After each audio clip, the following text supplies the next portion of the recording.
gesture to convey to all Roman citizens and non-citizens that Judea, the Roman Jewish province in the land of Israel, was gone for good. And it signaled the beginning of exile. Left, you see the bust of Vespasian, the emperor. Sometimes you see it with Titus, his son.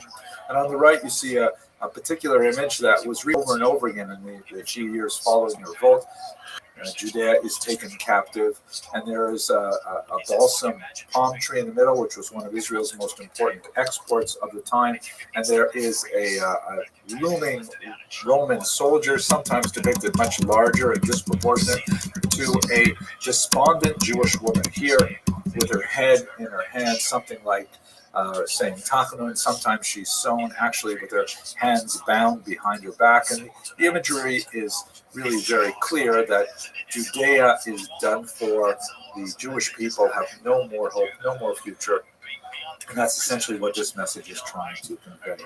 And anti-Semitism, the lingering hatred of Jews that has persisted for the last 2 millennia, is really indicative of that.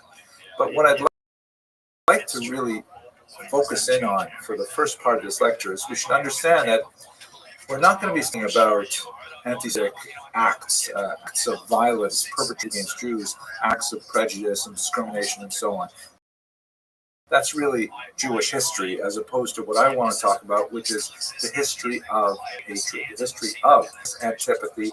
And we're going to look at the ideological hatred that does not necessarily conform to logic, but what's important for us to understand is that anti-Semitism is a virus that has an amazing ability to mutate to very different places and times. And the anti-Semitism, or the Jew hatred that we saw 500 years ago, 1,000 years ago, 2 years ago, is really very different from Semitism that we are experiencing today. And this lecture is that, in fact, I believe we may be moving into an entirely new era of the ideological underpinnings of anti-Semitism, as I hope to demonstrate. Let us begin with this quotation from the prominent French philosopher Jean-Paul Sartre, who wrote immediately after World War II a remarkable book, Reflections on the Jewish Question, where he wrote, Si le Juif n'existait pas, l'antisémite l'inventerait. If the Jew did not exist, the anti-Semite would invent him. And what Sartre meant by that was that the anti-Semite needs the Jew because he needs a way to focus his frustrations and to What's good? Can you hear me? Yo, dog. Yeah, I didn't want to fucking talk with you.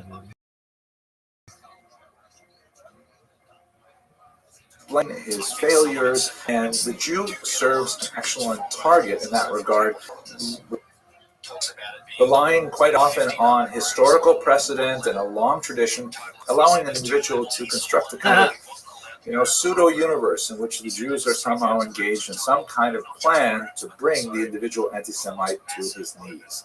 We see that anti-Semitism is capable, therefore, of adapting to so many different places, including, for example, Japan in the 21st century, when there are hardly any Jews living in Japan, but nevertheless, the noxious book, The Protocols of the Elders of Zion, can be translated into Japanese for Japanese readers, because there are people who need this desperately in order to justify their own failures. Now, one more word of caution before we get deep into the material. We should understand that I'm using the term anti-Semitism, but it is really not an ideal term. The term was actually invented by those with antipathy to Jews. Wilhelm Marr, a 19th century German thinker, wrote this book, The Way to the Victory of Germanness over Jewishness. By coining the term anti-Semitism, Marr hoped to avoid the opprobrium that was associated with the much more vulgar terms Judenfeinde or Judenhass, which meant Jew hatred. And that was considered something that was, really not appropriate for refined people. But anti-Semitism, that's something you could stand behind. You could say, I personally have observed this so-called phenomenon known as Semitism, and I refused to promote it, therefore anti-Semite. It's really only after World War II that the term anti-Semitism began to acquire a negative connotation, appropriately so. And scholars in the end of the 20th century began to say we should really stop spelling it with a capital A and a capital S separated by a hyphen, because there is no such thing as Semitism to be anti. It is a phenomenon unto itself, so therefore the preferred spelling is one word without a hyphen, often without the capital A and capital S. And this is really their problem, not the Jews' problem, but they make it the Jews' problem, as it were. So with that in mind, I think we are going to have to work with other terms. 4 basic periods of anti-Semitic ideology that scholars have identified. Let's just run through them very quickly. The first period is known as classical xenophobia. Xenophobia essentially means the fear of strangers. And this is associated primarily with the Greco-Roman world, in which we have a significant degree of antipathy to Jews, expressed in a lot of the writings of several significant writers of the era. We see it in a monumental form, for example, in the Arch of Titus, which commemorates the Roman victory over Judea that I referenced earlier with the coin. And you can see, for example, the famous the bas-relief on the side of the arch that shows Jews carrying away the of the temple into Roman captivity, the menorah, and so on. But we should understand that Roman xenophobia was really not anti-Semitism in the same way that we understand it now. It was really much more about misunderstanding Jewish customs and culture. For example, Jews were felt to be lazy by Roman xenophobes because they insisted on a week. Jews were felt to be clannish because they would not dine on non-kosher food with Romans. They were felt to be misanthropic because of a whole host of issues. So there's like all kinds of things that are based on misunderstandings between Romans and Jews. And, it certainly could express itself in violence, certainly in literary slander. But we should understand that these kinds of antipathies is pretty much endemic to the human race as a whole. Just like Romans dislike Jews for features X, Y, and Z that they claim to understand but really misunderstood. They also disliked a whole pile of other peoples, barbarians and Scythians and you name it. And we can say that Asians have the same thing. Koreans and Chinese and Japanese. It's to a certain degree a normal thing for humans to fear or even hate that which they do not understand. And this is basically the type of antipathy directed at Jews that we see from the Greco-Roman literary record, at least. Again, recall that I'm separating here the ideology underpinning the hatred of Jews with the actual expression of that hatred, which could be actually quite violent. We see it in the repression of the First Roman Jewish War, the Bar Kokhba revolt, and so on, and attempts to expunge the practice of Jews and Jewish religion, and so on. That doesn't necessarily mean that the experience of anti-Semitism was any less serious in the ancient world. However, what I'm focusing on are the ideological roots, the ideological underpinnings of that hatred, to try to understand what is the intellectual mechanism going on when people claim to have faith. When you move to the Christian era, things dramatically, because with the beginning of Christianity for the first few centuries in particular, but really extending well into the medieval period, now the antipathy to Jews has a special kind of dynamic because Christianity emerges from Judaism. And in emerging from the mother religion, so to speak, the daughter religion has kind of like a pushback against the mother religion, try and identify herself. In other words, if you think of it like a mother and daughter relationship, I'm using female metaphors primarily because that's common in the iconography of the era, as I'll show you in a moment. If a daughter chooses to seek her own independent path, to a certain degree, that variation from a family tradition will involve a degree of rebellion against the parent figures, and this can be expressed sometimes in a very harsh manner. But it is nevertheless an expression of the unique dynamic between parents and children, especially, let's say, teenagers who are striving to demand and to establish their own independence. A couple of iconographic examples here. On the left, you see the famous Strasbourg sisters. This is a piece of monumental art on the outside of a cathedral in Europe, 13th century, and you can see, and this is, by the way, just typical examples. We have literally hundreds of examples of this particular motif throughout Christian art, which was especially useful for explaining the intricacies of theology to illiterate peasants. You could point to the artwork and you could explain how Judaism differs from Christianity and so on. So on the left, you see the representation of the church, ecclesia, and she is there with a crown and holding a chalice and an upright, unbroken staff. Her clothes are arranged properly and so on. She's clear-eyed, looking forward and so on.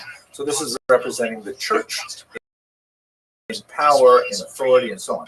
To her right, actually to our right, to her left, is the synagogue, and she is portrayed in an entirely different way.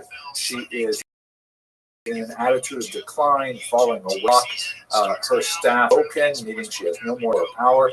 She's holding on to the Ten Commandments, but they're slipping out of her grasp, and she has no crown, and of course she is blindfolded, indicating that she is blind to the truth, and that's the justification for her not converting to Christianity in the first place.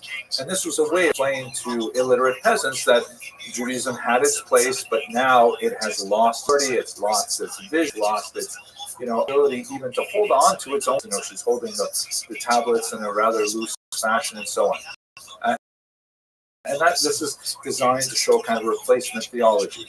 Sometimes this can also have violent implications. On the right, you see a stained glass window from a church in Verben, Germany, where on the left, the church riding a tetramorph, holding up an upright staff and a chalice, and a hand descends from heaven, placing a crown on a very clear statement of approval. On the right, by contrast, the synagogue riding on a sterile animal, a ram's head, an allusion not only at Kedah Yitzhak, but the whole idea of sacrifices, which the church excoriated as being excessively carnal, a broken staff, the blindfold, and the knocked off her head by a hand descending and inserting a sword into her skull. A clear sign of disapproval. So this different type of antipathy to Jews, very, very distinct, the Roman xenophobia. This is something that's special because of the relationship between Jews and Christians. It's a very, very significant impact on future Western thought. But when we get to the medieval era, that's when this goes way off the rails from many of these Christian motifs, but really gets into what one scholar has called chimerical era, where totally fantastic, bizarre ideas, fantastic in the sense of fantasy, are invented to excoriate the whole notion of blood libel, that Jews somehow to consume Christians to survive. the creation of the host. Incredibly awful things began, particularly from the century onwards. They're compounded by the invention of books and the circulation of media much further and wider than ever before. But this is the period where we really have the worst examples of anti-Semitism. Quite distinct, although related, but quite distinct from the Christian period and bearing very little resemblance to the Roman xenophobic period. And there are lots of examples. For example, the Judau image that portrays Jews in horrible relationships with pigs. There we see their Jews because they have little round symbols on their clothing, which was a Jewish badge used at the time, and even the devil himself is portrayed as a Jew. And incidentally, I don't mean to give the impression that once one form of anti-Semitic ideology is over and transitions to another one, the last ones are left behind. Unfortunately, we see that modern era, many of these earlier medieval or even earlier throwbacks are still quite prominent. Here is, for example, a 2020 ultra-realistic painting that celebrates the blood libel, and it was absolutely amazing that some artists could actually find it appropriate to create a propaganda image like this of such horrific proportions. That's basically the medieval period. Come to the modern period, which is really up until recent years. The mutation really relies on different things. It relies on this relatively new system, which was pioneered by John de Gobineau, inequality of human races, arguing various peoples, air quality, things like really are different in an essential manner, which has no science. Are intended to be a slave. Nordics are intended to be a master race, and Jews specifically are to be a parasite race. The Jews, their racial survival strategy, these are, by the way, heavily ideas of Darwin, struggle for survival of the fittest, and things like this. The idea that Jews survive primarily by attacking healthy host societies, rotting them out from within. Here's a couple of examples from the 20th century. On the left, the Jew is portrayed as a kind of a sort of a worm that is strangling the Austrian eagle. The caption reads, German Christians save Austria. This is actually an election poster. On the right, you see a fascinating book, Die Sünde will das Blut, The Sin Against the Blood, which is titled as an Einzeitroman, a novel of the times, very appropriate, that shows the healthy Aryan male symbolizing a German society, and on top of him is a bird, a carrion eater, a vulture, clearly representing a Jew, that is just waiting until he weighs down and finally dies, and then he'll feed on his flesh, right? So this is the idea of the racist association, of which you'll note religious connotations are obvious. It's true that the Jew is wearing a kippah, but the image is not about his Jewish attack, but about on his century and onward. Anti-Semitism again adapted to let go of the religious anti-Jewish hatred, this much more secular friendly version. But racism is only half of the story. The other half, which is so crucial, is the idea of a conspiracy theory. How do Jews succeed, goes the theory, in their racial quest to undermine healthy societies? Primarily by being linked with each other in a global plan to dominate and expropriate everything they can globe. Here's an example from the late 19th century showing a Jewish, looks like a beggar, but his pockets are filled with money, who's, happily grasping the entire globe with his like hands and feet. And on the right, here's a Mexican example.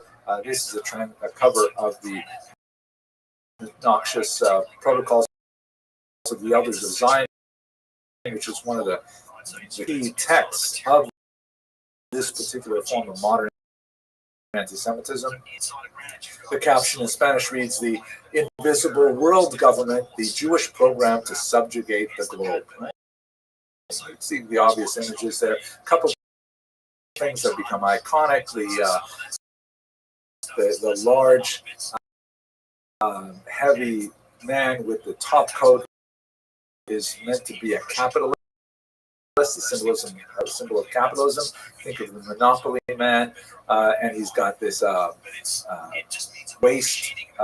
He's got this watch fob that has the word Talmud on it with the American dollar sign. Modern Semitism, which basically dates from the late 19th century, reached its nadir with the Nazis. Of course, we see here a tremendous evolution of this. This is a remarkable text written for children in the 1930s.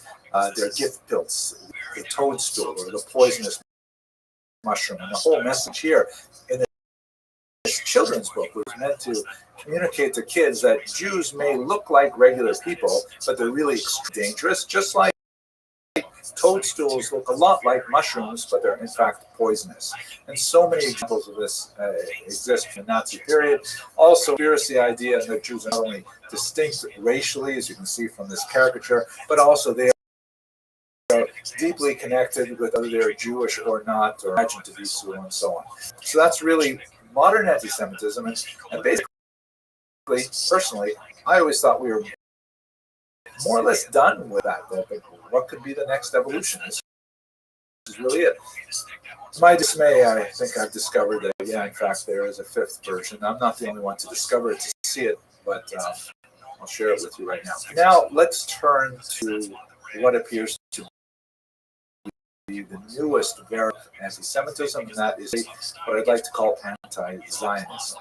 Now, please understand that there are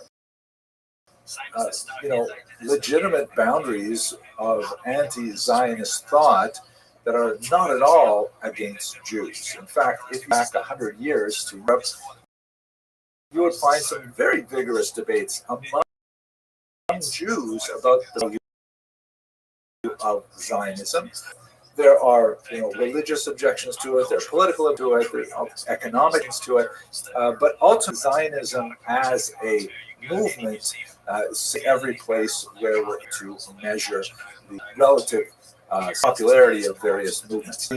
I'm not talking about Zionism of that. I'm not talking about people who are Zionism because they feel a certain reading of the Talmud that a Jew should not support Zionism. The way I'm using anti-Zionism today is that it is basically a cover for those who want to hate Jew hatred in a more acceptable format. It's exactly the same phenomenon that we see with Wilhelm Marr when he invented the term anti-Semitism. He was trying to, distract people from just how crude and hateful the word Judenhass was. That's essentially what's going to this term anti-Zionism in the majority of times that we actually see this. Now, what exactly are the elements of anti-Zionism as I'm portraying it? First, the belief that Israel is an illegitimate state. And you'll notice that most of the press releases that come out of the Arab world will refer to it as the Zionist. They don't want to actually give the name of a state because they believe the state does not deserve to exist. When I say illegitimate, also let me clarify, please, that historically we may disagree with the way hundreds of states were formed or expanded and so on, but to say that they are not countries now is a pretty big reach. Israel in the anti-Zionist mindset is kind of like exceptional, and unlike all those other countries, like the United States and Canada in many ways, Israel is the only one that is allowed to exist because it is fully illegitimate. There's an carve-out for Israel in that regard. Secondly, because it is illegitimate, anti-Zionists argue that erasing this historical anomaly is justified by any means. Non-Israeli Zionists, and even on Zionist Jews. I mean, it's just mind-boggling. They'll use euphemistic terms like resistance or less euphemistic, but nevertheless not as well understood in English terms like intifada, which is an open call to violence, because anti-Zionism holds that the injustice of establishing an illegitimate state is so grave that violence is justified to remove. Again, only applied to, not applied to hundreds of states that could qualify under similar kinds of. The participation of Jews in anti-Israelism or anti-Zionism lends legitimacy to this whole idea, kind of a token. And you'll frequently see that people who are participating in this particular mindset will trot out all kinds of figures, say, look, here's a Jewish person who agrees with me. And unfortunately, there are many willing Jews who will go along with this, even though, because they just have a little bit of visual, see that it will offer negative consequences in a really concrete way for actual Jews. Where does this anti-Zionism distinct from the conspiracy theory and the racism elements that we saw earlier? Very rarely are racist elements brought in. There is a certain amount of conspiracy thinking and the idea that Jews around the world are united in supporting Israel. And that's actually not so far from the truth. Most surveys we have available of Jewish attitudes, for example, in the United States, indicate that overwhelmingly Jews are supportive of Israel. There is, of course, a minority who are not. I challenge you to find anything that all Jews agree on. For all intents and purposes, Zionism is an attribute that can be applied to most Americans, European Jews, and so on. Now, what are the ideological roots of anti-Zionism? I see three basic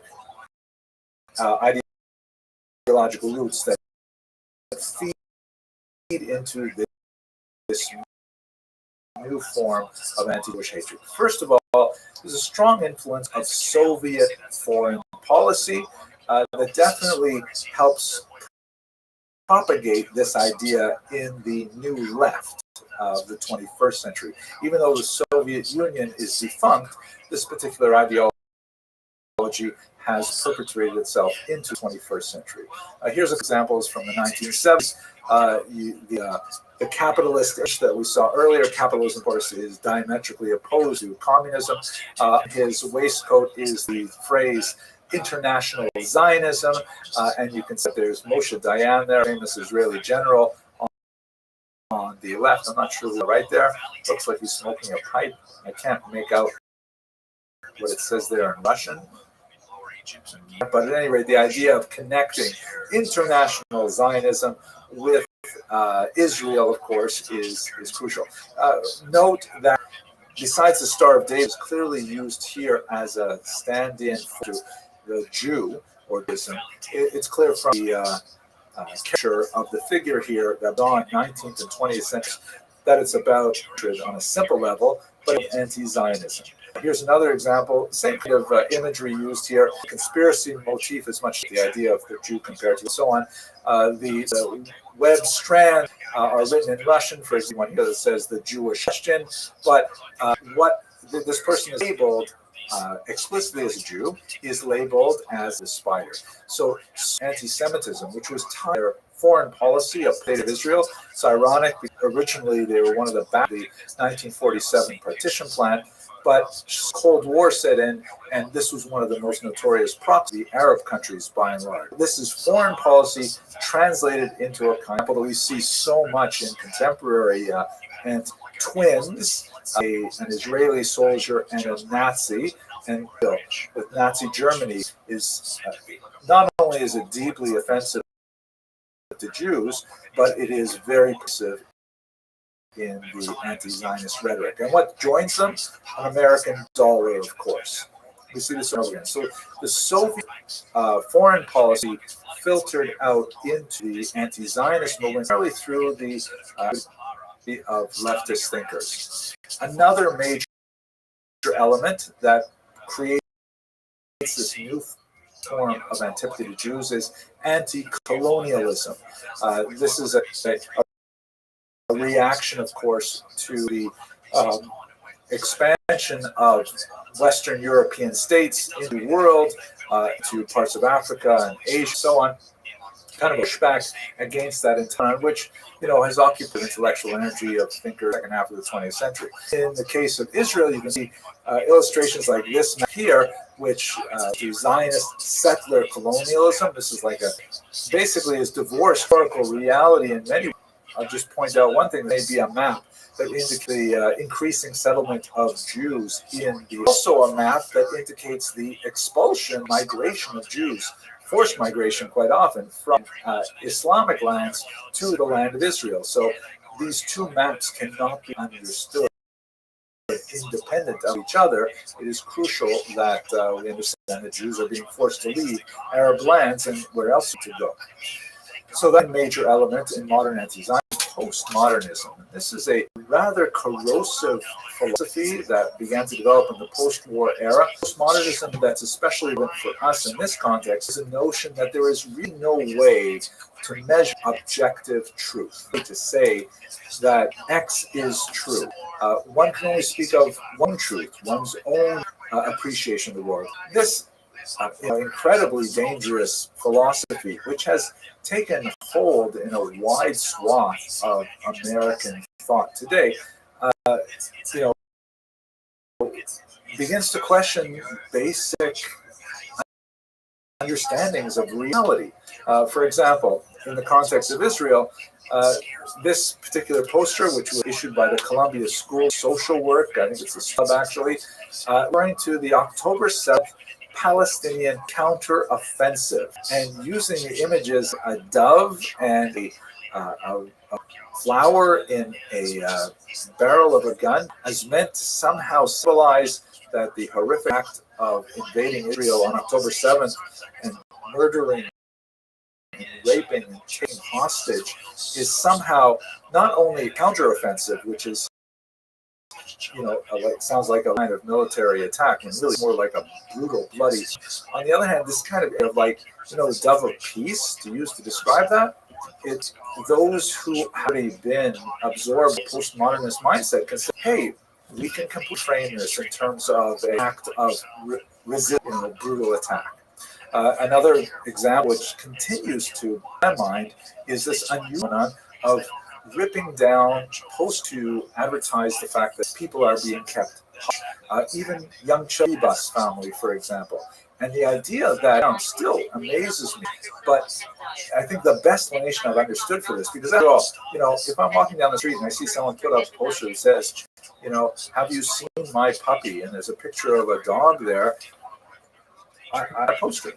Dog lover, not dog lover. Why would I want to somehow interfere with bringing together and his or her pet? I mean, it's just, I wouldn't want to interfere with that. How much more so when we're talking about human beings? And you may disagree with Israel's policy towards Gaza or the wars being waged, but it's nothing to do with the fact that our children who are in captivity, in tunnels. It just amazes me that people would tear these things down. The reason why they do, I think, is because it challenges their postmodernist view of the world, right? If they want to shift over to this idea that the attack of October 7th was somehow justified as resistance, then when they see pictures of people, babies, women, old people who are being held hostage, who are civilians, it challenges the mind, the rightness of their cause, and the only way they can deal with it is by kind of ripping out reality, trying to shift away from reality. This is a classic statement of anti-Zionism. It's illogic, but its fundamental connection to the overall idea of Jew hatred.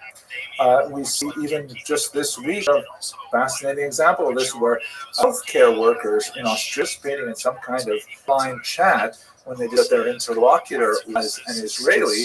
They began to write about how they committed acts of violence against Jews who attended the hospital where they worked. I mean, it's mind-blowing that this is somehow appropriate. How is it that you can take a Hippocratic oath, you can go into the caring professions of health, and when you see someone who has probably nothing at all to do with the situation in Israel, other than the fact that they may be ethnically Jewish. And then you see that this is an opportunity to somehow act out on this hatred fantasy. I'm losing track of myself here because I find it very hard to understand. Let me take us back to one ray of hope. I don't want to leave this conversation on a very low note, although there is a joke that I'm reminded of. Is what does a Jewish pessimist say? Oh, things can't get worse. And what does a Jewish optimist say? Yes, they could. So, anyways, it's a fascinating piece of data. October 7th, the Harvard-Harris poll, which is a very reputable poll, basically dedicated to politics, decided to include a question about the situation in Israel, largely because it had, it had relevance to the upcoming elections in November of 2024. So right after the war, and every month subsequently, they asked this question. In general, in this conflict, do you side more with Israel or Hamas? And two things are worth pointing out. First of all, the American support for Israel is rock solid. Here it's 84%. It's, it's wavered a couple of percent or months, but basically 4 out of 5 Americans support Israel. And that's a good number. I wish it was higher because it bothers me that 1 out of 5 Americans does not, but nevertheless, that's the reality.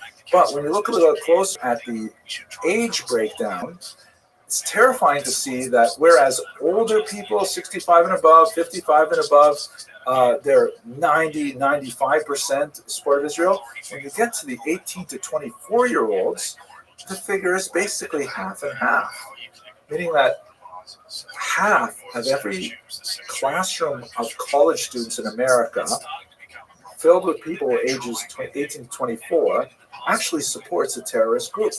That's a terrifying number, and I began to worry about this significantly. I'd follow it every month to see, what's going on with American youth, because they're only going to get older. Are they going to carry this attitude with them further into life? Is this going to have long-term implications? How can young people be so out of touch with reality, other than the 3 reasons that I described earlier?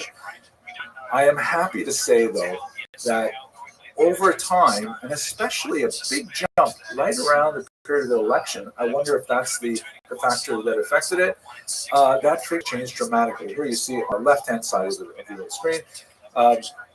Once again, 79% support Israel. It dropped a little bit from the 84% from November, but it's hovering around that number.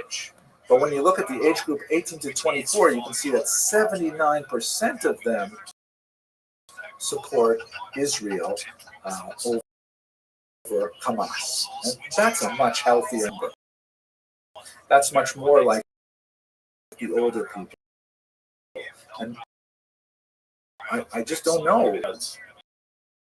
Why did American youth suddenly change so dramatically? A 27%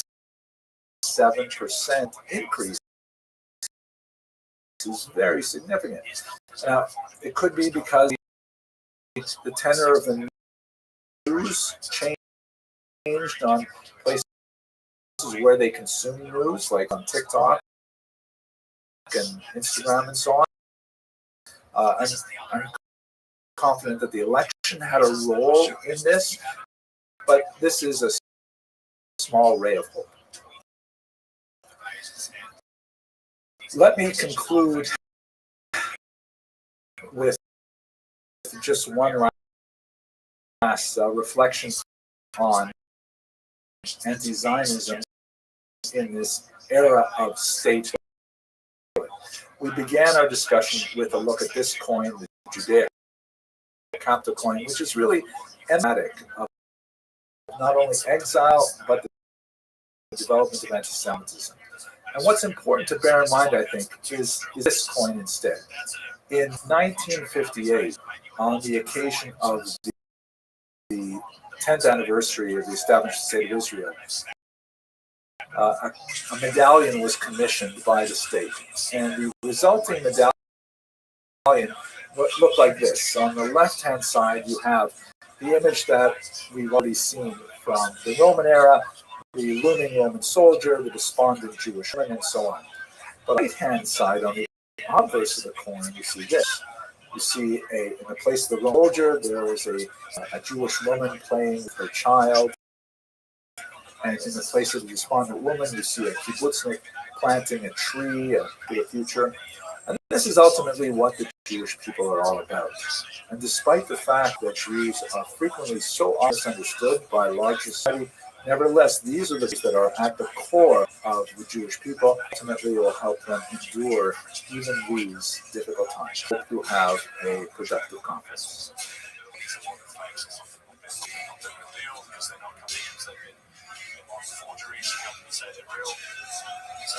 Absolutely, the most important issues for Jewish people, in particular, incredibly crucial first Jews, which saw the of the Second Jewish Council, destruction of the Temple, Christianity, Jewish sectarian, so many fascinating and important elements. So Cephas was, and more significantly, who we think he was, and about what he wrote and why. First-person account, so important to understand the person. His first work was undoubtedly the work that made him famous is the so-called the Jewish War, which is a central of the Roman Jewish War that took place starting in about 56 to about the year 70 or 74, depending on how you want to count the ending of it. But this is, of course, the Roman Jewish War that resulted in the destruction of the temple and in the exile of so many Jews from Judea and great destruction.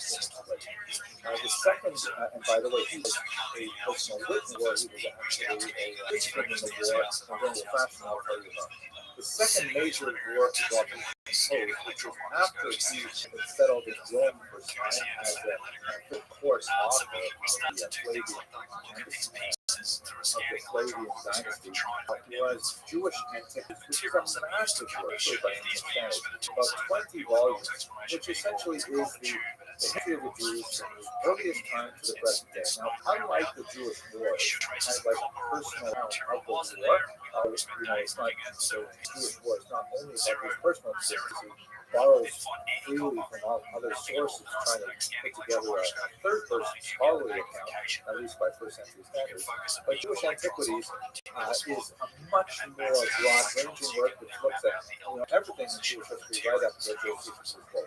It, of course, also covers the Jewish War, and one of the fascinating elements of the Jewish Antiquities is looking at the places where he contradicts himself. In the Jewish War, which he wrote early on, he has certain versions of events. In Jewish Antiquities, somewhat different events, as we shall see. Third, and most significantly for our purposes, is life, his autobiography. Very short little work. He wrote it quite late in his life, and he reflects on the complex and somewhat tragic arc of his life. He did not have he did survive the Roman Jewish War, which is a lot to say. He also achieved fame and fortune as a writer in Rome, but he had a very unhappy personal life, married several times, his wife left him, and all kinds of things. And he had a lot of reason to really question some of the decisions he made early on.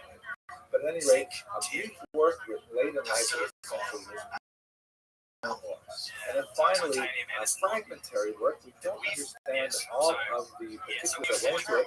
It's known as Apion, which is essentially a long work composed specifically to critique one ancient writer whose name was Apion, who has promoted some what we would call today anti-Semitic remarks, and Josephus comes to defense of the Jewish people.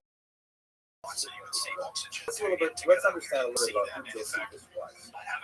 When we go to his youth, we see that beyond his life, he's fascinated with Rome. He has a very self-congratulatory and self-aggrandizing in his descriptions of himself.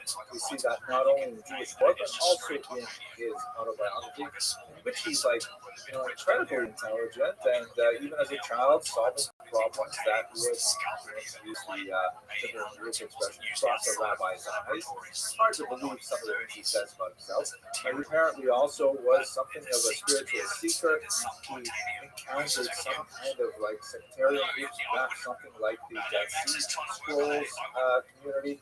And he learned with many different individuals in the first century. But at an early age, when he was 26, he went to Rome, possibly in connection with a major rescue mission of hostages, along with some significant rabbis who were mentioned at the time. But this type of relation to Rome is something that is mentioned at that time. This indicates that he was a figure of some. I'm sure he was from a priestly, significant priestly. He had what appears to be a Pharisaic education. Also, it is interesting that a man of his age would have been selected to go on this delegation when it came to support the idea that he was very important. But nevertheless, he was certainly a while he was there, he formed a very close relationship with Poppaea, the wife of Nero, who was quite impressed with him and his Judaism and so on. That he was, for his part, open to go to Rome. He thought there was structures, there's pomp and circumstance everywhere, and this would, of course, influence his later attitude towards it. Now, when he returned to Israel in the 60s, he found that Israel was openly in rebellion at this point. This is not the place to go into great detail, but there was a significant rebellion that actually struck first blood against the Romans, and Cestius Gallus, the general, had to retreat.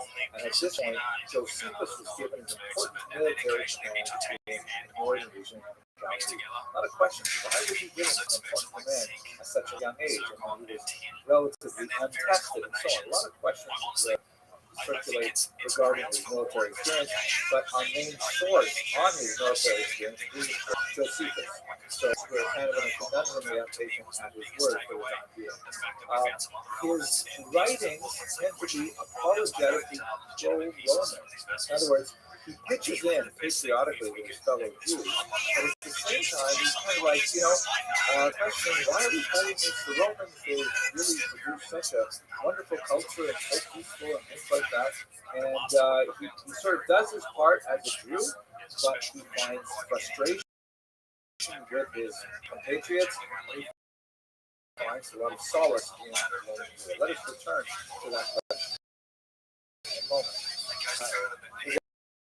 What ends up happening is, after a quite heroic and innovative defense of several places in Israel, he ultimately engages in a suicide act with the rest of his soldiers, and then at the end he breaks. In other words, they all agree that they would rather commit suicide together than surrender to the Romans.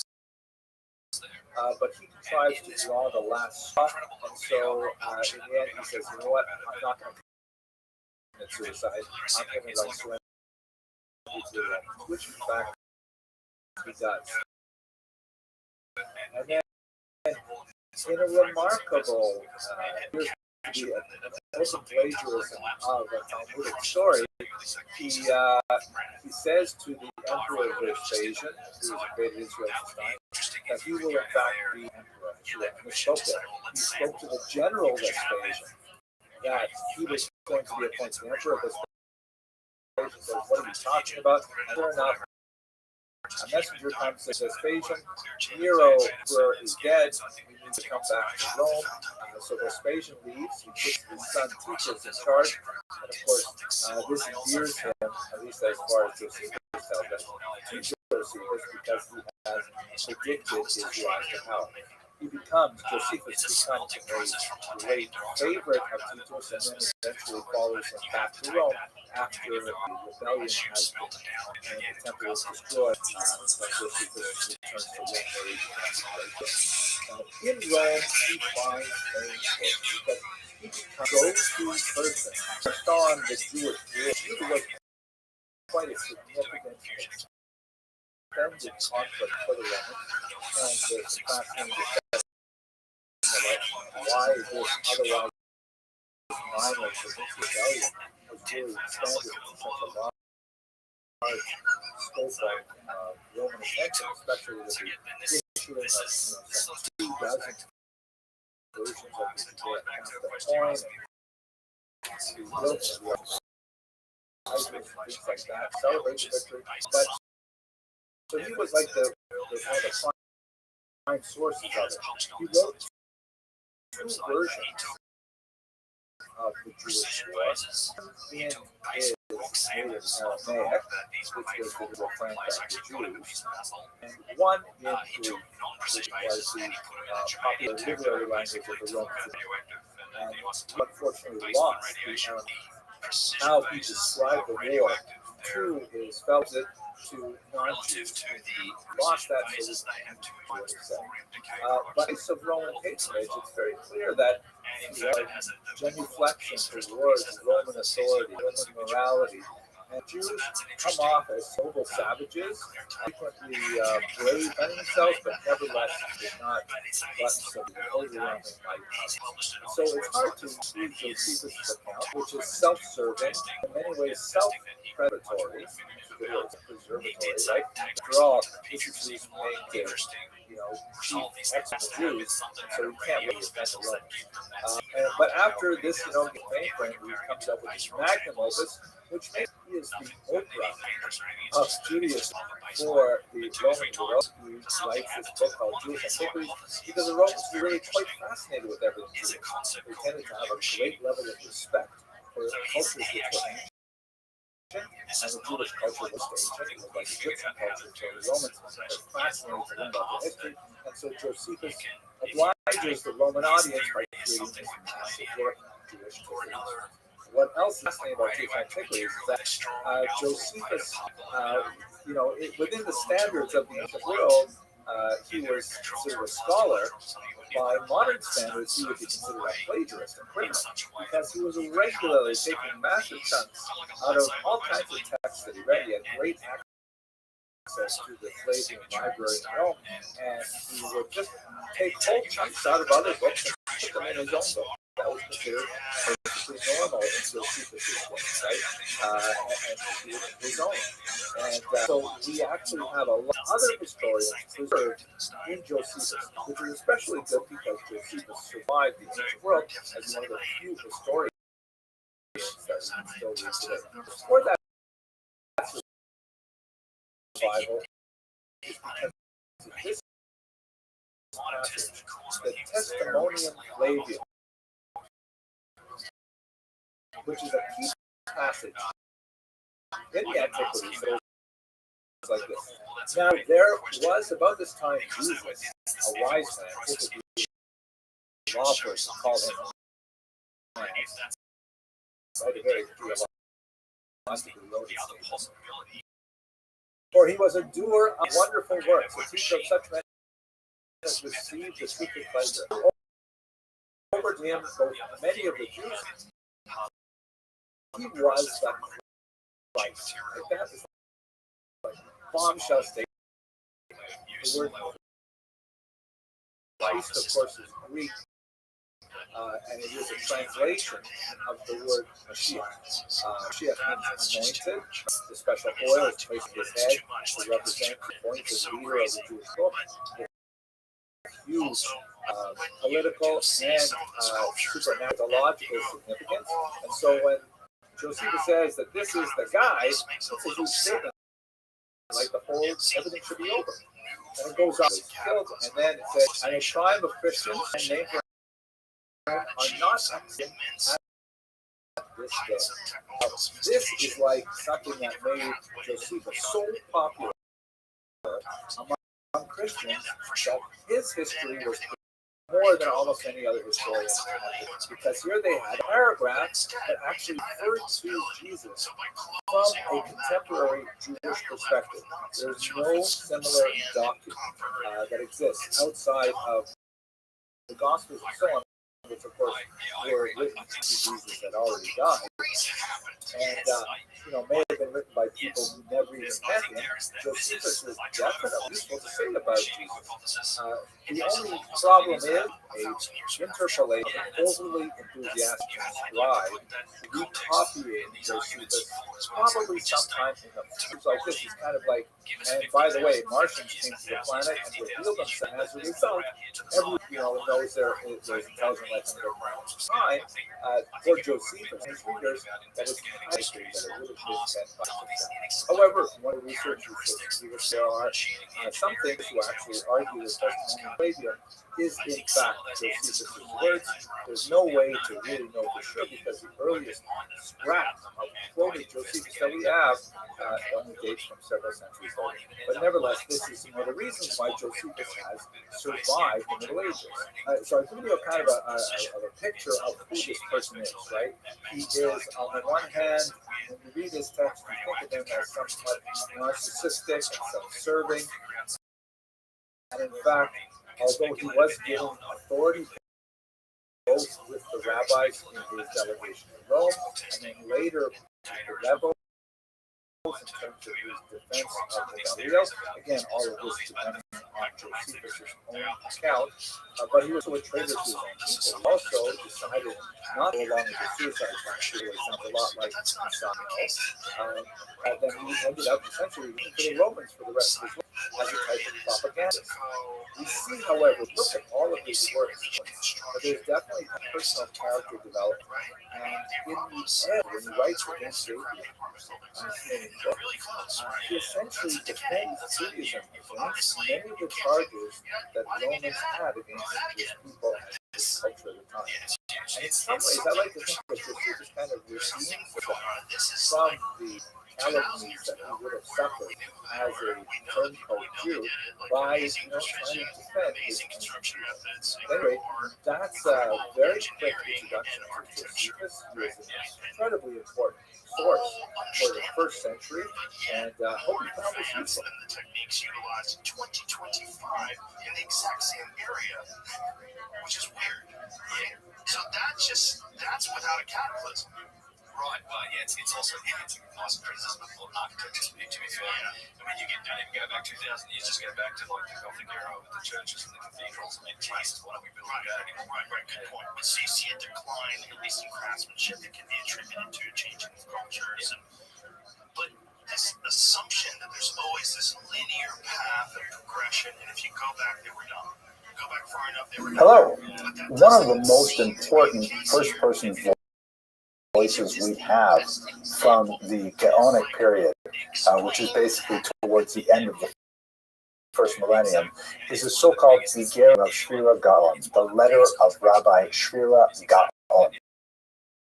It's a major source for us that's used primarily as an oracle text and also as a kind of theological text, and it's consumed with the discussion of how the Talmud came into existence. It is an exceptionally important because, with the exception of the Talmud itself, very few sources speak about the Talmud.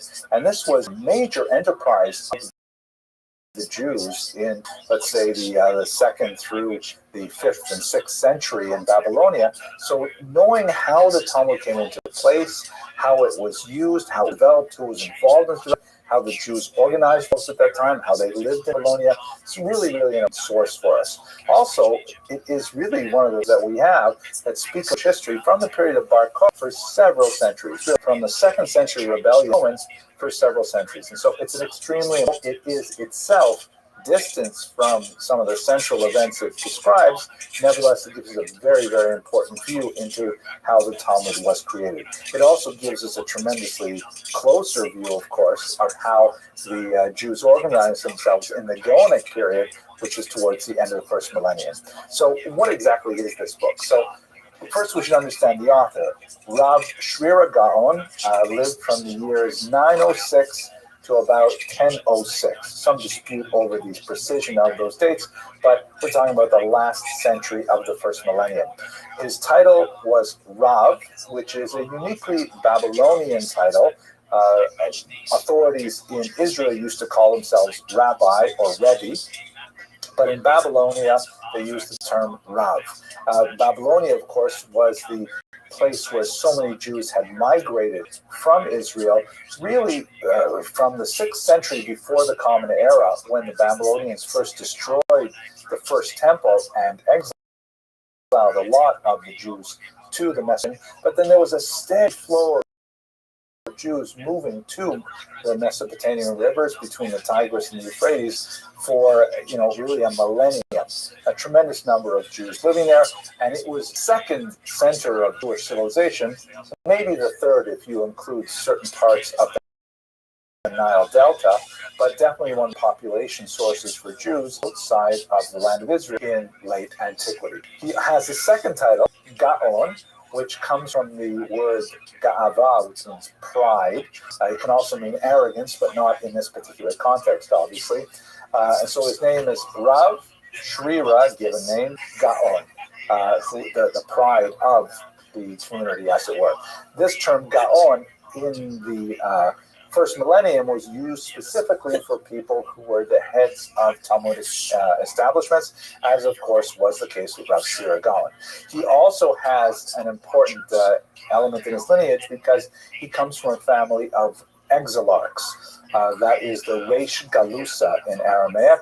The exilarchs were not very well understood. We still have a lot of holes in our historical knowledge of who they were and what they did and what exactly their authority was. But this is basically some kind of quasi-political position that was afforded to a particular Jewish individual and his family, usually because they could claim descent from King David, and the Babylonian authorities regarded them as somehow the heads of the Jewish community. That's in fact what the term exilarch means. Archos in Greek means leader, and exile, of course, from exile.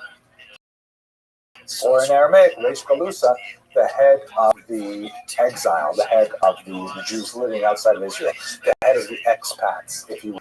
We still don't know a lot about who these exilarchs were and how they related to the Gaonim, to these senior rabbis, but Rav Shira Gaon can in both parts of his family, the rabbis and the exilarchs. His was his father, Nina, and he was also his grandfather, Rav Yehuda, who were also Gaonim before him. Now, what exactly was he doing? What's his position there? He was associated with one of the greatest establishments of Talmudic learning in history, the village or city of Pumbedita. You can see in this map that I'll show you where Pumbedita was. There's two major rivers, Mesopotamia. In fact, the term Mesopotamia means between the rivers, the Euphrates and the Tigris. The oldest of the academies is Sura. The newer one is Pumbedita, and the two of them had a rivalry that lasted centuries. Sura was the older, Rav Shira Gaon was associated with the younger Pumbedita. And when he took it over, Pumbedita was really in decline. Rav Shira Gaon was very instrumental in turning that around in two particular ways. The first is he demonstrated with the surrounding Jewish population, saying that it is a communal obligation to support institutions of higher learning, which is something that working for Cyril College, I certainly resonate with. And he insisted that they have to do their part to support the people who are toiling away in scholarship. And that actually really, firmed up the financial foundation of the Yeshiva of Pumbedita. And secondly, he connected with many other communities in the rapidly expanding diaspora of Jews and insisted on the centrality of the Mesopotamian yeshivas, Sura and Pumbedita, as the locus of all Talmudic knowledge. Really, this is the place. If you have a question, you've got to send it to either Sura or preferably Pumbedita. So this is essentially what he did. If you have a look at this map here, you can see where Sura and Pumbedita is in what would be contemporary Iraq. But there are Jews who are really moving across to North Africa. They're going into Spain. We even have, this map doesn't really show it based on the color coding, we have Jewish communities in Rome.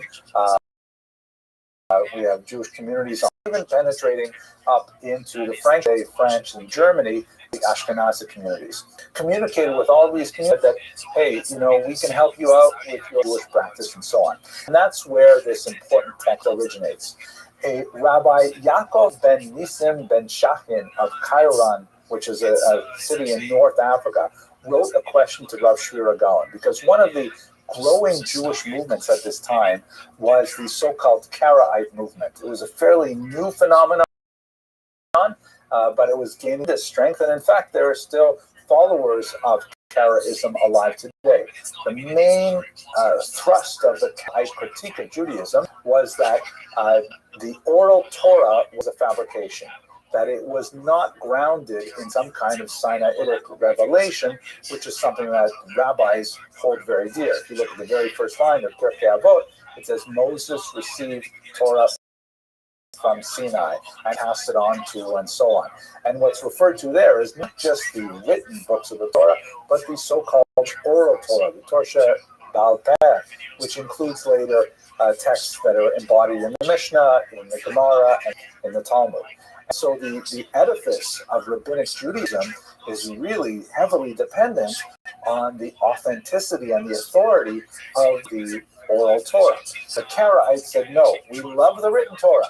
That's definitely from God. That came on Sinai. We're going to behave according to every letter in that text, which presented a lot of very interesting problems. But nevertheless, they rejected the oral Torah. And so Rabbi Yaakov ben Nisim ben Shachin of Kairouan said, hey, how am I going to deal with all these people? Could you please explain to me, Rav Shira Gaon, how the Talmud came into existence? How did we get this document? And how do I essentially defend against the charge of the Karaites? So Rav Shira Gaon wrote back basically a short book-length letter that describes the oral tradition, and in particular, tremendous detail on how the Talmuds were formed, how the Jewish communities in Mesopotamia were formed, how they were organized under the zoning and so on. Absolutely fascinating. This document dates from the year 987. So really important document. It's true that it is separated 100 years from the text, from the period it describes in depth, but nevertheless, it is one of our rare perceptions into how a community regarded itself. We'll also say one other very important thing is that, fascinatingly, there are many little details that are from texts we received in the Talmud. For example, I mentioned earlier the Bar Kokhba of the 1/3. If you look in the Talmud, there's a whole discussion there about the student himself, a supporter of Kokhba, how 24,000 of them died in a plague, which the Talmud identifies as askara, or in a diphtheria. So there's a lot of other discussions why they could have died and things like that, but Rav Shira Gaon says it wasn't the plague. He says it was persecution. They died because of shmada, that somehow they were persecuted. Now that makes perfect sense if you think of Rabbi Akiva's students following their Rebbe in the rebellion against Rome with Kokhba, because of course they would have been unfortunately swept up in Roman counterattacks that have devastated the region of Judea. And perhaps Gaon is giving us some new insight into what term plague rather than specific. Lots of fascinating things like this come out of the letter of Gaon, highly influential. Okay, that was a very quick overview of this document. I hope it's useful, and I hope you have a chance to look at the letter of Rav Shira because it is fascinating. I use this analogy to context for imagine if yoga draws after us tomorrow. What's exciting about ancient history is from very, very limited data. Sometimes it seems kind of like far-fetched to me, and in fact, archaeologists will have a wide variety of opinions on what a particular data point means, but sometimes it is so convincing and fascinating, and it lends so much texture and richness to our understanding of the distant past. And that's what I'd like to talk about a little bit today. I have basically a one-line inscription that tells us something about the origins of the Jewish community in Spain, the very, very first Sephardim. There's not a lot of data here, but I think the amount of conclusions that we can draw, or at least hypotheses that we can entertain as a result of this single data point, is just fascinating. So what I really talk about is the Jewess of Adra, as she is known. Adra is a location in the southern part of the Iberian Peninsula. There's a map, have a look at it. And in the 18th century, there was a grave discovered with an inscription on the gravestone that speaks about the death of a very young girl. So really what we're pointing out is what her father, presumably it was her father who wrote the inscription, and what that says on a larger sense about the Jewish community of Spain in the early 2nd century. So let's begin with, what do we know about Spain in the ancient world?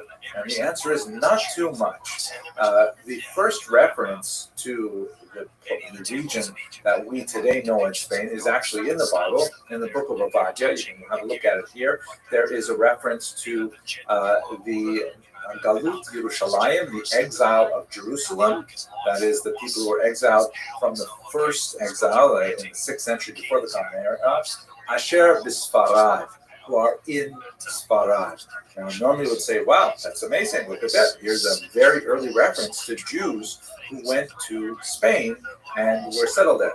The problem is we don't know for sure that what the biblical text refers to as Sfarad is the same thing as the place that later Jews have identified with the Iberian Peninsula. It could be that Sfarad was some other place, and later we attach that label to the Iberian Peninsula. So we're kind of stuck. We don't really know. Another example, going a little bit later to the Talmud, is a passage in Yevamot, or you can see at the bottom of this image here. There's a phrase, Megalia la Spamia, from a place called Gallia to a place called Aspamia. That is a little bit more tempting, because after all, the classic name for Spain in Latin is Hispania, so Aspamia makes sense. Could be a reference to it, but once again, we have the same difficulties in connecting them. And also, this passage from the Talmud was probably recorded sometime in the 4th century, but we don't know how far back the oral tradition that's connected to it really goes. So it's not terribly early and not terribly accurate. By the way, while I have you on this page, the connection of España is kind of interesting. Also have the phrase don, which is like a term of respect, like sir. And does that come from the Hebrew adon, meaning the same thing, like a respected individual, sometimes translated as Lord, of course, in the plural. Our Lord is one of the common terms used to describe God, but it's used in common modern Hebrew parlance to mean like sir, Mr., that kind of thing. So we really don't know. Those two Jewish connections are not necessarily our best text. We do have a reference now lost from the 16th century that there was an inscription that said, "This is the grave of Adoniram, servant of King Solomon." Wow, that would be going back like 3,000 years. Incredible. Who came to collect taxes and died here. And this is described in a book by Moshe ben Shem Tov Habib, but the original is totally lost. And so, and given that in the 16th century, there are a lot of kind of, questionable scholarly approaches to text and things like this. We're not entirely sure that this is a reliable inscription. If it's true, of course, it would place Jewish settlement in Spain incredibly far back, like really to the biblical period for sure, but it's not so reliable.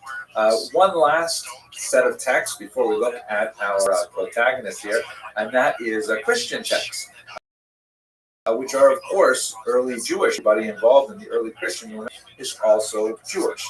And we have in the Christian scriptures a passage in the book of Romans where Paul of Tarsus, also known as Paul of Tarsus, writes to the Jewish Christian community of Rome, and he mentions in verse 23 of that chapter, having a great desire these many days to come to you whenever I journey to Spain. Meaning that Paul is making his way from the eastern part of the Mediterranean to Rome and then onward to Spain. So he's like stopping off in Rome. Here's a map, by the way. You can see in this map some of the travels of Paul, and he's making his way to Rome, which is, of course, right in the center of the Italian boot, and over to the left is Spain. But it's enticing. You'd like to think that Paul is going to Spain because he wants to spread the message of Christianity to a Jewish community there. Unfortunately, he's entirely silent on what that Jewish community is like, or even if there is a Jewish community there. So we're kind of like in the dark on that. Later, when we get to the Council of Elvira in the early 4th century, we know a lot more about the Jewish community. So if we go back to the earliest text we have, we've got to look at this amazing inscription, which is sometimes referred to as the inscription of Adra. Like the inscription about Adoniram, the original is lost. However, we do have a much more scholarly transcription that was made in the year 1783 by Juan de Mariana, who has a much better reputation for kind of following at least 18th century standards of historical scholarship. And he records a one-line passage in Latin that reads as follows. Some kind of ellipsis, something missing in the original tombstone, and it ends in letters NIA. And then there is kind of an asterisk in case there's a space between words. We would, in contemporary speech, actually use like an actual space, but in Latin it was common to use everything together in one big paragraph without any space. They evolved like the addition, like dots and things like that, great words. Then it says, so that after that niat, it says Salo, and there's a couple letters probably wiped out, Salomullah, meaning of Solomon. Someone named Nia, her name ended in Nia, the daughter of Solomon, An Uno, 1 year old, Mens Quattro, 4 months old. Notice that the way that the Roman numbers here are calculated with 4 lines rather than the IV, which also indicates that it is an earlier and authentic transcription. Di Uno, 1 day, Judea. A Jewess. And this is just amazing to me. Let's just think about this for a few minutes. First of all, what was her name? We don't know. It could be Junia, Anya, Virginia. Don't know exactly what it could be. And by the way, the greatest discussion of this is in Solomon Katz's on the Jews of Visigothic lands and Gallic lands. Fascinating book that we talked about. And it's dated to the early 2nd century CE, the hundreds, the earliest document we really have that has any reliability. So what's going on here? We know that someone named Solomon lived in Adra, and that his daughter is positively identified as a very Jewish name. But notice that he doesn't say it's not written in Hebrew, it's written in Latin, which indicates that it was normal for Jews to record something as significant as a gravestone in the vernacular language. And in fact, we see that in other places like the catacombs in Rome, for example, where we have Jewish inscriptions as well, and they tend to alternate between Greek, Latin, Mr. Hebrew, how are you? They'll use different languages, but this indicates that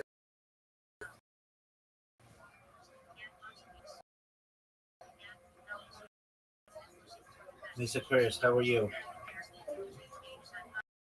Where'd she go? There she is. How are you?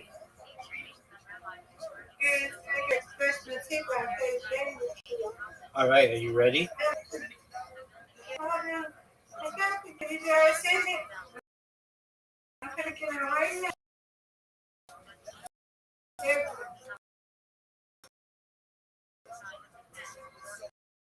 Yay. Oh.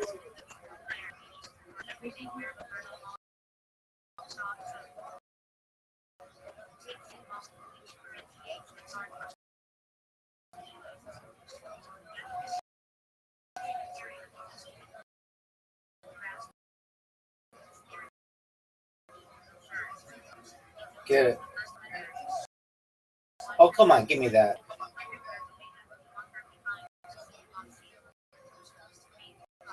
Nice Aquarius. Very nice strike. Get another one. Let's see it. Nope. Okay. I'm walking around. It's going to be a little crazy. You'll get this spare. Oh, what a spare. Thank you.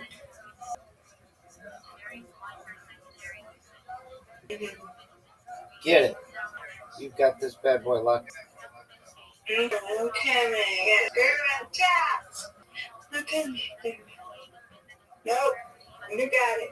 Oh, for sure. You got it. Get it. But look how bad. Look at there. Miss Aquarius. That was fire, girl. Thank you. Yeah, you did have a little curveball. Give me this. Come on. Nothing is working for Okay. me.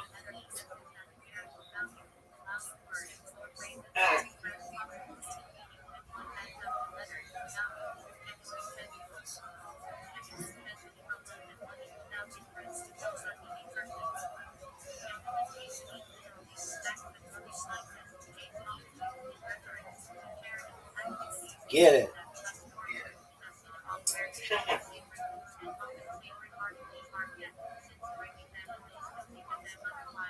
Come on.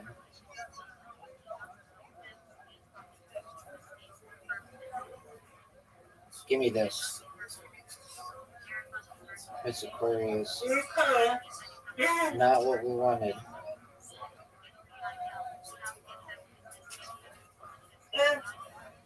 I think you've got it locked up. Even if I got 3 in a row, you have it. If I got 3 strikes in a row, No. You got it. You got it.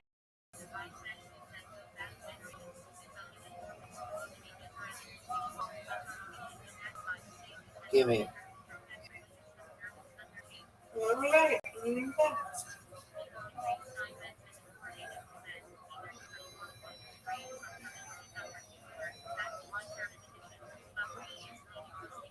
Miss Aquarius. Oh, okay. Beautiful. All right, I'll send you another one. Real quick. Yeah, I'm ready.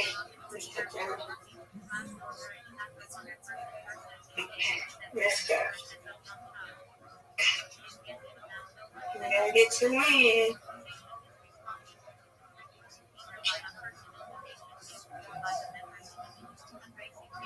All right, Rabbi. There we go. All right, Rabbi, it's on you now.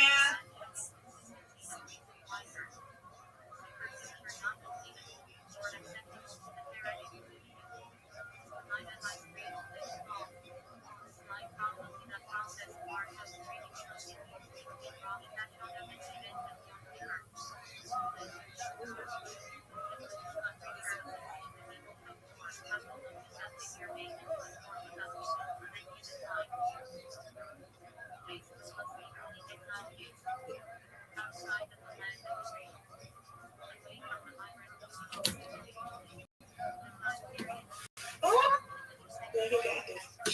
You want some down, don't forget. Get it. There you go. That's a spare.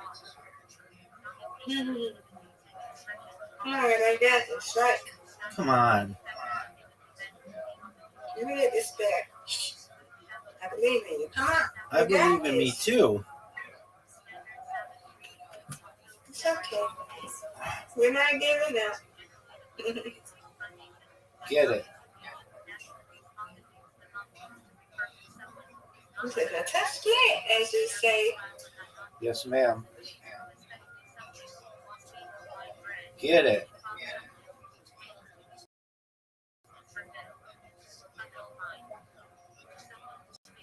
Got it. No. Got this. Tough split. Ooh. I miss Aquarius. Get it. All but one. And now you're going to get this one? No doubt. I have no doubt you're going to get this one. Perfect. Putting the pressure on, girl. Thank you. Come on, Rabbi. That is strike. Oh. Comeback time. Comeback time. Comeback time. Comeback time. Don't call it a comeback. I've been here for years. Okay, you got a tough one. One of the toughest in the game. One of the toughest. Oh, get it. Come on, Rabbi. You got this. Don't give up. You just did a strike. Okay.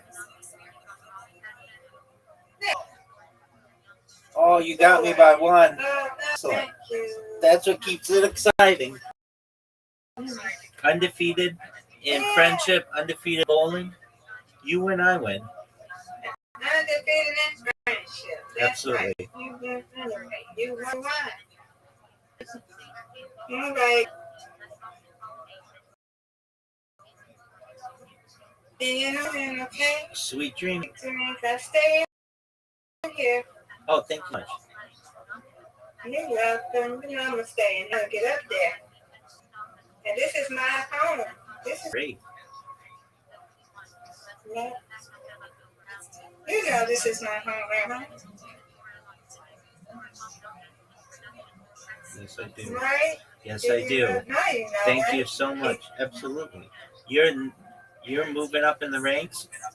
You are the number 3 spot, which is really number 1 for the overall. What do they call it? Activity rank, and then you're number 2. Well, really 4, but number 2, and you getting your hours up, and you'll have it in a couple weeks. Actually, Here we go. like Yeah. a month. It'll be like a month, but then you'll be number 2 Right, overall. right. A month. Exactly. Okay.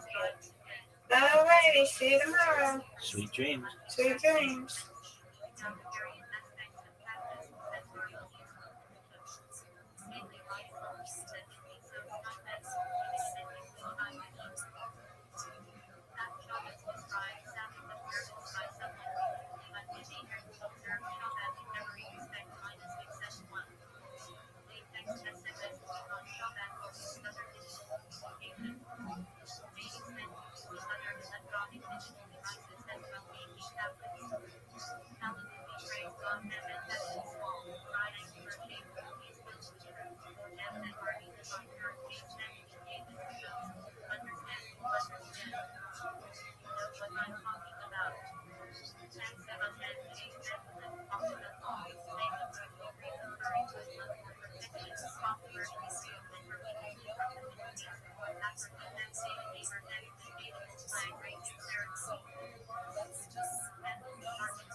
That he was most likely well assimilated into culture, especially because we don't have a similar Hebrew text along with it. We note that he was obviously proud that she was Jewish, that his daughter was Jewish, because that's how he marks her. There is a religious component to this as well.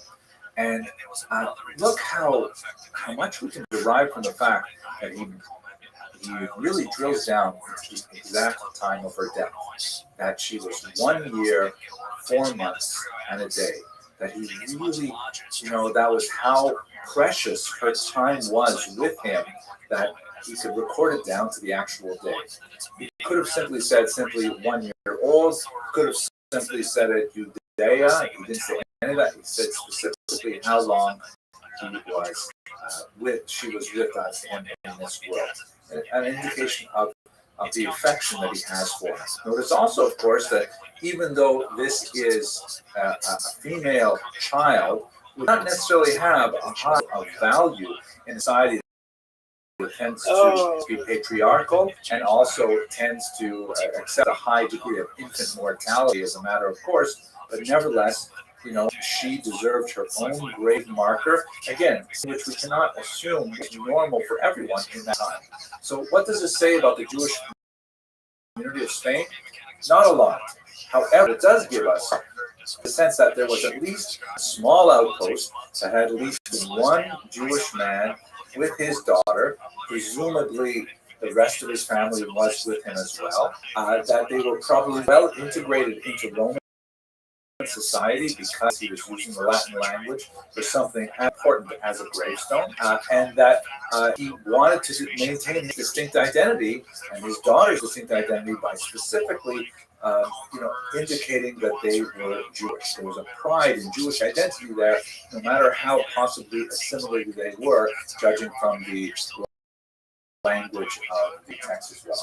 And I think most powerfully, speaking to us across nearly 2,000 years of time, was the love that this father Solomon had for his almost totally unnamed daughter, Rothschild. Okay, it's just a quick look at ancient historical and scriptural, and I look forward to sharing more with you in the future. It's this idea that, look, we shouldn't be making noise. It's like, imagine you're a hunter in a dark forest. So it's just, you're out there, there might be other things there, and it's this like a philosophical engagement of like, what should you do? Should you start light fire and make a whole bunch of noise in the dark forest that's full of it's full of predators? You don't know where they are. They don't know where you are. What should you be friendly? What exactly happened here?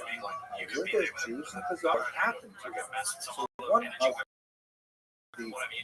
set of documents that sheds some light on Khazaria is the famous correspondence between Joseph of Khazaria and Hashtai of Spain. There's, as we shall see, a lot of controversy about this particular correspondence. I'd like to take just a minute to look at the correspondence itself and try to understand what that says about Khazaria and what we can glean from this.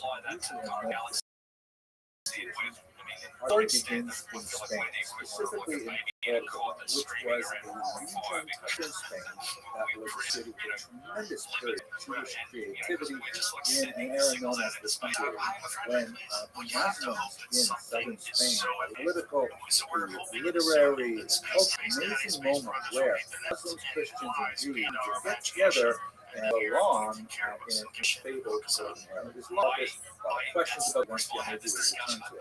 One of the early figures was an individual named Hashtai ibn Shafi, and he actually became one of the most important cities, a representation of our Andalusian kinds of diplomatic. He was actually a medical doctor who treated patient Christian regions as well as much fascinating. For our purposes, he was especially interested in learning about far-flung Jewish communities. He wanted to use the power of his office to try and protect them and promote their interests and to promote Jewish communities. He really thought on a global level. And when he heard about the possibility of Jews living north of the Caspian Sea in the region of Khazaria, he was especially interested in learning more about them and trying to understand, what is the story of these Khazarian Jews? Now, we'll get to the actual story of the creation of the Khazar shortly. It occurred about 200 years prior to this correspondence. But just to look at this map here, you can see that Khazaria is located to the Caspian Sea. In the region which would be today Ukraine. And it is notably distinct from the Eastern regions to the west, and the Mud regions to the south become very significant. At any rate, according to the history of the documents as we have them, Hashtai ibn Shafi sent messengers out to Constantinople to reach the kingdom of the Khazars. However, when they got there, they were blocked by the Byzantine authorities to traverse the territory and make their way out there. And so they were forced to sit tight in Constantinople, which is, by the way, temporary Istanbul. So they're sitting there and they passed off their letters, and which apparently, according to Did you take care of them? Made their way to Khazaria. And King Joseph read the letters from Spain and composed a response. This was an amazing thing. Yeah, it was affirming the third time. Wow. Tremendous. Okay. It's like getting a letter from the Whatever moon. he Oh was my worried gosh, about. Jesus, Azaria? Who are they? Where did they get here? So I have to burst a bubble right now and suggest that it is very likely that these letters themselves they were not actually communicated to Joseph and then returned from Khazarian. That does not necessarily mean that there's Khazarian Jews in it, but that particular set of correspondence. Sweet things must perish. Let's look though at some of the evidence for Jews in Khazaria. One piece which I find most fascinating. This is a document from the famous Cairo Geniza, and it dates roughly from this period, a little bit later. It's actually a rather remarkable document. It is a little settle. It's like it's a document asking for financial charitable support for a traveler who comes apparently from the city of here. There's a little letter with Vav face, which is or Kiev, and it appears to be a document from Khazar. This is reinforced by the fact that at the bottom you actually have these Khazarian runes written, and which translate to the phrase I have read. And there's a lot. What's going on? Who was it behind these documents? What does it say about the nature of Jews and Khazarian front? And I would recommend you have a look at some of my longer videos on this topic to understand some of that. But it seems to me, at any rate, that it's very clear from not only this document but many others that there were at least some Jews living in Khazar. We don't have a great sense of whether they were Rabbinic Jews, a great sense of how many Arians have actually converted to Judaism. It might only be a very thin slice in the aristocracy. I'm not even sure if they converted purely out of political motives or whether the religious impetus to it. But that's, again, the longer video. Let us also mention here a very important scholar, Dr. Rabbi, who was a very respected historian and had a big influence on my research as well. He actually denies the possibility of there actually being. He says the story is a Gilgamesh, which is a Khazarian word meaning a fable. But this is a very important thesis that the entire thing is historical fable. I think Dr. Stanford overemphasizes this, and I think that the preponderance of the evidence suggests that there some Jews living there, but let us pause. By the way, if you're ever curious, is Dr. Stanford a authentic historian? Also make sure that you're listening to the person in the light blue shirt and his hands, because every photograph of Dr. Stanford always but at any rate, what does the document say? So we have a text of a letter that purports to be from Chastai ibn Shabbat to Joseph, which says a lot about what his motivations were. He says, Chastai ibn Shabbat says, I always asked ambassadors because he was, by the way, in a very high level position, so he was constantly encountering people traveling from one end. I asked them, what situation of Jews in this area, what other Jewish communities and so on. And he's always been curious about this thing you heard about from some enemies from the region of Khorasan, which is just a list of what we see around. And he's very curious about these things, and so finally there are some Jews living there. So he sends some messengers all the way out to Constantinople. And as I mentioned earlier, the messengers get stuck in Constantinople, they can't go all the way. Bring back this document, it says from King Joseph. He says, I wish to you that your beautifully phrased letter was given to us by Isaac, son of Eliezer. You made us happy. We are delighted with your He also asked us in the epistle, what people of what family, what tribe? So Joseph goes on to say that they're descendants of Japhet, which is one of the Noah in the Bible, associated with the Greeks. And one of Japhet's wives, a man named Togarma, associated with the Turks. And finally, you have the Khazarians, particularly a king named Gulag. Now, here's the story of the Persian as represented in those documents. Essentially, Joseph says in this book that Christians and the Muslims were in. King Gulan was kind of curious, maybe we should abandon our pagan lifestyle and choose one of these monofaiths. There was a big geopolitical conflict between the Muslims and Christians, particularly in the era of it. So the King Khazars invites essentially a three-way debate. He wants to hear from the Christians, the Muslims, and the Jews. And this debate kind of ends in a standstill until finally King Gulan says to the Muslims, he says, well, listen, which is, of the two, which is worse, Christianity or Judaism? And he says, well, certainly Christianity is worse. Muslims and Christians are not getting along very well at this point. And then he asks the Christians, who's worse, the Muslims or the Jews? And the Christians say, well, for sure the Muslims. And so since they both agree that Judaism is slightly better than the other alternative, King Gulan says, fine, that's it. I guess I'm going to become Jewish. He converts, and some of his society at least converts with him. That is the story of the Khazar conversion. Now, there's a lot of questions to be asked about this. Again, even if we assume the document of King Joseph is authentic, this is about 200 years after the purported conversion in the 8th century. And secondly, it bears some uncanny resemblance to the Povest Ramya, which is a version of the early Chronicle of Rothschild, which has King Volodymyr, similar kind of although he ends up going with Christianity Western Christianity or Islam or Judaism.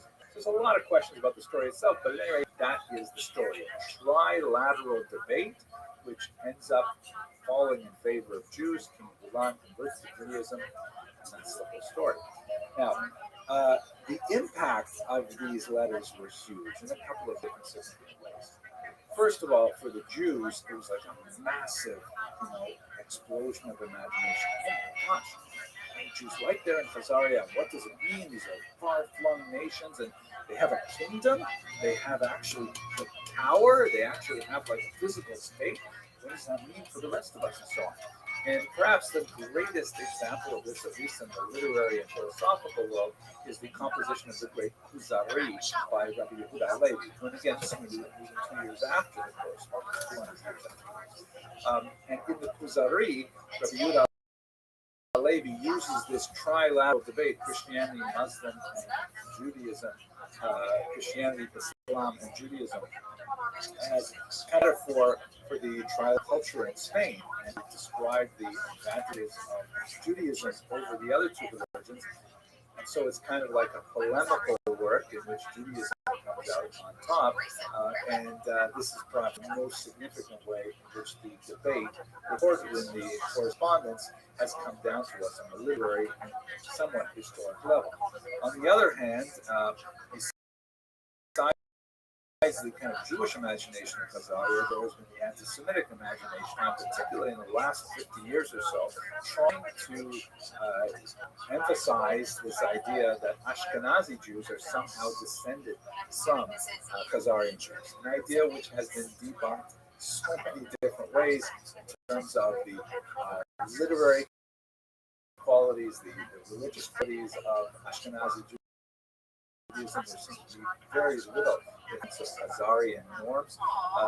With the advent of DNA studies that indicate that whatever possible connection between the people living north of the Caspian Sea and Ashkenazi Jews is like a tiny percentage, even a portion. So it's a completely false narrative to suggest that Ashkenazi Jews are descended specifically from Khazarians, although by promoting that narrative, it serves somehow legitimacy, at least on a kind of a racial level, of Ashkenazi Jews, and it had implications for their connection to Israel. If you want to argue that they're no longer somehow physically descended from the biblical patriarchs and matriarchs, that's kind of like the reason why this story is so popular among but taken as a whole, this particular correspondence between Joseph of Zaria and Castile of Spain, even though the correspondence itself may not actually be the representative of the interlocutor of the claim speak, it nevertheless says a lot about how medieval Jews felt in the larger world. And I hope you found this thing. And I encourage you to have a look at some of the videos I've done. Thank you very much for watching.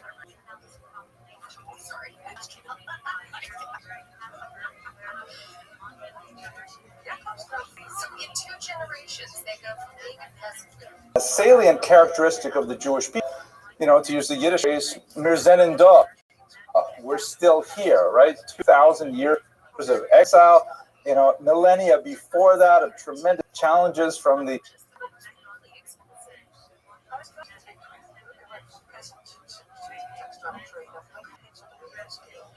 peoples around us, and nevertheless we are here celebrating our culture, exploring our relationship with each other, with the divine.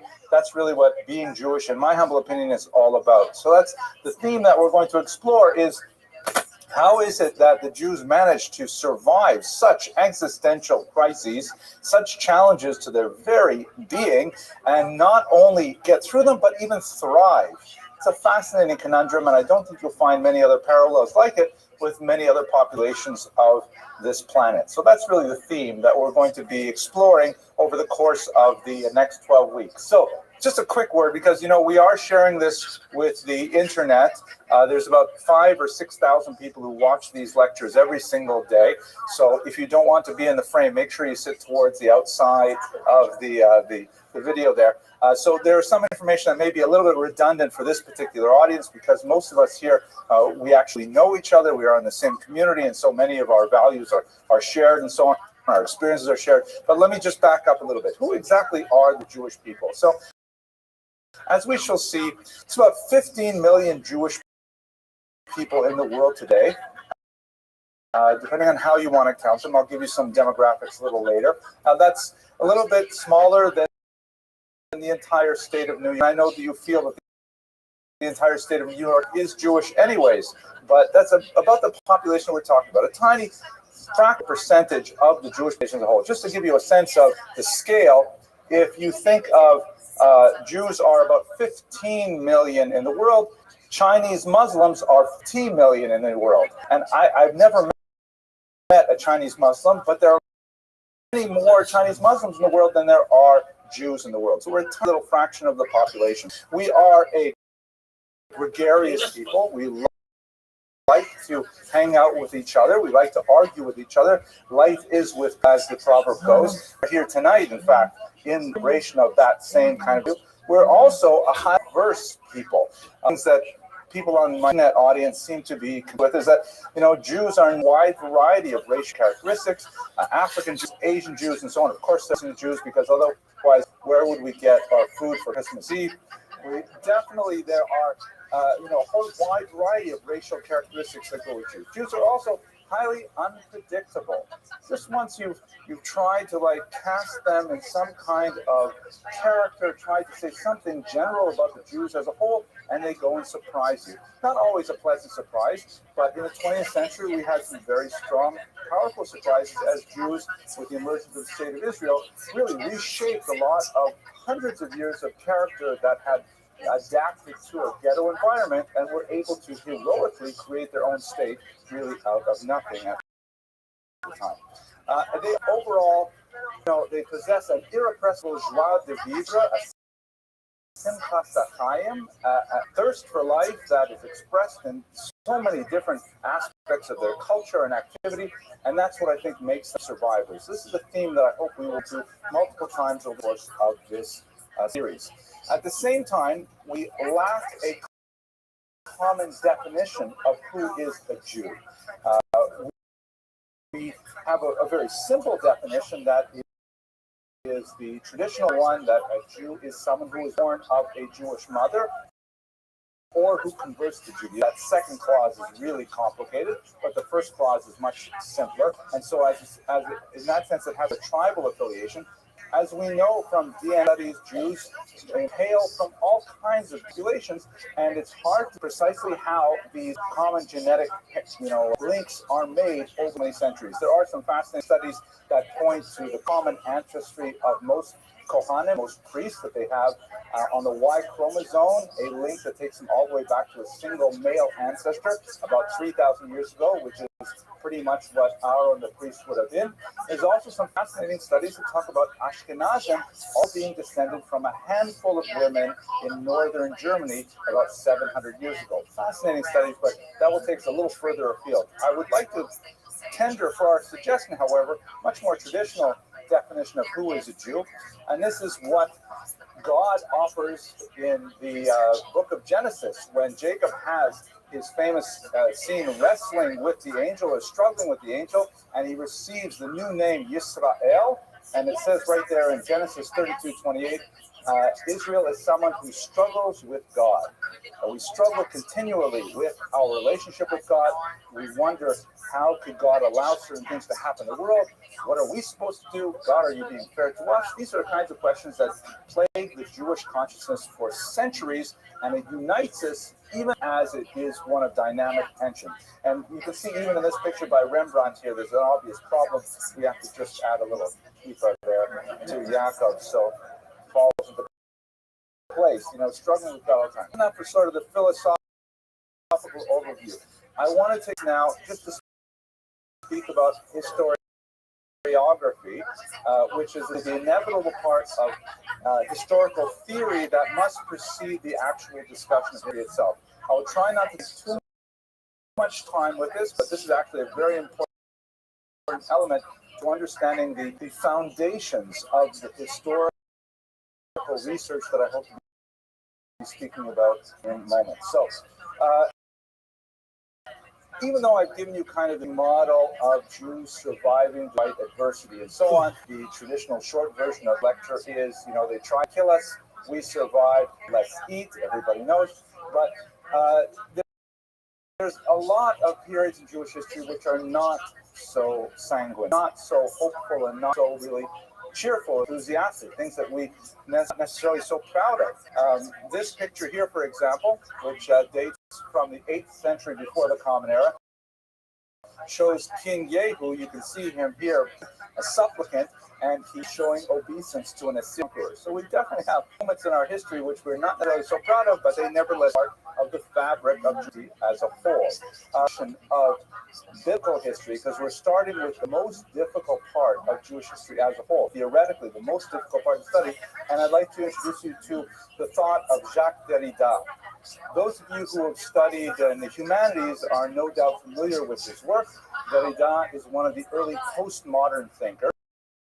He's Jewish, of course, because anyone who's going to disrupt the natural order is definitely going to be Jewish. And Derrida suggested a philosophical model of approaching reality that first reverberated within the humanities and cultural studies, and then over the course of the 20th century began to penetrate the social studies, and now it's actually affecting the sciences. I'm not going to go into great detail as to what postmodernism is, but I would like to take you to one of his most famous statements, which Il n'y a pas de autre, which literally translates as no outside text. Some people have translated even so far as to say there is no reality, only language. We're not going to unpack that statement, which is actually a mistranslation, but the idea that there is no outside text is crucial for understanding the biblical period. What do I mean by that? So what is an outside text? To look at the Bible is to treat it like a puzzle. It is specifically over here the Action Bible Jigsaw Puzzle. I just found something on the internet, and I wanted to order all the series because it has action figures inside it, so that were really great. But we have this text, we have this Bible that is a phenomenal source for Jewish history. My gosh, it starts at the very beginning, takes us through this arc of developments of characters of tremendous profundity, and gives us the whole story of how the Jews came to be, how they lost their nation, how they regained it, how they lost it again. Phenomenal amount of material in this. And it is a lot like the outside of a puzzle box, right? The picture on the outside is a guide for what is inside the box. And this is basically, before the 20th century, how virtually everybody looked at Tanakh, trying to understand it as a historical document and applying the information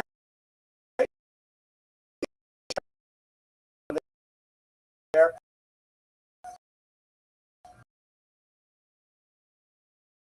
backward to history. And then when things came along, confirmed the picture on the outside, we said gewaldic. We said fantastic. Like, for example, this one here. This is the Tel Dan Stele, which was found in Israel. It dates from the 9th century before the Common Era. And it has, you can see here in this chalked part, it actually has in the Old Hebrew script the phrase Beit David, the house of David. So we say fantastic. We have these amazing Bible stories about Melech David, King David. And look, here is a reference to the house of David from the 9th century. This, as it were, confirms the Bible.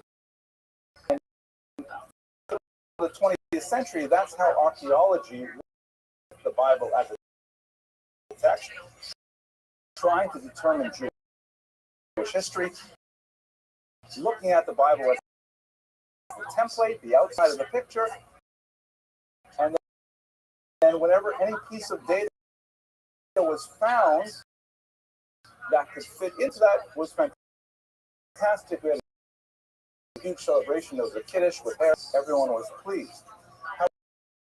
However, historians who do not necessarily start with that background say, no, it's much more complex. There's no pictures, and we are confronted with a whole bunch of puzzle pieces. Well, we're going to start figuring this out. We're going to lay it all out, and we're going to see what the puzzle looks like, but we can't use the outside of the box as a template to figure out what is inside the box, what the puzzle pieces actually look like. Archaeology is still a very young discipline. It's very exact. It's much more art science in many ways, and it's very easy to distort the historical record through archaeological finds to either support or deny the veracity of the Bible. So archaeologists and historians in particular have therefore found themselves somewhere on a spectrum between two poles. On the one hand, you have this called maximalists. These are people, myself and yourself, who believe in the validity of Torah as a given document and look at it and say, this is my history. We fit it into that page.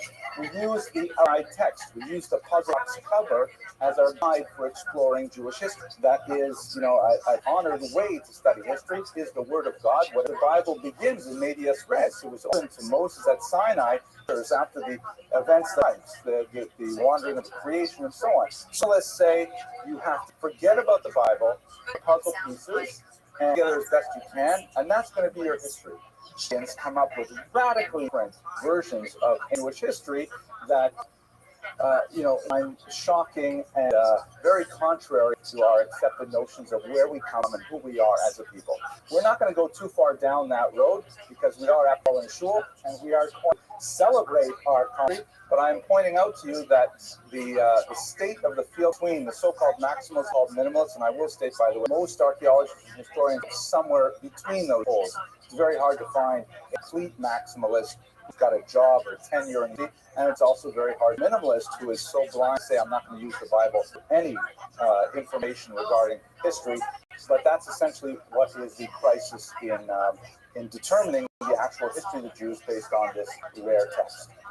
These thoughts, which I introduced to you through the words of Derrida in Yakador text, there is no outside text, there's no guide like the Tanakh to give us direction as to how to understand the ancient period. This has implications for lots more than Jewish history. It has phenomenal, existential challenges to write in general, and very few people have actually engaged with these things. One exception is Rabbi, shown here, who is known as the postmodern thinker of Judaism and has tried to for a believing Jew. Okay, that's it for the theory. Thank God we can go straight to the history or where do the Jews come from? Again, the elements are going to be based primarily on the biblical record because simply do not have archaeological record that will give us comparable data. The biblical, we read it every year. We go through the entire cycle, the first 5 books, origins of the Jewish people, year after. We know from the Bible that origins of the Jewish people are people named Abraham and his wife, and their children. And he hails from Mesopotamia in here, so-called the rivers. The southern river, Euphrates in English, and the northern river is the Tigris, known as the Hiddekel in Hebrew. Extremely old source of human civilization. There's a snow melt that comes down from Turkey every year, and it's actually quite like the Nile. Was also a very predictable flooding of dams and irrigation. The people of Mesopotamia were able to develop a very early civilization, the Sumerians and so on. So Abraham comes from this very early part of the world here. This is a town, Ur Kasdim. You can see it has a reconstructed ziggurat there. And he wandered from there on the commands of God, Lech Lecha. We read it as the second section of the Genesis. And he made it to the only country in the Middle East without any natural deposits. So just looking at where Israel is located, and don't get too upset, please, at the way that the lines in the map are on. This is taken straight from Wikipedia. There's a lot of political sensitivities and such things. But note that Israel is at a strategically important location. It is at the crossroads between 3 continents, Africa, Asia, and Europe. Any trade, especially overland trade from Africa through Asia, has to go through Israel. Major ports are established in Israel for the maritime trade. It's a connection as well to the Mesopotamia region here and into the Persian Gulf. So it is really a crossroads of history. And you see this even more importantly when you look at this map here, which is a satellite map, which shows you a little bit more about how important it is. You can see that you've got all this brown over here, which is essentially desert, and this tiny little strip of green here, a tiny little strip where you can actually farm and produce goods for living, for life. So there were 2 roads that would cut through Israel, the so-called Via Maris, or Derech Hayam, that would go along the coast. This was kind of like the A1A of Israel, and the other was called the Derech HaMelech, or the King's Highway, which has been transplanted, of course, into Brooklyn. And the Derech HaMelech went just inland a bit. But these 2 routes were extremely important for all overland trade and connecting to the maritime trade as well. So Israel was at a strategically important location, and as a result, of course, it was the depredations of many surrounding cultures for much of its history. You can also get a better sense for the geography, and geography is very important, what historians call la longue durée, the long duration, the long arc of history, which involves many other factors beyond narrow human activity. You can see here from this map, which does not show vegetation, elevation, that there is a flat land that extends along the coast, and then it's bisected by these mountains to be very arid, the Judean desert in the south and so on, and then there is a tiny amount of water here, the River Jordan, the Kineret, and so on. So Israel is really just a tiny strip of land which has a little bit of area, and is a way to look at it.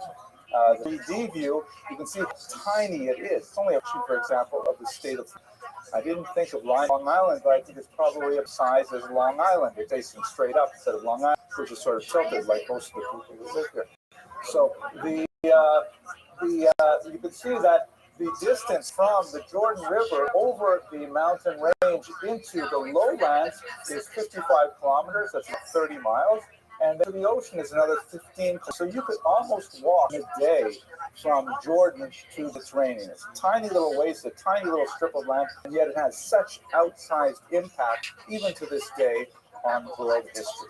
So that's just a little bit of the geographic context. Now, the Jews will be from this land multiple times. What I'd like to do with this slide is just give a very quick flash forward to the present day, and then we're going to go back to the biblical period in earnest.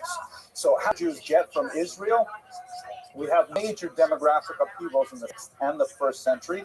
Conquerors imposed population, the rebellious nature of the Jews trying to displace their land. So we have two of those major exiles, and this results in significant population growth in Mesopotamia, where the Talmud would be written, in North Africa, in Egypt, and Tunis, places like that, and even the Italian peninsula. Of course, the Romans would take tens of thousands of slaves to Italy.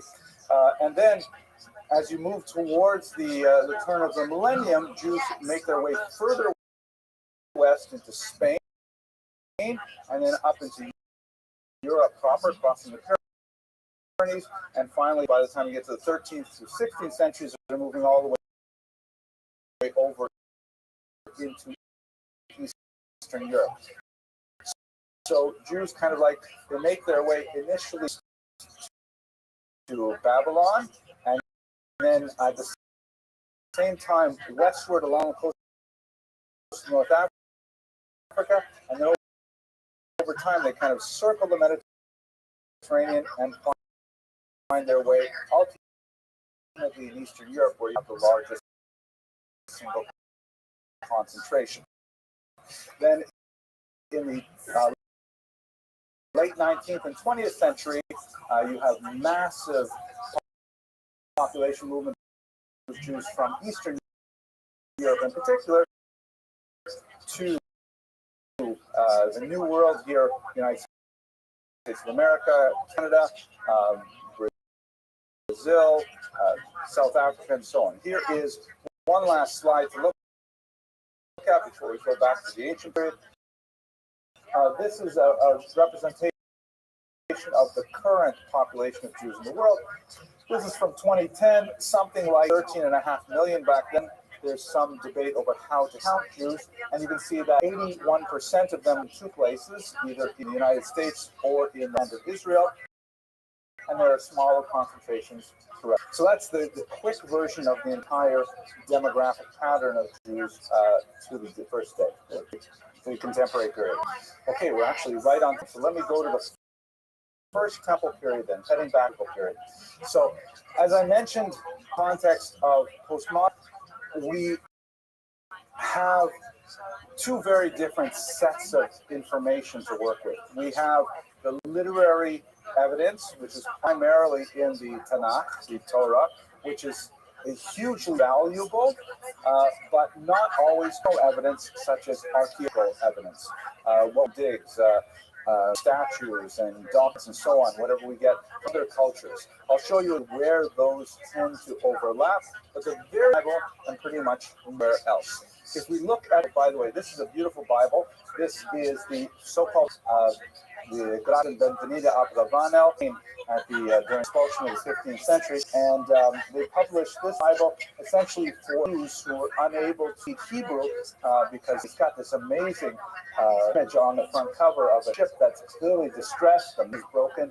There are these sisters waiting for them in the ocean. And by choosing an image like this on the cover of a Bible of all text, about how they wanted to express and be in danger, but the Bible itself would protect them.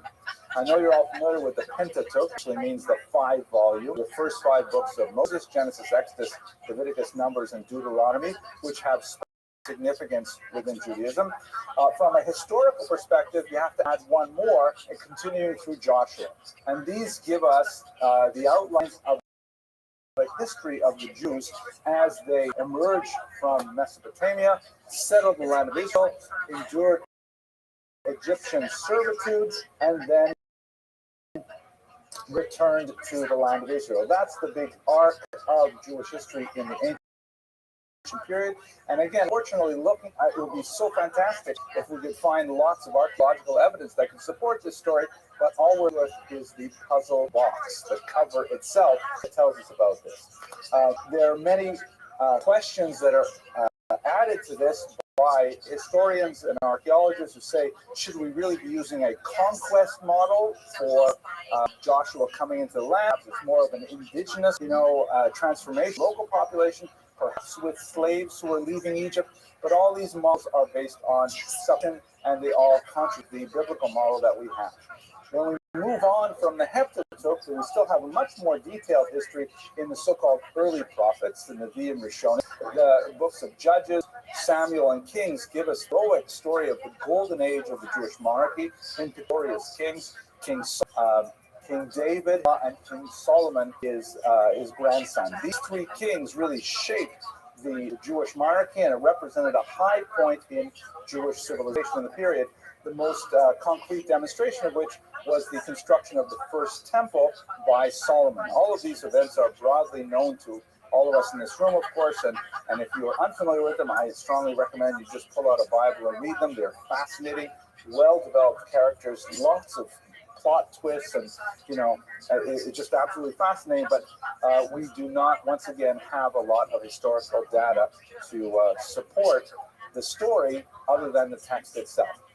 Moving to the end of this period, which is primarily described in the book of Kings, after King Solomon dies, there is a civil war, and the Jews split into two distinct kingdoms: the kingdom of Israel to the north, the kingdom of Judah to the south.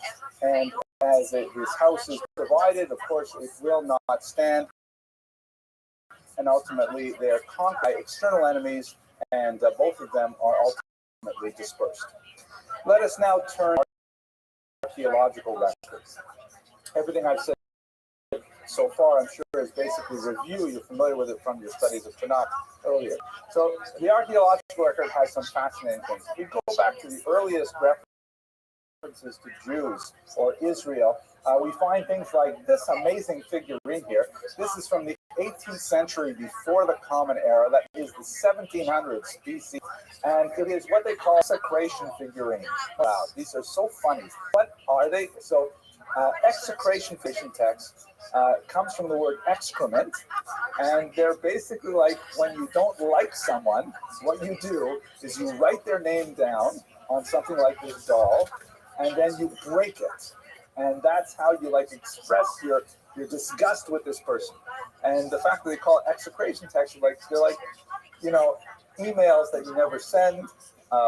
But these you kind of do send, you break them and so on. And this is where we get our first references to Israel in archaeology. This is a text written on this figurine that mentions possibly the city of Jerusalem. But the problem with these execration figures, besides the fact that they're fascinating to themselves, they're primarily useful for topographic information. Like they say the word Jerusalem, and we say great, but they don't say anything about Jerusalem other than the creators of the figurines didn't like Jerusalem. That's all we know. So they're not especially helpful to answer the questions of where did the Jewish people come from and so on. They certainly don't support the Bible other than to the extent that there are people in the biblical period who did not like Jews, and that, of course, would be a huge revelation for all of us. Here is another one. This is actually a fun one. This is the often cited as the earliest clear reference to Jews per se in the archaeological record. This is a so-called Merneptah stele, and it has a long description of what the pharaoh Merneptah did in his lifetime, primarily various peoples that he conquered, and empires that collapsed under the weight of his attack, and so on. And then down here at the bottom, there is this interesting passage which has one little phrase Israel is wasted, its seed is no more. So archaeologists have, first of all, it's really fascinating. It shows that there was a place called Israel. The Merneptah knew about it. The Merneptah had problems with it. So much makes sense with regards to the figure earlier. But it doesn't refer to a place, doesn't refer to a people. When it's wasted or destroyed or no more, it doesn't mean that this place is no longer or these people have died out. And when they say seed, it literally means, is it referring to the weather, that they don't crops, or is it referring to their children, their progeny? You know, you'd like to think it's metaphorical, but this is our first reference to Jews outside of Tanakh in any other source. And here's one last one that I'd like to show here to give you a sense of this. This is the so-called Mesha stele from the 9th century before Common Era. This was discovered in Jordan, and now we get a lot richer picture of how the Jews were perceived. And this is where we begin to see a sort of a convergence of the biblical and the archaeological record. Prior to this, we really have much more than little pieces that I've shown you. But this is the text partway through the stele says, I am Mesh, son of Chemoshiati, king of Moab. Moab would basically be Jewish. So this is a non-Jewish king writing. It's a kind of a monumental architecture. It was meant to stay a long time to celebrate the victories and so on. King of Israel. For those of you who study Tanakh, it's not really, he doesn't get a lot of play in Tanakh. He's in the book of in this text as well. But we begin to see a lot of cross references in the king of Israel oppressed Moab for many days. For Chemosh, the god, angry with his land, right? Chemosh, the god of the Moabites, was punish the Moabites. And Achab succeeded him. He was even worse. This is and he also said, I will oppress Moab. In my days did he say so. But I looked down on him. This is the king of Moab speaking. I looked down on him and his house, and still has gone to ruin. Yes, it has gone to ruin forever. I'd just like you to observe for a moment here. Is there a pattern developing? You see? The 18th century to the 13th to the 9th century, it seems that a lot of the neighbors of the Jews don't like the Jews, and they keep on predicting that it's over now. We finally taken care of the Jews. This is essentially the story of Jewish history, unfortunately, right up until our own times, where people are constantly claiming that they have finally wiped Jews. Shalom, Lo Alena. But that is essentially the kind of information we get from much of the archaeological record. So at this point, to recap for a second, very earliest parts of the Bible, we have to rely on the Bible to reach this point because we don't have a lot of archaeological detail. With the reign of Kiri in particular, in the Kings, that's when we begin to see a lot of corresponding information developing from surrounding cultures, which are also becoming much more sophisticated this time. By the time we get to the 6th century, the 8th century before the Common Era, that's when Assyrians attacked the northern kingdom and spared away much of its population. Now, contrary to popular belief, the 10 lost tribes were not removed surgically from the land of Israel.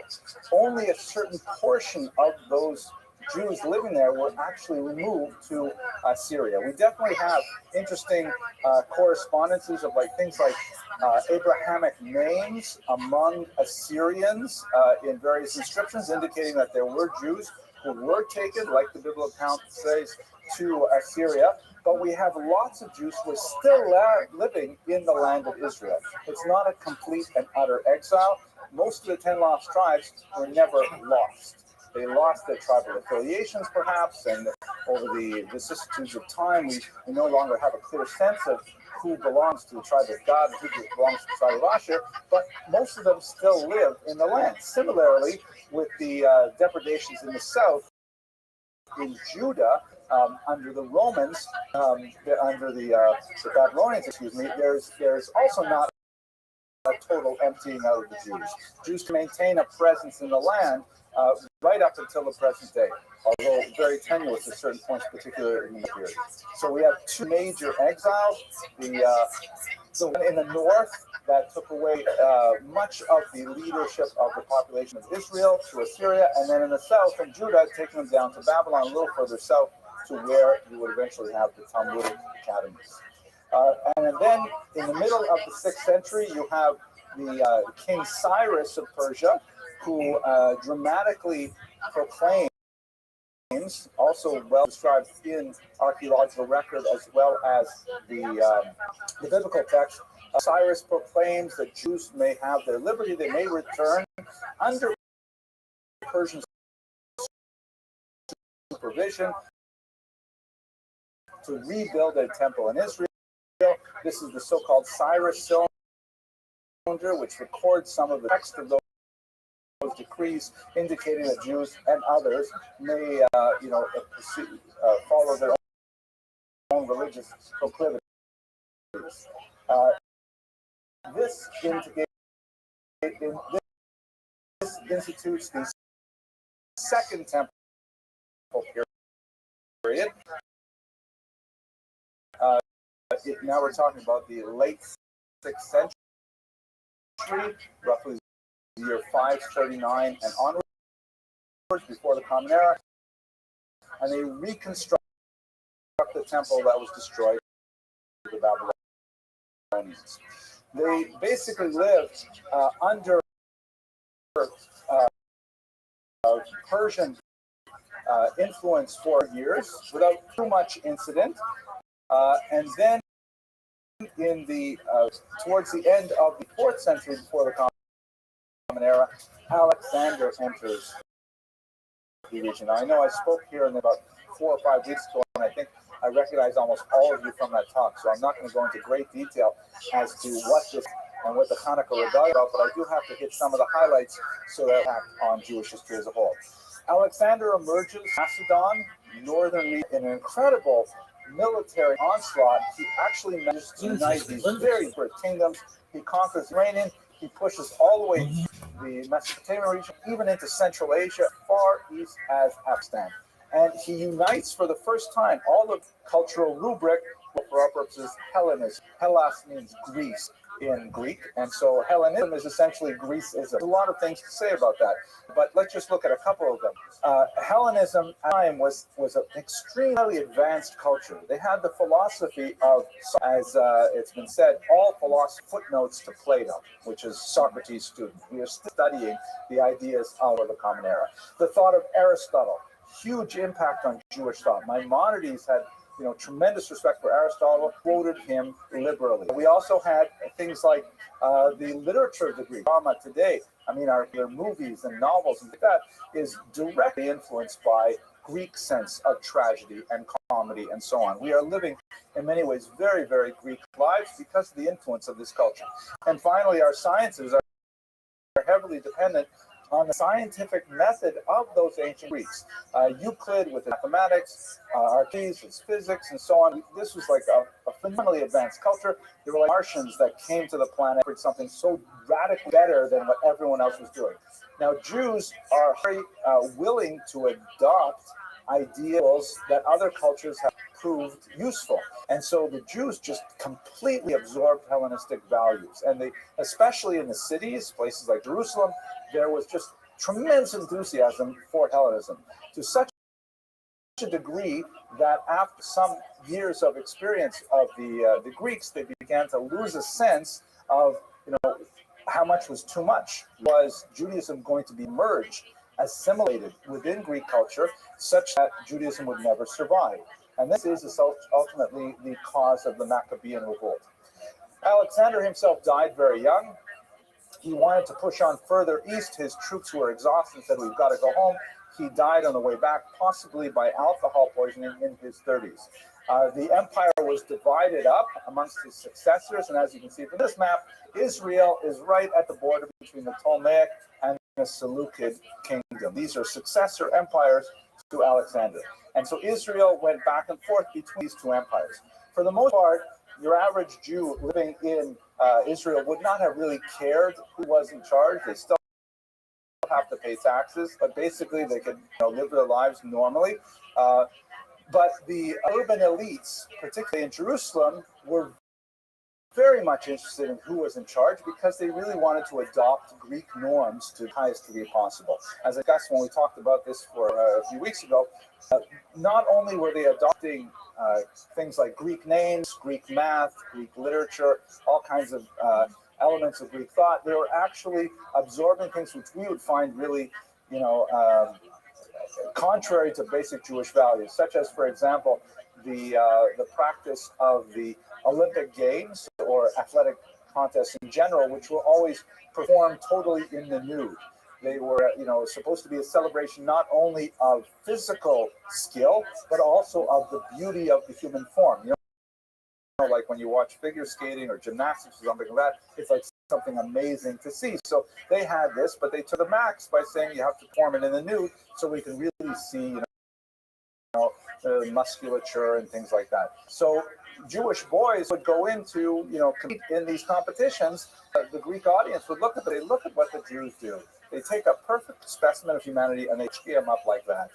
So they were actually Jews who would go through a very primitive form of surgery called epispasm in an attempt to hide the mark of the circumcision, an attempt to look as pre-circumcision as possible. Very painful and crude operation, but it's referred to in the rabbinic literature as Hamephir Bris Avram Avinu, someone who denies the covenant of Abraham, our father. So this just gives you a sense, though, of how far they were willing to go to try to absorb Hellenistic values. Things came to a head when Antiochus Epiphanes the fourth came to power in the year 174. He was a complete newcomer to the scene. He had actually been raised in Rome. He had no idea what the local situation on the ground was in Israel. And he kind of clumsily ingratiated himself with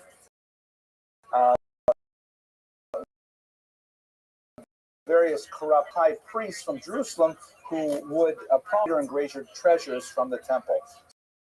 So ultimately, after the Jews were squabbling between each other over how they could best please Antiochus, he said this: we're going to right now Hellenize your country because we can't handle this strange invisible God and so on.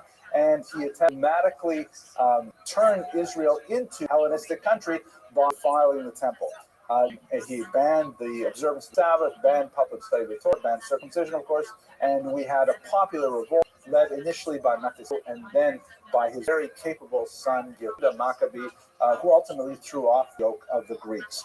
This is a defining moment for Jewish culture, primarily because it represented the first time that the Jews were able to define for themselves how much of an external culture they would tolerate and were willing to take up arms to defend that definition of Judaism. This is a picture from Gustav Doré, the death of Eliezer, who was the Maccabee brothers, in a rather heroic moment described in the book of Maccabees. Eliezer thinks Antiochus himself is on one war elephants that the Syrians had brought into Israel. He is successful in killing the elephant, death on the Israeli for Jewish self-identity, message of Hanukkah. It is highly ironic, of course, that it always falls out in December. So that's one of the times of year when Jews have the most pressure to try to conform to secular values and culture. And myself, I grew up, just as an aside, I was the only Jewish kid in a very, very small town, and I used to feel terrible every Christmas because I never had a Christmas tree, and all my friends had Christmas trees, and it was somehow I survived. But at any rate, so that's now let us take this time to just cover quite a bit of history. We've gone back from the very earliest period of Jewish history, and we've looked at the sources. Once we emerge through the kind of heroic period of the great kings Saul, David, and Solomon, then we begin to actually see a lot of the biblical record really being reinforced by the archaeological record, especially with King Omri and his son Achab, where there are multiple points of contact between other records and our biblical texts. The story continues with, for hundreds of years with the conflict of Jews and their neighbors, usually not ultimately in a glorious act of rebellion. The Maccabees managed to define for themselves and really for posterity what it means to be a Jew. And this is perhaps the lesson that we should take away from our period of Jewish survival. The existential threat of absorption within a powerful culture is something that Jews continue to strive with, especially when they're living as a minority within very powerful cultures. Jews must learn to find a way to identify themselves without ending, in conflict with our neighbors, but at the same time, memories of what it means to be a Jew in the contemporary period. So next week, we'll continue the story, and we're going to go to Roman domination, which begins in the year 66 before the Common Era, and through the very complex era of early Christianity. Christianity, of course, is a daughter religion to Judaism. The early Christians were all Jewish and represented a taking away, let's say, a breakaway of global proportion, and we'll understand exactly what's going on, I hope, within that very complex time. This, by the way, is from Notre Dame. It is an image of the synagogue as represented in the form of a woman, and the serpent wrapped around her head is indicative of alleged Jewish blindness to the truth of Christianity. This is the kind of material that we'll, God willing, discuss next week. I want to thank you very much for your attention, and look forward to seeing you next week.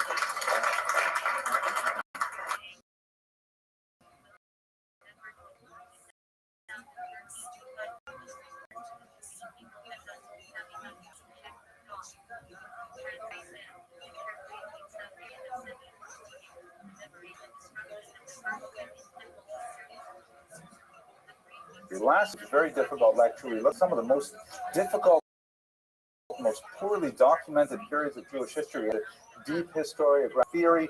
Today we're going to do theory, but nothing like what we did. We're going to look at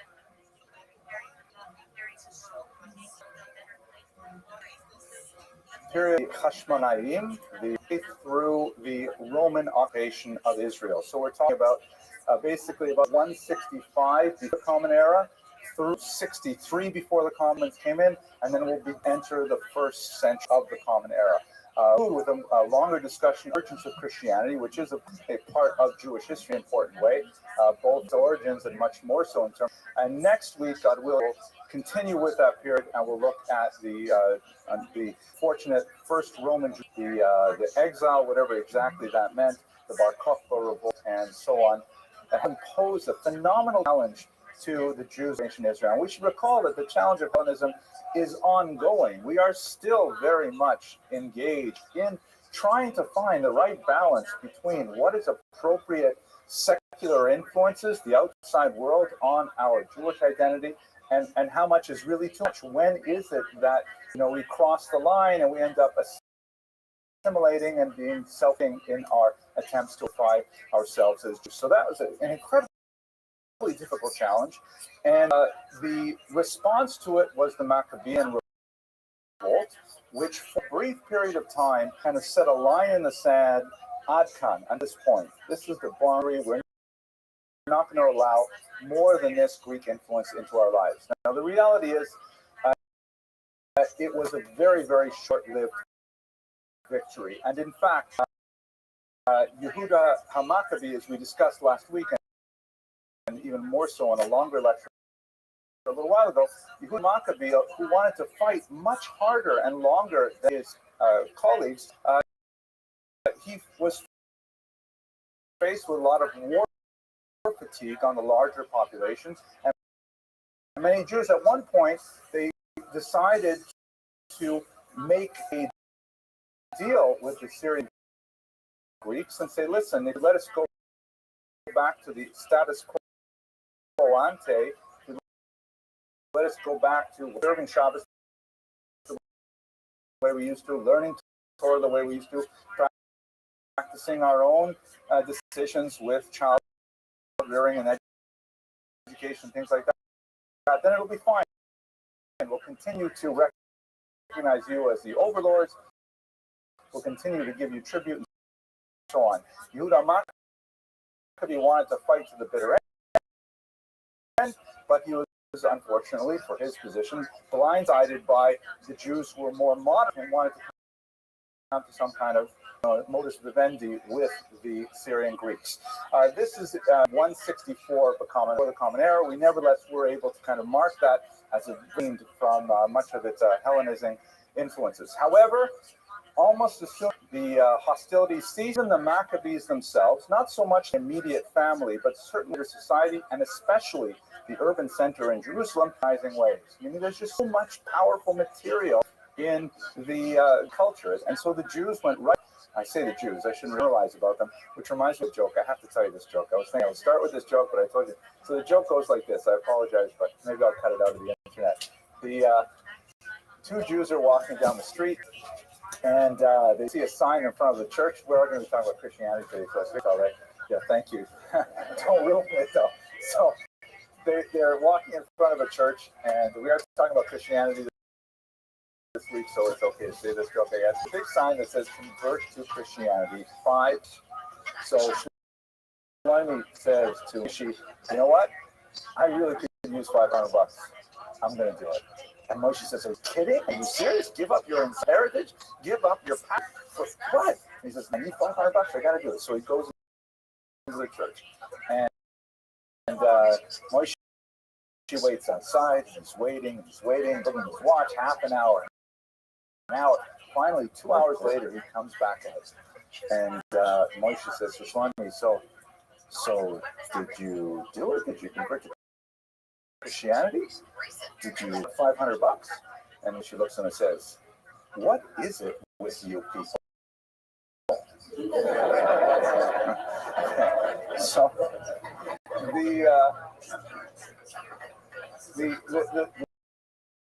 as we shall see, even after this great conflagration of the Maccabean revolt, again, the social tensions of trying to figure out what's the appropriate measure of Hellenizing values and culture and society in Jewish identity continue to plague the Jewish population as a whole. It also led to heavy factionalism, where Jews fell into very clearly defined and highly oppositional camps. This continued right from the period of the early Maccabees all the way through the Roman occupation and into the first century. We'll see it very clearly when we get to the New Testament, the Christian scriptures, and look at the factionalism that's exposed there. So this is a very dark and difficult period of Jewish history that refers to, an ongoing intellectual kulturkampf, a cultural struggle that meant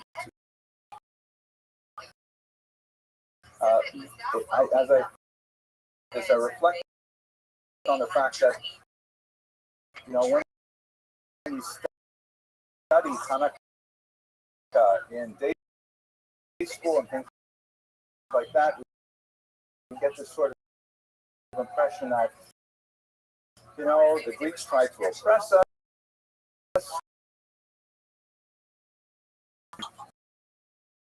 We fought back and kicked them out of the country, and everything was fine. And then somehow things all, within a couple of years, they all fell apart again. The reality is they fell apart, within the first decade after the rebellion, we did not take that military victory and translate it effectively into a social victory. We did not penetrate the larger society, and as a result, the symptoms were still evident in the original disease.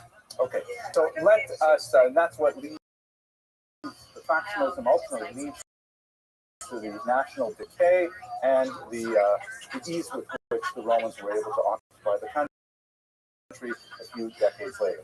Let us go into the sources. We just do a little bit of historiography to understand how do we know all this stuff? Where do we get all this information?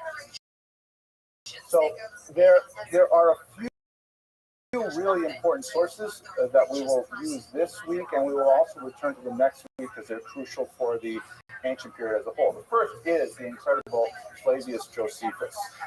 The great news for us is that Josephus, was a remarkable historian. Really, we are so fortunate to have someone with such a grasp of the scope of human activity, of the arc, the narrative arc of events, the ability to capture in very gripping prose the drama of human history. The bad news about Josephus is Josephus that's writing these things. I'll tell you what I mean by that. And Josephus is an extremely complex figure, politically, personally, socially. And it's very Josephus trying to prove. A very quick graphical note.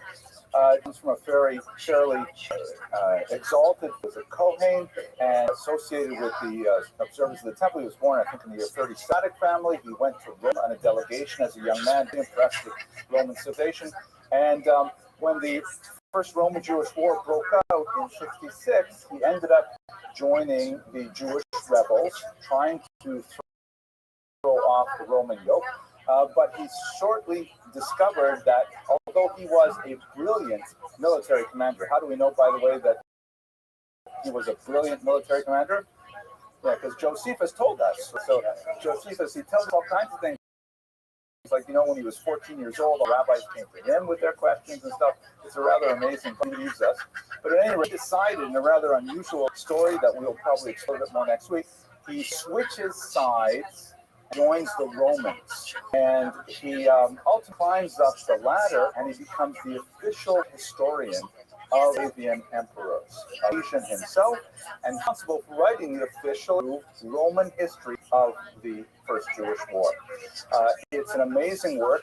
Apparently, Josephus wrote an earlier version in which was the Jewish vernacular, and it might have been very different. Don't know what he would have said to his compatriots. What he did do was he wrote in Greek, which was the thing at that time and widely circulated, and so essentially writing for Roman captives. So about Josephus, we read through this lens of he's writing for an audience, right? Vespasian, who's sponsor, and he takes his name, Flavius Josephus, and we kind of read past that bias, but nevertheless, critically over the course of today and this week. Another interesting thing, why the great historians of the period taught? Why we know that there are many other historians. We have like little tiny Josephus and elsewhere.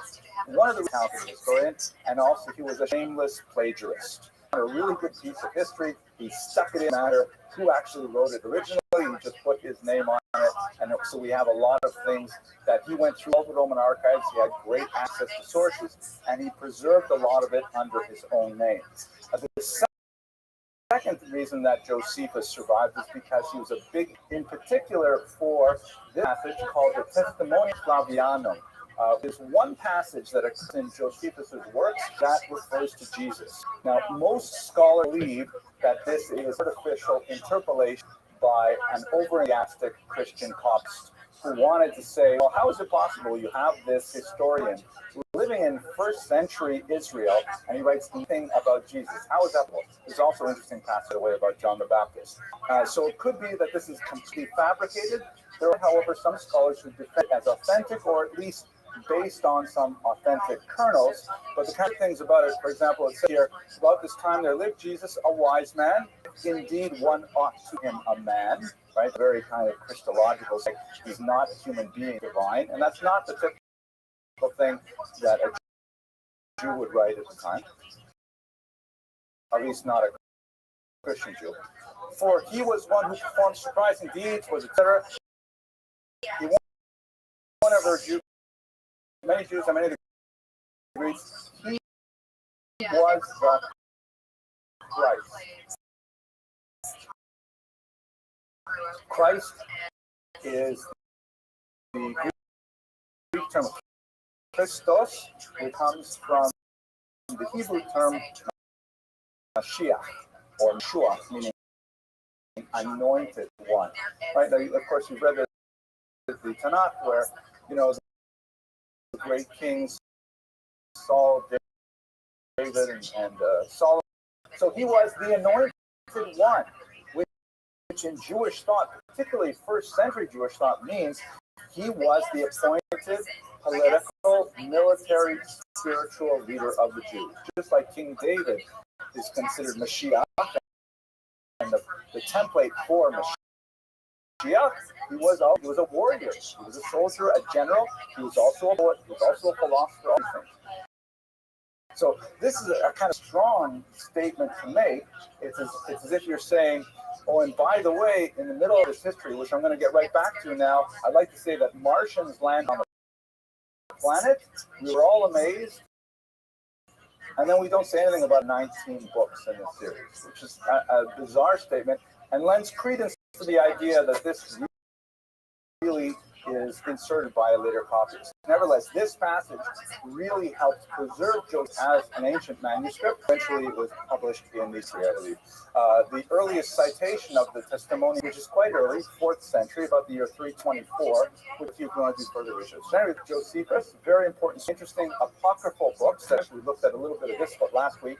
The book of the Maccabees. It was written around the same time as many of the later books of Tanakh. They go through some of the works of that period and thumbs up, this can be late. So the books like Songs, which is pretty racy if you just read it as a simple piece, which, Song of Songs has some pretty cynical things in it.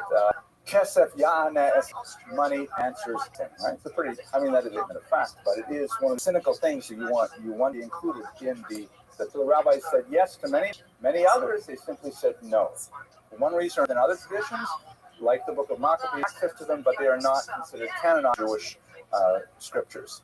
We also have, of course, Talmud, which is a difficult with because it's not typically trying to deliver historical information. It's trying to deliver ethical, philosophical, halachic information, legal information, and it might be that historical elements are relevant discussion, but it's not ultimately the main task of it. We'll see, especially in Christianity, the Talmud does have some really important individual passages here and there about the birth of the church, and they have strong opinions about what that meant. But, by and large, it can give us a lot of, historical information like Jude does. An ultimate example is we also have the Dead Sea Scrolls, which were found in the Qumran region near the Dead Sea. There's something mid-20th century of these scrolls, which were apparently written by some of the bizarre, outlandish, possibly the Essenes, as Josephus defines them, but they left behind these amazing works, sometimes copied sections from other books cherished by the Jews, the Book of Thomas, for example, and sometimes that have no other reflect any other Jewish work, and ciphering the Dead Sea Scrolls for history. Finally, and perhaps not surprisingly, we have Christian scriptures. The Gospels, the New Testament as a whole. That term New Testament is theologically loaded because it implies that the Old Testament is kind of like out of date, right? You need to get a Windows upgrade. You've got to get a patch for the bugs in the old software, which is not necessarily how Jews. Pardon me if I use that terminology. The New Testament is essentially a Jewish work. It's written around the same time as these other works are composed, textual form around the same time, give or take a century. For example, although the Mishnah on older oral tradition, nevertheless, is being composed as some kind of recorded for a Jewish audience, and it has tremendous, obviously still within context. By the way, you can tell this Jewish. How do you know? Look at the icon in the background. Also, there's no lash there. He's not even learning with his face at all. And of course, he has no Chinese food on his desk. There's a lot of room there. Okay. Okay, so that's it for the theoretical orientation to the main primary sources that we'll be relying on for tonight's presentation. Obviously, there's a very large secondary material that extends to the 21st century, but we'll focus on primary sources. So what happened with the Hashmonaim, the Hasmoneans, another name for the Maccabees, succeeded the successful the Talmud basically glosses over many of their less than desirable activities and tends to focus on a fairly narrow band of transgressions. The most significant of which is that the Hashmonaim, the Maccabees, not really the Maccabee family itself, but their descendants, arrogated to themselves both role of high priests, all right, Kohen Gadol, and kings. Now, as you can see, for example, in this coin from Antigonus, which is one of the Maccabean kings from the first century of the Common Era. It's not easy to read it here, but on one side you have in Paleo Hebrew himself as the high priest, and on the other side, the obverse is written in Greek letters, Basileos, which means king. And the Talmud says that based really on a reading of a particular verse Bible, they really should be separate. It's not appropriate for a Kohen Gadol to also be the king. There should be a separation of powers between these two institutions, and to arrogate both of those for one family is definitely not okay. It is true that the Maccabees and their descendants, the Hashmonaim, did focus power in themselves in this way, but when you actually look at the historical data, oh my gosh, this is the smallest of the things they're involved with. And I have to say,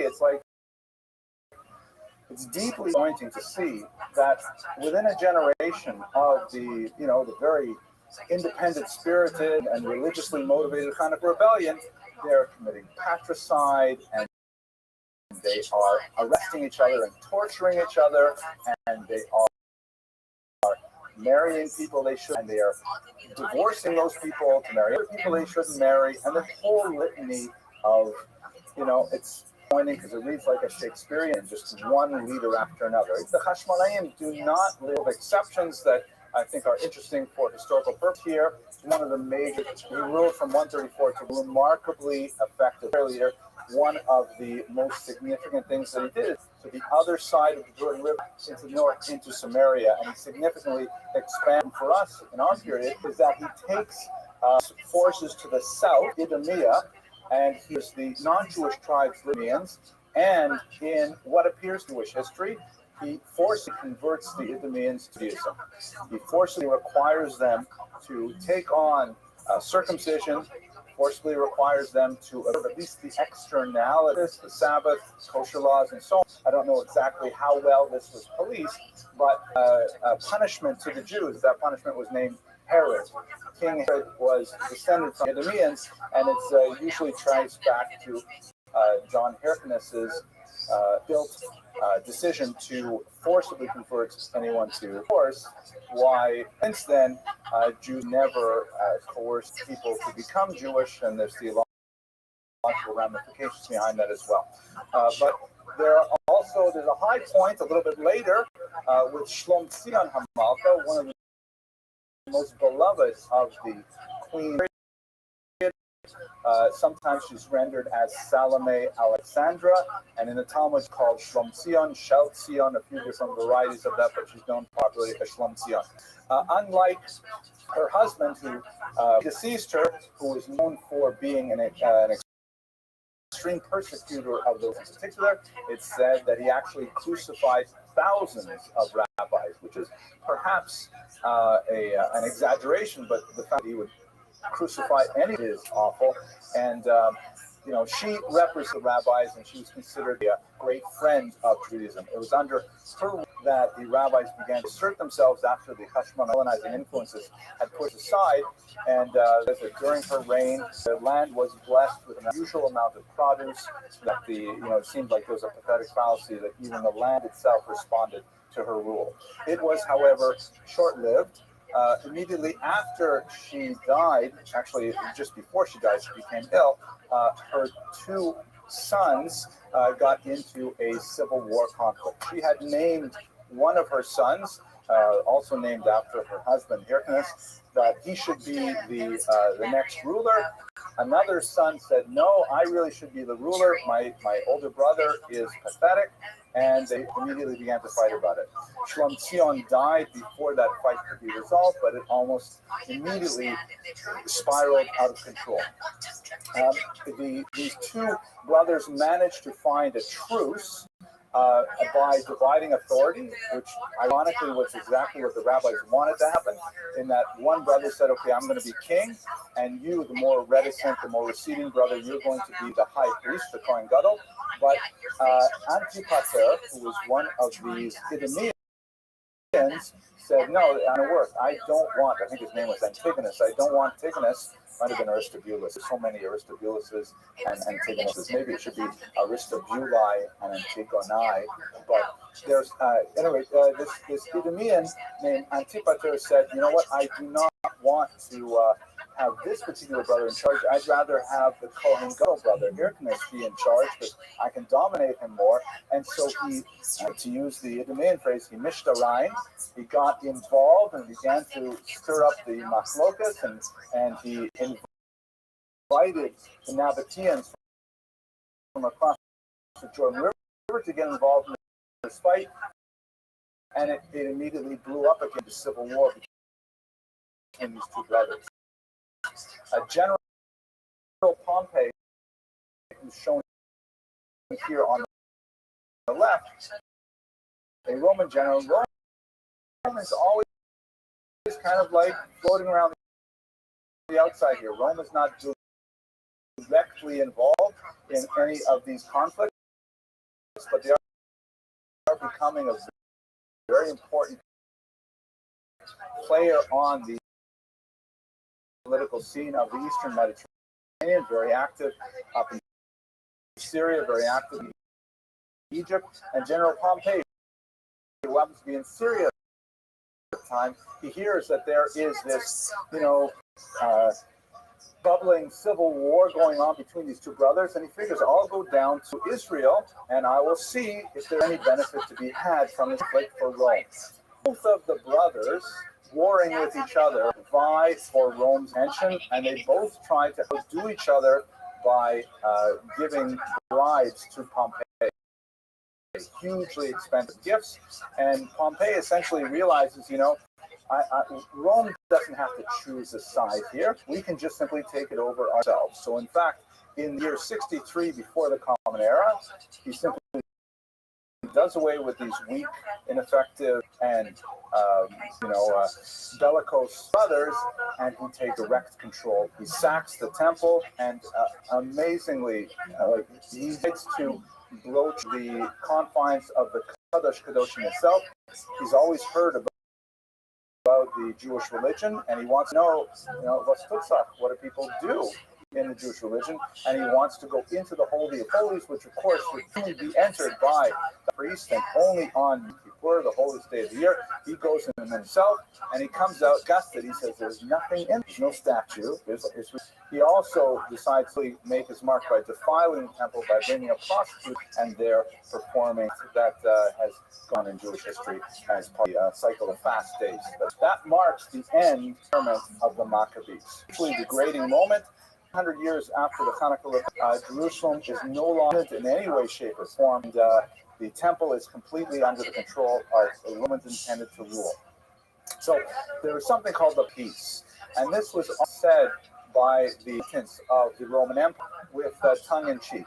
The Romans, their method of governance was annals, in that they were specifically interested in dominating the population. What they wanted was to simply exploit the population in the most effective manner possible, to increasingly take tribute from those lands, to expand their boundaries, and they had no real special interest in destroying any civilization that they conquered. There were some, especially the German tribes, that began to pester them towards them, but the Jews, especially in the first century before the Common Era, they were content to simply say, okay, look, fine, we are going to take over now, and you can go back to running things the way you do, as long as you continue to give us tribute, as long as you follow our basic civil religion that doesn't really put too many demands on you. We will even give you lots of privileges. Your nobility gets to be Roman citizens. You have all kinds of, they would co-opt the highest members of society. And it was a very, very effective method of governance. And by and large, unless you were a slave, and there were a tremendous number of slaves in Roman society, but if you were a free person, it was actually not so much different from life under the Maccabees or life under the Syrians before them. We should understand that what we call anti-Semitism today was born around this time. Now, there are some, I'm not going to get into the hashkafic elements of the philosophical elements, the famous statement of Rabbi Shimon Bar Yochai, Esav, son of Yaakov, that Esau hates Jacob. That's something really for the rabbi to talk about. But if you look at the history of anti-Semitism as an ideology, and this is something that, God willing, we will explore in greater detail when we get to the medieval period, anti-Semitism is a unique antipathy because it is something, it's a virus that is able to adapt to widely divergent cultures. So when you look at the history of anti-Semitism, it goes through 4 easily definable periods. The first period is what we call xenophobia, or the fear of the strange, the fear of the different. If you look at the numerous anti-Jewish statements in the Greco corpus of literature, they're primarily directed at how the authors are unable to understand Jewish difference. For example, Jews, of course, take off 1 day a week for Shabbat, which was, a tremendous ratio of days off to days working for most of the ancient world. So Jews were accused of being lazy. These Jews, you can't get them to 6 days in a row, then they've got to have a break. That was considered, that's basically because they didn't understand our culture. Similarly, we were accused of being misanthropic, that is, hating other people, being clannish, because the only way we would recognize other people as Jewish is if they underwent circumcision, for males obviously, and they conform to our standards of behavior. That was considered like, what do you mean? We worship all gods here. Why can't you just worship ours as well? Well, and Romans thought that it was like a gesture of kindness and hospitality to simply take the gods of whatever place they conquered and put it in their own temple. And so it was just like, very pluralistic, so to speak. Jews were misanthropic. Jews were clannish and hated other people because we would not extend similarly pluralistic values to other societies. So it's hard to say that the Romans, especially before the Roman-Jewish War of the end of the 1st century, had any special antipathy towards Jews. It was basically a Kulturkampf, a culture struggle between Jews and Greeks on the the Romans and Greeks on the one hand, Jews on the other. This will change dramatically with the birth of Christianity, as I hope to show you shortly. And I mentioned already the nature of Rome, did this backwards. So what exactly happened to the political life of Jews in Israel? So the Romans, according to their notion of Pax Romana, they basically said, fine, we are in charge right now, but you can keep on doing same old, same old. We will allow you to have your own kings. The only thing is, the kingship is no longer hereditary. Every king must be confirmed by the Roman emperor or the Senate, and we will set the amount of the tribute that you have to pay and so on. So they had kings. Jewish kings did continue well into the 1st century until the Herod, really, shortly thereafter. But these kings were just puppets of Roman authority and subservience, sometimes called kings. Okay. One of the most infamous of them, and perhaps the most powerful of these client kings was the incredible Herod. And I would like to spend a lot of time on him, but I realize that if I even start, we'll go down a road that we will not easily in front. Let me just say two very quick things about him. On the negative side, he was a bloodthirsty, savage, overly sensual, murderous. I can only think of all kinds of these nasty, awful words to him. He killed off his several of his wives. He married 10 of them, by the way. He killed off several of his children. He even murdered his mother-in-law. Maybe I should have put that in a different order, I think. But you know, he was just paranoid of all kinds of plots behind his back. His mother-in-law wasn't plotting behind his back, but you know, he had a completely brutal, very effective leader. Though he's developed very close relations with Roman authority, and he wielded his power with tremendous efficiency in the land of Israel. And so he was definitely not favored by the Jewish society as a whole because of his rapacious nature. Just to give you one sense of it, and it's the most dramatic, I think, he himself was the Idumean, right? His father was Antipater earlier, so he came from Idumean stock. So he always had kind of like, there was a question mark or an asterisk, appropriate to be the king of Israel. The reason he came to power is because his father essentially engaged in plotting, and then when his father assassinated, he was able to control. One of the things that he did to try to cement his authority, he married one of the last of the Hashmonaim queens, one Mariamna. He married actually to the name Mariamna. But this one was the last of the Maccabees herself, and he loved her deeply, but was extremely suspicious. At one point, for example, when he had to go off on a dangerous mission, he left orders below. He wants no one else to marry her. He should be killed. If he was a guard, being generous, I to tell Mariamna, so when Herod, then he later will kill Mariamna. As the Talmud tells us, this as well, he was so consumed with grief and rage that he had killed her body preserved in honey, so that he could still have killed it. This is the kind of, he was a great builder of public works. Dotted the Jewish countryside with amazing city of Caesarea on the coast, a new port city with phenomenal, amphitheaters and a great port and all kinds of things like that. He was a builder of tremendous imagination. He built up his palace at Masada, an amazing, sense of space and of placement and architecture. And of course, his most famous achievement, which we revere today, is he innovated the temple. The walls that form the Western Wall today, especially higher bricks, are all called by Herod. Not really a nice guy that we want to remember in a positive light, but nevertheless, he is associated with rebuilding the temple. This is the most important of the client. He ruled for a long time, had a major impact on the land. And he forms a very important role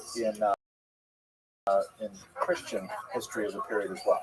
But let us go to the Jewish. I've kind of spent a lot of time in sort of the royal political history, talking about the heads of society. What about society as a whole? So this is an amazing picture, by the way, by Karl Schleicher, and the title of it is Eine Streitfrage aus dem Talmud, an argument question from the Talmud. I remember my grandmother Sham used to have this on her wall, and when I saw it online, I loved it. Anyways, Jews' three opinions that basically reverberates throughout history. And there are several major groups who are active at this time. The fissures between these groups can be traced back to the earliest Maccabean period, where we already see them beginning to form distinct camps. So let's just go through them very quickly. The first are the so-called Pharisees.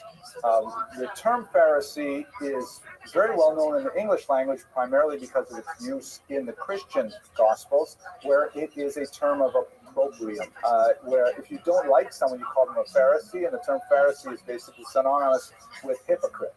But the Pharisee is just a translation of the Hebrew term perushim, which refers to those who separate.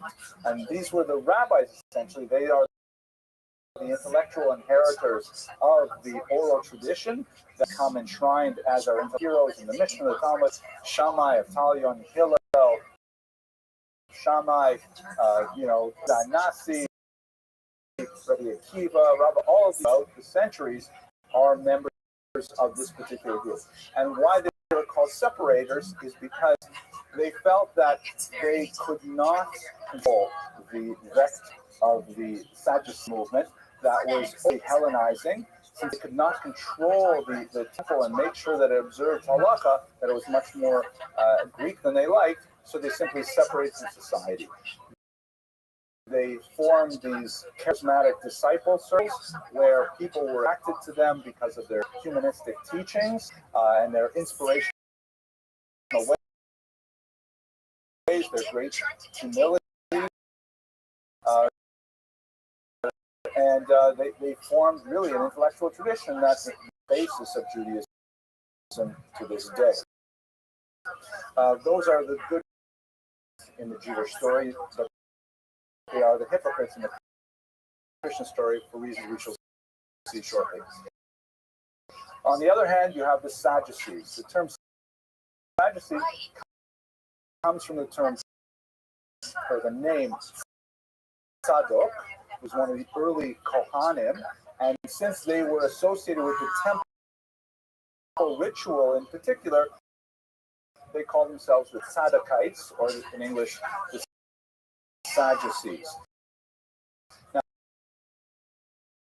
not all of them were Kohanim by any means. They were so called because they retained control of the temple ritual. Even after the Maccabees were able to cleanse it of Hellenistic influences, the Hellenists essentially pushed right back in, and maybe they were a little bit more careful about what they brought into the Beis Hamikdash. You didn't have idols in the Beis Hamikdash more, but you did have unsanctioned renovations, for example, which actually caused riots in the streets of Jerusalem.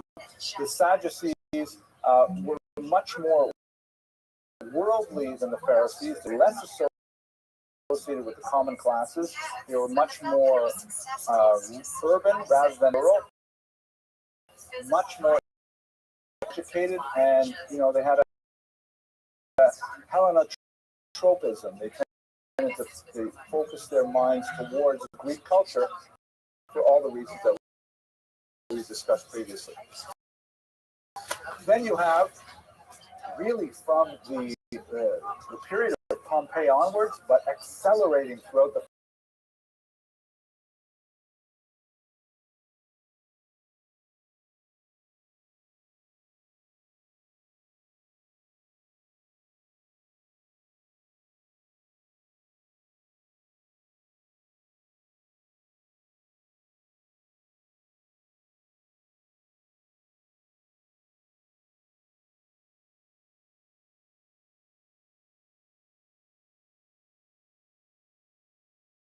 are what Josephus calls the Essenes, and they are perhaps the most mysterious of the groups. The Essenes are people who separate radically from society, who they may have formed the core of the Qumran community that produced the Dead Sea Scrolls. They practice all kinds of bizarre, family practices and so on, and they also felt like they were living just on the moment of something like the rapture, that they felt that obviously God is going to send the Messiah any day now, check your watch, it could happen any moment. And a lot of the writings left behind in the Dead Sea Scrolls are apocalyptic in nature, very, like the world is going to be destroyed in just a few moments, and then this is going to happen, and reads like the book of Revelations and things like that. So these are the four major groups, kind of like intellectual orientations of the Jews that are all one big steaming mess in Israel at the turn of the year. Okay, let us now go to the emergence of Christianity and try to understand where exactly this fits into the entire picture. So here's a painting from Marc Chagall. It's ironic he began in 1938 calling it white crucifixion. He actually painted quite a few depictions of Jesus on the cross in the immediate pre-World War II era. But it underscores the point that we have to bear in mind that the early Christian movement was all Jewish. Jesus, of course, was Jewish. The apostles are Jewish. Everyone they're speaking to is Jewish. Some of the major debates they're having are intensely Jewish. Like one of the very important questions is, should Christianity be for Jews, or is it for the world as a whole? And if you want to say it's for the world as a whole, so does that mean that if you want to be a good Christian, you also have to keep kosher and observe Shabbat? And if you want to say, no, you don't have to observe kashrut and Shabbat and things like that, then why did God command them in the first place? How do we understand the very role of the Jewish people? Is Christianity a Judaism plus, or is it some radical new departure? These are all really important questions that the early Christian movement were debating at the time. Let us question first, though, who exactly was Jesus? What can we figure out about this person that the Romans called the King of the Jews? So, based on the sources that we have, and here we got to look deeply, of course, at the Christians themselves, which are highly problematic, not written by direct observers of the life of Jesus. They're written decades, sometimes even centuries after the life of Jesus, perhaps based on the kernel of representation from actual witnesses, however. And we try to glean some kind of content about what's the historical reality of this individual, what did he stand for, how do we relate to his peers, and so on. And what we see, for example, when you look at the Gospels, there are 4 Gospels at the beginning of the Christian scriptures. The first 3 are called the so-called synoptic Gospels because they basically are a synopsis of each other. Meaning, if you lay out the events described in the books of Mark and Luke, basically like make 3 main columns. There are some difficult contradictions between them occasionally. That's the stuff of lots of Christology. But in other words, the first 3 more or less hang together. The 4th one, the Gospel according to John, is radically different. It's believed to be written quite a bit later, and it has a much more strident tone. In fact, one of the things that you can see in the Christian scriptures is that Jews progressively come across worse and worse as you move towards the later books of the Christian scriptures. And that's possibly a reflection of the growing gentilization of the Christian movement. In the beginning, everybody's Jewish. We're having a Jewish discussion. We're having an argument within the family. But as you move on a few generations, more and more non-Jews join this new Christian movement. And then it becomes more of like an us versus them. And that us versus them, the Jews are someone else. They're not us Christians. That leads to much more hostility. But when you look at the Synoptic Gospels, for example, you see that Jesus often has fairly intense, difficult discussions with the Pharisees in particular. And they argue about things like, when I first read it, I was thinking to myself, how can Christians possibly read this and understand it properly? One of the things that the Pharisees approach Jesus with, and they ask him like a really pointed question, they say, is it true what we're hearing, that you and your followers do not wash your hands before eating? Right? So if you're familiar with Orthodox Jewish practice, obviously what are they talking about? Netilas Yadayim, right? Ritual washing of the hands, that you've got to wash your hands with a particular kind of vessel, and it's got so much water, and it's before certain foods, and it is a enactment, which means you're obeying the authority of the rabbis. Rabbi Akiva, for example, famous story in the Talmud, when he was once imprisoned and he only had a small amount of water, he had to decide, should I drink it or should I wash Netilas Yadayim? He chose to wash his hands rather than transgress the rabbinic decree, to give you a sense of like how attached you were to the rabbis. And so what they were asking him is really, do you recognize the authority of the rabbis? And they give the example of washing hands. But if you're not familiar with that, you're thinking to yourself, what is this? Were the early Christians like unsanitary or something? They didn't wash their hands before eating? Who doesn't wash your hands before eating? Everybody does that. But that's the kind of intense debate that would go on that gives you a sense of how they would disagree with Jesus. Another debate that's really prominent in the Gospels is Jesus' miraculous healing on Shabbat. Right? Like, why is it that the rabbis are so upset that he's healing people of various demons and leprosy and blindness and things like that on Shabbat? And so the way to understand that is you really have to penetrate the laws of healing on Shabbat. And there's much more to say here, but we are running out of time. The nature, the intensity of the debate to the Pharisees indicates that this himself is closest to the Pharisees of all the other groups. It's heavily influenced by, for example, Hillel.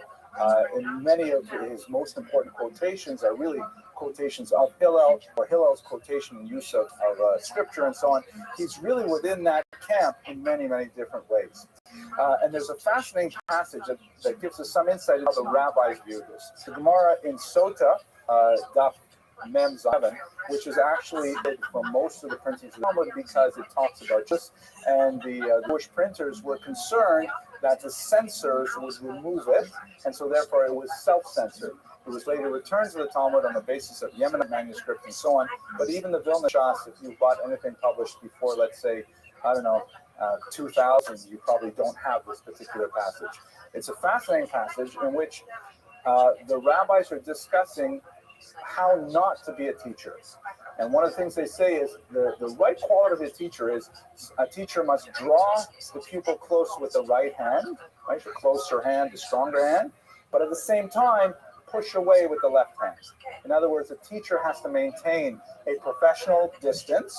There is a power difference between student and teacher, but you want to make your students feel like you care about them, you draw them in, but at the same time you have to push them out. Not, says the Talmud, like Rabbi Yeshua ben Prachia, who was Jesus' teacher. And it's an amazing passage. Essentially, that passage in the Talmud is saying, we're not going to go into the problem of Jesus, we're going to go into the problem of his teacher. Rabbi Yeshua ben Prachia did not treat his student properly. He pushed him away with both hands. It's a remarkable passage in the Talmud. We're running a little short on time, so I'm not going to go through it. But basically, that is kind of like an indication of how the rabbis felt, perhaps, at least in the reading of this passage, that Christianity was kind of like a missed opportunity. That here were all these Jews who were observing a different kind of path and had not been alienated by being pushed away with two hands, perhaps who would not have had a breakaway minion that became the global movement of Christianity. Much more to say about this, but listen in time. On the other hand, I mentioned earlier the book of John. The book of John has some of the nastiest passages regarding Jews. Jews are referred to as the children of the devil, just like the devil is the father of lies, so too are you liars, for example. Refers to the synagogue of Satan. It's really nasty stuff. And it's like out of character from the synoptics, it's on the other side. It's really quite a bit sharper. Many scholars believe that the author of the book of John, or the inspiration for it, was who was affected with the so-called blessing of the heretics. What is the blessing of the heretics? It's really a curse of the heretics. It's a passage inserted into the liturgy. It's the 19th bracha in the Shemona Esrei, which essentially says for the slanderers, and we don't have time to go into why this term malshanim was used, but it was written primarily because the rabbis at the time, around the turn of the 2nd century, felt, this Christian movement is beginning to get out of hand, and you have people coming into the synagogue who are espousing beliefs that we feel as antithetical to Judaism, and so therefore it was kind of like a litmus test for Christian thought.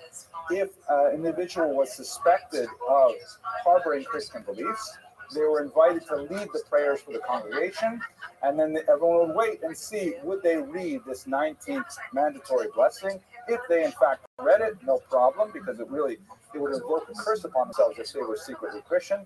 But if they failed to read it, then they would be literally ejected from the synagogue. And some scholars believe that the Gospel according to John was written by some Jew who was forcibly ejected from the synagogue. Obviously, one of the most significant charges of the period is the charge of deicide, the argument that the Jews killed Jesus, right? Deicide, Deos meaning God, and Side meaning to kill, like side, patricide, and so on. Even a cursory reading of the Gospels indicates that this is not what happened. And I'm not talking about a deep historical dive into this. And in a little bit deeper reading of Christian theology says, Jesus died for all our sins, for the world's sins. And so to blame one group when he's supposed to be dead for is a complete inverted Christian theology. The story, as I'm sure you're familiar, is Jesus is arrested. He is a rabble-rouser. He disrupts the services in the temple. He denounces key figures. He is ultimately betrayed by one of his own through the Romans, where he is interviewed by Pontius Pilate, who is a local Roman official. Pontius Pilate is impressed with him, and he says, and this is complete fabrication, we don't have anything like this in Jewish tradition, but on the eve of the Passover, he says to the crowds in Jerusalem, listen, I'm going to, as is our custom, of course no such custom, but nevertheless it's in the Gospels, I'm going to release one prisoner who would be otherwise killed. I have two. You can choose whichever one you want. You may choose for me to release Jesus, the one they call the King of the Jews, or I will release Barabbas, this common thief. The assembled Jewish multitude in Jerusalem, as the book of Matthew says, release Barabbas. And Pontius Pilate essentially says, are you sure? Jesus is a pretty cool, interesting individual. And they say, no, release Barabbas. So Pontius Pilate famously washes his hands of the affair, meaning to say, I want nothing more to do with it. That's how we get that expression in English. And Jesus is crucified. So the Romans clearly are behind it, even on a superficial reading of the text, but nevertheless, that passage has resonated through history. And in particular, one verse, Matthew 27:25, when Pontius Pilate says to the crowded masses, crucify Jesus, they said, his blood be and upon our, which had been used for centuries later as a justification for violence against Jews. Because upon our children means all descendants of Jews. Other readers of Matthew, however, say, no, this is referring to the Roman-Jewish war, which the Jews suffered from directly. It refers to that very next generation of Jews. That's the children it refers to. But be that as it may, that charge has dogged us for a long time. More significantly even than that is the theology proposed by Paul, definitely one of the most talented purveyors of Jesus' teachings, who essentially takes this Jewish movement and turns it into a global movement by really attracting lots of non-Jews to it. And he essentially proposes answers to many of the questions I mentioned earlier, that the Jews once had God's favor, but because they were not faithful to him, God has now abandoned the Jews and a new people has replaced them. The metaphor is like the oak tree is dead, or the olive tree is dead, it's no longer producing fruit, and you just have a stump left. But if you graft on a new branch, that new branch will grow. Unfortunately, the Jews are the old trunk. The Christians, which refers essentially now to non-Jews who join this movement, they're the continuation of it. Just to give you one illustration of it from the medieval period, in order to explain this to illiterate peasants, it was necessary to have some AV resources. So since PowerPoint would not be invented for a few more centuries, they have things like monumental art. This is on the outside of the Notre Dame Cathedral, or used to be on the outside of the Notre Dame Cathedral. So it has a crown, staff as the Holy Grail, and represents power and authority, beauty and grace, and so on. On the other hand, synagoga, the figure representing the synagogue, you can see that she's got a broken staff, meaning her physical and temporal power has ended. She's holding the 10 Commandments here, but they're falling from her grasp. They're literally falling to the ground. She's not upholding the commandments. She is blindfolded by a serpent, meaning she cannot see the truth of Christianity, and her attitude is one of decline. She's literally falling away from the rock.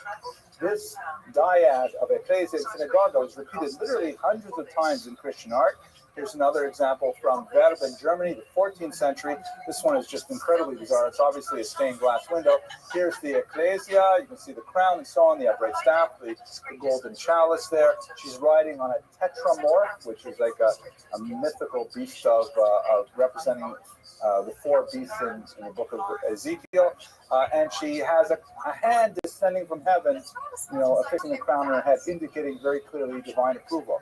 On the other hand, synagoga is riding on a mule, a sterile animal. She is holding there's so many details here, but you see the broken staff, you see the crown falling from her head, you see the blindfold. Here's my favorite detail, and there's a sword descending from heaven, entering the top of her skull, which pretty much says the message that, God no longer favors the Jews. God has now replaced them with the Christian people. And this is essentially Paul's message that is incredibly powerful and has very negative impact on Jewish history right up until the 20th century in particular. Many of these things were not really reevaluated until the 1960s with Vatican II. At least in the Catholic movement. Now, that does take us to the end. I'm sorry for keeping you a little bit long. Reflecting on the survival skills of the Jews during this period, we didn't do so well. We had temporal power, and we pretty much wasted it. The only movement that was ultimately successful was the movement that drew away from temporal power, the movement of the Pharisees, and we're all sitting in this room here today because we recognize the eternal values of the Torah itself are really what preserve the Jewish people and propel them into future centuries. I look forward to speaking with you next week when we'll look at the tumultuous first century through the Bar Kokhba rebellion. Thank you for your attention.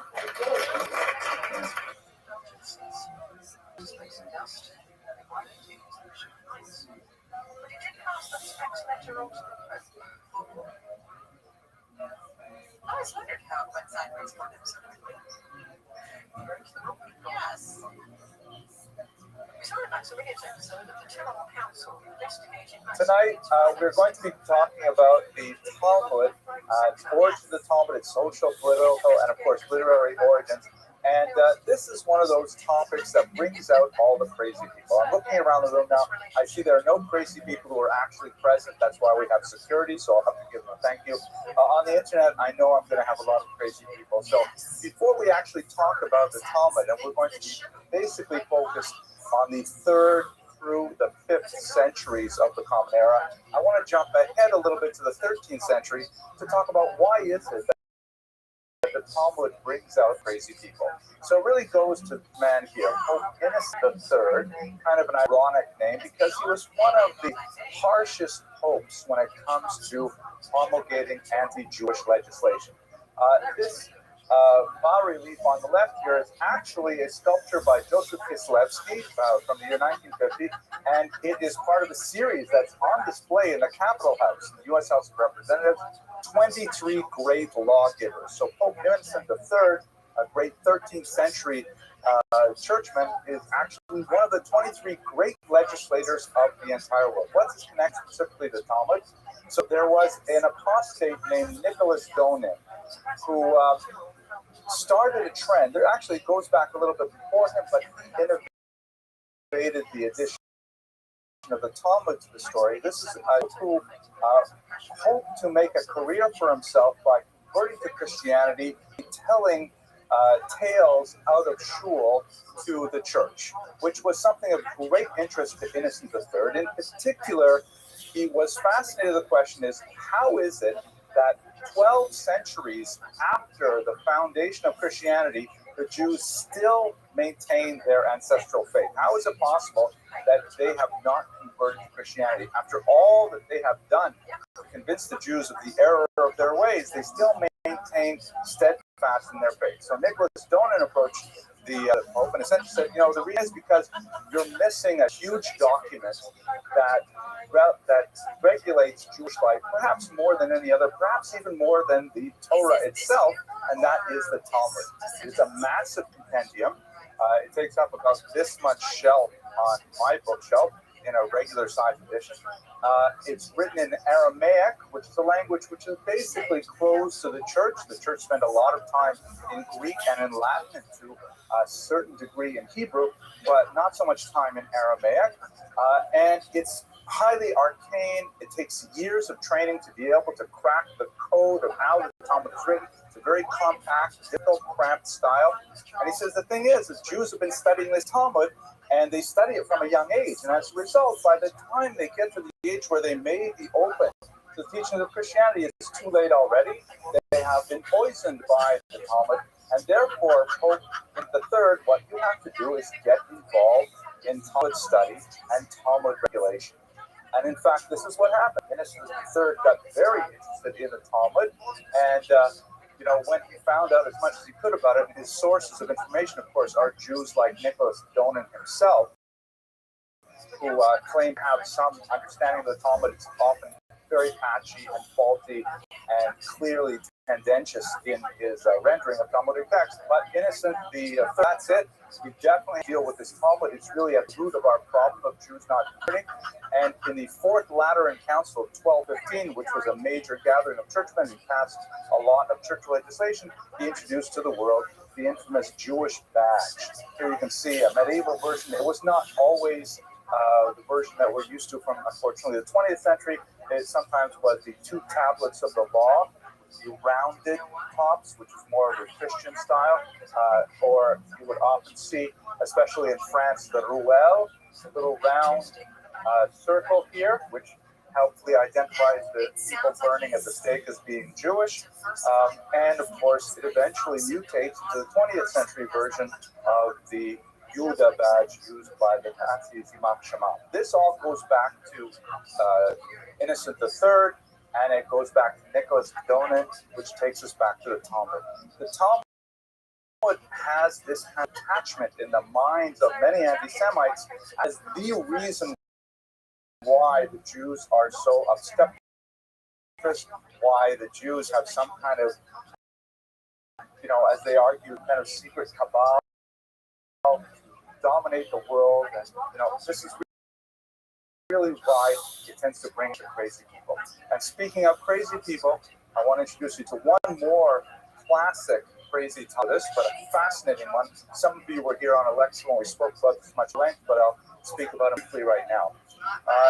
In the late 17th century, there was a man named Johannes Eisenmenger. Unlike Donin, who was a Jew who converted Christianity, there was a Christian who was Judaism. He spent 19 years studying Judaism. He converted. He went through Shas. He went through the entire Talmud, all Midrashim. He married, he had children. He was completely into the Jewish life in Europe. He actually studied with the chief rabbi of Amsterdam. He came out with this massive, scurrilous volume, 2,000 pages long, called Judentum's Entdecktes, which means Judaism Unmasked. Here's what it looks like in one edition. It's a brick of a book, and it is a fairly scholarly tome in which he painstakingly goes through every single tiny passage anywhere in the Talmud, in Rabbinic Midrash, and any of the Sektas, the Brises, every single document you can find, explicitly twist to make the Jew bad. He included here.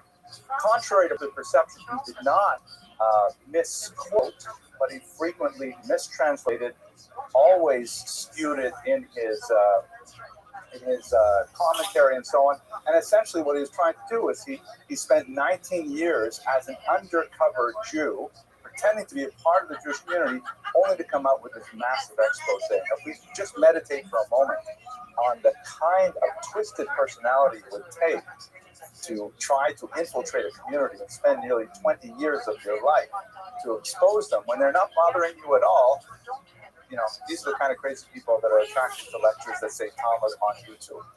And of course, by the way, it was translated. It's available on Amazon.com even now under a slightly different title.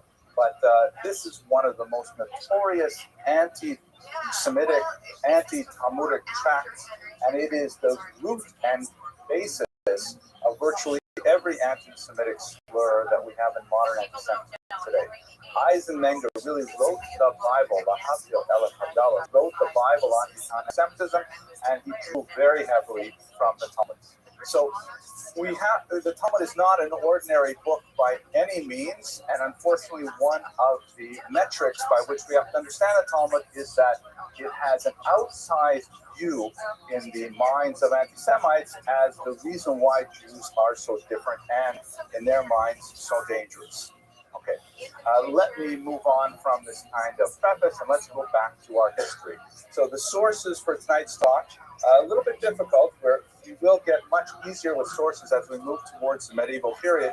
But basically, primary sources in particular, we have the Talmud itself. As we've mentioned in previous lectures, the Talmud is not a history book, but it has a ton of history information in it, and you have to sort of read it sideways to penetrate what it is saying historically. But it happens to be pretty much our best source for how the Talmud came to be. Much like Josephus, we are held hostage to Josephus for the first century. We're held hostage to the Talmud for the history of the Talmud. And it's problematic from a historical perspective because we really like to have multiple perspectives on any given event to be able to try and determine if there's any bias in the source itself. But nevertheless, we will rely very heavily on the Talmud for our material today. We also have some really good secondary analyses of Talmudic history that are quite old. Perhaps the most important of them is the so-called Igeres de Rabbeinu Shvira Gaon. This was written a few hundred years after the Talmud by a noted Talmudist, Shvira Gaon, and it is the first real sort of a historical look at how the Talmud came to be. Not written with the standards of modern historiography, but nevertheless pretty solid and giving a lot of information that helps bring things into focus from the Talmud. We will also have a similar kind of document written by Maimonides. Does this look familiar to you? All right. This is also in the House of Representatives. He is one of the 23 lawgivers of all time. You have to include Innocent III. Maybe we should amend it to at least the 22 lawgivers of all time. But Maimonides wrote a great introduction to the Mishnah, which essentially gives us an overview of how it came to be. He relied on sources like Shvira Gaon, and this is essentially kind of like the theological understanding of how the Talmud came to be. In the 19th century in particular, there has been more of a push to understand the Talmud and its origins from an academic perspective, which to a bifurcation among students of the Talmud. Those who are in the traditional yeshiva system, who are more or less learning the Talmud and its history the same way that Jews have learned it for at least 300 years, and possibly much longer than that. But in the university, there is an approach to studying the Talmud and history, which borrows from modern theories, feminist theory, you name it. There are some really fascinating information that can be gleaned from the academic study of the Talmud, but at all with the same level of sanctity that you would have in a yeshiva. Those two kind of methods of study, the university academic study and the yeshiva study, really are, there's quite a big gap in anatomy, which is so amazing. I'm very excited about it. And that is the study of the Talmud. After all, it's not written in an Iranian influence. All these things in which Talmudists never act. Tons of words, actually, Purim. So, Purim occurred a lot earlier than the Talmudic period. Words we have in Megillah Esther, they're related to the Talmud. So there's some really old scholars who are learning Middle Persian. The late Yaakov Elman is a classic example of a pioneer of this field. My colleague Shai Sekunda, who's written a fantastic book called The Iranian Talmud. Things like this are telling us so much about the Talmud by trying to understand the historical context of the period in which the rabbis were writing and their culture. Very fascinating. So I hope to inject a little bit of that into our discussion today. That's basically the sources that we will use for our discussion of the Talmud. Okay, so let us pick up our narrative from where we left off 2 weeks ago. We are in the post-Bar Kokhba period, which means somewhere in the late 130s. We, as I mentioned last time we were together, we don't have a lot of really good data on what happened in the Bar Kokhba rebellion. We don't know exactly why it started. We have some amazing new materials that we discovered in the last few decades, archival or actual primary documents like Bar Kokhba's letters to his generals and things like that give us a lot of confirmation about the kind of personality that he was. But we have a lot of blank spots about the actual rebellion itself. We do know, however, that he was widely regarded by the rabbis as a potential Messiah. He called himself Nasi Israel, the Prince of Israel, very large title. And in fact, Rabbi Akiva himself felt that Bar Kokhba could have been the Mashiach, the Messiah. We'll come to that in a second. From Dio Cassius, the Roman historian we discussed last time we spoke, he mentions 580,000 rebels killed by the Romans. That number, it's hard to really grasp if that number is real because it would indicate a really huge population overall. But there's no question it gives us a sense of the wide devastation that the Romans inflicted. We know the number of legions that are actually brought to Israel to control this rebellion. It was not at all insignificant, and it was a pitched battle for about 3 years, so this is not at all impossible. Hadrian, for example, the emperor at the time, famously in his address to the Senate, he omitted the traditional phrase which the emperor is supposed to use when he addresses the Senate, which is, "I and my army are well."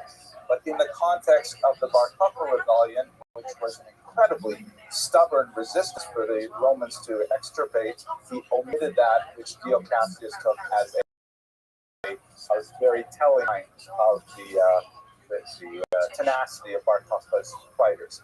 As I mentioned, Rabbi Akiva argued he could have been Mashiach, but his colleague Jonathan Ben Horta said to him, "Akiva, grass will grow from your cheekbones before Bar Kokhba is the Mashiach," which is a very terse Talmudic type statement of, you will be underground for a long time before Bar Kokhba is Mashiach.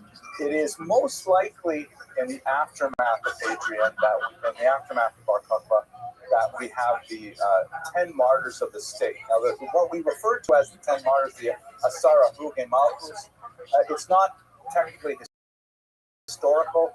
Many of those individuals described in the martyrs died, a century earlier, but the main elements of the 10 martyrs are taken from Hadrianic period. The horrible death of Rabbi Akiva himself, his flesh torn off from him with iron tongs, and Rabbi Hanania ben Teradion having a Torah scroll wrapped around him and then set alight. Just horrific persecution of the Jews in the post-Bar Kokhba era. There is a tremendous exile, which has been confirmed by archaeological data, but it's not necessarily a complete exile from Israel itself. Most of the fighting was in Judea, that is in Jerusalem and parts south. But the Jewish civilization, although it's basically wiped out in Judea at this time, it moves northward to the Galil. And so there's a lot of data of Jews living in the region of Tiberias, for example, on the sea, and that region and so on. So we have a big population displacement in that context. This is a period when Rome was clearly in charge of Israel, and they were looking no disagreement about how the country was to be ruled. Hadrian, of course, ruled with iron fist, but he had some vagaries in the Roman approach to the Jews. For example, here's a coin. I'm sorry, it's going to cut off a little bit here, but it has on the right the text, Judaica Calumnia Sublata.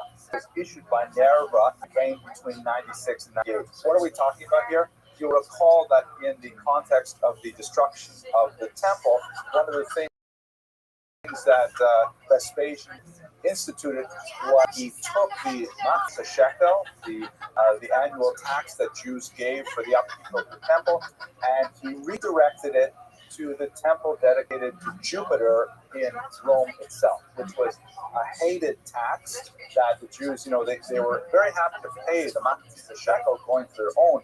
As much as anyone is happy to pay a tax, this is the tax which is mandated by the Torah itself, and it's going to your own temple, but they have to pay the tax, and it's going to some other religion altogether. It was much hated.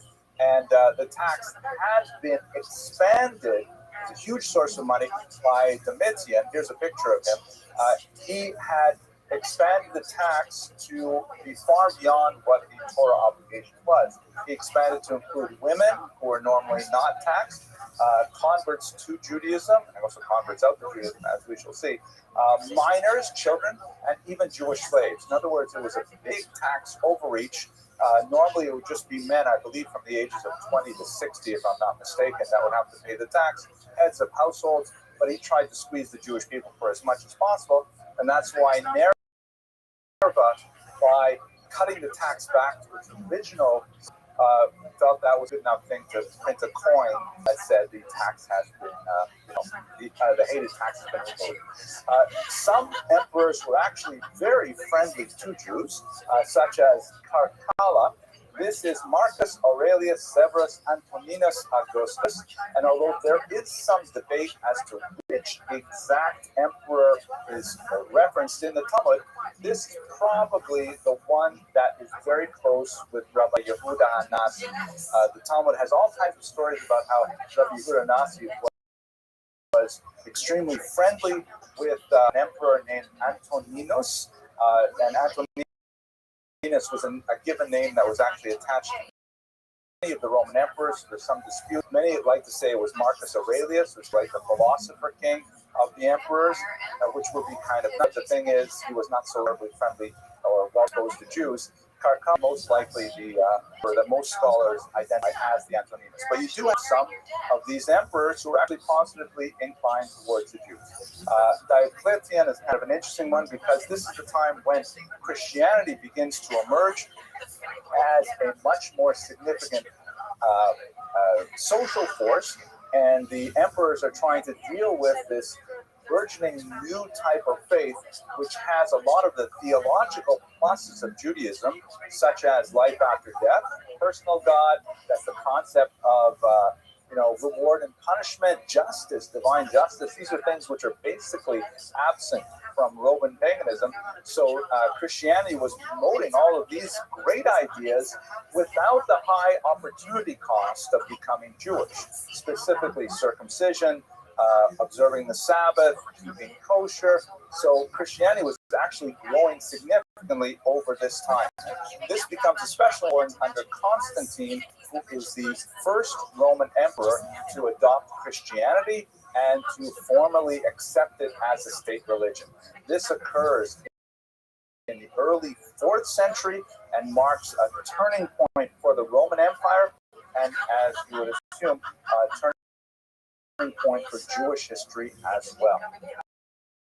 So at this time, people like St. John Chrysostom, the so-called golden tongue, that's what Chrysostom means, golden mouth, Augustine of Hippo and others, who shaped Christian theology vis-a-vis the Jews. This is a period when Christianity is struggling to identify itself and distinguish itself vis-a-vis its mother religion.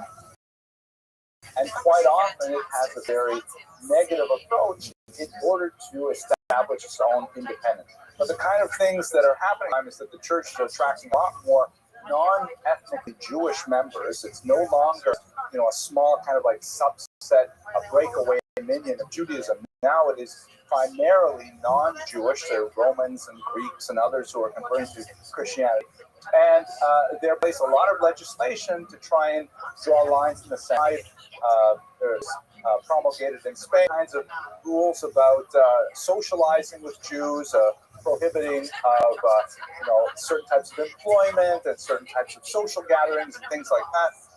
The Edict of Milan in 313 privileges Christianity as a state religion, and that has negative repercussions for the Jews in particular, and this edict in particular may have a relationship to the reason why the Jews moved towards Babylon. And then finally, the Council of Nicaea in 325, very important council because lots of really key decisions were made for Christianity, such as no more Shabbos on Saturday. Christians now worship Shabbos or observe Shabbos on Sunday. Now you can imagine just the fact that you have to say that. That means that until 325, there was an element of confusion. They know that Sabbath is somehow important, but they don't know how to observe. What do you do? How do you honor the Sabbath? What is it? So I guess have a look at the Jews, right? The Jews have a model for observing the Sabbath, and so you had a lot of backsliding of would-be Christian converts who were looking to what's chutzah in their Goldstein's backyard on Shabbos, and they were adopting. It was very. The Council of Nicaea did things okay for sure. No more Sabbath. There are Christian sects that do observe Saturdays and Sabbath, Seventh-day Adventists, for example, but that's quite a bit later. Another key thing is unhooking Easter from Passover. Right? You can't have, because it's just too close to the Christian mind from Christian ideas towards Jewish practices. So Nicaea, very important line in the sand that said, look, we're Christians, we do things differently. Key development. Okay, now let's move to Babylonian diaspora. Started moving Long Island. Sorry, okay, I just couldn't help that. Okay, no, they started moving out here to Babylon. I've given you just one place mark where the city of Babylon was. There's a region called Babylonia that is the Mesopotamian region, basically between the Tigris and the Euphrates River, a place of ancient civilization. It goes all the way back to the Sumerians, hundreds and hundreds of years before the period we're talking about. And Jews, of course, as we discussed in previous lectures, have been living there since at least the 6th century before the Common Era, or now, let's say in the year 200, 219 is a key date when Rav comes from Israel, a rabbi named Rav, and he sets up shop in a place called Surah in 219. So we're really quite late. Jews have been living there for 800 years. Let us put this in context. Jews have been living in America at most for, 400 years? Not quite 400 years, right? 1650, I think, the first Jews here. So they were living in Babylon twice as long as Jews have been living in the United States. Can you imagine kosher Chinese restaurants were there by the time the Jews traveled there? Sushi for sure. Let's have a look. Sushi in Shan, which is, of course, in that region. So let's have a look. You can see in this satellite map something distinctive. There's arid regions, particularly to the south and the west, and also to the north and east, where it begins to become a little more mountainous. That's because there are these two big rivers, the Tigris and the Euphrates and the Tigris. In Hebrew, the Dekel and the Prat. They flow from the mountains up in Turkey down to the Persian Gulf, and it's a heavily irrigated, regulated area. And with this constant flow of nitrogen-rich silt from the mountainous regions, it's always been a very fertile area, and that's why it is settled so long. Here is a map that gives you a better sense of what those rivers look like. Here's the Euphrates to the south, the Tigris to the north, and this cluster of towns here is where the Jews primarily settled. Some of them are, so famous in yeshivas, places like Surah, Compatita, Masa Machasia, Bachoza. These are like, they're huge in the Jewish mind, Jewish geography, but in reality, they would be something like, Inwood and Cedarhurst, Woodmere for sure. You have a really large place, but they're not large settlements. Nevertheless, they have huge outsized impact on the Jewish mind. Much like shtetls in Eastern Europe, where they made Radin, it's a tiny little shtetl with like one street, and yet Radin becomes such a huge thing in the Jewish mind. But this is where the Jews were primarily settling, especially after the Edict of Milan in the year 313. Jews are moving in here. Now let's talk about the Talmud itself. What exactly is the Talmud? Well, basically, it is a commentary on the Mishnah, which we discussed a couple of weeks ago. Mishnah is essentially a document of what's called oral Torah. According to traditional Jewish theology, God gave Moses the written Torah, the first 5 books of Moses, and God gave him also an oral commentary that was handed down teacher to student for many centuries until it was finally codified by Rabbi Yehuda Nazi sometime around the year 200, primarily as a response to the devastation of the Bar Kokhba revolt. As we discussed, because Jewish civilization was falling apart in Israel, incredible persecution, the destruction of Jewish centers in Judea, the move to the Galil, and the move much further to places like Babylon, Yehuda Nasi said, you know what, we must record this in a document form, and that becomes the Mishnah. It was not widely circulated, most likely, as an actual document like we have books today, but nevertheless, it did acquire a canonized status. It was heavily memorized, ritually memorized, actually, and repeated in study sessions, and it became a core document. But the Mishnah itself, as a text, is a very difficult document to study. It is not a law code like we would expect a law code to be structured. It rarely, for example, offers definitive statements of what is prohibited and what is. It offers the record of very wise opinions, and then often leaves it up in the air as to which opinion is correct. And why are we mentioning an opinion that don't follow? Why are we dissenting opinions at all? And it's sometimes it veers off into statements of philosophy, statements of theology, but it's not a simple law book in any way. And this seems to be quite intentional because it's a book that invites debate and discussion. So in order to study the text itself, you must engage in the text with a study partner, with a Rebbe, someone more experienced in the text, and it is the discussion itself that produces the conclusions. It is intentionally, what's the right word? It's intentionally opaque. It is designed to involve human interaction with the text. This human interaction ultimately becomes the Talmud. The Talmud is the discussion that is occasioned by the Mishnah. It takes place over hundreds of years, as we shall see in the next group of slides. And it is essentially a long discussion involving literally 2,000 rabbis over a wide geographic area, all trying to figure out what the Mishnah means. There were two of these documents written. One of them was composed somewhat earlier in the northern part of Israel, most likely in Tiberias and a little bit in Caesarea. And that's called, incorrectly, the Jerusalem Talmud. It is also called the Palestinian Talmud, which, is another term that's somehow misleading. But it was the Talmud of the land of Israel that was composed basically as a commentary on the Mishnah. This material was taken back and forth to the sages who were living in Babylonia by the people called the Nechute. Nechute means those who go down, right, which is in Aramaic the opposite of Aliyah. We say in Hebrew, of course, that when people immigrate to Israel, they make Aliyah, they ascend, because we view it as a spiritual rise, ascent to Israel, and those who leave, we call them Hebrew York, which is a derogatory term. In this context, not necessarily derogatory, but beginning a sage named Ula, and then later with people like Rabbi, they're constantly shuttling back and forth. They're bringing the discussions that were happening in Israel to the sages in Babylonia, and the Babylonian sages are talking about them, and then sometimes they go back and bring back materials to Israel, and there's a cross-fertilization of what's happening in Israel and a transplantation of many of those ideas into Babylonia.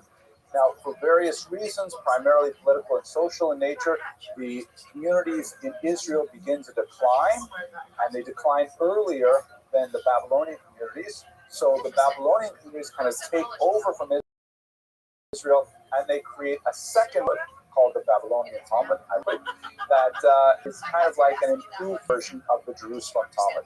There are significant differences. The Babylonian Talmud is somewhat larger, and unfortunately, it ignores a lot of things that are not relevant in Babylonia, such as laws that are connected to the physical land of Israel, the laws of the sabbatical year, the laws of leaving corner of the field unharvested for the poor. These things don't apply in Babylonia, so therefore they simply didn't talk about them. We have many of those texts in the Jerusalem Talmud, but they were ignored in the Babylonian. On the other hand, the The Babylonian Talmud is much larger in areas like civil damages and torts and things like that. Three tractates known as the Gates, Bava Kama, Bava Siyam, Bava Basra, are huge in the Babylonian Talmud. And it is, when people speak about studying the Talmud, almost always referring to the Babylonian Talmud. The Jerusalem Talmud was largely ignored for many centuries because the Babylonian was considered vastly superior.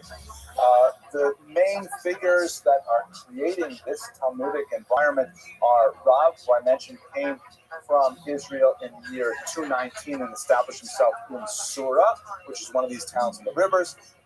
And then another rabbi named Shmuel, his study partner, who moved not too far away to Naharda, and his student Yehuda, Rabbi Yehuda, who moved to Pumbedita. These are the three greatest centers of Talmudic study in Babylon. Later, we'll have the great sages of Abaye and Rabba, who are their students. There is, by the way, when you study the Talmud, because it is a rather timeless type of document, conversations will take place between someone who passed away generations prior to a later rabbi, as the later rabbi will try to engage with the thought of someone who lived 100 to 200 years before him. And so it's kind of like a timeless document, but in order to understand the literary archaeology of the document, you have to have a sense of which generations these rabbis appeal to. The Talmud itself is actually called the Discussions of Abaye and Rabba because they discuss it more than anyone else in the entire Talmud. So what is it? Let's have a quick look at a typical page. For those of you who have spent more than 15 minutes in yeshiva, I apologize, but this will be a repetition. But I think for many of you in the room who may not have engaged the Talmud, this is worthwhile. Here's a color-coded map of the first page of Talmud, just to give you a sense of what it feels like to study it. The red box here, labeled A, is actually Mishnah. Right? This is the first of the Talmud. That's the Mishnah itself, and as you can see, it's about 15 lines of text. It happens to deal with the question of when does one recite the Shema prayer. Then this label B here, the sort of yellow color, that is the Talmud itself, also known as Gemara. The rabbis actually try to avoid using the term Talmud in the medieval age because it had been so excoriated by the church and Nicholas Donin that they thought by referring to it by its Aramaic term, Gemara, they would hopefully avoid some of the repercussions. But those two terms are, since Talmud and Gemara are. The Gemara starts out here and it discusses Mishnah, but this section here, 10, 15, 20 pages Mishnah, with a massive amount of Gemara discussion. And it's like no other document you've ever read, but it's kind of like a stream of consciousness discussion, where they will be, and because much of it was memorized, there will be all kinds of like tiny little connections to put together the flow of the argument. They may start by talking about the Mishnah, but if they're saying something like, I'm not quoting from this particular Talmud, but if they're, let's say they're talking about the time you say the Shema in the morning, and they say, yeah, most mornings I have a cup of coffee, and then I say my Shema, and they say, oh, you have a cup of coffee before Shema. Are you allowed to have coffee or anything before you pray? Yes, you can, but you shouldn't add milk and don't add sugar. And then what's wrong with sugar anyways? Well, it's bad for cholesterol and things like that. And the conversations go off in 100 different directions and tangents until finally someone in the top says, which means stop it already. Let's go back to the subject we started with, and then go back to the mission. It's an document that can flow through so many discussions of a wide variety of materials. It is absolutely fascinating. Now, just to give you a sense of how it becomes such an important document in Jewish intellectual life, everything around the Talmud are commentaries that are written hundreds of years later. If the Talmud is written, let's say, between the 3rd and the 6th century at the outside, so we have over here C is Rashi, who's written in the 11th century. We have Tosfos by a group of scholars till 14th century. Rabbi also from the 10th century, if I'm not mistaken, North Africa. And you'll have commentaries all the way up to the 18th, 19th, 21st century on the page. It is really engaging the greatest, most minds of the Jewish people ever since the Talmud was engaged. It's an amazing experience to examine their thought and to engage in it in a dialectic like the Talmud. Absolutely unparalleled intellectual experience. Looking at a modern edition, I like to use this particular edition myself, the Koran Talmud, which this is the English translation. I use the Hebrew edition, which was originally authored by Rabbi Steinsaltz, has modern commentary on it. But you can see in this particular edition, it's really cool because it has like pictures and maps and archaeological information, all that sort of stuff that I find really fascinating myself. And I'm going to put in a plug here for one of my own projects. So many of you maybe follow this Jewish history and Filmy. It's on this website, alldoc.org. Where I essentially do that kind of thing, where I find something historical on every single page. The Talmud is 7-year project organized by the Orient, 2 to 5 days. I have so much fun doing it. Okay. That's what the Talmud is like, and that was created primarily in Babylonia between the year 200 and about the year 500. An absolutely phenomenal intellectual achievement that has in many ways charted the course of Jewish life ever since. Now, let's just think about what kind of stuff goes on in there. Remember, by the way, this is a beautiful mosaic from a synagogue, 6th century synagogue in Sukkot, Israel. And it shows on this is probably the encounter of Shimon HaTzadik with Alexander the Great. Shimon HaTzadik here on the left, Alexander the Great on the right. Really interesting kind of Byzantine art. It exemplifies a lot of the encounter of Judaism and Hellenism in a word. Anyway, let's call it the Talmud is the artificial document too. It is an organic document that includes all kinds of material from all walks of life, but the authors are almost all rabbis. So if you can imagine what it's like to have massive documents written entirely by rabbis, what interests rabbis? What do rabbis want to talk about? Well, they talk about women. The biggest chunk of the Talmud is about relations with women. Marriage, divorce, levirate marriage, multiple marriage. These things are significant, and the rabbis are constantly dealing with how to regulate marriage. So they're really interested in how these things work out. They talk about their conflict with the exilarch, the Babylonian Jewish community, as best as we can tell, was organized with a head of the community that was recognized by the Persian government, by the Sasanian government, and he was known as the Reish Galusa, the head of the exile. In Latin, he was called the exilarch, the head of the exile. And this was someone who was descended from King David, and that lineage was respected by the Persian authorities, and he had some kind of authority over the Jewish community, the precise parameters of which are not clear yet, but the rabbis are frequently interacting with the exilarch, sometimes in a very positive way, sometimes in a very negative way. So the rabbis are not exclusively in control of regulating Jewish life in the region. They refer to Arabs, the general population. They refer to Zoroastrians. That is, let us recall that the region of Sasanian Persian had many Christians living there. It had Zoroastrians. They believe essentially in a dualist kind of theology where there's a good God and a bad God, not for myself on Zoroastrianism.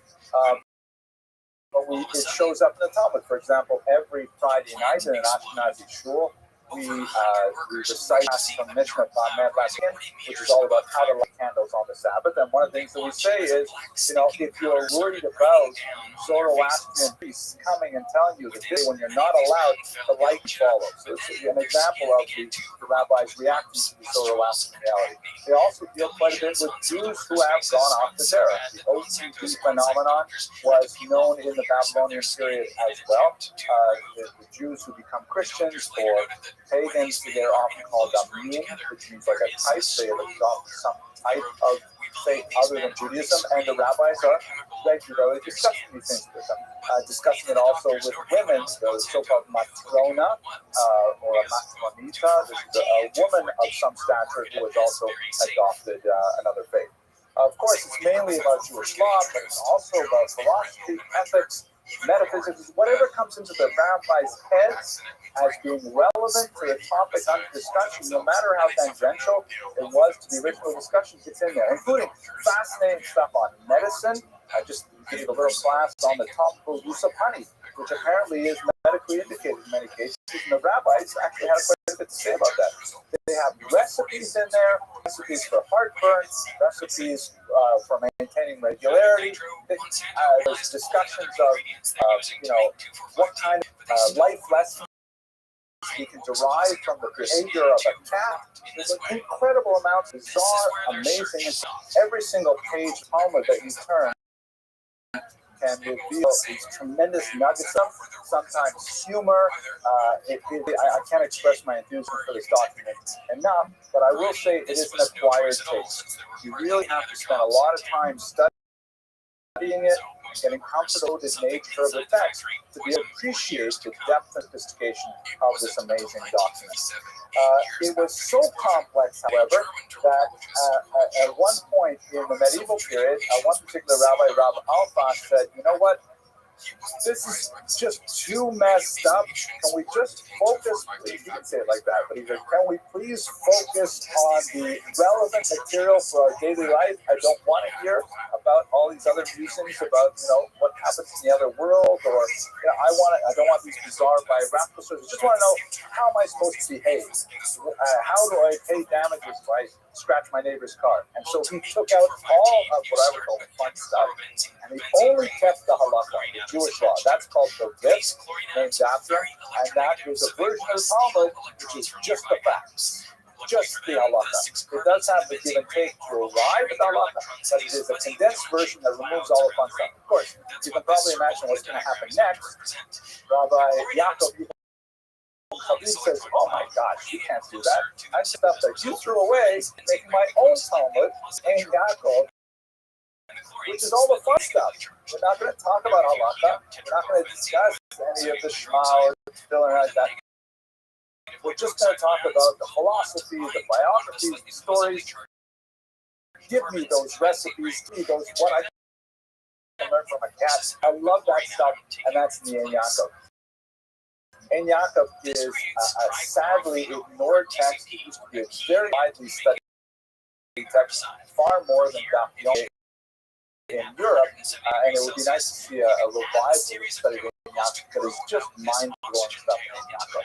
But that's just giving you a sense of the way that the Talmud has evolved to its time. So by the time you get to the end of the 5th century, there is a lot of conflict with the Sasanian authorities, with the Persian government. There's actually a rebellion that is mounted by one of the exilarchs, and it does not go well.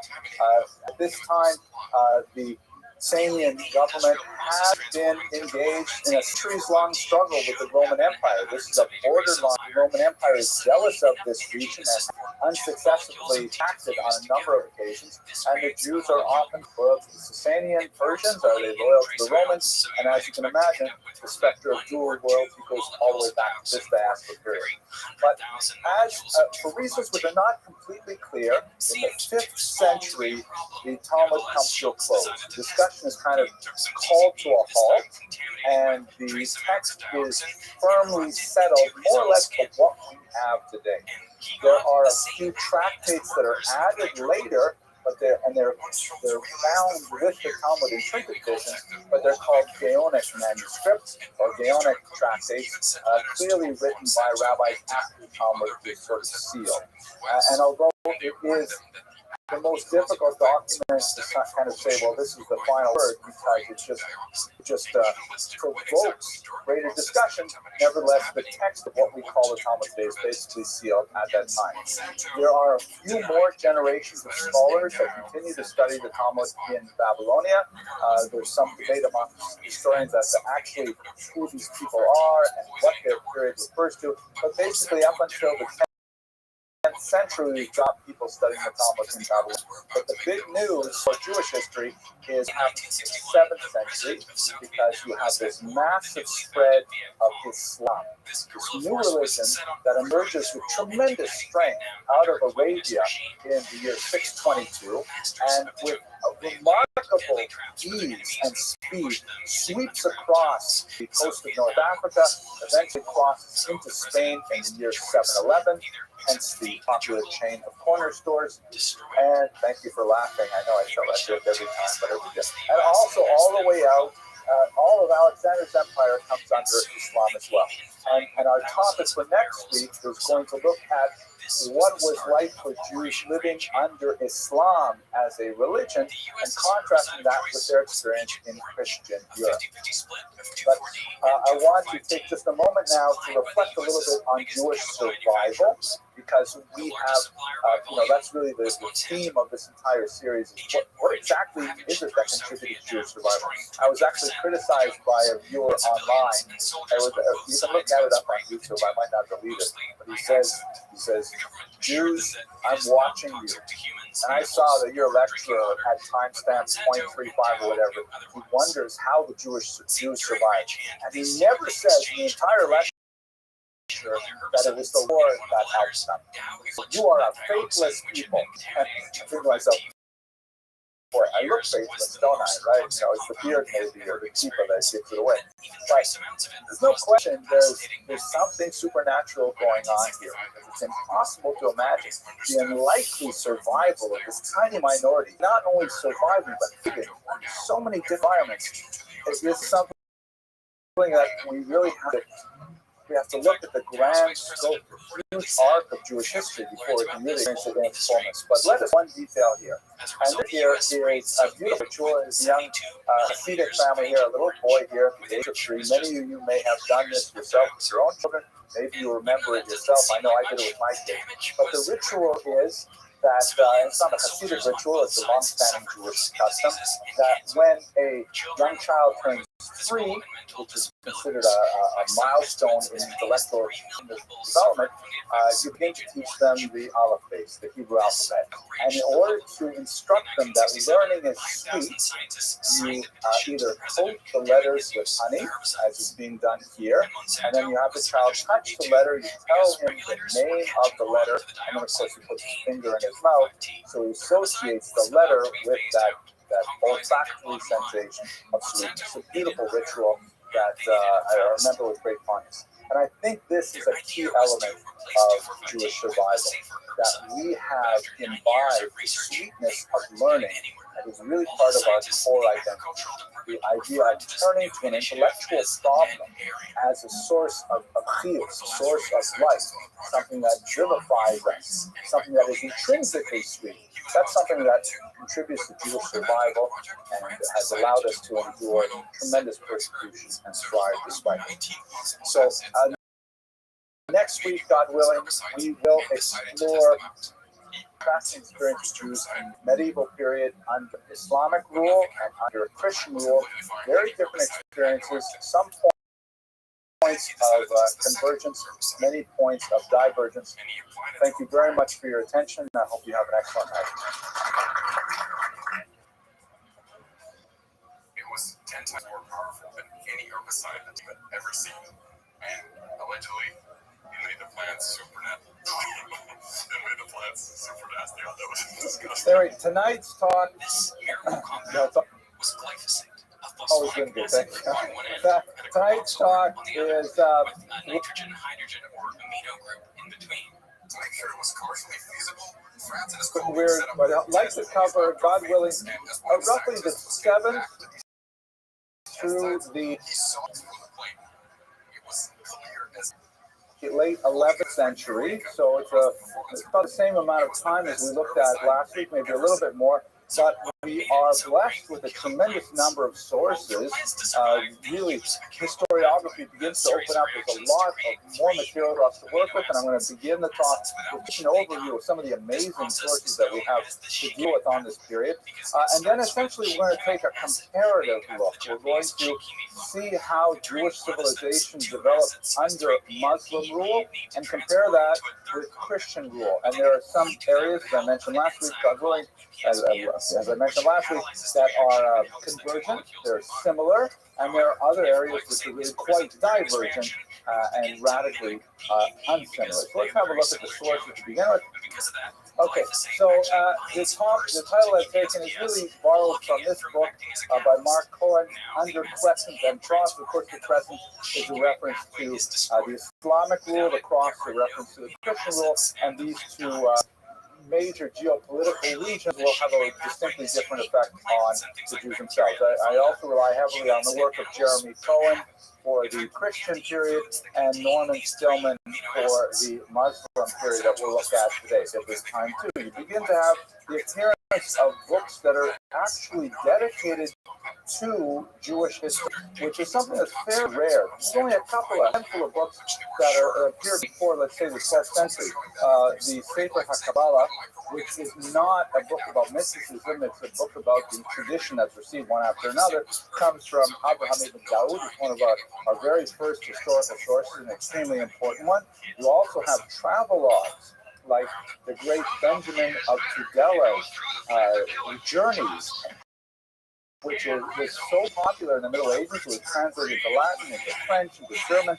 It was such amazing work, and it is really a fantastic thing when you look at his journeys in the Middle Ages, and he describes many of the places that he'd been to, and in fact many of the places that he never went to, but he talked about them because he heard about them in his various destinations. So we have these kinds of sources popping up as materials that we can use to understand the experience of the Jews from the 7th to the 12th century, and they're absolutely fantastic. So many different things are available to us at this time.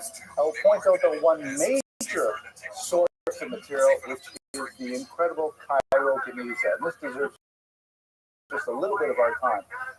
In the city of Fustat, which is sometimes called Old Cairo, it's actually where Cairo originally was, and then the city was moved slightly north. There was a synagogue called the Ben Ezra Synagogue, and it had long been reputed as a synagogue that went back, many centuries in time, and had tremendous treasures. It was basically ignored until these two sisters, Agnes Lewis and Margaret Gibson from England, who were phenomenal intellects, but because they were women at the end of the 19th century, they were not allowed to pursue graduate degrees and again doctorates and become professors at Cambridge. They just ended up, studying Syria and all these ancient languages, becoming really incredibly brilliant and writing books on their own without any official imprimatur of the university, even though they were really teaching the professors who needed to know to be able to teach their class. They were visiting Old Cairo. They heard about this Ben Ezra synagogue, and they heard in particular that this synagogue had an attic that had been restricted for centuries. There was some legend about a serpent up there that would bite anyone that went up, and it would, give them an attack and they would die. So, phenomenal treasures in that attic. So they fish tosh, and they insisted on seeing what's in the attic, and they discovered one of the most amazing treasure troves of documents in any culture, in any time, known as the Cairo Geniza. This is the ladder up into the attic, and in this attic was stored about 500 years worth of documents. What kind of documents? Absolutely every kind of document you could imagine. Because, as I'm sure you're aware, we have this commandment not to take the Lord's name in vain, which is extended to Jews will not erase the name of God. If you write the name of God on paper, you can't remove the name of God with an eraser or wipe it out, things like that. So anything which has the name of God on it, which is called the shame, plural shemos, you have to put it away, and eventually it will rot. You can put it in you can bury it in a graveyard, for example, but you can't simply dispose of it. So that's the traditional custom. As I'm sure all of you are aware, we have in our synagogue, most synagogues have a place where they store prayer books that are worn out, or the ridiculous number of handouts you get from schools when you send your kids to primary school. The place is called the Geniza. It can mean a place where things are hidden away or protected away. It can also mean treasure, ironically. For us, it's that big box that sits outside the office during the week, and then I don't know how often they empty it, but it fills up, and there are old prayer books and things like that. So for some reason that we don't really understand, the Jews of old Fustat had a tradition saving absolutely anything written with Hebrew characters, regardless of whether or not it was a holy book. So that meant, receipts of sale, business documents, contracts, marriage contracts. No, honey, please pick up pita on the way home from the shuk. Any kind of document written with Hebrew was preserved in the Geniza, and it has literally millions of worth material. Here's a picture who sent their material to Solomon Schefter with the Geniza. You get just how chaotic it is because it's literally an attic half a millennia. But the kinds of materials that have been found by going through the Geniza research include, for example, autographed, hand-corrected editions of Maimonides' works. This is Maimonides' own handwriting and his own, strikeout. Here is actually Maimonides' own signature, which is a rather remarkable thing. The actual hand of the incredible great eagle wrote these words himself. He's going to write Moshe and Rabbi Maimon. There's a tremendous amount of these palimpsests, which are basically because vellum and parchment was very expensive. Quite often they would rub it really hard to try and wipe out the contrast of the old ink, and they would write on top of it. You can see here's a Hebrew document, but underneath there's a Greek script underneath, which both of these texts are actually of tremendous value.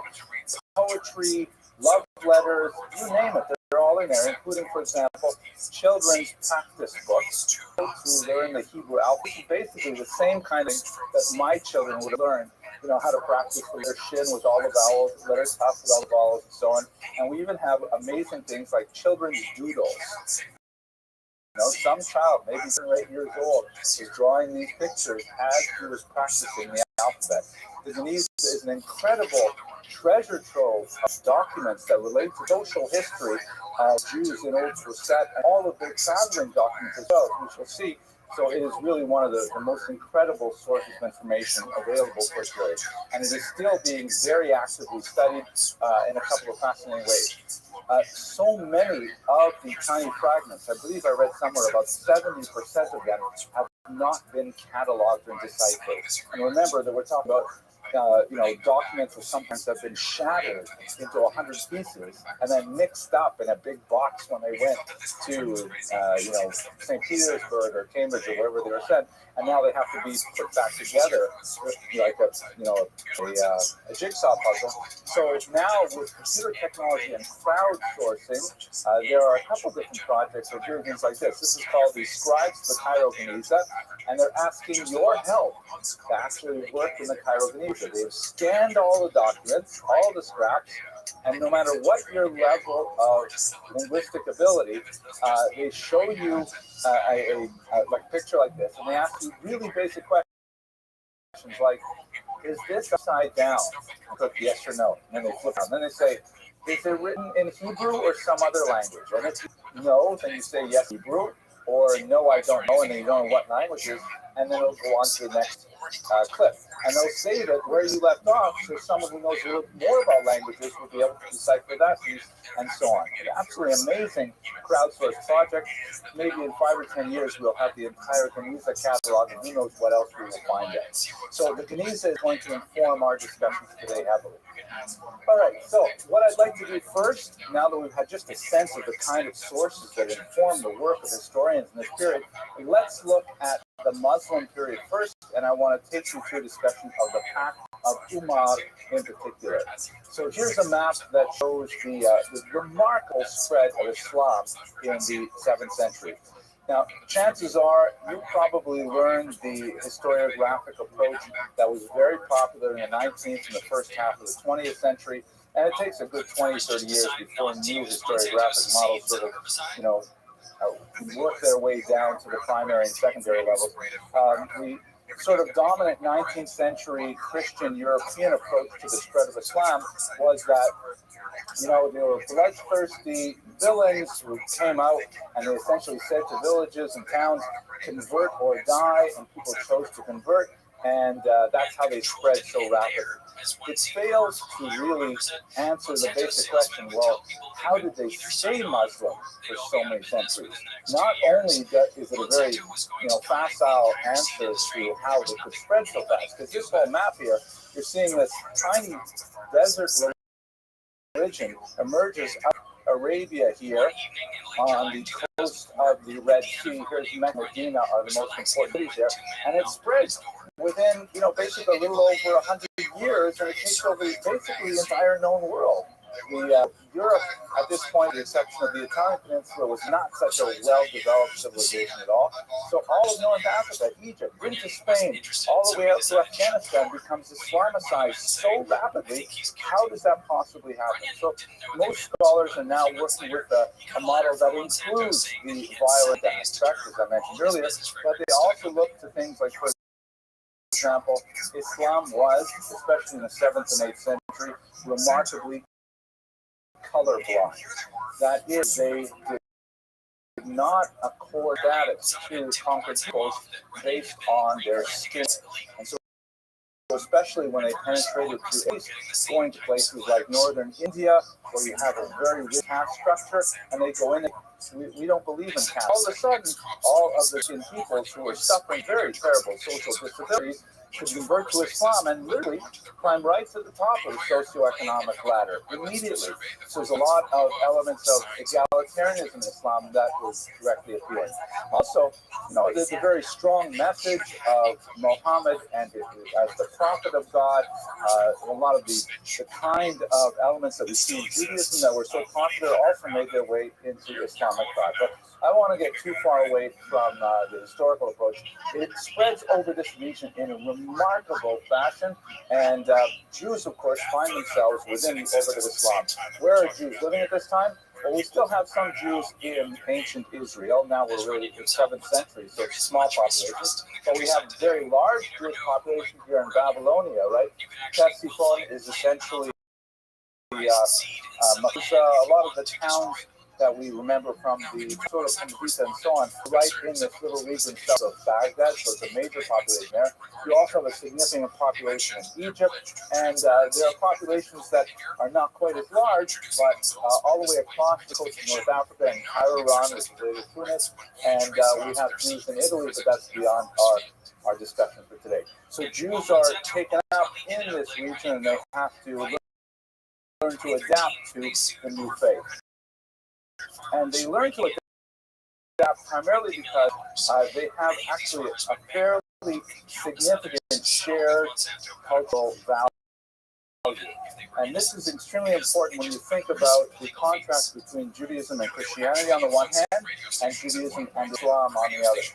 Christianity is meaning a lot of emphasis is placed on what one believes. Does one recognize, for example, the founder as one's personal statement?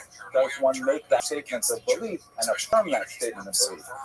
Islam, on the other hand, is much more like Judaism, which, although there are definitely credo elements, there are things that you have to say and you have to believe, the actual count is actually kind of small, meaning in order to be a believing Jew, you have to believe in, maybe 13 things.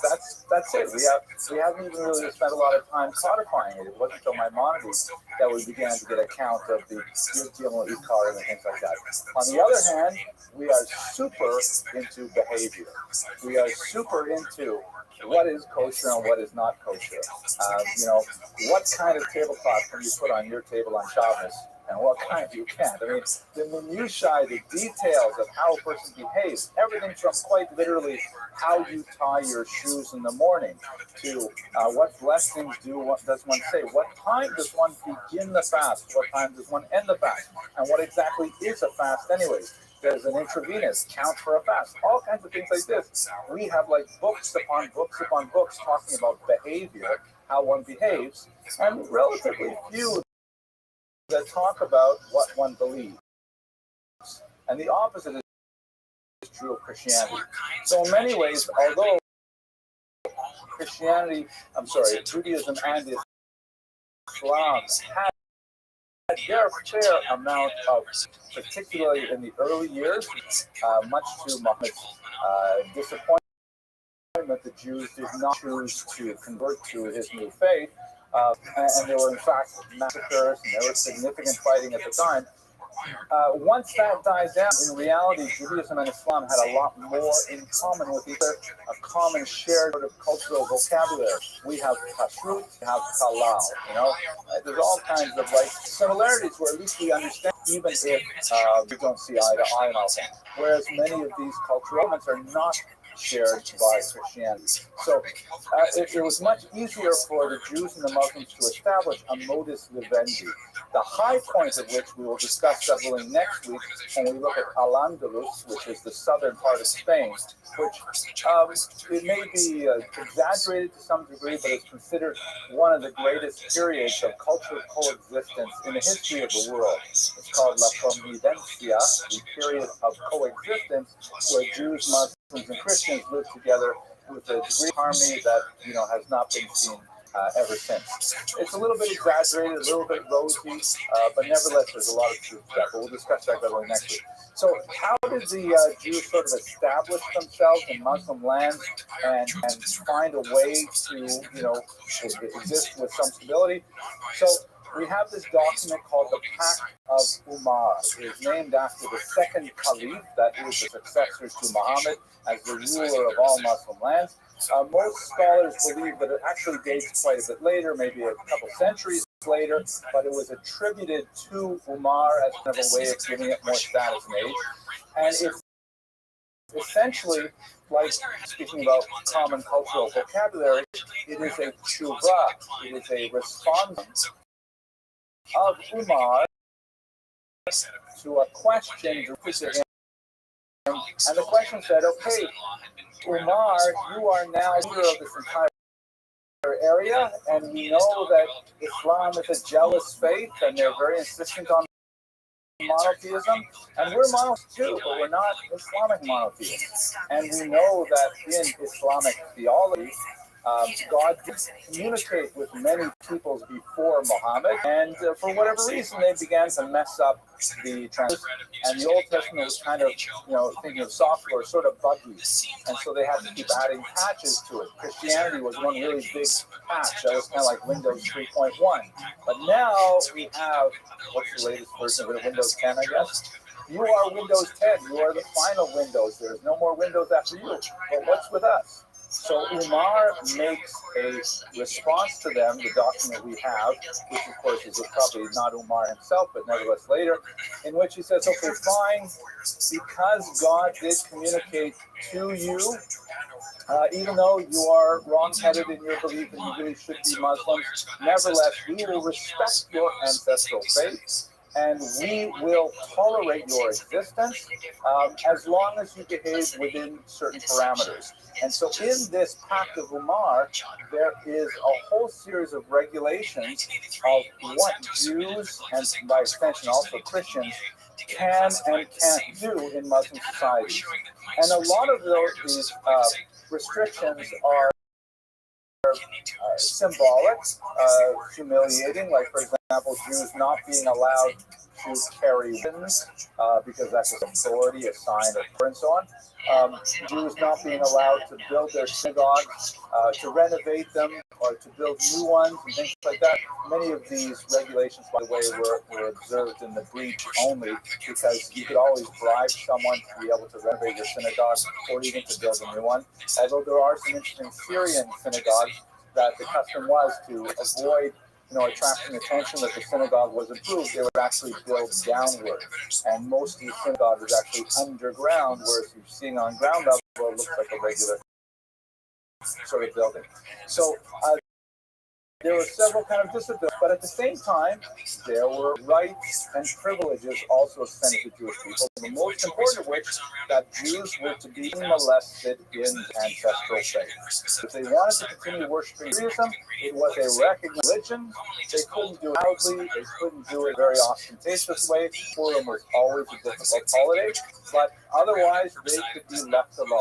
And this was actually a fantastic thing for Jews because in terms of our diasporic history, we tend to do best when we live in moderately discriminatory societies. Not that I'm suggesting anyone in the internet audience to pick up on this movement, but when there is just a tiny bit of anti-Semitism here, God forbid, no violent anti-Semitism like that, but when there's a tiny bit of discrimination, that keeps the Jews sticking together, or it keeps us integral within a community. And as long as we can rely on the basic existence of the state as a state defined by law, then we can flourish. We see this, for example, in South Africa before apartheid.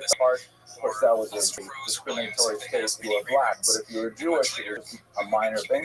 We see it also in Quebec, where there's also kind of like a moderate anti-Jewish bias. It remains to be seen what Europe is going to be like right now. But the bottom line is, Islamic society was a Rechtsstaat, which is a great German word. I like saying it. Usually I say it at the dentist before I spit that little bowl.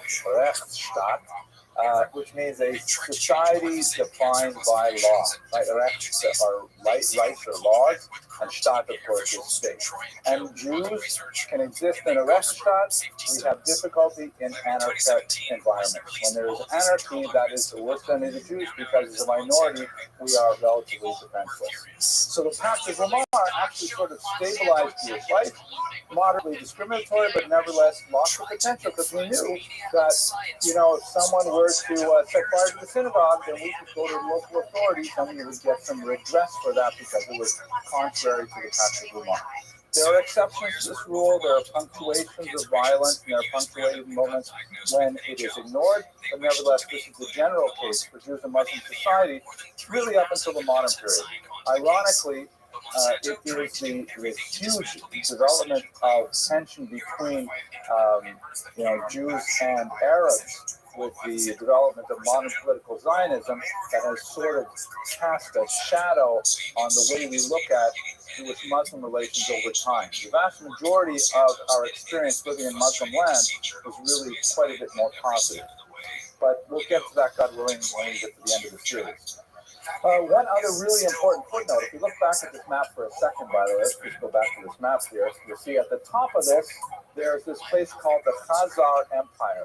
So I can't leave this century without taking us back to Khazaria for a second, because this is one of the most bizarre footnotes in Jewish history, and it is a footnote that is still quite as today, especially in darker parts of the West. Khazaria is this region that is basically in the Caucasus region, just to the east of the Black Sea, north of Azerbaijan and Georgia, south of what would be Russia, and it was a large empire. You can't use the word state, that was ruled by a speaking people for about 5 years, a significant population, and in this amazing story, sometime around the year 740, the story is that they all converted to Judaism. That's a bizarre story. How do we know about it? We begin to get inklings of the Khazar story from Spain 100 years later, when an important thinker named, important politician named Kastai ibn Shaprut had a correspondence with someone who purports to be the Jewish king of Khazaria. There are a lot of problems with the chain of evidence with these letters, but nevertheless, this King Joseph describes that what happened in Khazaria is that there was an original King Bulan who had a debate, a tri-religion debate between Christianity, Islam, and Judaism, because he wanted to decide which faith to adopt from paganism. And after hearing all our arguments, he decided that Judaism was the best religion, and now Khazaria is Jewish, and they would love to get some more, Hamantashen for the upcoming holiday and things like that. It's a kind of a bizarre story. We kind of lose the trail, but it becomes a really popular device in the hands of the great poet Yehuda Halevi, who a couple hundred years after the correspondence with Rothschild and Shaprut writes a philosophical sort of novel called the Kuzari, which means the Khazarite, the person from Khazaria, in which he uses that foil, he uses the story as a foil to demonstrate how Judaism is better than Christianity and Islam. By taking the story of the debate and then patching it into his philosophical conceit, he's able to create the story, and it was a dramatic, very popular work. It's still circulating today. So what's the historical reality of it? There are many scholars who argue lo hayu hadvorim ba'olam. These things never actually happened. My colleague Shaul Stamper at Hebrew University at Jerusalem, every few months we have a debate online to sum up the Khazarian issue. He is adamant that it never happened at all. It's essentially a fiction that was invented and so on. While at the same time, I think Dr. Stamper, he's seen tremendous achievements, there is some evidence that there was some Jewish things going on in Khazaria. We can point to a handful of travelers who were there, who report that the Jews there were Jewish, but were kind of weird. Like, for example, they are not well educated. They didn't practice circumcision, which is a pretty basic Jewish ritual. And there are a few, scattered bits of evidence that suggest that in fact there was a conversion. How deep that conversion was in society, probably not very deep. Probably just the ruling classes, and it probably had a lot more to do with the political realities conflicting with Christianity that was expanding in Europe and Islam that is expanding at the same time to the south. And they may have chosen Judaism as kind of like a halfway position, so they would not be absorbed politically into either state. And also, there's some fascinating archaeological evidence, like these things which were discovered all over Khazaria. People are wondering, did I use that one? Because I really like that one. But there is, however, some really fascinating, cool evidence from the Geniza, like this letter here, which is known as the Kievan letter. Basically, it's a document which we recognize even today. The document is a letter of introduction of a Jew from Kiev who is a fine, upstanding member of the community. And Kiev, by the way, is in Khazarian territory. Kiev was a Khazarian outpost. Great Ukrainian from Melach says it's so ironic. Could be that the capital of Ukraine was actually founded by Jews. That's an amazing thing to contemplate. But at any rate, this letter was brought to Cairo by a Jew from Khazaria, probably in the 11th century, and he said, the letter says the bearer of this document is a fine, upstanding Jew. He has fallen on hard times. Would you please help him out with some donation to support his family back in Kiev? I mean, this is a document we see basically every single day when you go to shul, right? Or someone carrying around a Kievan letter today. So that's a really authentic kind of document. So not only does it specifically reference Kiev, but you can see that at the bottom of the document, it has, you usually have the signatures of important rabbis who sign on to it, right? And say that, yes, I agree it. This is what's happened to this guy. I endorse his request.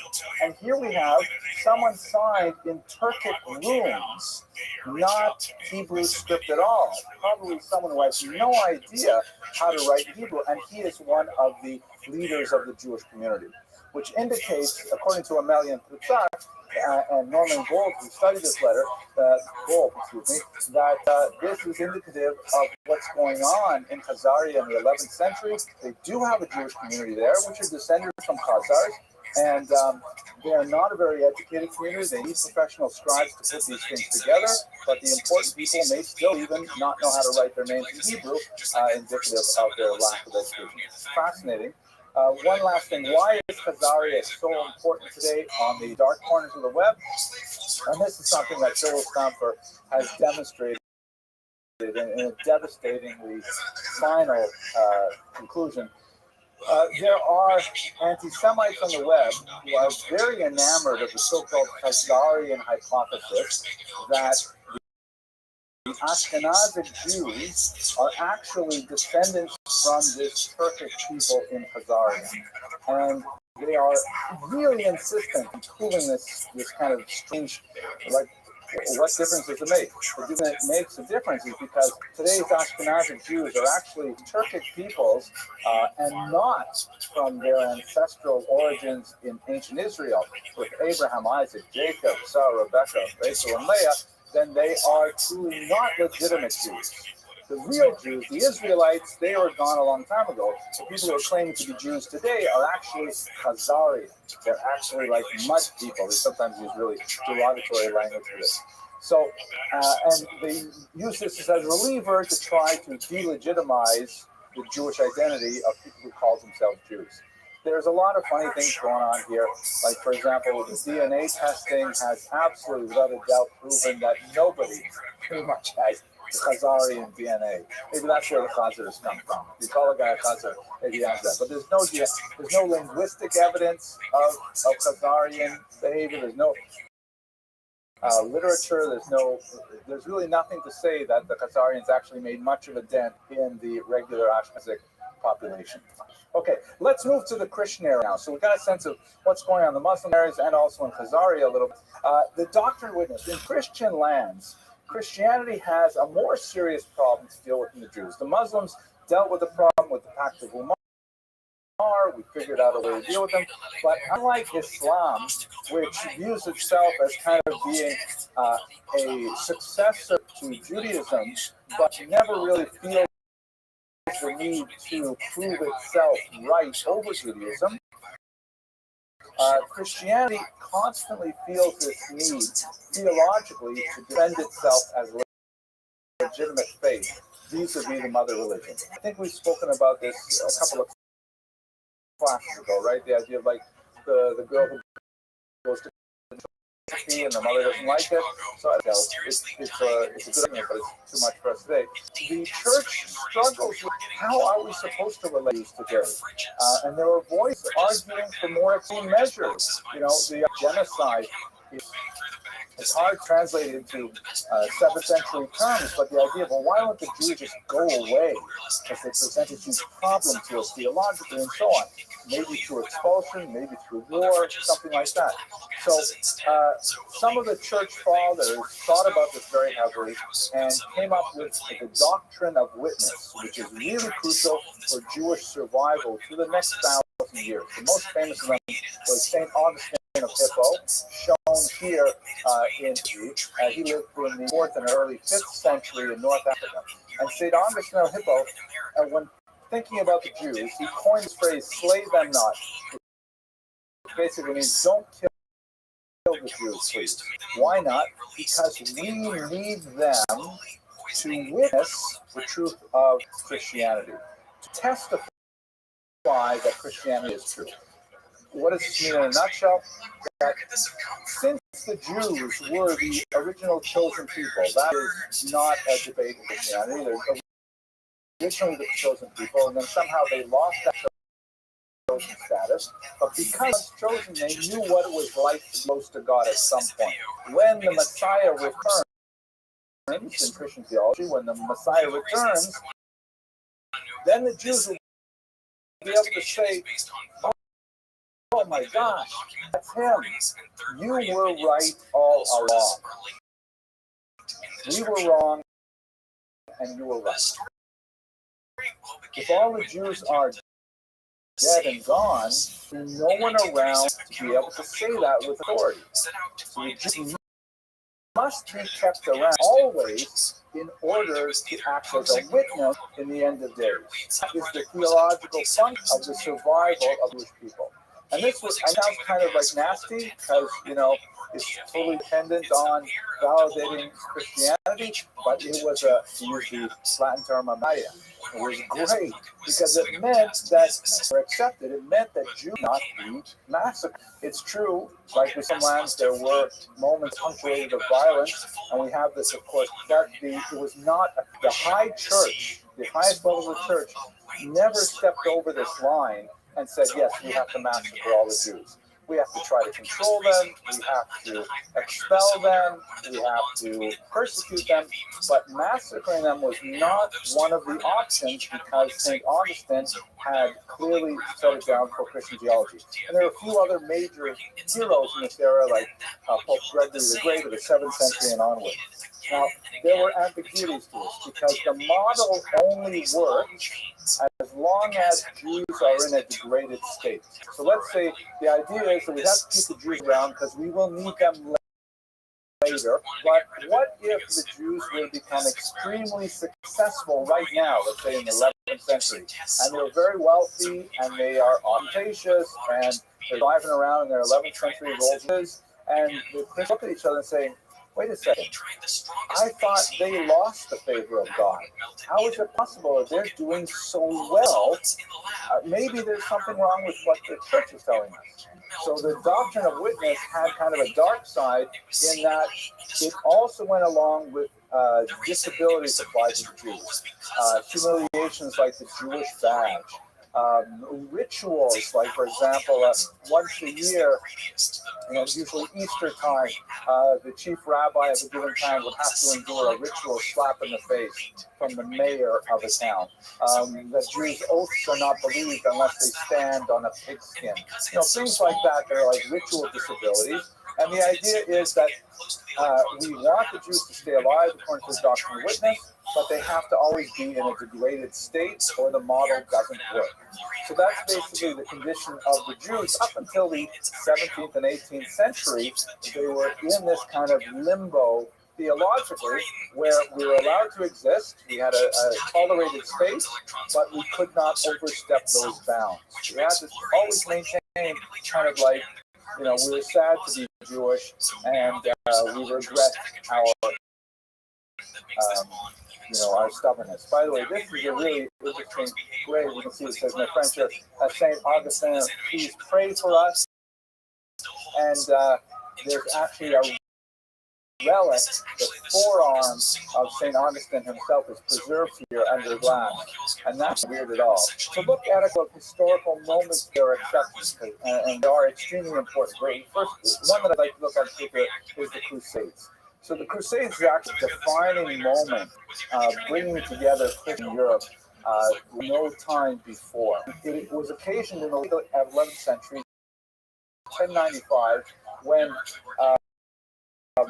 Catholic popes, the Catholic Pope Urban II, was complaining that Christians were being denied Holy Land and two sites in Jerusalem because it was considered Muslims. And, it's a field far beyond the scope of our normal discussions, but the church had a major schism between what was the church and what is the Orthodox Church. Orthodox Church being sent places like Greece and Russia, and the Catholic Church, of course, Western Europe, from Italy and beyond. And they were getting along very well with each other. And Pope Urban II, said essentially to the Orthodox Church and to Christians everywhere, we must go on a crusade, meaning follow the cross, and reclaim the Holy Land so that Christian pilgrims can get open access to their holy sites. And his call in 1095 electrified Christian Europe for a whole host of reasons that we'll explore in a minute. But they successfully mounted this years-long effort to march soldiers down to Jerusalem, to rape and pillage as they went. And when they finally got to Jerusalem, it was a horrible massacre, but they at least temporarily freed up the sites for the Christian pilgrims. This idea of a crusade has entered the English language. Of course, when you have something really that you want to achieve, you say, let's go on a crusade to, get rid of plastic bags in our society or something like that. But it really comes from this particular moment.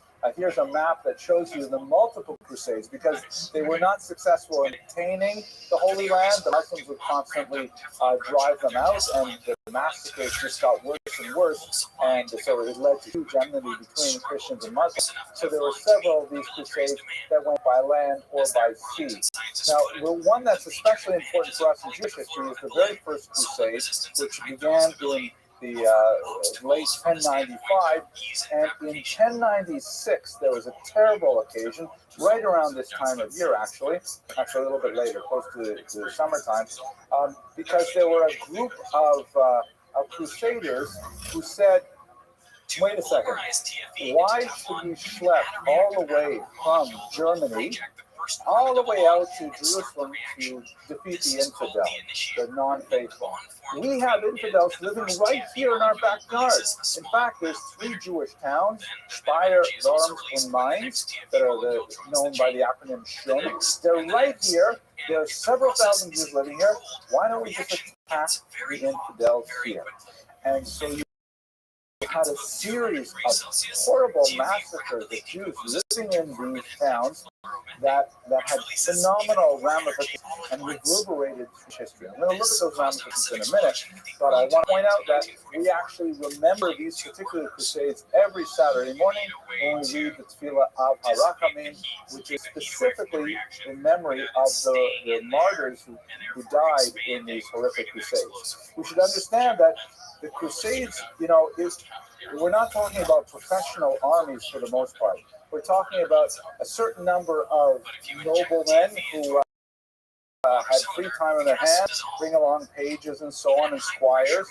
But then there's a whole rabble of incredible, gullible people who would just get swept up in this frenzy and would, march off on the trek without any means sustenance along the path. And so, in fact, we shall see that some of the crusades were actually turned back from Christian lands because they were like destroying Christian arms as they were making their way to Jerusalem. Quite a few of them were really crazy, rousing individuals. They were the accounts from the time. You see, people would be swept up with enthusiasm if they saw a goose walking towards Jerusalem. They would say, it's a sign, let us follow the goose to Jerusalem.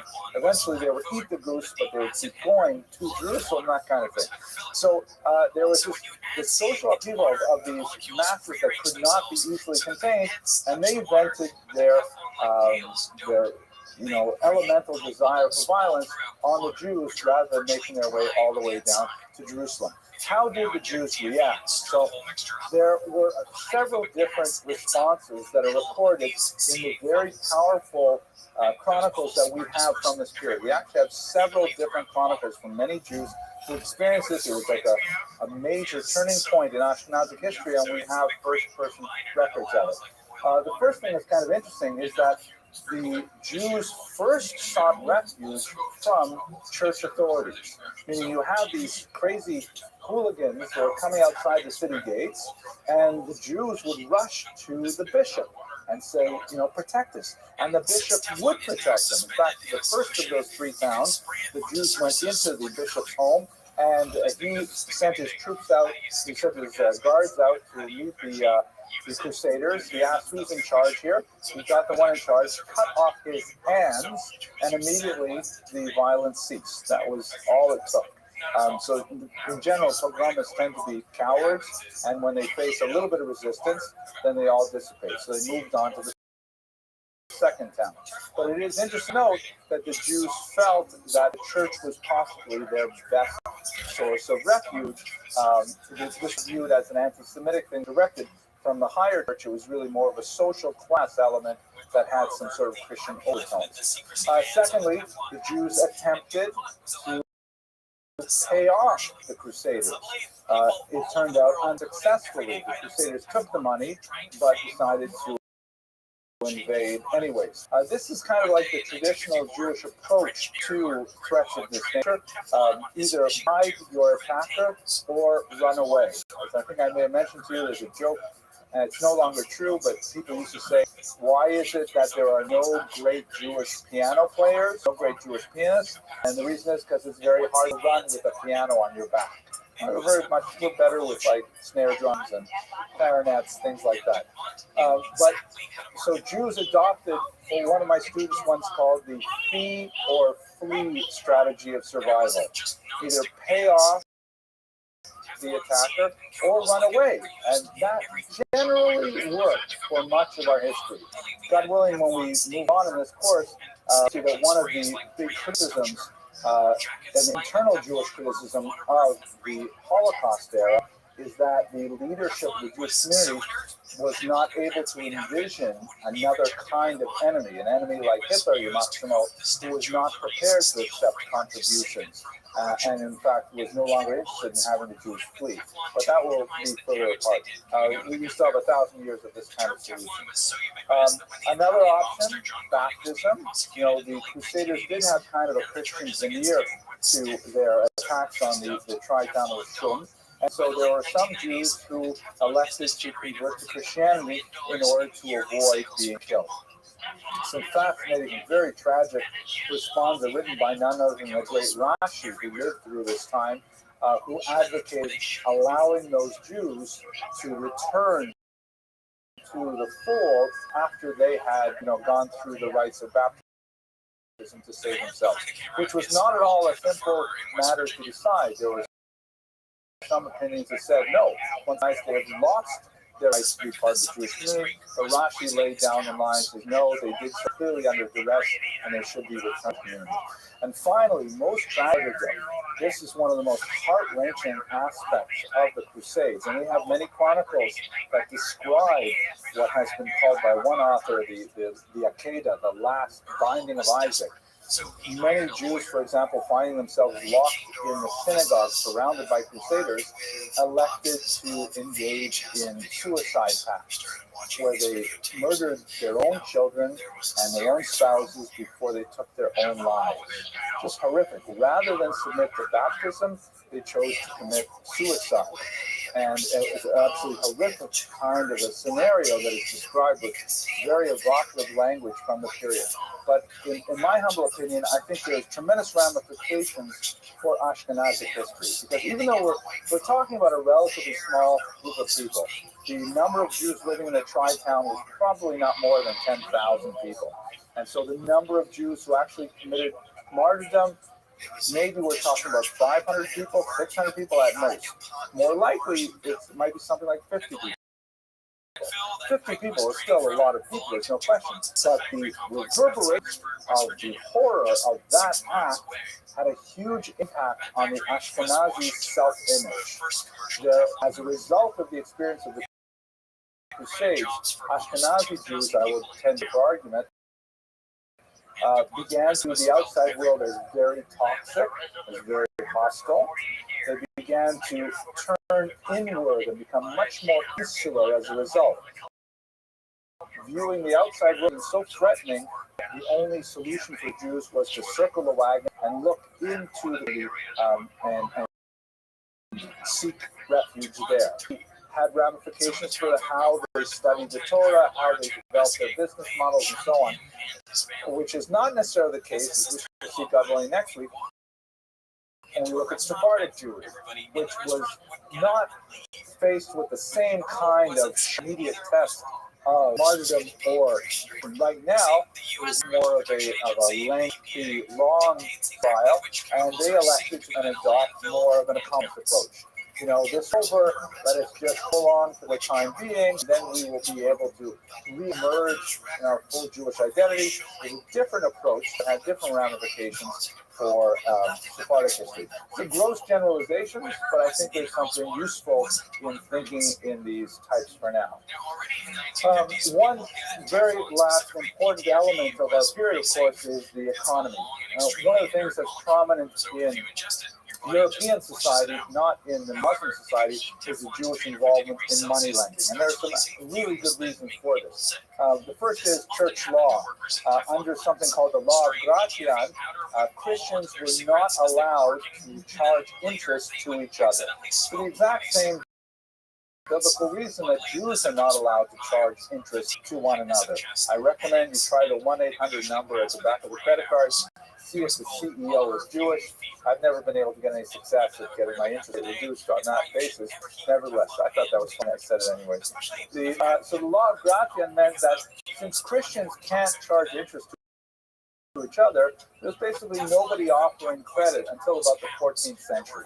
Italians then discovered, wait a minute, the money can be made here, and they sort of broke the rules, and that was it. But up until the 14th century, only non-Christians in Europe are Jews, and they're the only ones who can charge interest, and so therefore they're the only source of credit.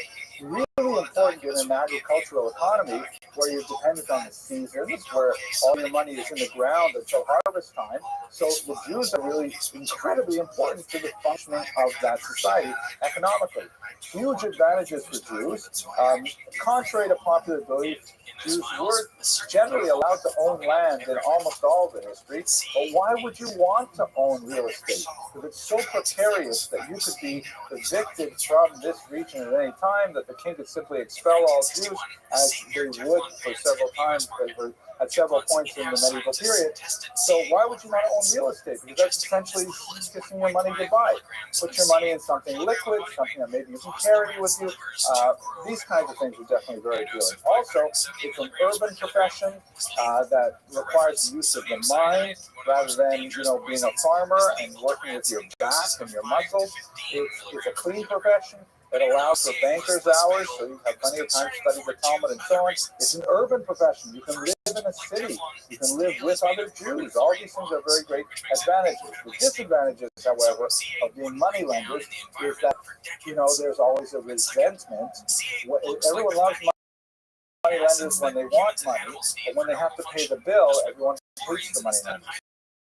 And let us not forget that interest rate were typically at 50%, really high interest rates and usurious interest rates. And so the resentment against Jews is high. This will result, as we discussed, God willing, in 2 weeks, sometimes in popular uprisings against Jews, like the Khmelnytsky Rebellion in the 17th century. And if the debt load was held by the nobleman, or the nobleman was the debtor, then quite often the Jews would simply be expelled, like they were in England in 1290, because they were owed too much money. It was easier to simply get rid of them than to actually repay them. At this point, however, it was very good for the Jews, and they occupied a unique place in feudal Europe called Servi Kamarai, which means servants of the royal chamber. Rather than having a hierarchy of, from a high school with serfs and then the petty noblemen and the higher noblemen and so on, the Jews reported directly to the king, and that meant that the king could protect them and especially could exploit their profitability. So the king could say simply, yes, the Jews have the right to live in this particular town. They have the right to often the exclusive right, for example, to distill and sell alcohol, the right to charge money on interest, and I am the only person who can tax them. Nobody else gets a share, no noblemen get a share, nothing like that. And so it was in the interest of the king to protect the Jews because they were a source of capital. And that's basically what pertains for much of the High Middle Ages up until the 14th century. This picture here, by the way, is kind of interesting. It shows this is a Christian rendition of a Jewish moneylender. He's got a big bag of money here and some change. You can see that it's a Christian rendition because he's put some sort of faux Hebrew letters at the bottom of his cloak here. And the Christian is coming. This is like a rocket of empty money bags. He's coming and he's asking for money from the Jewish moneylender. The Jewish moneylender has, anybody recognize what this thing is? Yeah, an abacus. When I show this to my 19-year-olds, they're like, what? Is that like some kind of Ouija board or something? But, then I say, like, oh, it's like a calculator. What's a calculator, right? It's like an iPhone, sort of, except on it. So the Jews were absolutely essential to the economy as moneylenders, but also resented at this time as well. Now, one last thing. We've described a lot of the political, the religious, and the social history, but one of the most amazing things is the creative activity of the Jews during this time, because this is the era of the so-called Rishonim. In Jewish thought, there are sort of like sets of generations that correspond to certain levels of holiness in Jewish theology. You have the ancient period with the Tanaim of the Mishnah, the Amoraim of the Gemara. This is the period of what are called the Rishonim, the first ones. And it basically refers to the era 9th century up until about the 14th century.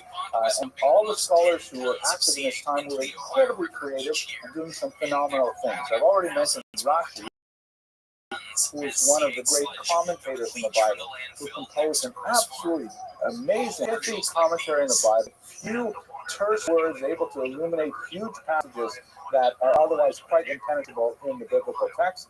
Also very important in the way he united texts taken from the oral Torah and infused his commentary with the aroma of those ideas along with the written text. Really a masterful commentary. He also wrote a commentary on the entire Talmud as well.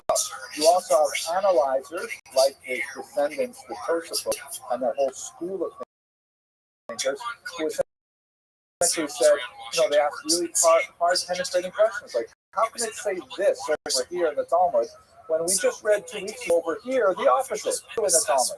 And they really, the text address these basic questions in a very amazing dialectical fashion that makes the Talmud such an intellectually exciting book to read. Codifiers, especially important, like Maimonides, who is shown here in this illuminated manuscript.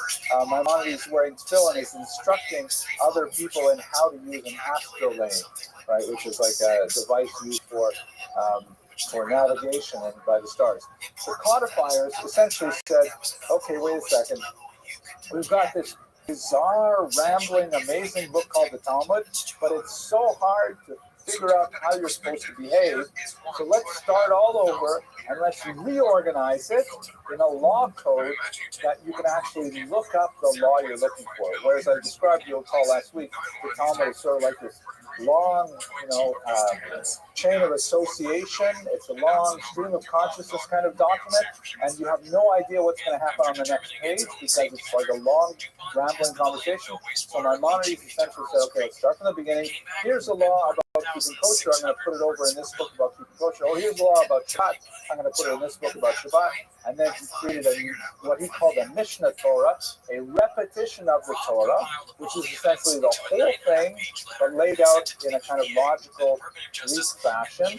And it suddenly made the entire Talmud so much more accessible, and it threatened to put the rabbis out of business because it was so easy to read. But, rabbinical work managed to survive because then they start writing commentaries on it. You need rabbis to write commentaries and so on. And you have, of course, philosophers. During this time, you have people sort of taking a text and distilling it to their key ideas. People like Maimonides, also people like Saadia Gaon, phenomenal thinkers at this time. I wish we had more space to really devote to them. But let's go to some reflections on Jewish survival. And I think when we look at the Muslim and Christian period that we've encountered today, I think one of the most important elements of survival is the degree to which the Jews can be truly fanatical about something. It's true that martyrdom is one of the last things that Jews would ever want to have to encounter, but the point statement of Jews during the Crusades in particular was kind of signpost that laid down a Yavor, a law that should not be countermanded, that infused the next millennium of Jews with inspiration. Jews can be, a stiff-necked people, and to an incredible degree. And I think this is one of the sources of the Jewish survival strength. Next week, God willing, we will look at Spain in particular. We'll continue some of the things we discussed today, because of course Spain is unusual. It is a triangular culture where it's not the binary dyad of Jews and Muslims or Jews and Christians. It is Jews, Muslims, and Christians all trying to exist on the Iberian Peninsula with mixed results. I want to thank you very much for your attention. I'm surprised so many of you came out tonight. I thought that the coronavirus would scare so many of you away, but nobody sneezed. Thank God we should all be healthy. I hope you have a fantastic program. In many of these studies, only included survivors, not people who might have already died from C8 exposure. So the verdict was that the findings must be interpreted with caution. The true risk of C8 might be even higher. Luckily, once these studies were published in 2013, DuPont was pressured by the regulators to phase out C8. And by 2017, they had to pay out over $600 million to victims of C8 exposure. Right. So, because of the dreaded coronavirus, we are going to be doing this online this week. I want to tell you that I feel a little bit that much of misspent youth actually has come in handy at this difficult time, because I spent so much of watching these zombie apocalypse movies, and everyone thought, oh, it's just a waste of time, zombie apocalypse. But now I see how useful it really is. I've been in an administrative capacity running a campus with 1,000 students and a whole bunch of faculty. All that those years watching zombie movies really paid off. But let's start by going into Spanish Jewish history. So Spanish Jewish history is quite distinct from most medieval Jewish history, primarily because in Spain, the Jews lived in a triangular culture. In North Africa and in Europe at large, continental Europe, Jews lived usually in a binary relationship. They were Jews and they were Christians, or they were Jews and they were Muslims. And Jews were, for the most part, the only significant minority in either of those regions. However, in Spain, Jews occupied a triangular position relating to both Muslims and Christians. And this triangular situation created a kind of a different dynamic among the two major populations, and Jews were able to exist in Spain in an amazingly different way that was, in many ways, allowed for tremendous effervescence of Jewish creativity, as we shall explore shortly. So, during this time, we had, at least for a couple of hundred years, a brief period which is called by many historians La Convivencia, which means the coexistence, or the living together, and it refers to relatively brief period when you look at the grand scope of Jewish history, when Jews and Muslims in particular, and also Christians, managed to find a way to get along fairly well. And many historians have said that, well, this is an overly rosy look at Jewish history, and that, in fact, the violence overshadowed by far this brief period of coexistence. But in reality, there's a lot of value to use this model. It's true, it's not without its flaws, but nevertheless, there are some really fascinating aspects of this period that we shall explore right now. So, let's just move forward in the present here. Okay, so moving back to the beginning of the establishment of the Jewish community in Spain. Jews were in the Iberian Peninsula from at least the first century. There's some epigraphic evidence that is like gravestones and things like that that are reported at least from the 16th century, some of which attest to a Jewish presence even before the first century. That is, there's even an unusual reference. We've lost the original stone, but there are some references to the notion that Jews may have even gone to Spain as tax collectors for King Solomon, which we are incredibly early. But for sure, we can rely on some testimonies that place Jews in the first century, rather dramatic brief reference to a young Jewish girl who died, and her gravestone was preserved for several hundred years. As I mentioned, it is lost now, but nevertheless, it's a fairly reasonable supposition. We also references to Spain and Spanish Jewish community in the Christian scripture and also in the places like that. So, the early medieval period, the ancient or the late ancient period, we do have Jews living in. It is usual because it is a Christian, but it is dominated by the so-called Visigoths, or the Western Goths. As you can see, they controlled most of the Iberian Peninsula and really much of what we would call today France as well. And the Visigoths actually was quite tolerant of Jews for much of the time we lived there, partially because the Visigoths were not Catholic. They were Arians, like Arian was like.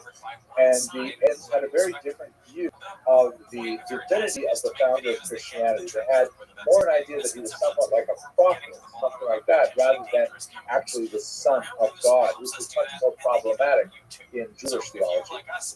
And this allowed the Visigoths to have a much more tolerant approach to the Jews. However, that changed rather dramatically in the year 589 when Reccared, here I am trying to move along in my mindset, when Reccared, this rather amazing photo, amazing painting here by Devane, Reccared decided to convert to Catholicism. That is, he left Arian Christianity and he joined Catholic Christianity. Here he's shown as at his moment of conversion, very ethereal kind of look on his face and so on. And unfortunately, one of the best ways historically that one proves one's bona fides is one persecutes the Jews, to prove just how religious one is. And so right away, period of really incredible anti-Semitism begins in the year 589 and extends right up into the year 711. About 120 years of really incredible persecution of Jews. I use that term anti-Semitism, by the way, quite anachronistically. They would not have used that term back then. But there was this whole period. It's bizarre. It doesn't fit with the rest of Spanish history. A period of like intense supervision of Jews, where Jews had to literally report to the local priest when they were traveling from one village to another. Any kind of activity outside of their home had to be reported, and there was a ridiculous amount of punishment, really severe punishments for a whole host of behaviors, specifically social with non-Jews. Amputations were performed quite regularly. For example, if a man and a woman had a relationship, Jewish men would have their sexual organ amputated, women would have their noses amputated, really horrible kinds of things. And one of the most common persecutions is what was called decapitatio, which literally translates as scalping.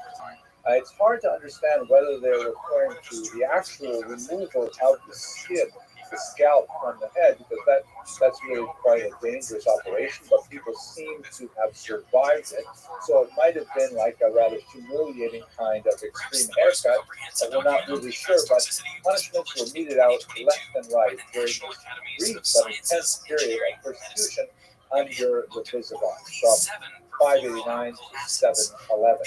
And that's why when the Muslims in Spain, Jews were really happy to see them alive. Let me explain what happened there. Let's jump ahead to the Spanish period. The Muslim period. You can see this map here. We looked at a very similar map the other day that shows the tremendously rapid expansion of Islam from the Mecca and Medina, right by the Red Sea there, just southeast of Israel, and throughout the entire the southern Mediterranean basin, and all the way out east into Afghanistan and so on. And they crossed straight to Gibraltar, and they moved into the Iberian Peninsula, naming it Al-Andalus, that becomes the Muslim period. This happened in the year 711. Now, there's a lot of interesting historiography that's largely considered a way out of that argues that the Jews actively assailed the Christians to allow the Muslims to come in. That has been debunked. The Jews did not seem to be involved with the actual invasion of the Muslims. However, once the Muslims were there and they removed this tremendous persecution from the Jews, it is known that the Jews were willing to help the Muslims, for example, hold on to their conquered territories in Spain and allow them to advance further while there were Jews who were involved in garrisoning the towns and things like that. There's no question that the experience of the Jews under the Muslims was vastly superior to their experience under the Visigoths. Here's a look at the Caliphate of Córdoba, which is the Muslim region of Spain. It's primarily in the central to the southern part of Spain. The northern part of Spain was almost always Christian, and eventually the Christians are going to push their way north. So much of what I'm saying now happened in the green part of Spain, as shown here. Among the kind of things that happen is you have the development of the sort of, I don't know what the right word is, it's not really a legend because we have so many examples, like concrete, real examples, but we have the pattern of the wise and loyal Jewish servants, where the Muslims are in charge, no question about that, but they encounter a wise and loyal Jewish person, typically a poet, because the Muslims really respect poetry, more on that later, maybe something of a scientist, and they recognize the value of this Jewish person. They raise him to a very high position in society. Perhaps the most important of them was early on a man named Hastai ibn Shapur, who was noted for his medical skills. He's also a very common thing. These were really excelling the field of medicine, a very long-standing tradition of the Jewish doctor and the Jewish lawyer too, but the Jewish doctor goes back even further. And he invented, or he discovered the ingredients for this potion called teriyaka, which was something that the medievals believed was a panacea for every illness, and that they believed that there was this ancient potion called teriyaka that could cure every ill. And the only problem is that no one knew exactly what was inside it. So Hastai ibn Shapur found a recipe for teriyaka, and he was able to identify its ingredients, and this, had apparently some efficacy in the period, so he was given tremendous honors as a result. Little did he know that it would inspire, of course, the modern dish, is already teriyaki, right? Teriyaki, and teriyaki chicken. So the Asian influences that clear, even with the Hastai ibn Shapur. I hope you realize I'm joking. I can't see any of you, but I hope you tried this a little bit. But anyway, Hastai ibn Shapur was a fascinating individual. He rose to prominence, and he became essentially the foreign minister of the Caliphate. Extended all kinds of diplomatic ventures all around. Another area where historically Jews have excelled well was in the field of languages. So his polyglot ability, his ability to speak a lot of languages, in good stead, and he went from being kind of like the chief physician to the around to information about what was Dutch treaties and so on. The most fascinating treaty was conducted with the northern Christian region when there was an overweight young man whose name was, I believe, Pedro, and he had successfully put him on a diet. And his mother, the queen, I think it was Apolita, was so grateful that she conducted a very positive trade arrangement with the Muslims, and this is the kind of thing that Hastai ibn Shapur did. Now, fascinatingly, for the purpose of Jewish history, other than his brilliance as a leader, he also was a great sponsor of Jewish culture and scholarship. In particular, he identified a young man who was enslaved.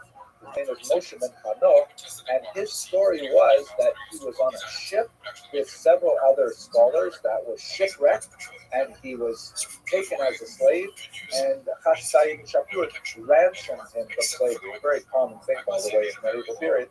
And it turned out that Moshe ben Hanoch was actually a brilliant scholar, and he ended up establishing a yeshiva with the sponsorship of Moshe ben Hanoch, and created the beginning of a trend of scholarship that Spain became eventually very famous for.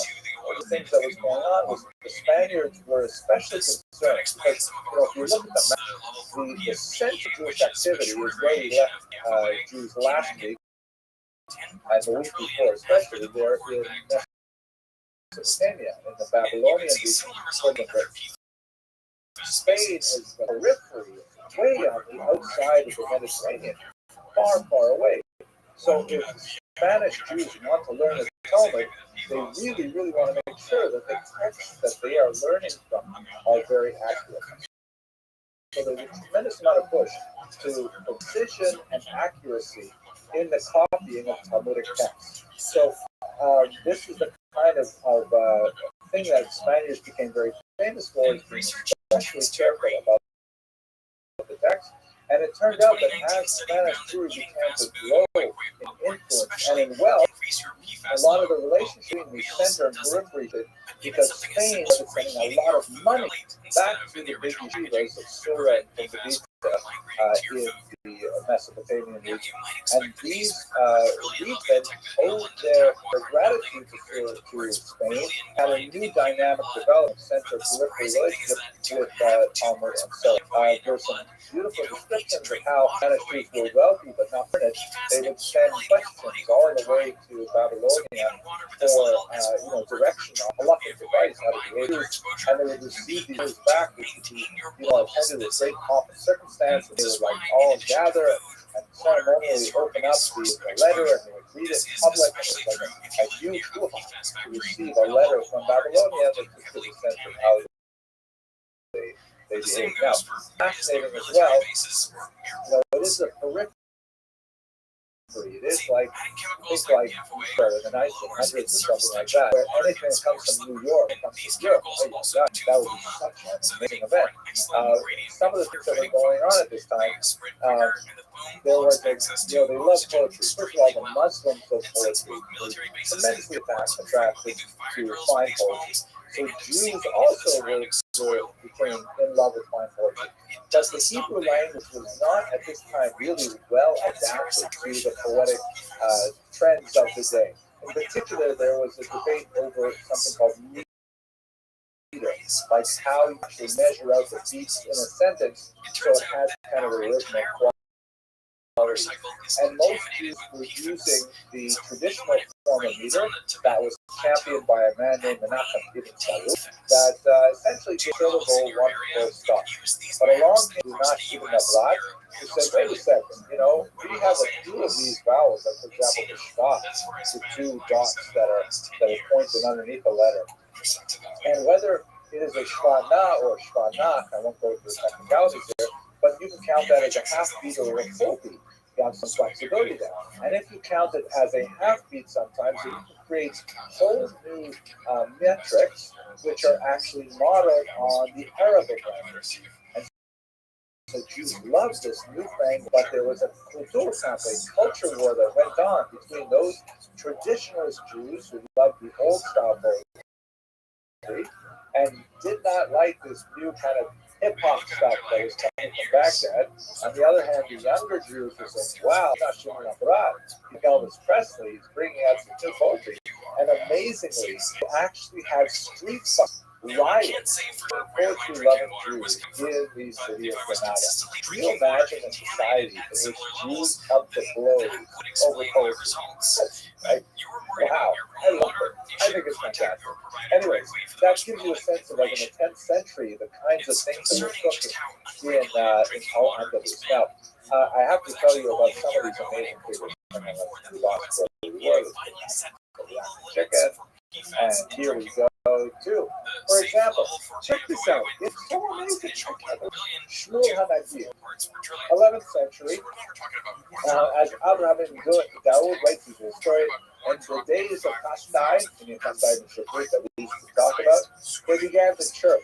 But in the days of Shmuel Hanagi, they sang out loud. Like, this is like a real amazing achievement of Jewish culture. Now, here's the amazing thing about it. Shmuel Hanagi, you know what his daytime job was? He was the of the Muslim army of Persia. I mean, just think about this for a second. Here you have a Jewish guy, religious guy, who was the general of a Muslim army for 16 years. And he's going out to the front lines. And he's fighting these wars with Christians, for example, to the north. And he's a Jewish guy. And more than that, he actually wrote a commentary on the Talmud that's still printed in Tractate Brachos today. He was a phenomenal poet. there's amazing stories about what he would do on the front lines. He would write his poems out in Hebrew, and he would tie them to carrier pigeon flags, and he would send the pigeons off, and they would fly back to Portugal, where his son would take the little pieces of paper off, and then he would compile them in a diwan that would eventually become as Mohammed writing.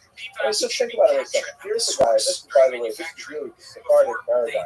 This is one of the things that makes Sephardic Jews so amazing. Is that here's a man who is absolutely excellent in the religious sphere. He is like a huge author, a great Talmudic scholar, a poet par excellence, and at the same time, he's the chief of staff for a Muslim country. Now, think about this for a second. Even looking at the American government, can you imagine that the chief of staff would not only be a Jewish guy, but also be like a Talmudic sage? It's unheard of. They're bifurcated. And if you go like that, the greatest yeshiva Lakewood or something, are guys studying there, rising to high office in America. Not at all. They're really, totally separate. But in Sephardic society, you see many figures not quite approaching Quranic, but many who are, excellent in both worlds. And so for many scholars, especially in the 19th century and onward, there's a tendency to look at the Spanish because Jews are in both secular and religious pursuits simultaneously. Quite a fascinating thing going on at the time. Just to give you a sense, and I have jumped out there. To give you a sense of his poetry, I have a couple of examples here I'd like to share with you. If it will let me go back there, please help me out. There we go. Here's a couple of three of his poems. We won't do all of them. Let's do the middle one. He wrote 3 books of poetry, which were found in the early 20th century and are published. They're just amazing. Listen to the one here. I'm not Yanu Ashir. Please give my attempt at a Sephardic accent. I'm not Yanu Ashir, but Kabbalah Yasha. ויבזו רש"י ישימו שעים לא יתחשב. Beautiful name, שעים לא יתחשב. Beautiful color. It's like just touching over. The translation is, people will give great attention to the wealthy and with renown, but they will degrade the poor person, and they will consider him blameworthy for things he has never done. I just translated on the fly and just rhyme or out like that. In the Hebrew, it rhymes with a perfect meter, just like solid as a rock. It's so beautiful, very catchy and beautiful poetry. This gives you a sense of what the general of the Muslim army would do at the time. We also have phenomenal figures like the Halevi, great philosopher as well. Originally, he was a poet for hire, meaning he would go to write cemeteries, and he would write on the spot great funeral elegies for people that you love for money. He would write wedding songs, so people would listen to his poetry at weddings because he wasn't making much money doing that, so he ended up becoming a doctor. Was not so, genius as a doctor. Actually became a philosopher, and really his philosophy is what stuck in the video. He wrote, among others, this phenomenal book, Kutali, which we spoke about a few weeks ago, which is essentially the retelling of the story of the Khazars for the purpose of a religious dialogue, a trial of really Muslim, Christians, and Jews. And obviously, he argues that the Jewish religion is the best, but it is a fascinating work that has tremendous implications today. Also, he eventually made Aliyah. He eventually moved to Israel in his old age. He was really a big Zionist. One of his famous poems says, Libi b'Mizrach v'ani b'Ma'arav. My heart is in the east, but I am stuck here in the west, meaning in Spain, but I want to be in Israel. And it's interesting to think that in his old age, when he was still in Spain, he actually held on his knees rather than the great Maimonides. Here we go. The golden eagle. Now, Maimonides only spent his very youngest years in Spain, because here's one of those moments when the Valencia kind of breaks down. There was an invasion of 14 Muslims from North Africa, Al-Mohad, and another group after them, and they made life very difficult for Jews. They felt that they were, a bad influence on the previously existing Muslims in the region, that, certain things like alcohol was flowing in Muslim parties, and that's, Muslims, of course, do not drink alcohol, and they thought that this was the influence of Jews and other things. So there was a certain amount of persecution, Muslim persecution of Jews in the 12th century. So my family fled, stayed within the Muslim world. They left Spain at this point, moved their way across North Africa, and eventually settled in Egypt, where Maimonides really attained great fame, first as a medical doctor and then later as a philosopher and a philosopher. There's so much to say about Maimonides. I think we'll have to talk about some of his thought in another class, but Maimonides has his feet in Spain and in the Spanish Golden Era.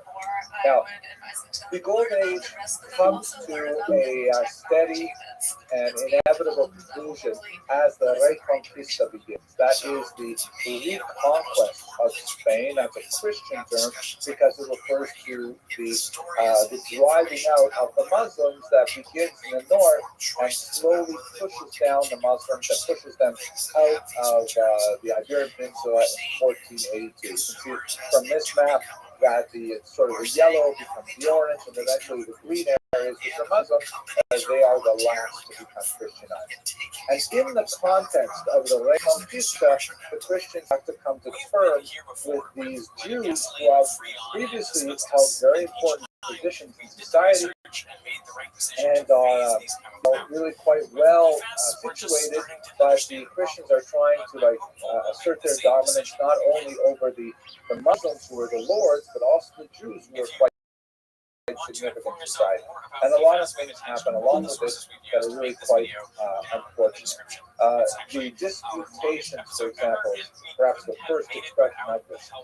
In an attempt to really demonstrate that for sure Christianity is not Judaism, this trend is developed in the 13th century, continues into the 15th century, of holding forced debates with Jews. Here you can see on the left some Christians, and they're holding up books, and on the right, with Jewish hats and with expressions that look like they have some consternation, Jews are defending Judaism against Christian attacks. And these were forced disputations where Jews were ordered to assemble in a church, and they were ordered to appoint a leader that would then defend Judaism against Christianity. And the conclusion was foregone, to be sure. Perhaps the most famous of the disputations is the Great Disputation of 1263 in Barcelona that involved none other than the incredible Nachmanides.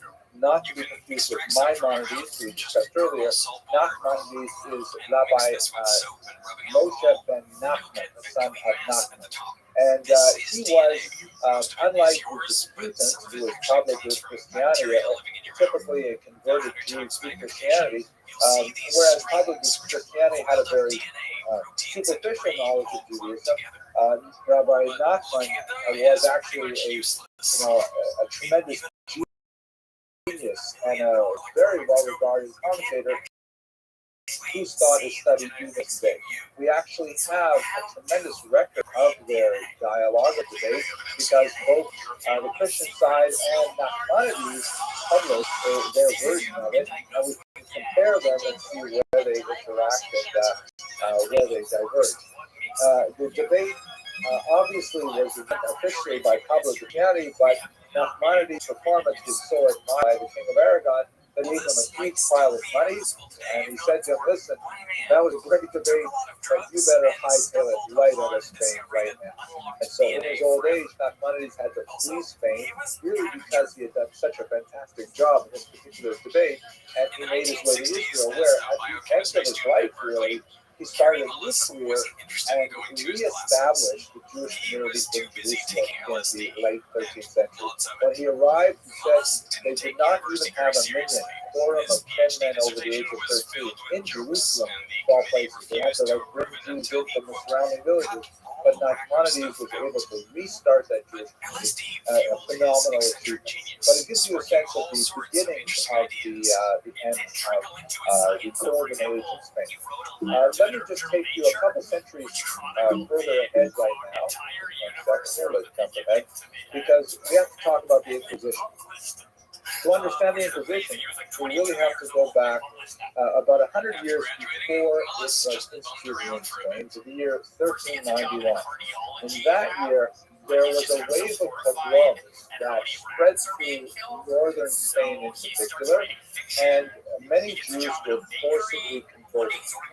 The Inquisition was established almost 100 years later as an attempt to deal not with Jews per se, but deal with those Jews who had been forcibly converted to Christianity but were not behaving as Christians were expected to behave. Now, you might say to yourself, well, of course they're not going to be behaving like Christians because they have been forcibly converted. What do you expect from them? But we should realize that the Catholic Church at this time, and really for centuries afterwards, was kind of trapped in theological conundrum that when a Jew was baptized, even against their will, there were many dominant trends in Christian thought at that time that meant that they were actually converted, and there was nothing you could do about it. They were now Christian. This sad example of this is really from the 1840s, when there was a young boy named Edgar Mortara, shown here in this Oppenheim painting. And the story went, it's going to be the subject of an amazing picture that's being produced by none other than Steven Spielberg. But Edgar Mortara was a young boy, and he had a terrible fever. And so his Christian nursemaid, who felt so badly that this young child was possibly going to die, and then because he was Jewish, he was going to go to hell forever, she felt so badly for him that she decided to have him secretly baptized. And then he recovered, he got better. And several years later, when I think he was about 8 years old, it happened that this particular nursemaid or maid happened to tell someone that, yeah, you know, that little Edgardo, that little buddy, I actually had him baptized once when I was worried that he had a fever or he would die. This got back to the Vatican police, and amazingly, as you see in this particular scene, which is not exactly historically accurate, but nevertheless, that's the emotion.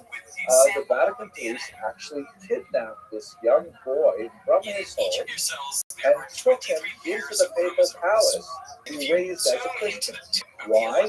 Because he was baptized against his will when he was a baby. He had no clue that he was baptized. He had no clue that he was actually Christian according to Christianity.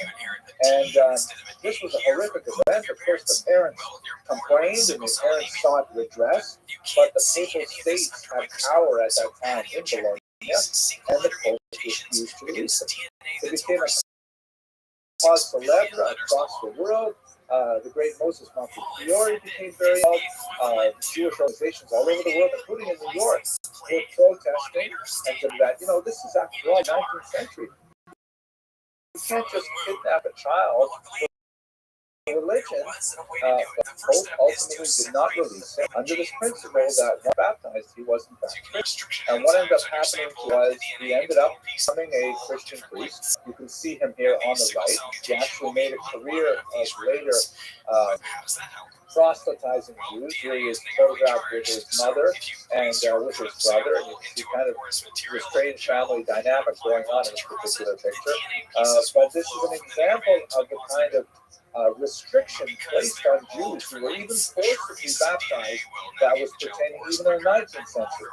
So now if we go back to Spain, what happened is in the 1390s, you had all these Jews who were forcibly converted, and they were, once they were converted, they just went right back to being Jewish. They lived in the Jewish community, they kept kosher, they kept Shabbat, and so on. They might do some token Christian activities, like maybe they would show up in church. maybe they would wear a crucifix in public, but in reality they were still very well integrated into Jewish community, marrying into each other's families, retaining a Jewish lineage, and so on. And moreover, this is what's especially fascinating, they now freedom of movement in Christian society because they're effectively Christian. They're no longer bound by the restrictions imposed upon them when they were Jews. They were free to pursue any profession, they were free to travel, they were exempt from criminal taxes and so on. And so this became resented because here were people who were obviously still considering themselves Jewish, totally integrated into the Christian economy. By the way, at this point, there's a huge, we won't get into today, but there are many scholars who feel the position was primarily a religious affair, which is sort of the main narrative that I've given you at this point. And there are others who say, no, it's primarily an economic issue, because a lot of Christian burghers, a lot of Christian city dwellers and merchants were saying, this isn't fair. They've got an unfair advantage because they have all these connections with other Jewish communities around the world, and they can do all kinds of things, and they're Jews after all. They're just pretending to be Christian. They should not be getting the same economic rights as us. So the Inquisition was brought in specifically directed at Jews who were baptized and their descendants, because they were called new Christians. Even for multiple generations, they were called new Christians, and they were required to recant their awful ways. The Inquisition, which was established in 1478, was accompanied by torture, and there, as you can see in this horrible image here that shows this hand-crushing device where the victim was expected to stare at the cross and think upon his sins while these handles are turned and breaking the bones in the hand and so on.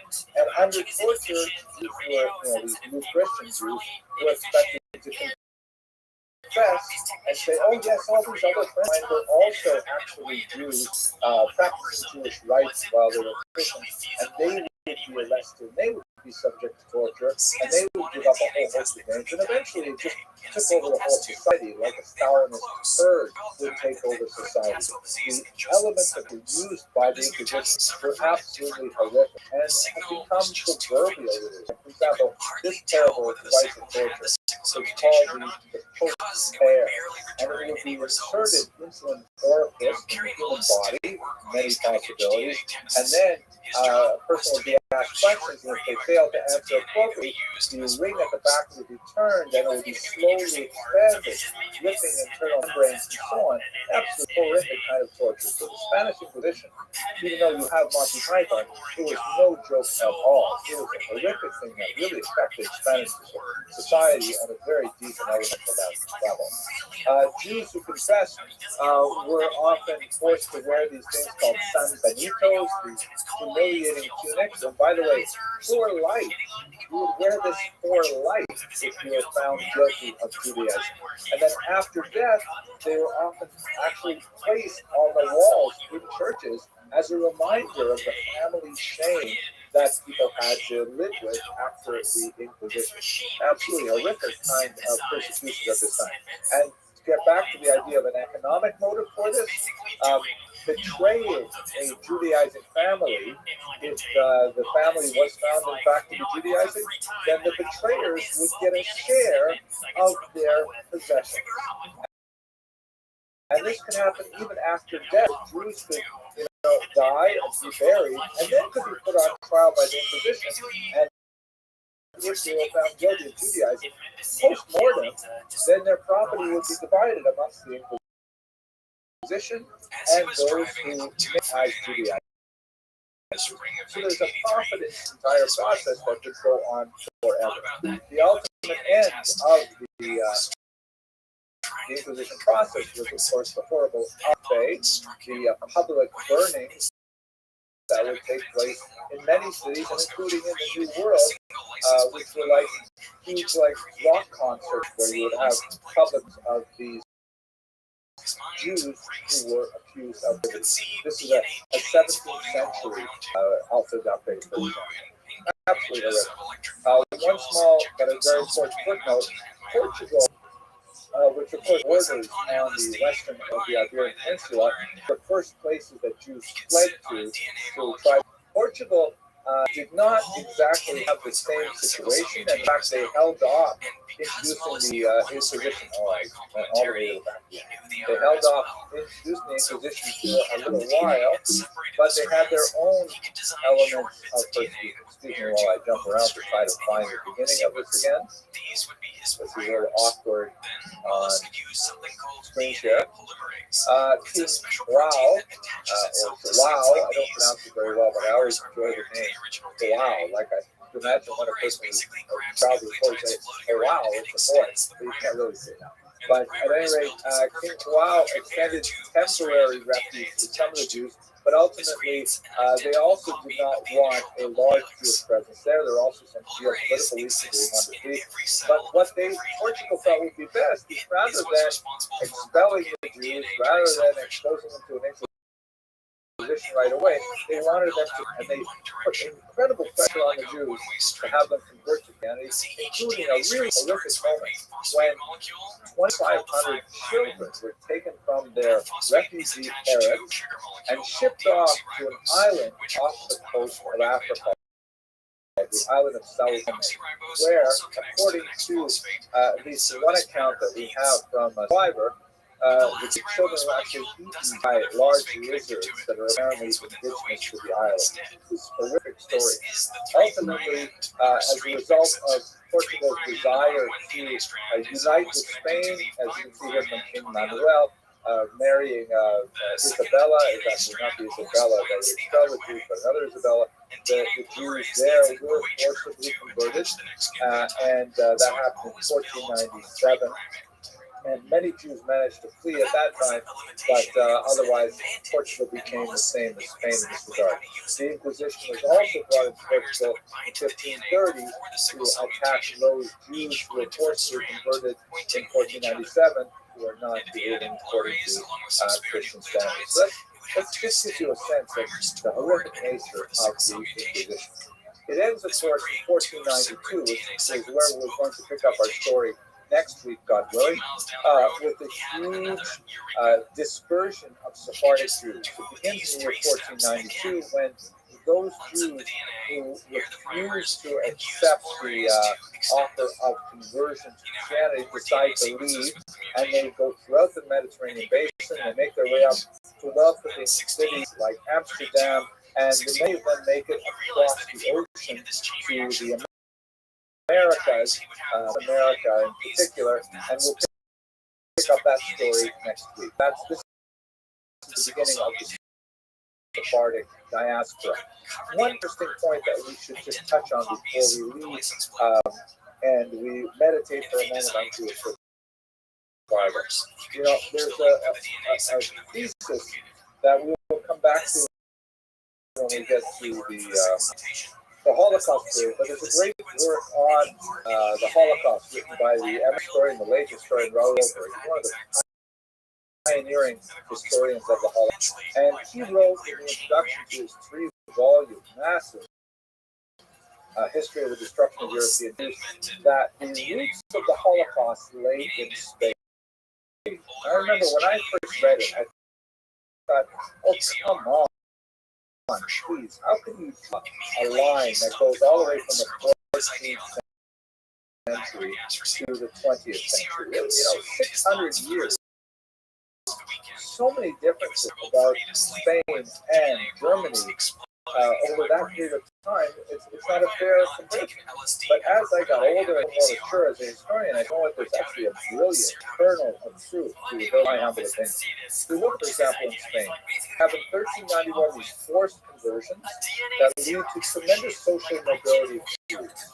Then, about 75 years later, there's a lot of persecution. These Christians roots who are able to move within both worlds and fluidity, and that results in isolation and then ultimately of the Jewish community of Spain. If we take that and we look at Germany, we see in the 1800s, for different reasons, there are mass conversions. These are not mass conversions, but a lot of social pressure allows a lot of Jews who are assimilating anyway to simply decide to adopt baptism largely as a social letter, like the great poet Heinrich Heine said that baptism was his ticket to European culture. And, about 7 years, Christians, but they don't quite fit with the rest of us. The purity of blood that the Germans also admired in similarity to. This leads to isolation and ultimately to mass murder, which is something that only had the briefest of echoes from medieval Spain. But nevertheless, there are some interesting historical parallels between two periods. And as some famously said, if we do pay attention to history, we're doomed to it. Others have said may not have repetition history, but we certainly have rhyming history. There are certain oscillations to repeat themselves. But to conclude this lecture, and I hope you're screen, I have no idea what you said. We'll find out later when I go to school. People say, I heard the lecture was good. What is it about Spanish Jewry that allowed them to survive? We saw it's a great contrast to the experience of Ashkenazi Jewry in the Crusades. There was that one big flash moment where you either, convert or martyr yourself, and the Ashkenazi decided to martyr themselves with the three towns of Spire, Rome, and Mainz. And that became kind of like a cultural motif. The Spanish Jews did not have that same luxury because all of a sudden they got forcibly converted, right? In really kind of a silly way, holy water sprinkled on you, or some holy man walks by, now you're Christian. Like, what are you talking about? But nevertheless, they're caught up in this, not in like a dramatic moment of fire like you would have, with the synagogue surrounded by angry pogromists, but now it's kind of like sort of a religious. Yeah, what do you do with that?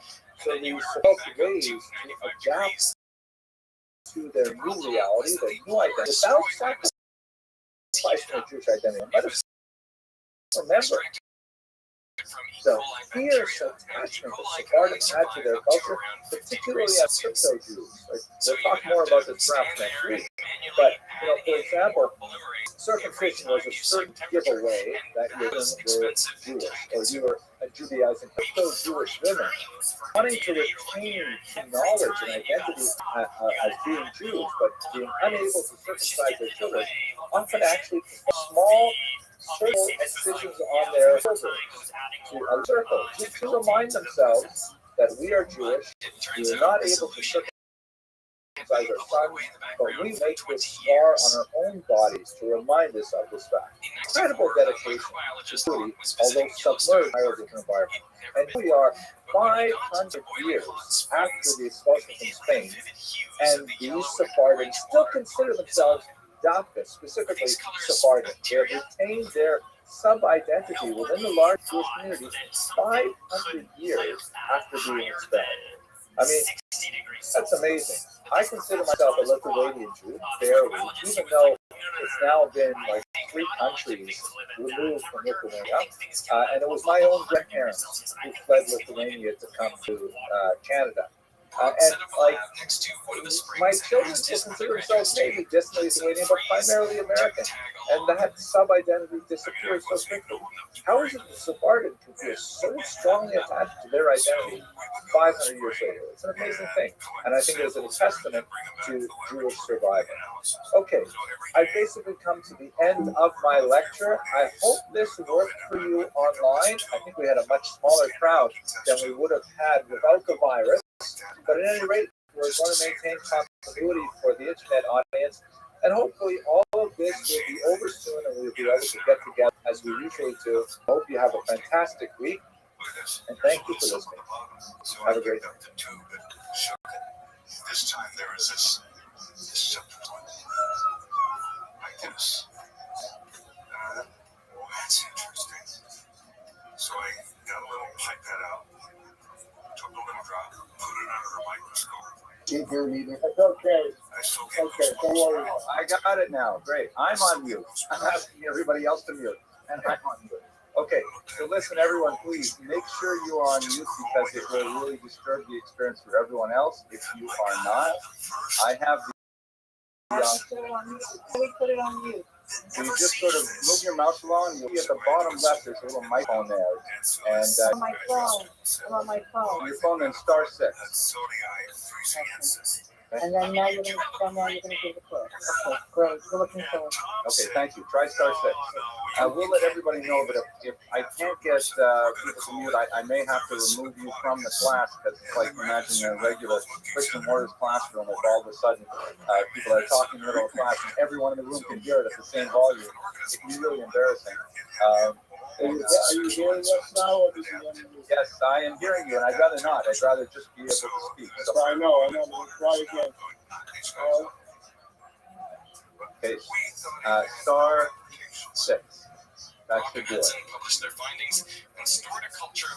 Okay, great. I'm seeing some mutes happening. Great. All right, let's get straight to the material. Okay, so the goal for today is to go over the 16th and 17th century. We're going to be looking at a pretty tumultuous period in Jewish history that begins with the diaspora. That is the period when the Jews are exiled from Portugal and make their way around the Mediterranean basin and out to the New World.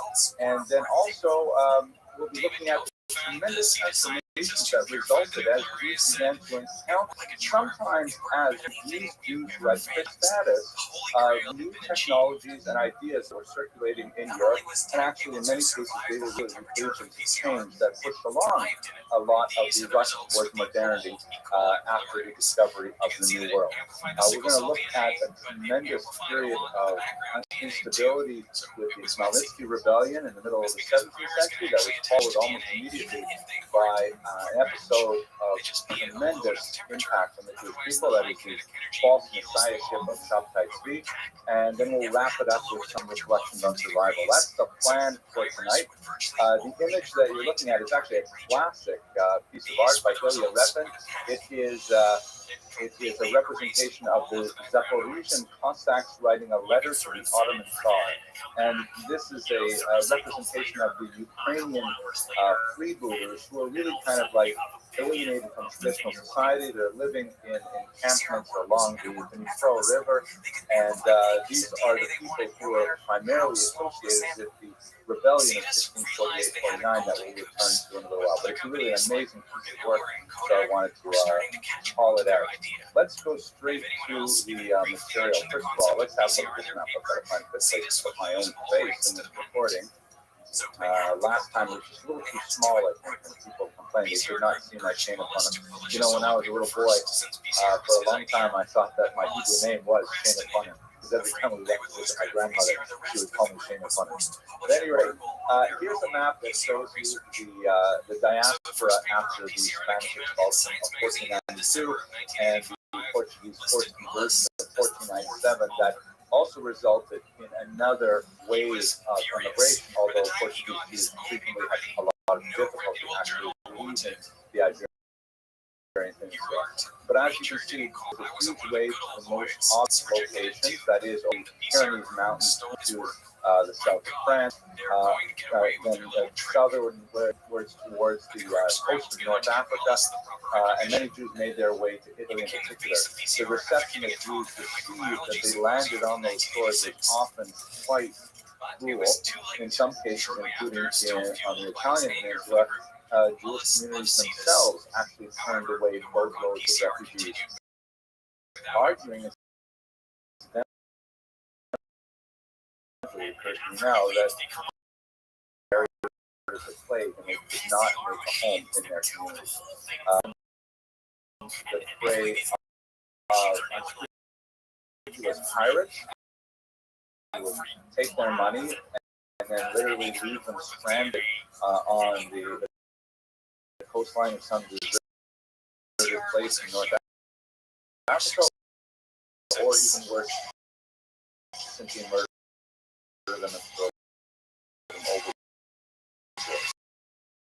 You also have Jews moving all the way out to Muslim territories, especially to Constantinople, which is here labeled in Spanish as Istanbul or Istanbul in modern English, where actually the Ottomans then actually welcomed the Jews, saying that the Spaniards are giving up their greatest economic and intellectual and creative resource, and he openly mocked the Spanish king and queen for them, and he opened them up. And then finally, you can see all the way to the right, the arrival of Jews in Israel after the expulsion of who had a remarkably explosive impact on the development of Jewish culture, particularly in the newly developed location of Safed, which had recently been opened up with some tax benefits, in particular for textile merchants that attracted a lot of Jewish men. And many of the early refugees from the Iberian Peninsula made their way to Safed, where there was a brief period of incredible spiritual creativity from really the 1580s to about the 1580s, with literature and scholarship such as much of the Kabbalah. And if you look towards the left of the map, you see, of course, there are Jews quite fascinating. They decided to take a century follow Columbus and Pearl, and there are Jewish settlements, places like Recife, from the 15th century. Let's move on to this. There's so much about in this class, I don't want to miss out. I don't could have made that bigger. Okay, in terms of sources, I like the story that lend itself as well as we're going to see quite a large period of history. But I want to point out two sources. One of the most obvious works of the, especially in post-Iberian diaspora period, is Samuel Ustray's Consolation for the Tribulations of Israel, printed in Ferrara, with the tremendous help of some of the most unusually powerful women of the age, Benvenida Abravano and Doña Gracia Mendez, who were very important women who were actually the leaders of the Jewish world at a time when traditional rabbinic leadership had failed to stop the horrible occasion that happened in Spain. So what makes this a fascinating, well, certainly Portuguese, which is not that common. It is actually, if I remember correctly, the major literary work in Portuguese that is studied even to this day in Portuguese schools. And essentially, a poetic treatment of Jewish history and dialogue between biblical characters. And it's like a massive kind of epic poem in which they go through all the period of Jewish history and all the terrible things that happened, and they point out how there was really, so to speak, a silver lining to the cloud, that everything that happened really was for a reason, and it all worked out. And it makes sense, of course, that he's writing this. He himself was a refugee from Portugal and had suffered tremendously under the Inquisition, and he was attempting to literally console the Jewish people through a study of history, which I think is a very noble pursuit. You can see that the imagery on the book cover is fascinating. It has a globe, which alludes to the spreading of the Jewish people, the diaspora, willing or otherwise, and also the Latin banner underneath says, in the Lord is my hope, right? I hope in the Lord. Beautiful kind of thing. Okay, we'll come back to the other stories that I want to look at when we get a little further into this lecture. Now, let's move on. One of the other major things that's happening at this time is the Iberian diaspora, particularly in Amsterdam. The Netherlands was actually a fairly welcoming community for Jews. But you had this unusual phenomenon of these Portuguese Jews in cities. You recall that the Portuguese Jews were all forcibly, tremendously horrific circumstances. Their children were kidnapped, in many cases simply shipped off and never saw them again. They came to horrible ends on the deserted islands off the coast of West Africa. That they were persecuted horribly after the Inquisition came to Portugal in the 1530s, And many of them, for generations, were raised without any knowledge that, in fact, they were Jewish. It was dangerous, of course, to tell your child that you were actually Jewish, because that could trigger a whole series of persecutions for the family if they were to go around, speaking about their secret Jewish practices when they were supposed to be outwardly completely Christian. So it happened that Uriel da Costa was an unusual individual. He was told as a young adult, he was very theological and inclined, he actually studied to be a priest, and when his mother told him that actually he's Jewish, he was so enthusiastic about the possibility of adopting his Jewish lifestyle and the Jewish religion when he came to Amsterdam, whenever he could have freedom of religion. Unfortunately, in a kind of like a tragic Baal Tshuva moment, he was surprised that although Judaism sounded so beautiful and so wonderful, Jews were somewhat less so. And he was especially taken with cognitive dissonance when he realized that there were a lot of Jews who simply didn't live up to the ideals of Judaism. Talking in shul and cheating on taxes and who knows whatever other things. And he ended up becoming a gadfly of the Amsterdam Jewish community. He was repeatedly excoriated by the leadership, and he was actually put into Karen, into excommunication 3 times because of his attachment ideal vision of Judaism that did not jive with his appreciation of real life Jews who were not necessarily always up to the challenges that the religion faced before them. In a very tragic end, he definitely suffered from some mental illness issues and a lot of other coping mechanism difficulties, but ultimately what ended up happening is after being excommunicated the 3rd time, he begged to come back to the community. The Amsterdam Jewish community imposed a very harsh sanction on him and said that before he could be readmitted to the community, he had to undergo a ritual humiliation to really teach him the message. He can't go around talking about criticizing the Jewish community. He can't go around doing these things. And in synagogue, they actually flogged him symbolically, not in a painful way, but in a way that symbolized the ritual disapproval. And then, amazingly, they had him lie down on the steps, the threshold into the synagogue, and they had all the members of the community walk over his prone body into the synagogue. After this horrible humiliation, which he accepted because he really wanted to be back in the community, he went home. He wrote a 12-page suicide note, which was, it's a very chilling document. It has been published. It's called, he wrote in Latin, An Example of a Human Life. And then he took a revolver and shot himself. Terrible, terrible story, but it is indicative of the difficulty these Jews in particular had to reacquaint themselves with the Jewish community at large.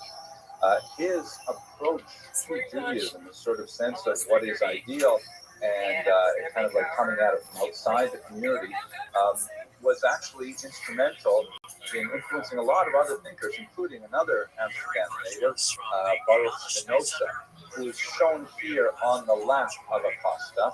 Now, this is just a piece of fantasy. They did not overlap in years, and Spinoza was not, sitting on the knee of Acosta. But the artist Hirschenberg is trying to tell us something about how the experience of Acosta, first with his Portuguese Inquisition, and then later with encounter would ultimately inspire Spinoza, who also went through a similar kind of excommunication experience. So this is just putting in our heads some kind of sense of what it must have been like to survive the Spanish Inquisition and then to try and reintegrate into the Jewish world. And this is all happening in the 16th century. Another fascinating thing happening at the same time is that Jews are becoming much more enmeshed in the leading scientific theories of the day. Jews have always been information workers, so to speak. Jews have always been, really quite literate and numerate, and so as a result, whenever there were learned people gathering to discuss anything except, let's say, theology, like Jews were not officially well known, to the best of my knowledge, in Muslim or Christian theology, but they definitely were when it came to any of the medical sciences, for example. And let us not forget that it wasn't until the late medieval period that there were clear distinctions in what we would call today sciences and what we would call today humanities. You know, a learned person, a doctor of philosophy, was expected to know all the knowledge that was available at the time. And there was no real scheme between, knowing literature and knowing pharmacology. Those were all part of general knowledge. So this is the period of time when it just begins to start getting more and more specific. And there's no real strong, it's still the cutting edge of technology, so there's no real strong barriers to allowing intellectually motivated Jews into some of these emerging areas. You see it especially in astronomy, which is expanding dramatically in the era of Galileo and so on. Technology. Look at the night sky. By the way, if you're on a phone, make sure you punch *6 to mute yourself, because the heading is a little bit distracting.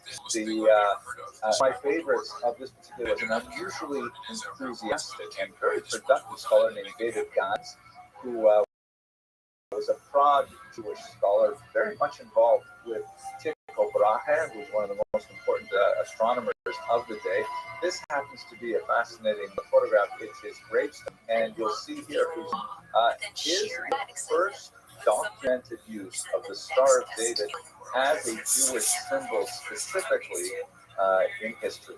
We tend to think of the Star of David as a very, very old Jewish symbol. It's really not. It's more of a modern, even 19th century symbol. Although things like the menorah, the Cohen hand, things like that are much older symbols.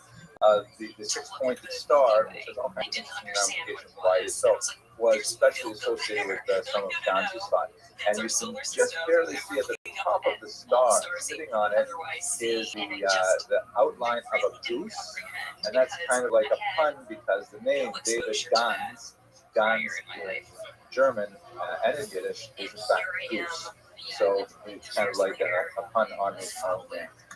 He also was a historian, wrote a very important work called Tzemach David, which is a more rabbinically oriented history of the world, which displays the kind of emerging scientific consensus and emerging scientific enthusiasm you see among us at this time. Where Greece's apogee, in my humble opinion, is this amazing book, which would only be written another 100 years later, but it's called Sefer HaBrit which is still studied today. If you go to a regular Jewish bookstore, especially in Hasidic neighborhoods, this is like a science compendium. The translation of the title is the complete book of the covenant, and the author, Rabbi Horowitz, basically wanted to introduce the amazing world of science to Jewish readers. It's a fascinating, wonderful book to read, and it gets into all kinds of amazing historical sciences, of course, of the 18th and 17th century. So it's kind of funny to see that here in the 21st century, it's still avidly read, but nevertheless, it is kind of like one of those kosher introductions to sciences that we have at this time. So these kinds of things are developing in the immediate post-Iberian experience. This is accelerated, of course, by the development of printing technology. Jews are early adopters of new technologies in general. There's a lot of reasons for this. Part of it is because economically, we tend to live at the margins of traditional societies, right? For most of the medieval period, it was not wise for Jews to invest in real estate, because Jews could and were expelled from countries with very little notice, and then there goes your investment completely. And Jews were always involved in what we spoke a little bit last week about money lending, about financial pursuits and things like that.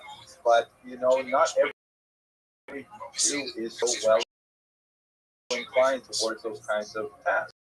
But various kinds of artisans, like silversmithing, goldsmithing, was definitely very popular. Those are portable trades. So the arts, because these are things that reside in the mind, things that you can, they're very portable trades. So Jews are always very involved in music, poetry. Ashkenazim a little bit differently, but certainly Sephardic literature. So you begin to see Jews looking for new opportunities economically with regularity, and new technologies are always defined new economic. So printing became something that Jews found really wonderful quite early on, and so we have a lot of great early Jewish books. Here's one that's specifically connected to the material that we've been discussing in the post-Iberian period. This is the famous Ferrara Bible. I think I may have shown it to you in a different lecture, but I just a closer look at it.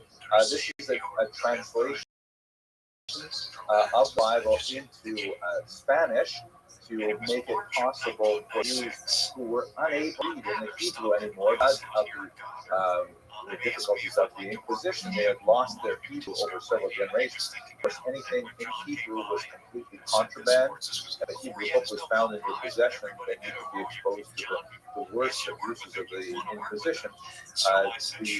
The only exception, ironically, would be for medical doctors who are allowed to keep books in Hebrew for medical purposes, and of course that's well, anyway. So here, have a look at this artwork. This is rather amazing, right? This is on the front cover, and it shows this boat with the mast is broken, and it's clearly being driven by these heavy winds, blown by these angelic creatures, and there are these bright sea monsters, and it's a very, kind of like in the Bible, that the idea is to say that the content of this book will guide us through the difficult seas ahead. Very powerful metaphor that definitely spoke to the Jews of the post-Inquisition period. I shouldn't really say post, because of course the Inquisition went right into the 19th century, but the post-Spanish Inquisition. The Talmud, which we've spoken about a great length before, I won't speak about it more now, but basically the setting of the Talmudic text print made a huge difference. Although it would take years before it really garnered massive strength, the idea that the text could be available in a much cheaper format like this was something that Jews were very, very excited about, and of course made the Talmud and Daf Yomi ultimately possible. Not so much the Talmud possible, but all right, let me slow down a little bit, because now we've got to talk about one of the most tumultuous moments in Jewish history, and that is the terrible Gezerat Hashbatat, with translation, the evil decree of 1648-49. This is a period of phenomenal demographic upheaval, when there is a huge peasant revolt in Ukraine, and the Jews bear the brunt of the violent reaction of the Ukrainian peasantry. So let me give you a little bit of background here. So here's a map of the Polish-Lithuanian Commonwealth, which was actually the largest country in Europe at the time. In this particular map, you've got the modern country laid out. The borders there, but it really was one big dynastic union. The two principal factors are the Polish region and the Lithuanian region. And this was made up of a number of ethnicities.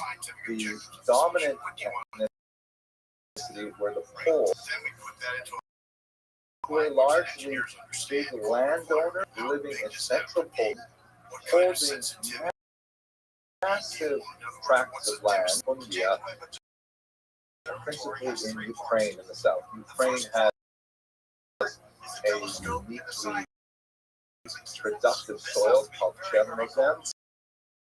It's like a black soil, black earth, and it is known as the breadbasket of Europe, because it is such highly arable land.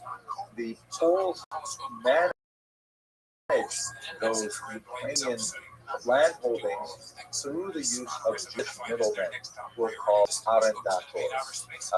The arrenda system was basically a kind of a tax farming system, where the Polish noblemen, the Schlachta, would give Jewish leaseholders an entire village and its holdings to manage. They taxed the peasants' agricultural output, but they would also be free to impose any other taxes they wish.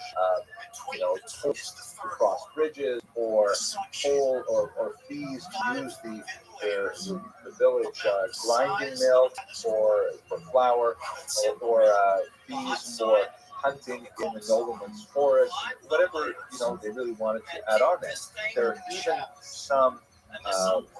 One of the most hated of the means used by Jews, according to some allegedly, according to other historians definitely, was even the right to open the church doors only upon payment of a fee. It's an amazing thing. Now, there's been a lot of dispute of this particular charge against Jews, that they invoked this. There's a lot of Ukrainian folk songs called Kumet that speak about this, however, and there are historians, I can't remember her name now, but there's one woman working at the University and did a little dissertation on this, looking at those folk songs. Even if it wasn't true, just the story about it being true could certainly represent it. And let us not forget the Ukrainian,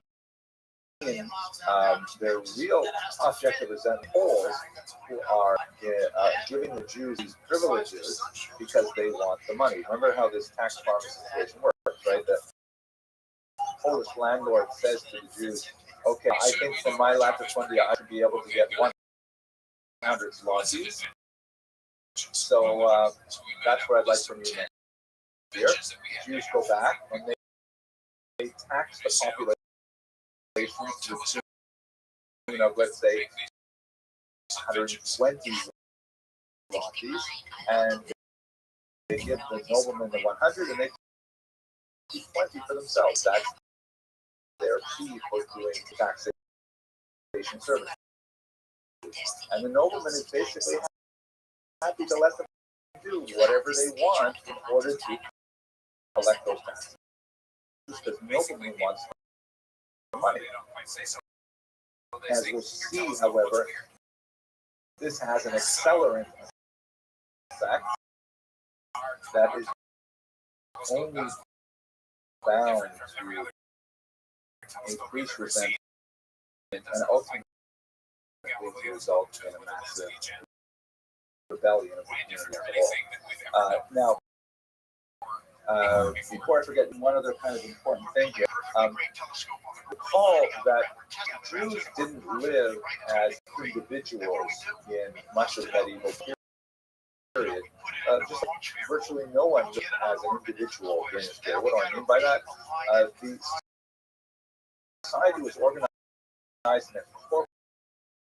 A person was born into a particular class or an estate in the feudal system, and that was basically it, with the exception of people who choose, like the Zaporizhian Cossacks that we'll talk about in a moment. Unless you choose to drop off the grid, you are fixed in your situation. You are a peasant. Well, I suppose you could join the church if you're male. Or if you're female, I guess you could become a nun as well. But that's the only way out. You're a peasant. That's your job. You got to stick with it. You can't move up or down. And you are judged and held accountable within your entire community unit. Now, how this works is to come to a particular region, is the right to live with the nobleman who owns the village. You could own the village and its surroundings. And by the way, the master after a particular town, they would get a charter right, a list of privilege that they had. Could include, the right to build a wall around their community. Unlike Eastern Europe in particular, the ghetto walls were actually, when they existed in Eastern Europe, they were built by the Jews themselves for their own protection rather than being built in it. That would only happen in the Holocaust. And they could say, they control various trades with their particular right to manage affairs by Talmudic law, and they really had a few benefits that were really I wish we had more time to talk about, but one of the most phenomenal developments of the period is that it would be the 18th century, early 18th century, a little bit in the 17th century, the Jews in Lithuania actually joined all of their communities together, a massive state within it called the Council of War. And this represented really a phenomenal achievement in Jewish self-government, where they could not only govern their own existence with a given municipality, but they could actually extend the consistency of Talmudic law, Baltic Sea to the Black Sea. They would meet a couple of years, principally in the city of Lublin, and they would make laws for the entire Jewish population. Phenomenal achievement, really. Now, so that's really what would happen.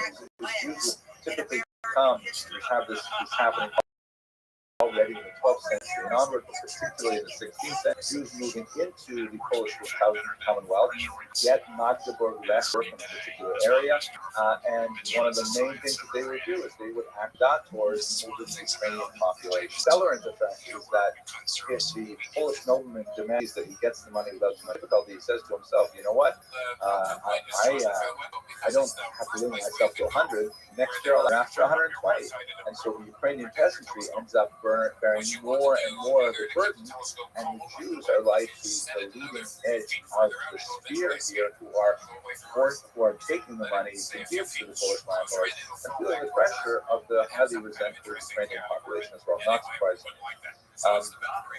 One last detail, and I got to go to the next slide. We should recall that there are some significant religious themes going on here as well. The Jews, of course, are Jewish. The Ukrainians are overwhelmingly Orthodox, and that's not Orthodox like you have Orthodox Jews as well. It's a technical term in the church.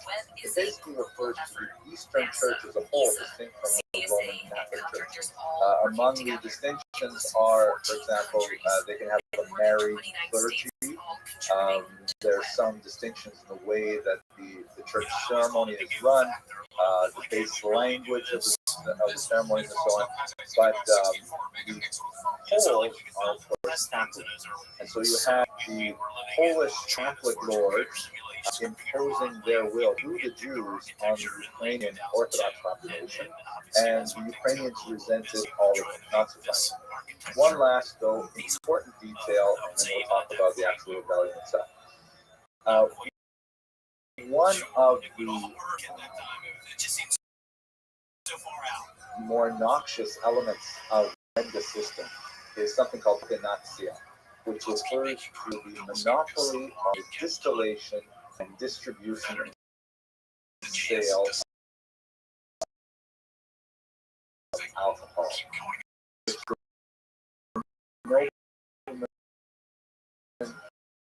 Frequently gave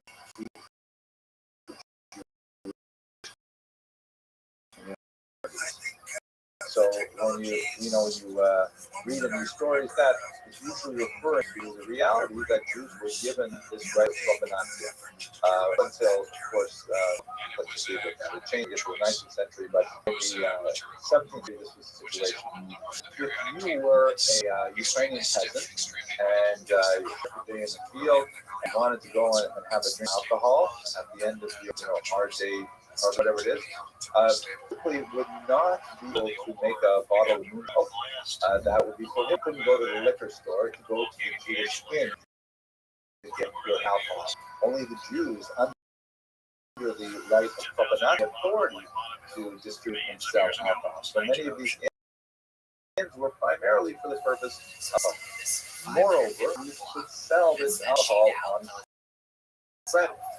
So if he's an Iranian peasant, hard work in the field, works, have a few drinks, doesn't have any right now because he's been, for instance, it's not harvest season or whatever, so he runs up a tap. The tap bears this, and when the harvest season, he goes to settle up his bill. He's got this massive, insurmountable bill in front of him. There's a tremendous amount of resentment. As we discussed last week, everybody loves credit when they need it, but when they have to pay it back with interest. So we're kind of like in a very precarious situation. partially the result of circumstances as a whole, because it's not like the Jews had a tremendous diversity of options. This happened to be a fairly exciting option as long as things remain stable, but a ratchet effect where things could become increasingly unmanageable, and ultimately the result that happened in the 17th century. The explosion was led by this man here, Bogdan Khmelnytsky. You may have seen his name spelled Chmeil, something like that, Khmelnytsky, something like that. That's just a Polish spelling. The pronunciation is definitely Bogdan Khmelnytsky, and this is the transliterated version from Ukrainian. As I mentioned earlier, he led a group of these Cossacks. The term Cossack or Kozake in Ukrainian refers to multiple different groups, but in this particular context, in the 17th century, it refers to Ukrainian peasants who were typically impoverished and had just dropped out of society. They ran away from these holdings for this reasons, and they ended up creating these freebooter kind of cowboy-like settlements on the inaccessible rapids of the Dnipro rivers of Kiev. And from there, they engage in a lot of sort of brigandry. In Ukrainian culture, they have the kind of image of like Robin Hoods. They go out, they rescue Ukrainian children who were taken as slaves by the Ottomans.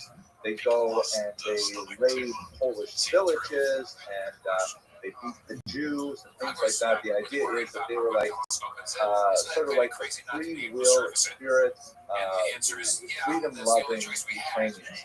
For Jews, of course, they are terrifying, primarily because in 1648, this is the beginning of the Daylight time, Bogdan Khmelnytsky leads these otherwise poorly connected groups of individuals to be the spearhead of a much larger national movement in which it becomes a major military attack on Polish dominance, and they attack the local Polish-dominated villages. And of course, there are not a lot of Poles living there. They're primarily living north in Poland itself, so they attack the Jews. A horrible series of pogroms that washed over the area from 1648 to 49 as they made their way north. Jews frequently ran to the Poles for assistance, and the Poles, surprisingly, did not regard the Jews as their allies in this fight, and frequently simply left them to the Ukrainians. It left an incredibly difficult stain on Ukrainian-Jewish relations that still reverberates to the present day. But I think some way to understand this essentially socioeconomic conflict was, if you think about like the riots in South Central Los Angeles, when there was a lot of African American anger over white dominance and the difficulty for them to make economic progress. And when they went and rioted in South Central LA, they didn't go and attack Bel Air or Hollywood. They attacked the Korean grocers who were living in the grocery stores. You have these things called food deserts where large chains simply don't want to put their supermarkets there as they're not sufficiently profitable and things like that. So it's a space where these entrepreneurial smaller grocery stores can charge higher prices, sometimes even prices. And so it was the Koreans who were the ones who felt the brunt of Ukrainian anger. And similar in case, it was the Jews who felt the brunt of the Cossacks. Now, the number of Jews killed is a matter of some debate. Some of the early the treatment of this period is handled so powerfully by Rabbi Nathan of Hanover, who left a tremendous analysis of it, which actually is quite, when you actually read the text itself, you see he's unsparing in his criticism of the Jewish community's behavior as well. He talks about the kind of like irresponsible attitude to the situation, thinking that you think we can keep on doing this forever. No, it's eventually going to blow up in our faces, and ultimately that's what happened. The book is called Yeven Mitzula, the abyss of despair, quote from Tehillim. I lost my train of thought. So, oh yes, how many Jews were killed? So you do see some hugely inflated numbers, like 250,000 Jews killed. That is most likely nowhere near the real number because if you look at the demographics, the Jewish population immediately after the war actually begins to significantly increase. And in fact, there were not anywhere near that number of Jews living there before the Polish-Ukrainian war as well. Reasonable numbers, however, might put it as high as 60,000, which is an incredibly large number for the 17th century. 60,000 pogrom-related deaths. You know, we're dead in our sensitivities because we lived after the most bloody century of all time, the century that had the Holocaust and numerous other genocides as well. 60,000 doesn't sound like such an amazing number, but was really a phenomenally difficult number, especially for the 17th. One last detail here, and I want to just pay attention to another source. One of the references we have, it's not a large one, but it's a significant one. A woman named Glucka of Hamel, living nearby in Germany, she refers to this period in her memoirs, and she describes how refugees from Jewish Ukraine would make their way westward to Germany, and her family actually took in some of those refugees, like my grandparents themselves, Aleichem Shalom, took in orphans from the Holocaust to be raised with their own children. So Bertha Pappenheim, who is shown here, she is actually a very famous woman. She was a German woman who led the anti-slavery movement at the turn of the 20th century into the 1920s. So amazing things about her. She was actually a direct descendant of this woman, Glucka of Hamel, and in this particular photograph, she's actually wearing the clothing that Glucka would have worn in the 16th and 17th century. So Glucka was a fascinating source because essentially what she did was, at the age of about 75 or so, if I remember correctly, she was kind of depressed. Her second husband had passed away, and she'd gone through so much challenges in her life, bankruptcies, marital heartbreak, and so on. Her children convinced her to start keeping a journal. She ended up writing, 70 little tiny notebooks that eventually made up an amazing journal, a very thick description of what it was like to be a Jewish woman at the end of the 17th century. And it recently just came out in a new edition. I haven't read it yet, but I'm really looking forward to it. It is an amazing book. We have very little comparable to that, not only among Jewish women, but among any women of the 17th century. And I will just tell you one quick thing about it. It's amazing because what she thinks of as being totally normal for her to do will, make any feminist proud, in the sense that she's like involved in international business and in local affairs and in politics, and well, there's no kind of sense that women are like shunted aside and not allowed to. She was deep up to her elbows, all kinds of amazing things. Really a great book worth reading. Let us continue. So the sort of last major story of the 17th century, you can see that it's a tumultuous century, right? There's all kinds of exciting new things happening, there's new science, new technologies, new ideas circulating, but at the same time, there's a lot of these medieval upheavals, peasant rebellions, and so on. And the kind of the darkest moment was one associated with this man, Shabbatai Tzvi.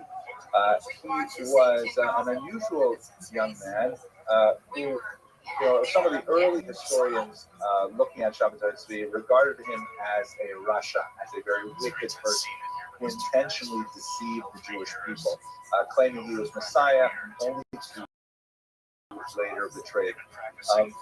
Modern scholarship, beginning with the great Gershom Scholem, wrote a very important body of Shabbatai Tzvi, recognized that he suffered from something like, I'm not a psychologist, but something like bipolar disorder, depressive disorder, something like that. Please be sure to push star 6 so that your line is muted. And he was originally a very well-regarded young man in his community in Smyrna. He was actually a hot, sought-after prospect for Judaism. He had a very fine singing, great Talmud. Studied quite a bit, for example, of Kabbalah. think here you eat potato chips, so it's probably better if you start this.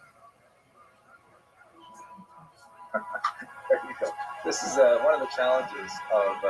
I'll have to figure out how to do this right on Zoom next time. That's very good. Go back to the material. And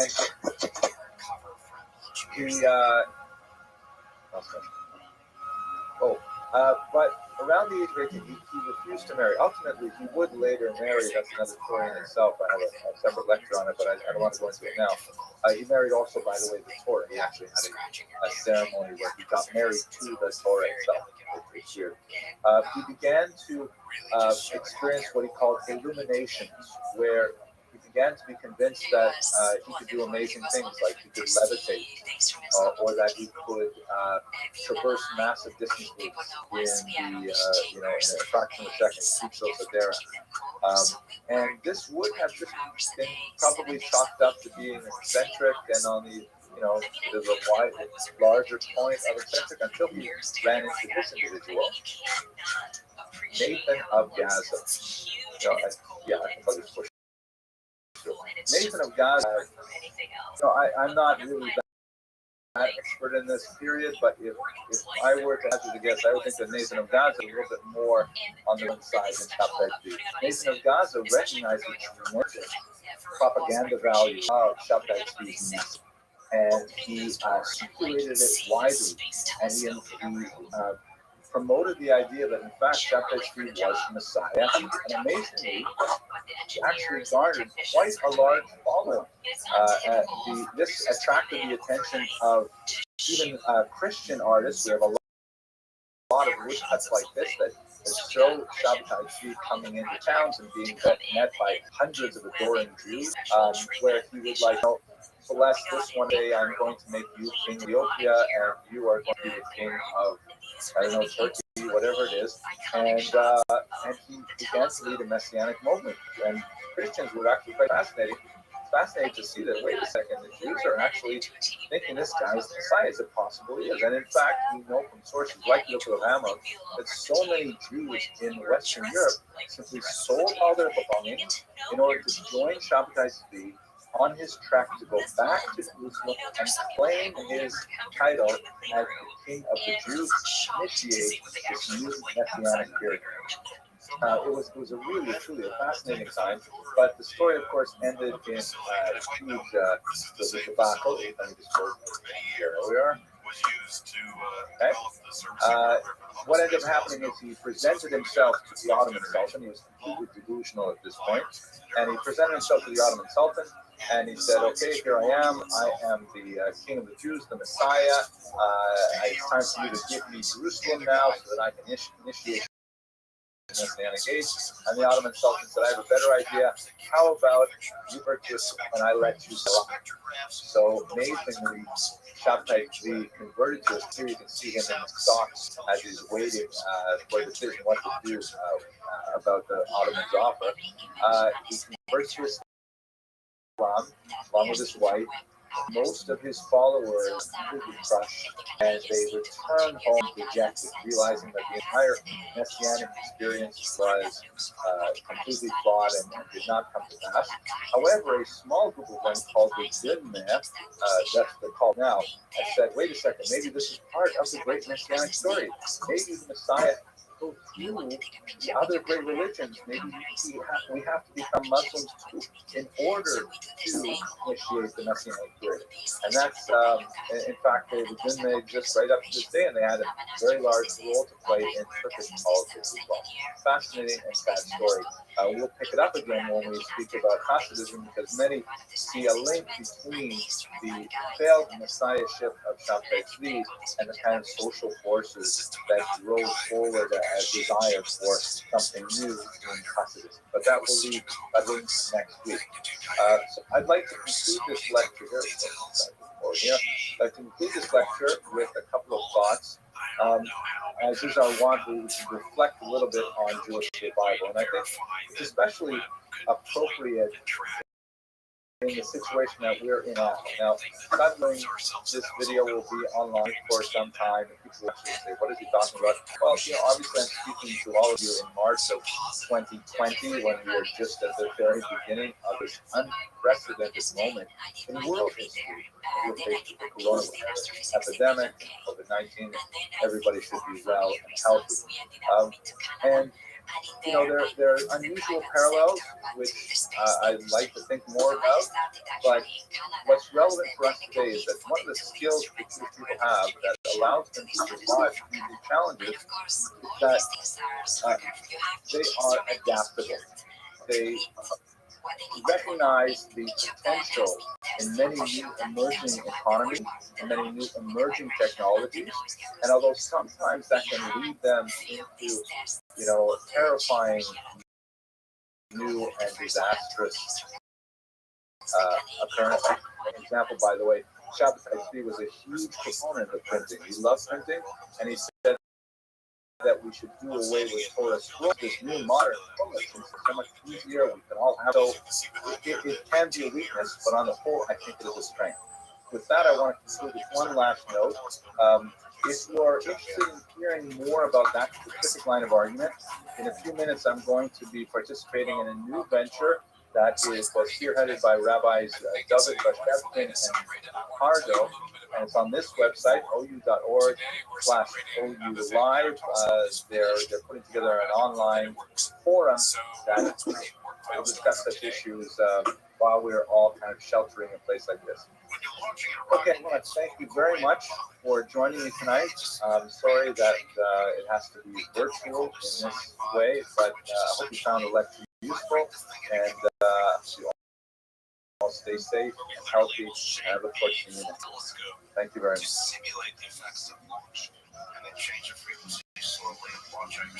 We're going to end the meeting now.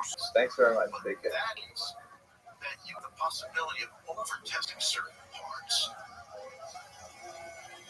Nice to see you all. I'm glad that you're able to join me for a quick discussion of an period in Jewish history. I really hope that everyone on the line is doing well, and your loved ones as well. This is a tense and difficult time for all of us, and hope that you all have a refuah shalema and stay away from any of the untoward and negative effects of this current public health situation. Today's lecture, what I'd like to do is to orient us geographically and chronologically within Eastern Europe, the part of the class, specifically about an empire, which was a major center of Jewish population.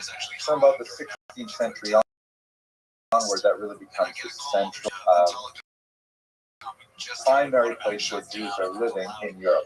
And then once we talk a little bit about the and social realities of that, I want to look in greater detail at this remarkable reform movement known as Hasidism.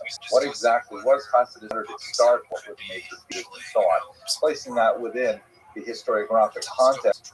And then I'd like to speak about the reaction of the Misnagdim, so-called opponents of Hasidism, that is, the traditionalists who viewed this kind of new revival of Judaism with considerable skepticism, to say the least, and talk about the rather intense dispute that erupted in the late 18th and early 19th century between the Misnagdim and the Hasidim.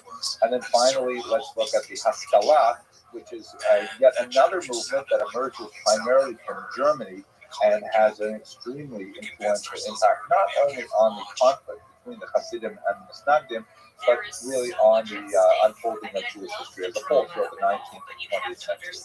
And that's going to basically take us over the course of the lecture. I hope you'll find it useful. Let's get started right away. So let me just make sure I'm running this off. Okay, so as I briefly mentioned a minute ago, Hasidism is really the first modern religious religion to Judaism. I know it might seem ironic to refer to Hasidim as formers because we tend to associate the Reform movement with a much more liberal wing of Jewish religious thought.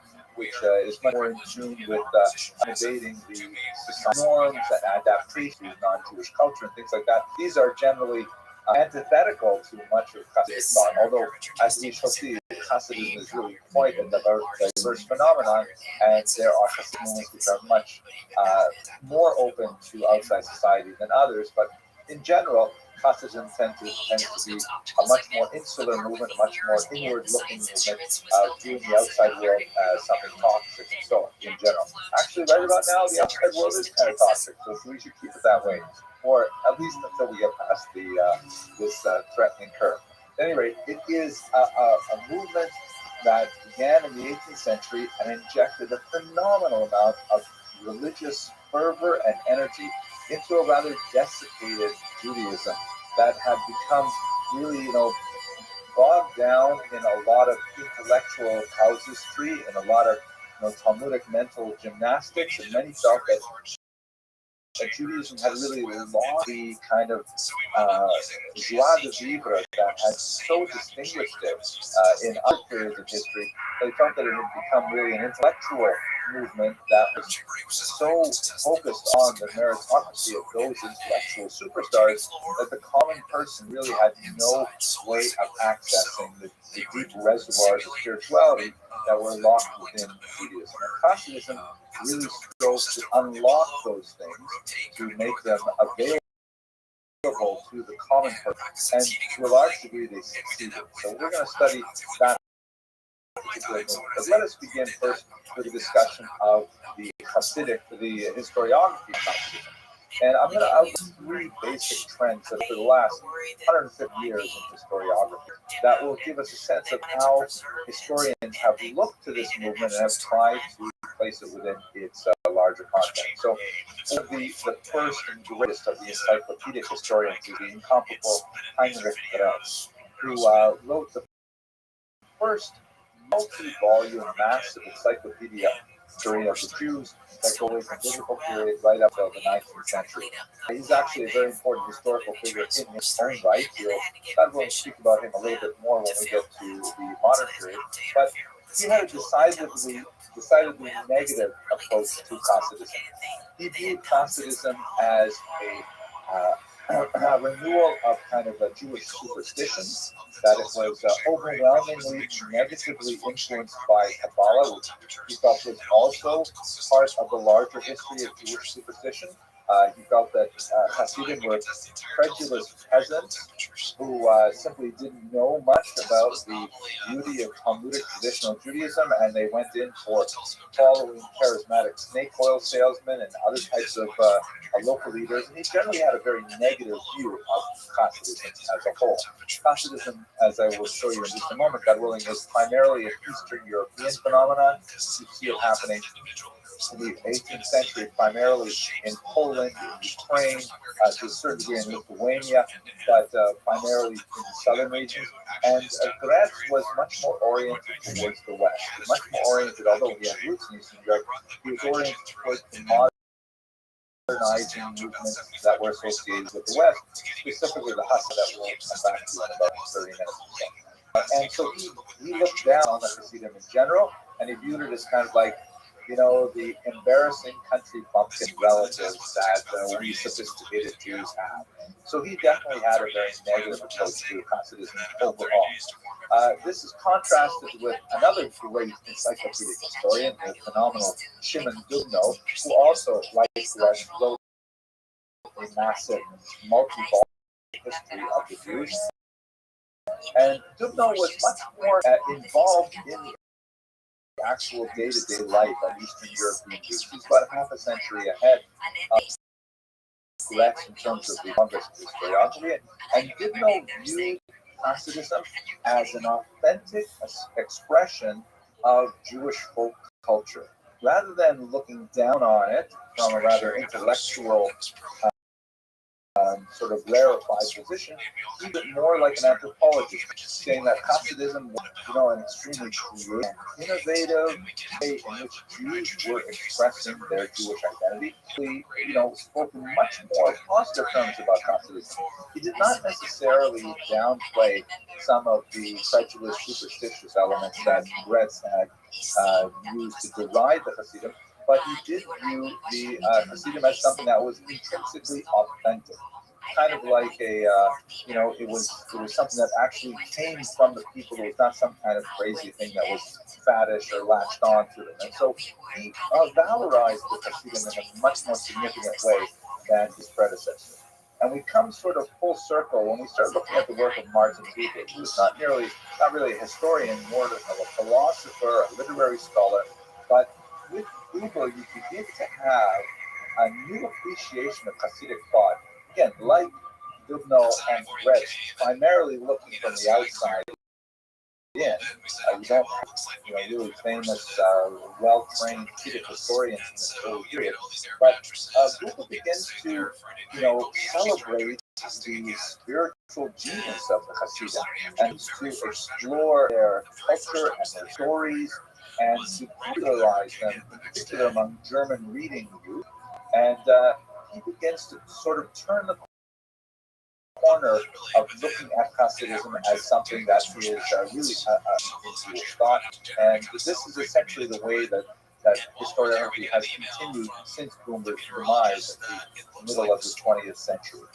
There's been a lot more kind of fair look at Hasidism as an indigenous Jewish phenomenon, looking at it as a complexity, recognizing its frankly very complex spiritual sophistication, and recognizing that it has deep roots in the Kabbalistic tradition that it is really at the core of what the movement stands for.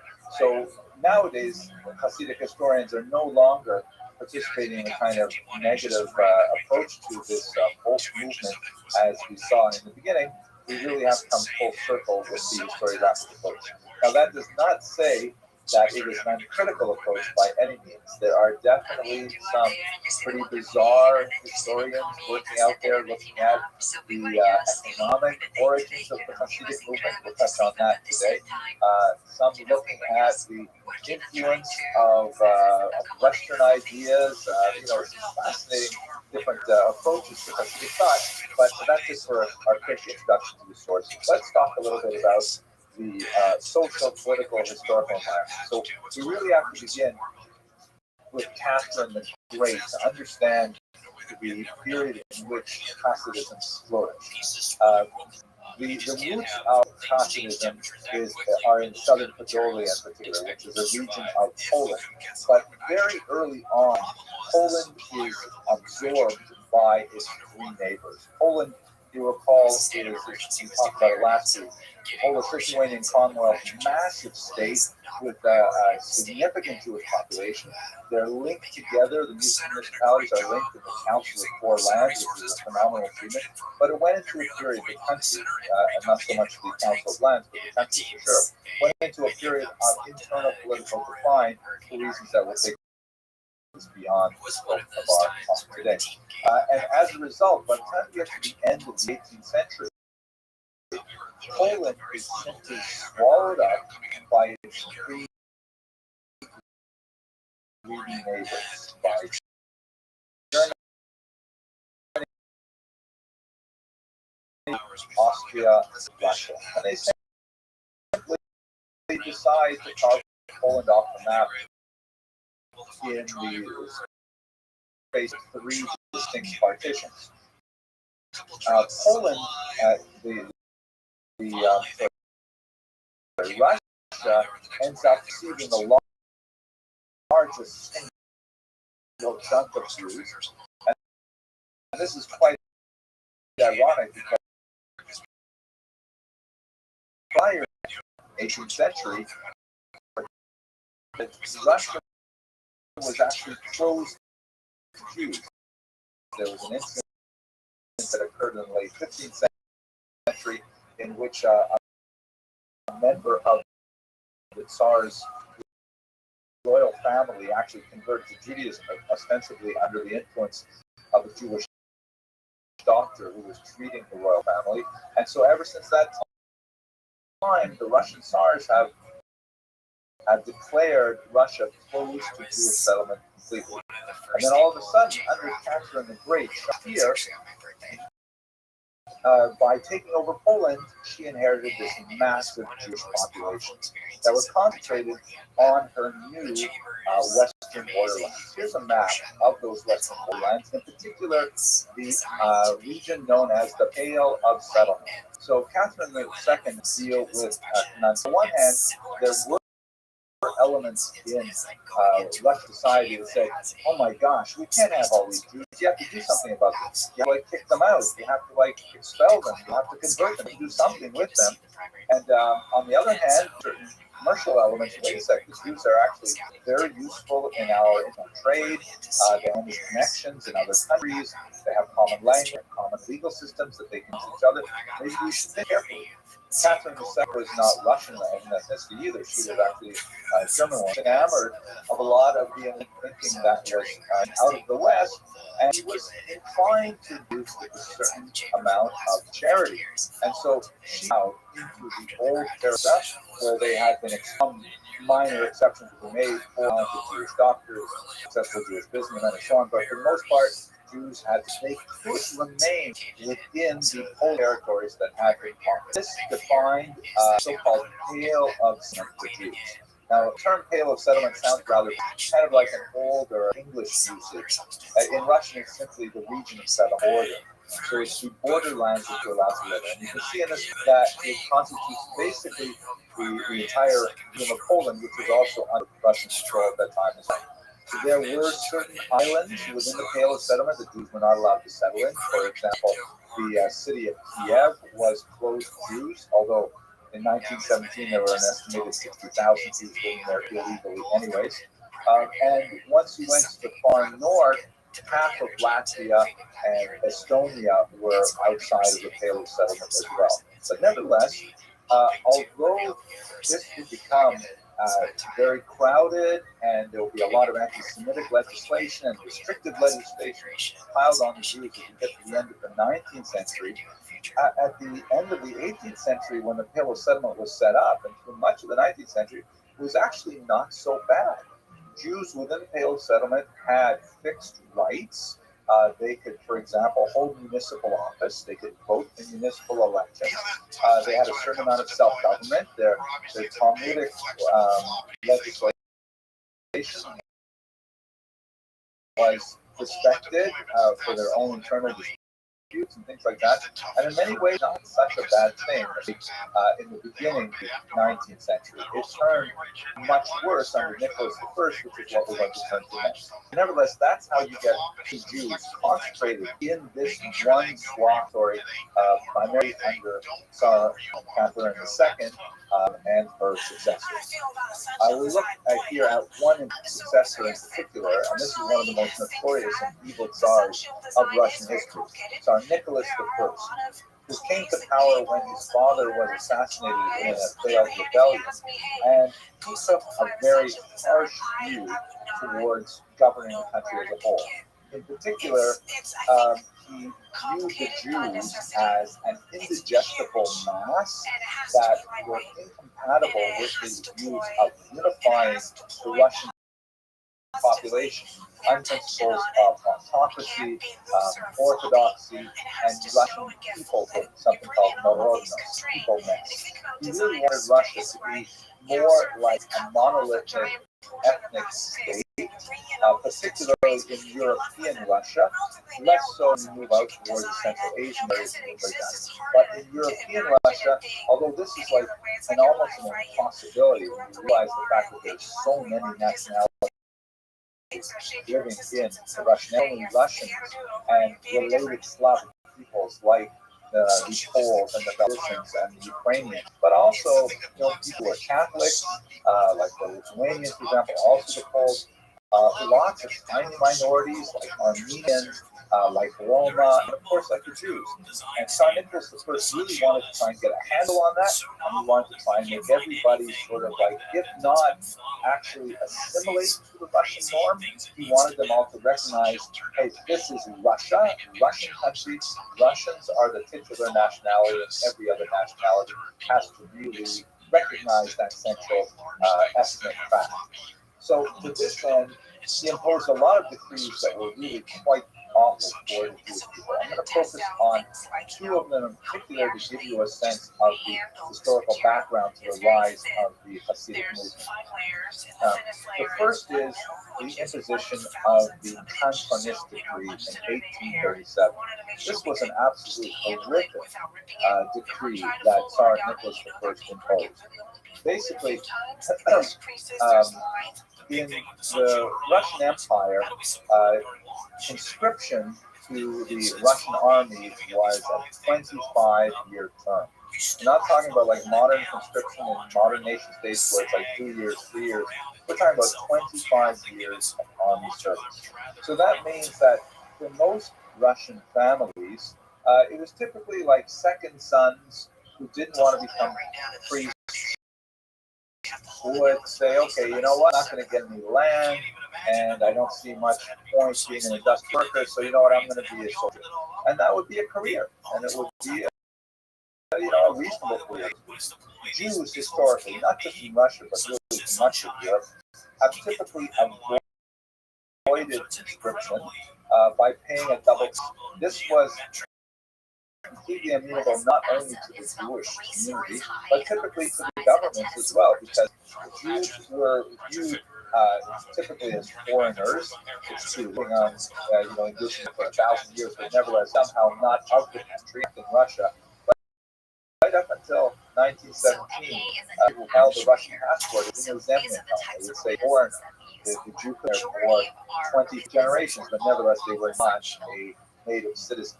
So the Tsar Nicholas I, he said, okay, we have to end this because the army is one of the greatest assimilatory institutions we have here in Russia.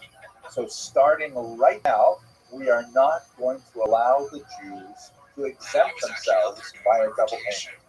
Jews must report for conscription at the same rate as all Russian young men must. And furthermore, since the age of conscription was 18, and it was, by the time a young man is 18, he's really, formed a lot of his opinions in life, and he may be married, he may have children, all kinds of things like that. He's really, an adult in every sense of the word. Nicholas I backed off the minimum legal age of conscription to the age 12. And what would happen is Jewish children would be taken at age 12 and placed in years of formal education sent schools called cantons. And from there, then they would do their 25 years military service. A devastating decree that Jews no longer exempt themselves from this, and in fact, the children will be taken at a very young age with the explicit purpose of assimilating them to Nicholas I's version of Russian and Christianity and so on. But it gets much worse. We should remember that the Russian government was not a very efficient government in a way. It was not highly organized, it was overwhelmingly erratic, rife with corruption, and they simply didn't have a mechanism to regulate kind of demand. So they would not be particular about the age of children, and secondly, they would keep track of the children's statistics to even determine, who was of the right age in any particular location. By the way, this is something that pertained right up until World War I. There were Jews who were conscripted into the army. My own grandfather, Oliver Shalom, he left Russia in 1905 because of the war with Japan. He did not want to get impressed into service, and so he ended up moving to Canada, where he became a very unsuccessful farmer before he became a more successful dry goods dealer. At any rate, here's the worst part of the whole story. Nicholas I, realizing that his government was not up to the challenging demographic and bureaucratic task of identifying these young children and kidnapping them, what he did was he placed the Jewish Hila in charge of determining which conscripts would be turned over. In other words, he said to the Jewish communities, okay, we will be conscripting in October. Based on our estimate of your population, you should have approximately 10 young men that to be reporting for duty, we will come get them on October 1st. And it was up to the Jewish leadership to decide which children would be sent off to the match. I'll cut that out later. To be sent off to the contents. A truly horrific decision that unfortunately managed well. As you might expect under these kinds of circumstances, the wealthy and the well-connected families rarely had to give up their children to this essential death sentence. It was typically the children of the poor who were taken literally from their beds at night, sometimes by professional kidnappers, and handed over to the conscription authorities. An absolutely horrific moment that tore apart the Jewish community and had an incredibly costly impact on the trust that Jewish individuals had in their traditional rabbinic leadership. Now, we should understand, we don't have time really right now to talk about the structure of the Kehillah, but we should recall that there was the lay leadership that formed the so-called Tuvei Ha'ir, the great ones of the community, and these are typically the wealthy individuals who would have positions of authority as the Parnas, the president, the treasurer, and so on. And they would be the Makrimat who would sit on the eastern wall and get a lot of glory and so on. And they would also be supporting the community with their largesse. They were balanced out, however, by the Beit Din, the rabbinic board in every community that would rule according to Talmudic law. And the rabbis only had really the authority of tradition behind them to enforce these kind of regulations. And in fact, if the Tuvei Ha'ir did not enjoy the rulings of the rabbis, they would risk the wrath of the population, but they could simply fire the rabbis. And as a result, there was a sense of abandonment by the general population from the traditional leaders, and also by their rabbis, who was wrong, you can't do it, and so on. And so you have an entire generation of Jews, basically from the 1830s until the 1870s, where Jews are growing up afraid, angry, and dissolute. Later, this will turn into significant socialist move as well. By the 1840s, Nicholas I has basically destroyed the entire Kehillah structure. People have lost their confidence in their traditional leadership, and so Nicholas I simply delivers the death blow. In 1844, he removes all Kehillah power, with the exception of internal taxation, which of course is for the benefit of the state, as it collects the taxes that the Kehillah manages, and conscription, as described earlier. So we should understand that as we go into the second half of the 19th century, the traditional Jewish leadership is totally debilitated, cut off at the knees, and Jews are looking for alternate loci of authority. That's the environment in which Hasidism really expands in Eastern Europe in particular. Okay, so let us now, that we've got a sense of the lay of the land literally and also of the political development, so let's go back a little bit and try to understand the innovation of Hasidism in itself. So although I've described to you primarily the first half of the 19th century, when Hasidism is in its massive growth phase, this would be already in the third generation of Hasidic leaders. The first generation of leaders harkens back to the incredible Rabbi Israel ben Eliezer, known as the Baal Shem Tov. Some amazing research has been conducted by Dr. Moshe Rothschild from Bar Ilan University, who's actually gone to the archives after the Soviet Union fell apart and found tax records from home that shows Baal Shem Tov's own name was there, and it's amazing that he really was an actual person, even though he exists in this sort of legendary mindset because of the amazing story about him. What do we know about it? It basically comes from a very simple, humble stock, and he was credited as a spiritual genius, and in fact, many were simply inspiration and so on.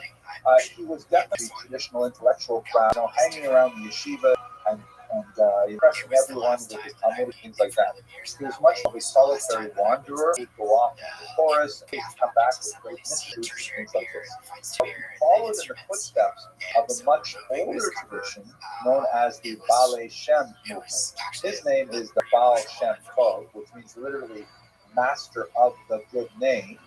But the emphasis should really be placed on the word tov, good, because, and sometimes people understand that to mean he's the master of the good name, meaning the master of God's name.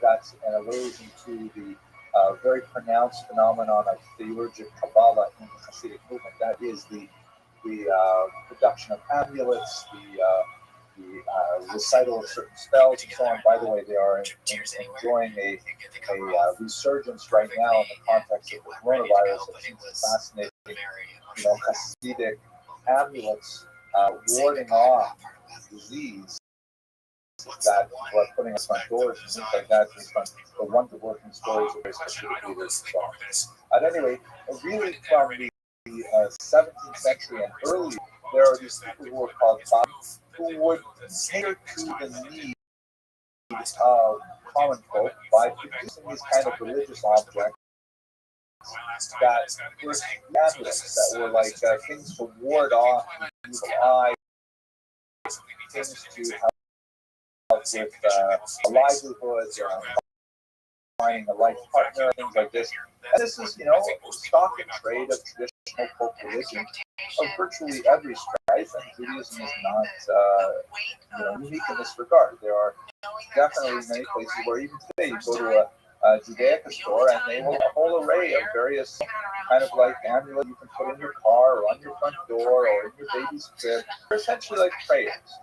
If this were not a history or a theology lecture, we would get into what exactly these things do and what is their place tradition. But for the time being, let us understand that, for hundreds of years, Jews have been consuming these devices. I shouldn't say hundreds, really thousands of years. This goes back, you have examples from ancient Babylon and such. So, many of the people who produced these things were not necessarily reliable. They're not necessarily, the best examples of Jewish ethics and scholarship and so on. So when the Baal Shem Tov came along, he was generally known as the Baal Shem Tov. He was the good amulet maker. He distinguished him from some of the charlatans that had unfortunately perpetrated from time to time fraud on the Jewish people. He was regarded as being a genuine miracle worker who really had true spiritual insight, phenomenal compassion for the wider population. So he collected a small group of disciples around him, and then the third generation, under the Maggid of Mezrich, another generation of Hasidic leaders, all of whom had their own individual approach to Hasidic thought, but nevertheless they drew from the same intellect that the Baal Shem Tov had done in the 18th century. The primary features of Hasidic thought. So let's look a little bit at what the essential sort of theological message of Hasidism. First of all, Hasidism really emphasizes the idea of Dveikut. It means kind of like spiritual cleaving to God. It is the opposite of the technical term ecstasy. Ecstasy in Greek literally means to stand outside oneself, meaning to have out-of-body experience, be so corded with one's religious enthusiasm. Actually, the word enthusiasm might be better. And theos means to have God within you. So enthusiasm means to absorb God within you. Dveikut means literally cleaving, to draw close, as in, a husband will cleave unto his wife, as we see in Genesis. So the idea of Hasidism is really emphasizing this idea of Dveikut, of somehow achieving a mystica unio with the divine, somehow getting close to God, and becoming enveloped within God, and God totally suffused within oneself. And the means to that are primarily through prayer. There's a lot of amazing stories about how one of the founders of the great Hasidic movements, the founder of Chabad, the Alter Rebbe, Shneur Zalman of Liadi, He was a Litvak. He was one of the Misnagdim we'll speak about in a minute. He actually went to the Maggid of Mezrich, the disciple of Baal Shem Tov, in order to learn how to pray. Right? He was certainly totally familiar with prayers. I'm sure he memorized them. I'm sure he knew exactly what he was saying and translated everything, and it was no difficulty. But the deep mystical meaning of prayer, the idea of prayer, the efficacy of prayer, that's something that the Hasidim really emphasized, and that's what the Alter Rebbe went to the Maggid to learn. Also, the power of song, power of meditation, the power of fellowship, other Hasidim. It's a very gregarious religious movement, and there is tremendous value in coming to these communal activities. These are things which were not necessarily high on the list. The traditionalists, prayer, of course, is always important. Prayer, but the internal world of prayer was very private. It was not necessarily something that was known, of course, but all of these things are education. Anyone can pray with intensity. You just have to develop that spiritual muscle. You don't necessarily have to, be fluent in Aramaic to pray properly, as we shall see. Another feature, a reliance on mystical teachings and a willingness to disseminate mystical teachings to the broader population. Whereas the traditionalists tend to view the teachings of mysticism as they are recorded, for example, in the Zohar or the Sefer Bakir or other great mystical classics of the Jewish tradition. These were regarded as being sacrosanct and intended only for those who had already mastered the entirety of Jewish, that had already mastered the entire Talmud, the entire Code of Law, and all these kinds of things. And the Hasidim, on the other hand, were saying, no, we can take some of these ideas, we can maybe water them down, package them differently so they can be read by people who do not necessarily have the tools to decipher the coded language. But we will disseminate these ideas, and they will infuse common Jewish practice with a whole new universe of meaning that's derived from the Kabbalist tradition. Third, and I think I've kind of said this a couple of times now, but I'll say it anyways, valorization of the common, often uneducated Jew.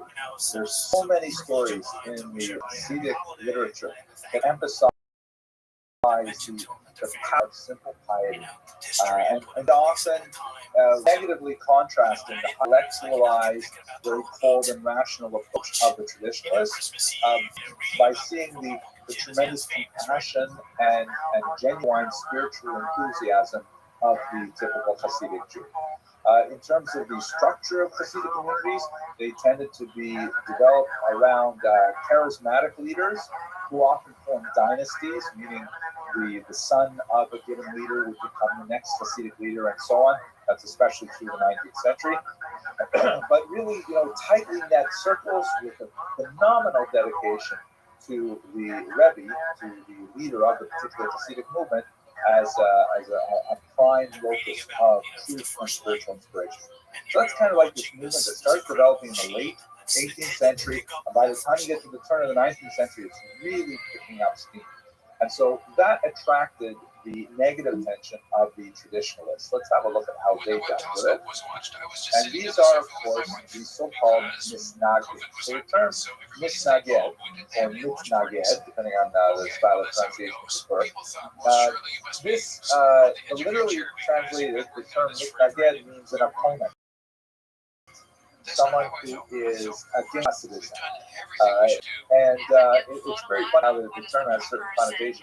Among Hasidim, the word misnaged is almost like the N-word. It's the N-word, right? And there's like a derivative version of it, snags, that you get later in 21st century parlance. And for the other, on the other hand, the Jews who were traditionalists, who were looking askance at this new Hasidic innovation, they ended up absorbing that term and considering it perfectly neutral, and in fact, just a sort of socio-ethnic, cultural designator. So it's funny. I know that some of us friends are Hasidim, and when I get together and amazing Hasidic fellowship, they may start saying a story that reflects negatively on Agnew Cylinder versus, oh my gosh, I'm sorry. I'm offended. But that's not misguided in regard to this term.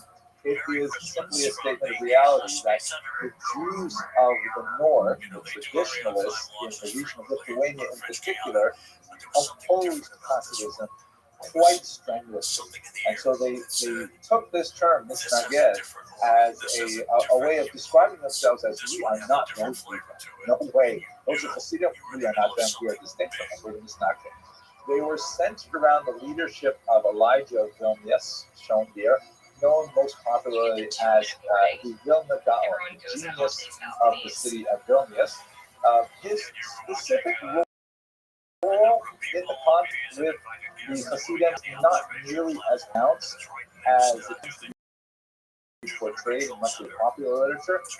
His deputies, however, and his successors did carry on tremendous tenacity and sometimes even underhandedness, as they'll see. What was their primary reaction? So first of all, you should understand that there's a geocultural aspect, right? The Hasidic movement, primarily based in the region of Poland and Ukraine and so on, is not known, especially at the turn of the 19th century, for its strong educational network. There are no great yeshivas there at the time. Mind you, there are not many great yeshivas in the north either at this time either, but the yeshivas don't develop until quite a bit later and stuff, put it like that. And the locus of the intellectual center of gravity in Eastern Europe is clearly towards the north, the Lithuanian centers. And Vilnius is one of the most important of those centers. That's where all of the great writing is happening. That's where all of the great scholars are coming together and so on. And so the Misnagdim are basically looking down, literally, the map at the southern Ukrainians. However, you should bear in mind that there are exceptions to this rule. Chabad, as I mentioned earlier, Chabad is actually a Lithuanian movement. It is a Hasidic movement that originated in Lithuania, although and it maintained a locus there as well, although it also did influence not only in the rest of Poland, but the world as a whole. So there is a cultural and a map issue that is related to this. Some of the opposition was based on the fact that many of the Misnagdim feared that with this, charismatic leadership of these individual Hasidic rabbis, they're headed for another debacle like Shabtai Tzvi. That one of them would stand up and would be claiming himself as the Messiah, and look what happened to us in the 1600s. We cannot go through that again. This is especially the case because when we look at the degrees which Hasidim revered their Rebbe's, there were a lot of doctrines that seemed quite anathema. Anathematic? No, that's not really the word, is it? They were anathema to the Misnagdim. So, for example, there was this idea roundly criticized, known as Mesirat HaMachshava, the transfer thought, where a Hasid might say to himself, "Well, you know what? Who am I to pray directly to God? I can't pray to God. He won't listen to me. I'm so far away. I will instead pray to my Rebbe, that my Rebbe will pray God on my behalf."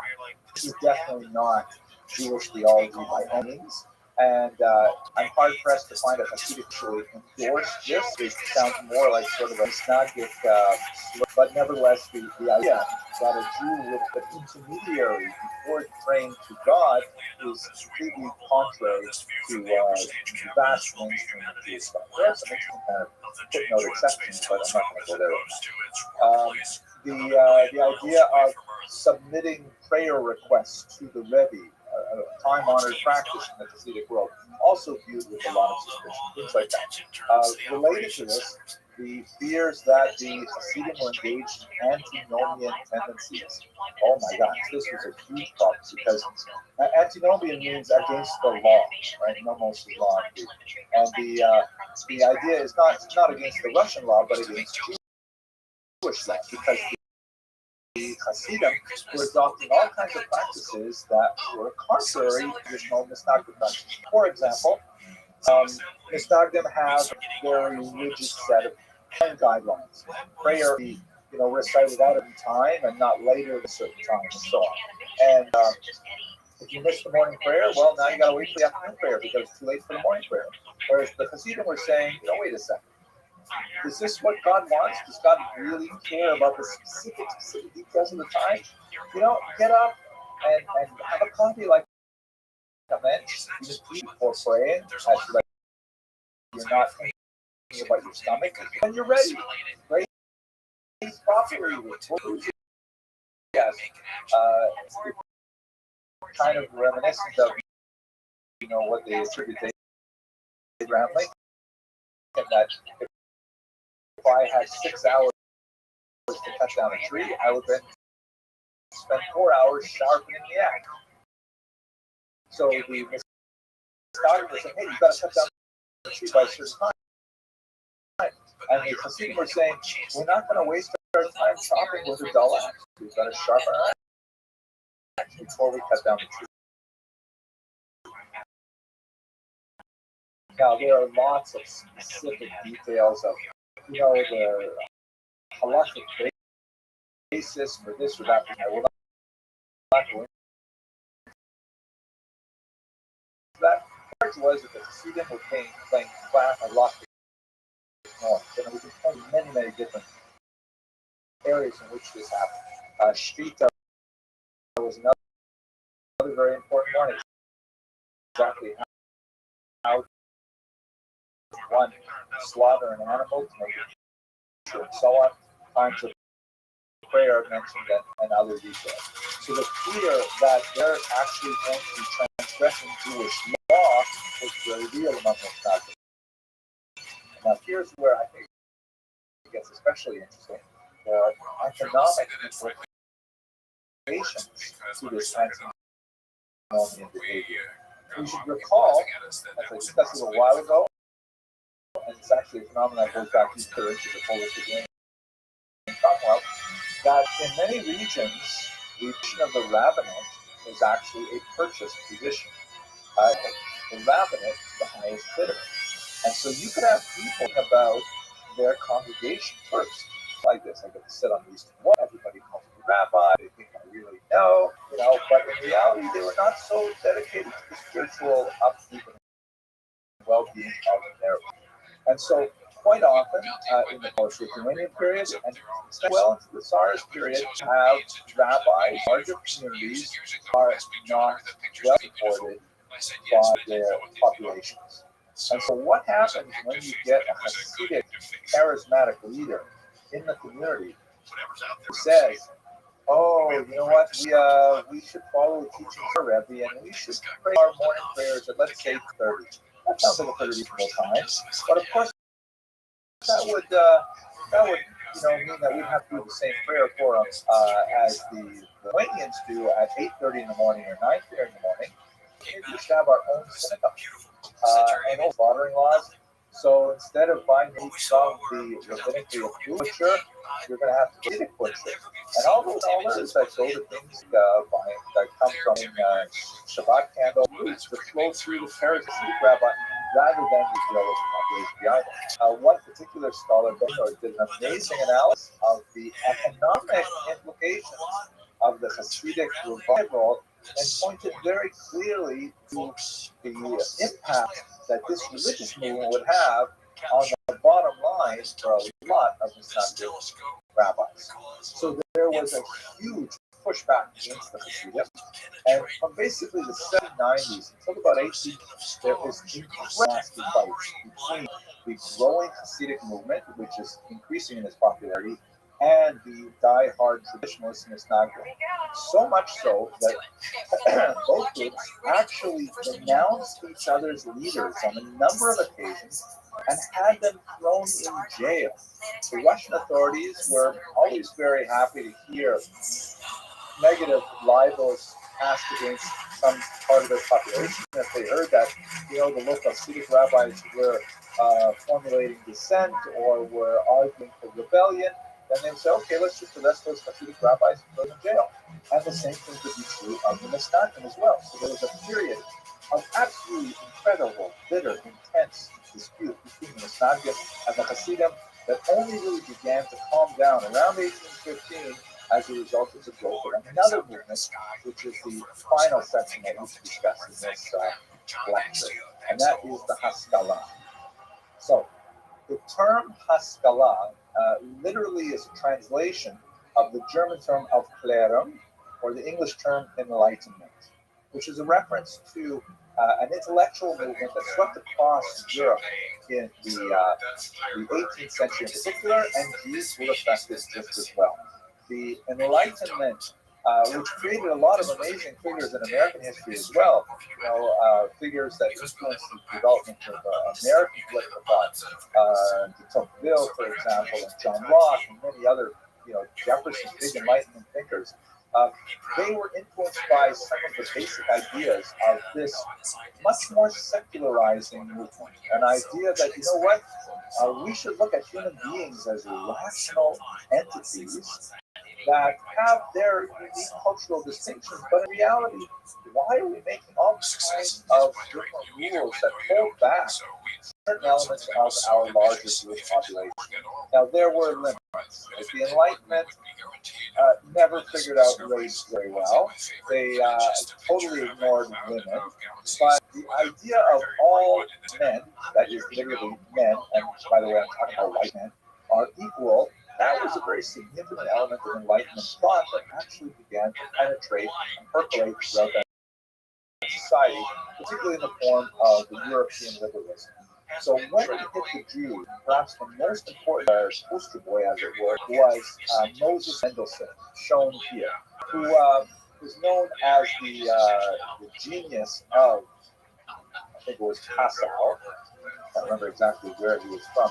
He was primarily active in Prussia, though, who mastered modern literary German, which was not something that most Jews had at their fingertips. Most Jews, could communicate as necessary in the vernacular, but they certainly would do so with a heavy Yiddish accent, and they would certainly, to speak at a very high level. But Moses Mendelssohn was an incredibly talented young man who actually competed in literary competitions against the phenomenal Immanuel Kant and many other leading intellectual figures. And he was held aloft as kind of like the example of what Jews could do if they were exempted from the many anti-Semitic restrictions that kept them from settling in certain areas, attending college, pursuing certain occupations, and so on. And so a whole school of liberal thinkers in the West, particularly in France and Germany, began to say, maybe we should rethink how we're treating Jews. I mean, look at this guy Mendelssohn. Look at what he can do. And are we smart to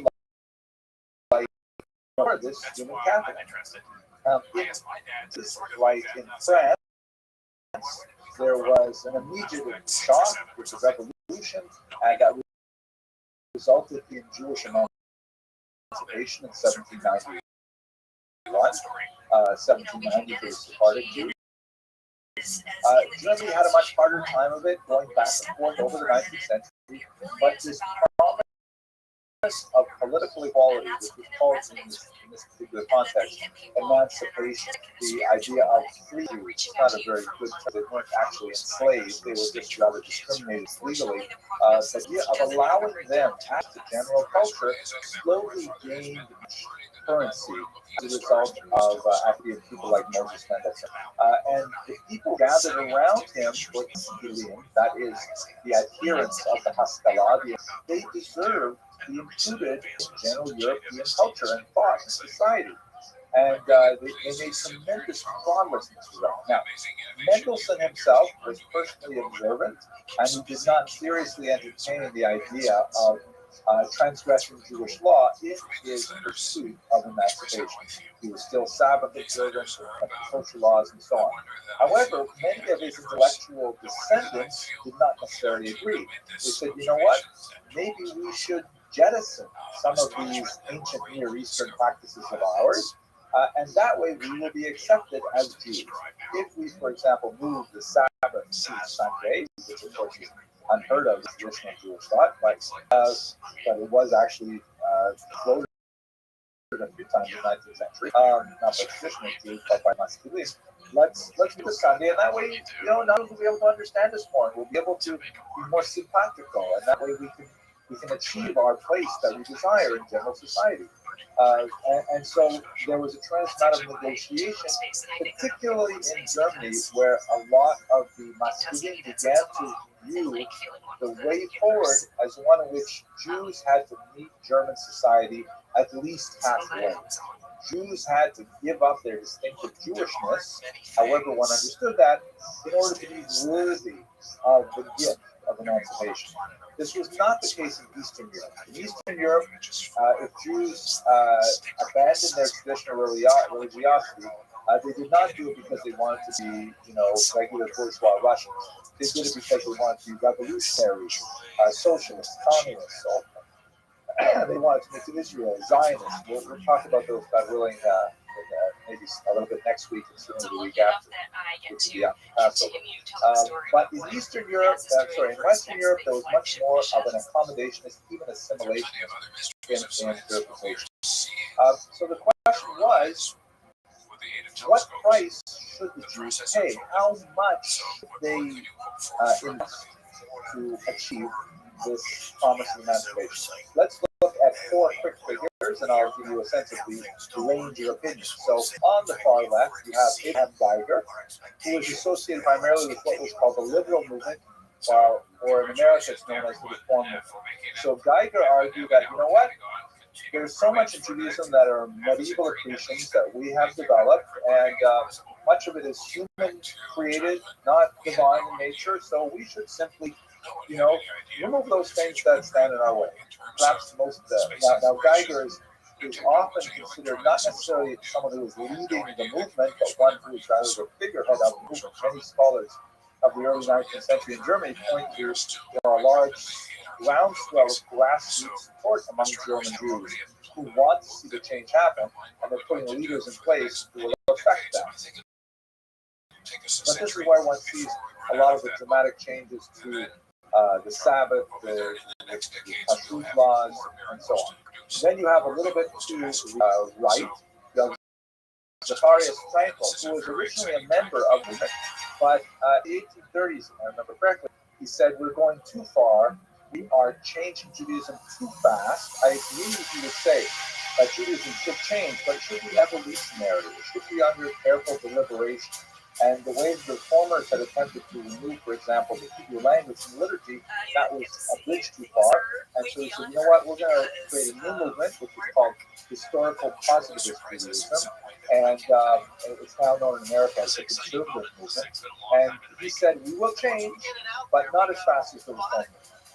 And then you have, over in Peshburg, in Bratislava, Rabbi Moshe Schreiber, known as the Hakam Sofer, he took an absolute opposite approach. He said, these approaches are disastrous. They're going to result in the wholesale abandonment of Judaism and the destruction of the Jewish people as a whole.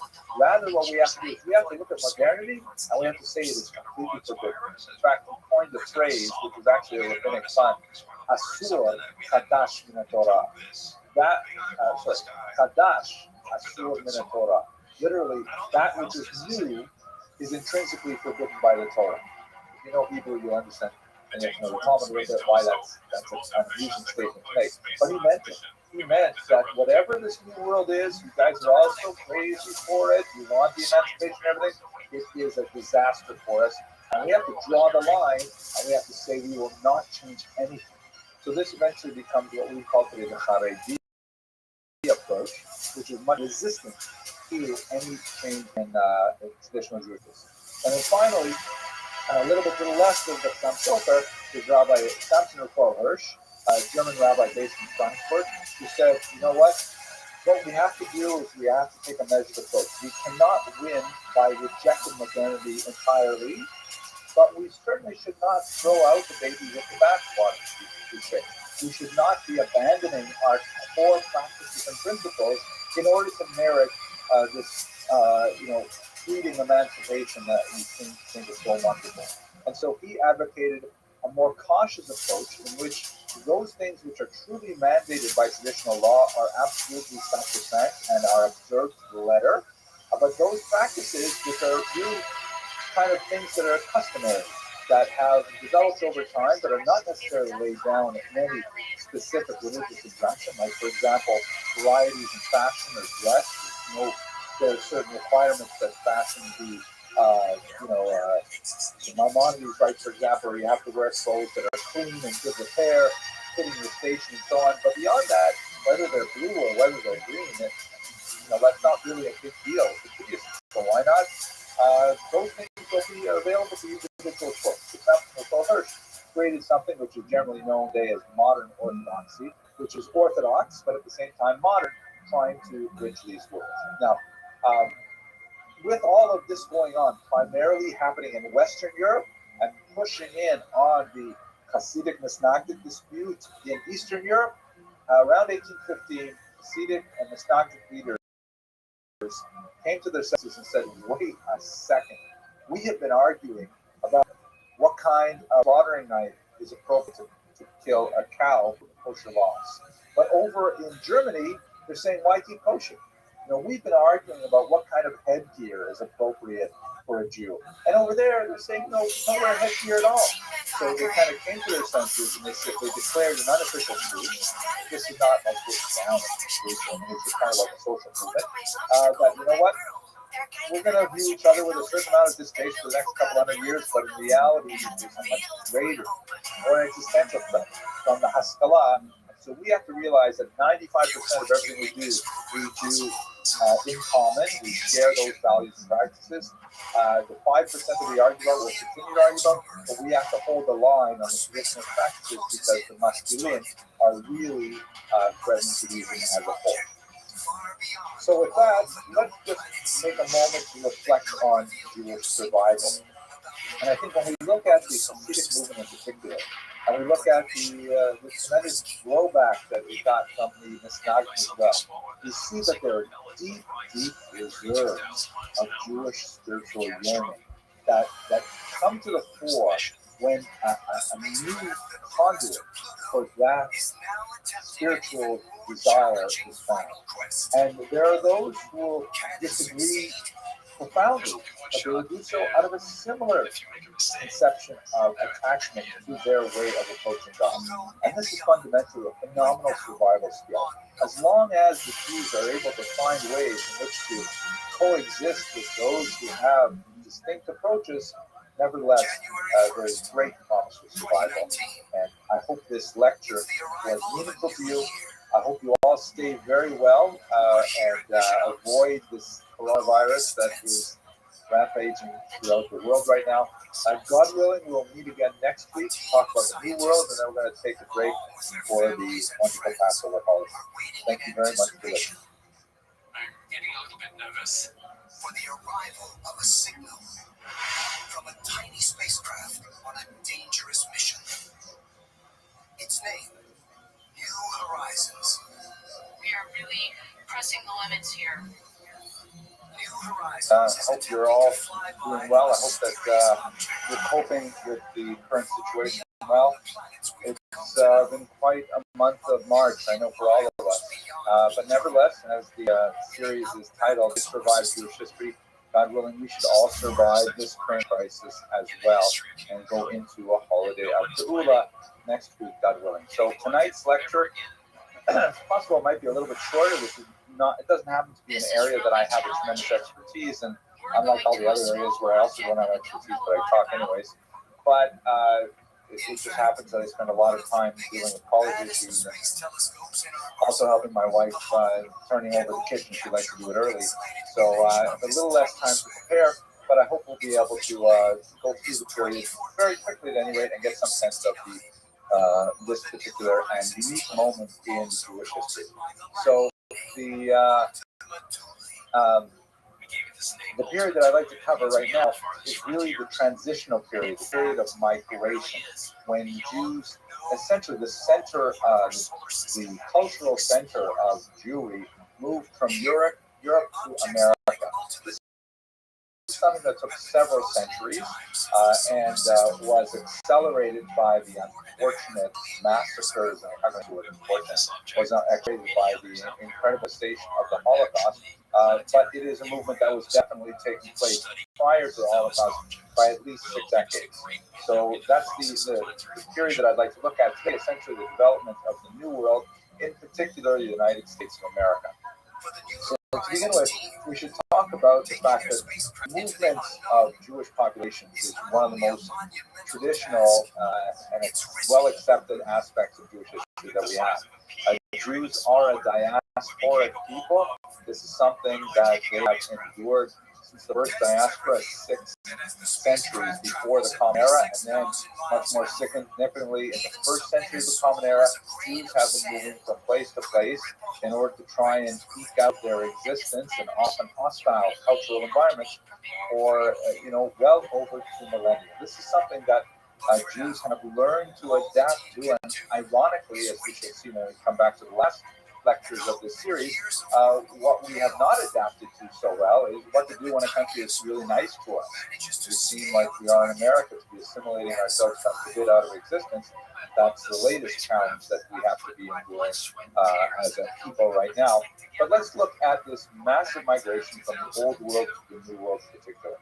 Let us recall that when threatened by external pressures, Jews often employed a fight or flight response, or in the Jewish version, that's more like a flee or flee response.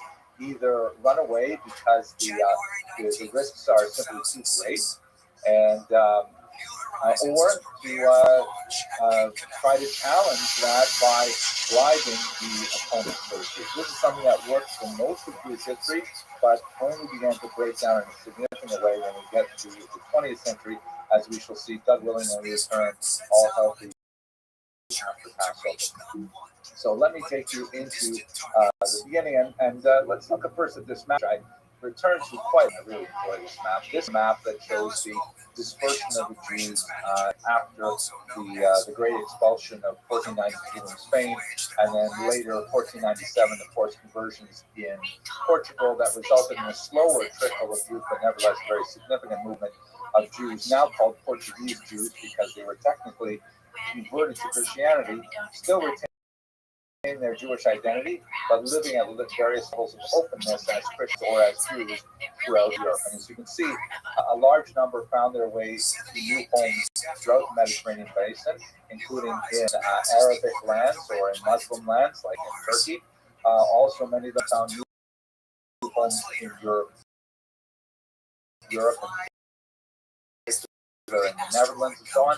But just on the left of this map, you can see it says Las Americas. A lot of them went to the Americas. And that's really the story that we're going to explore today. 400 years that followed this Iberian diaspora. In particular, we're going to look at America because in many ways, America may be a radical new moment in Jewish history. This is denied by for very concrete reasons. The 6th Lubavitcher Rebbe, who of course settled in America, I believe it was 1941, when was whisked out of Europe and eventually established the Chabad Hasidic stronghold in Brooklyn, New York, in Crown Heights. But when he arrived here, this is actually a photograph from an earlier visit when he's getting a police escort as a visiting European dignitary. One of the things that he pronounced at the time was America is nicht anders. It means America is no different. And what he wanted to do with that statement, he wanted to say that ultimately the primary factors that shape Jewish life, that determine Jewish creativity and energy and stressor, all of those things are totally the same in America as they have been in every other diasporic country in which the Jews have lived. There's a lot of, now why would he bother to say that unless there was, as we say in the Talmud, a working presumption that no, America is different. America is a totally different.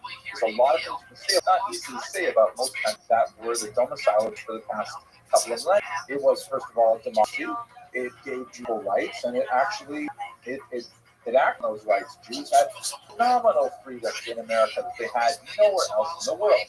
And they concentrated in their large numbers. They had a huge explosion of creativity and at the turn of the 20th century, for decades. And America was Irish, maybe and that a new reality would pertain in these the series, where we'll think about, is America different or not? Rabbi, of course, his son-in-law would be the extremely famous Septuagint Rabbi Menachem Mendel Schneerson, but the sixth Rabbi, the Friedrich Rabbi, as he wanted to say, America will conform to their standards. That's kind of either today, but when we come back up to that. But here's one example of America looked kind of different. Just move my own picture here on a This is a bulletin board, a billboard, or maybe this is on the side of a bus. I can't recall where I saw this, but it's from the Second World War, and you can see it's from LaGuardia from New York, and it's a war poster that says, side by side, Protestant, Catholic, Jew. That these three Americans who are here made equivalent to one another. It's an amazing statement. You can't think of something like this at the same time, even in a relatively benign country like England or France. Wow, to say that Protestant, Catholic, and Jew will fight side by side, and Jews, who are numerically definitely the most tiny of those people, and furthermore have a long history of being hated by Christian groups as well. How is it possible if they're all included together? Not to mention the conflict between Protestants and Catholics. But the idea was that America was creating this new environment in which, Jews were equal to Protestants and Catholics. They're not equal to Muslims at this point. Muslims would not be considered in the same mix. But nevertheless, this coexist kind of attitude that promised a new, effervescence of Jewish culture and a liberal environment that looked kind of like, wow, some of the things that were happening in the Golden Age of Spain. Maybe that's what was happening in America in the 20th century. There's a lot to say that, maybe America was different. And no question, it was an attractive option for so many Jews. It was called in Yiddish the Golden Medina, the Golden Land, because it offered so much potential for Jews and was such a destination of choice for hundreds of thousands of Jews, as we shall see today. So let us just quickly review the main periods of Jewish settlement in America. In particular, we'll also spend some time talking a little bit about South America and Canada as well, but that's really the topic for tonight. So the earliest settlement was a group of 23 Jews who arrived in New Amsterdam, which is of course New York, Manhattan, in 1654. The famous arrival of Jews in one particular boat who were coming from this region called Recife, which was in Portuguese Brazil. Now, it was an unusual kind of moment because the Jews lived here. They were actually conversos or crypto Jews, as we have said before. These are Portuguese Jews who tried to flee the persecution in the Iberian Peninsula and made their way with some of the early traders to the New World, and they settled as a community in Recife. Now, they lived as Christians under the Portuguese, and then when the Dutch took over the territory, they essentially said, oh, wow, great. Well, you know what? We've been pretending all along. We're actually Jewish. We just didn't know what to do with ourselves because the Inquisition would still be ongoing for another couple of hundred years. and so they couldn't live openly as Jews. But once the Dutch took over, the Dutch were much more liberal, much more open-minded, much more tolerant of religious differences. It's a surprise for Jews. And then, of course, the Portuguese came back. And they retook the region, and the Jews of Recife said, that's it for us. We've already outed ourselves. We're outside of the closet now, so to speak. What are we going to do? So they decided to pack up their bags, and they left. And they boarded the ship. Many Jews of the region actually went to Europe, went back to London, Amsterdam, but 23 Jews made their way to Manhattan, where they encountered the Dutch governor of the region, Peter Stuyvesant. Now, the Dutch, you'll recall, this is New Amsterdam, so this is when the Dutch controlled New York.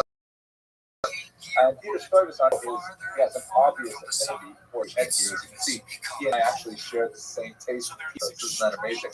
And also the same taste, I think, in airlines too. Anyway, he really didn't want to accept these Jews, even though they were Dutch citizens, and he was the leader of a Dutch colony. He didn't want to accept them. And in his letter of complaint to the Dutch East India Company, because we should recall, even though this is a governmental institution, the new world was really dominated by these corporations linked to one of the national governments, the East India Company, the Hudson's Bay Company, which opened up in Canada, for example. So he wrote back to his corporate bosses in HQ, and he said, we deem it useful to require them, the Jews, in a friendly way to depart. Meaning, even though they're Dutch citizens, they do not get to stay here, Dutch subjects, they do not get to stay here in New Amsterdam. Why? Because they are a deceitful race, hateful enemies, and blasphemers of the name of Christ, and they should not be infecting and troubling this new colony. So Stuyvesant wanted to send these 23 Jews away. These 23 Jews, of course, mobilized whatever resources they could, and they communicated with their co-religionists in Amsterdam, who made an appeal on their behalf. And while Stuyvesant was waiting for the response, they basically sheltered in place until finally the response came. And here's what the bosses said. I won't read the whole thing, but it is kind of beautiful language. Honorable, prudent, pious, dear, and faithful Stuyvesant, thank you for your note, etc., etc. And he says, we're not going to let you kick out the Jews. Why? Because of the considerable loss sustained by this nation with others in, when they were kicked out of Brazil, because they were, doing a lot of things for the Dutch when the Portuguese came back. And also because of the large amount of capital they still have invested in the shares of this company. Meaning, Stuyvesant, you may not like Jews, you may be an anti-Semite yourself, but you know what? They're stockholders, and we have to please our stockholders. And so the Dutch East India Company, West India Company, said, you know what?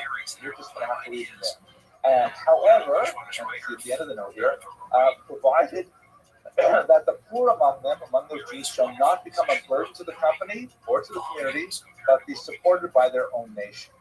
And so, if you look at this little exchange between Stuyvesant and his bosses in Amsterdam, you learn a lot about the early mentality of the Jews and their situation in America.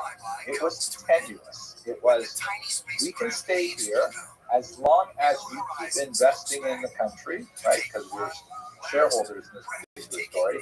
And also as long as we do not become a drain on the community. So the Jews have kind of like, they're working with a double standard in their mind that, you know what, we cannot become public charges. We have to take care of our own, which actually played to the Jewish strength, because for thousands of years, Jews had always been kind of like foreigners in the lands that they inhabited, often for generations or centuries.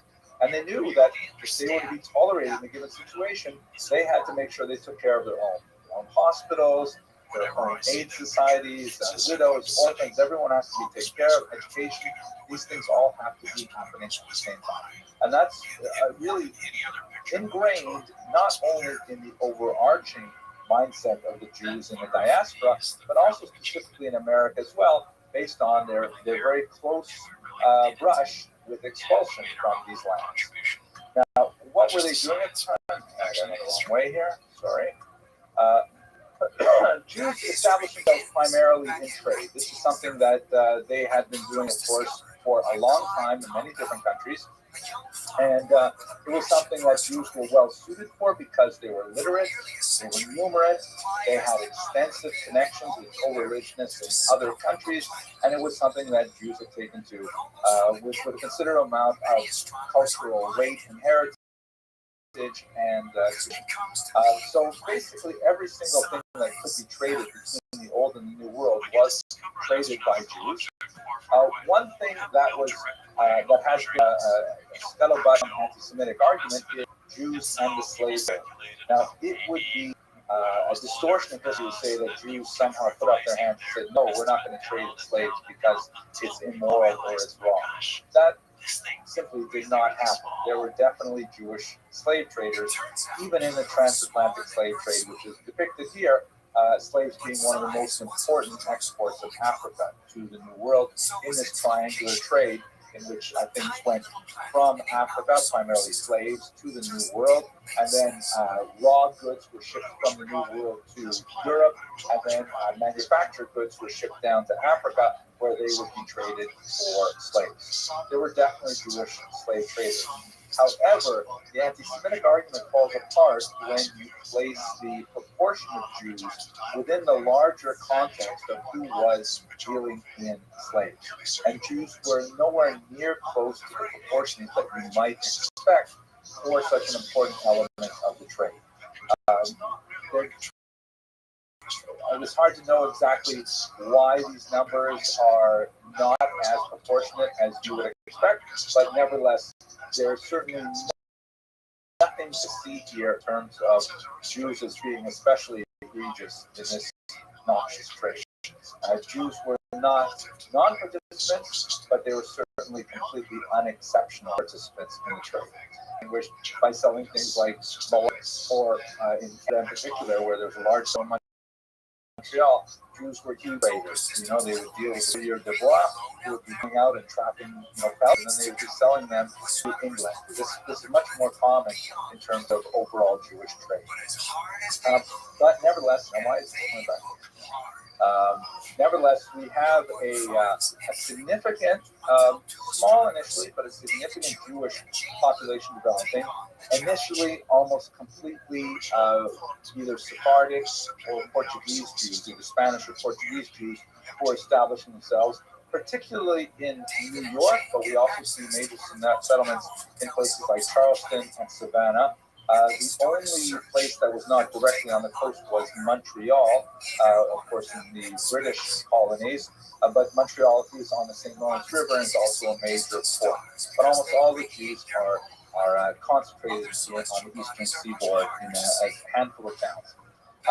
Also, a significant number of Jews populating southern regions as well, the Caribbean as well.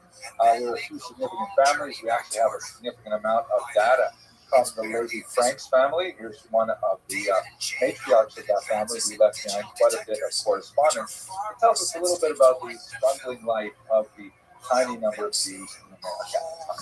If we move forward a little bit, here is an artist's rendition of Shearith Yisrael, the remnant of Israel, the oldest synagogue. Actually, I'm not sure if it's the oldest synagogue still functioning today or close to it. It's one of the very first synagogues that was set up in New York. It moved to different locations. This is the original Mill Street location. And early in the 19th century, the Jewish presence was really very small. It grew very slowly throughout the 18th century. But we can get a sense of what this community is like. Like, for example, they didn't have a full-time until 1840. So that means 200 years of Jewish settlements in the New World with no full-time rabbi. Can you imagine? Oh my gosh, the Kiddushes would have been out of control. But in particular, you say, yeah, in fact, they did have difficulty controlling the population because there was no fixed rabbinic presence in the New World.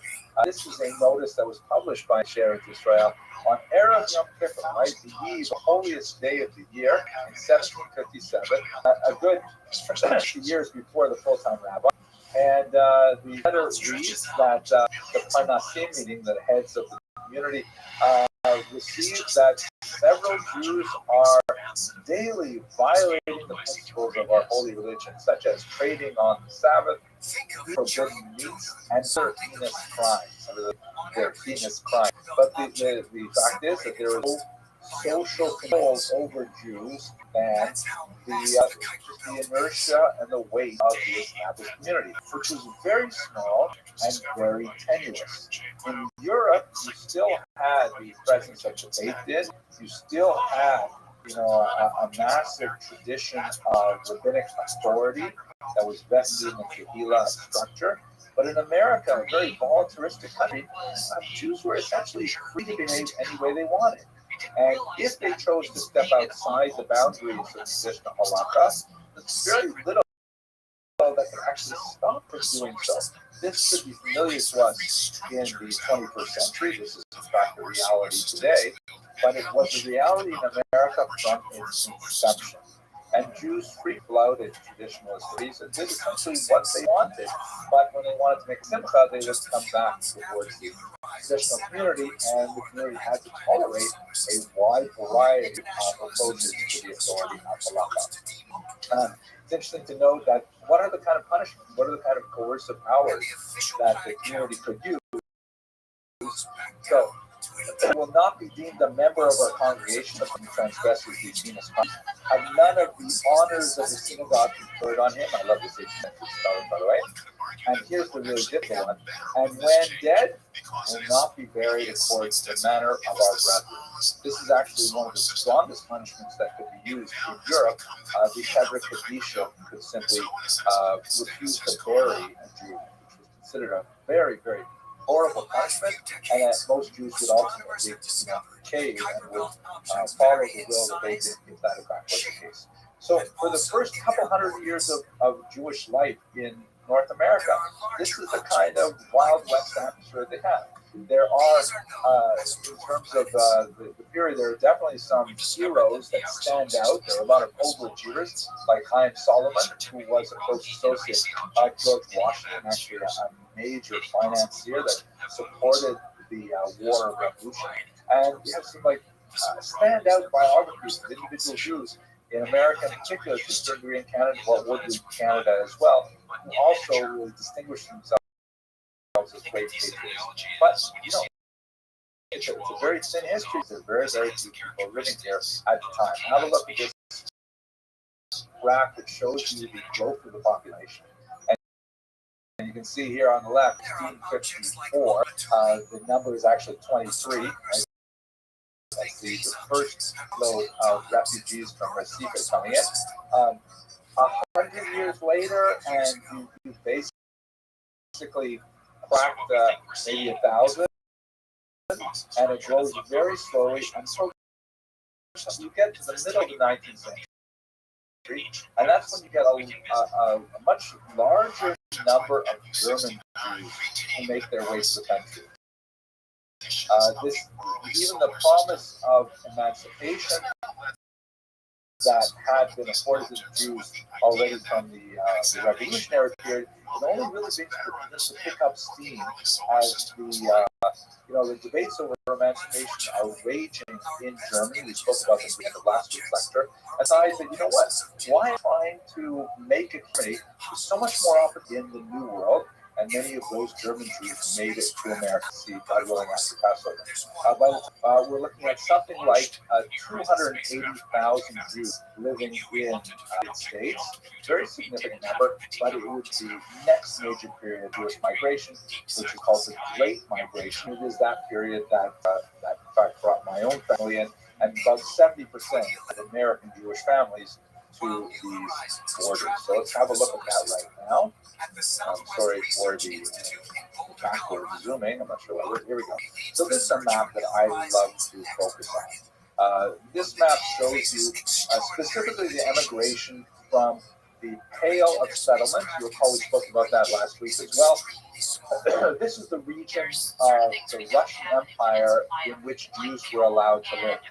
Now, as we discussed last week, originally this was actually a fairly liberal thing for Jews. They had a an extensive number of rights in the Pale of Settlement under Catherine II, which was not, these rights were not afforded to them under other environments, certainly not in Russia, where Jews were not allowed to at all. However, over the course of the 19th century, it became a very, very difficult place to live. We spoke about Nicholas I, the decree of the Cantonisten, the destruction of Aquila, and so on. By the time you get to the turn of the 20th century, the region is rocked with a series of pogroms. These are like, whether it's hard to speak about them in a general form because there are many different motivations for pogroms, the degree of violence changes across the various pogroms. But basically, you have the 17th century uprising of 1648. That's followed by a smaller but rather intense pogrom, specifically in the region of Uman. That's why Nachman of Berdichev decided to be buried there.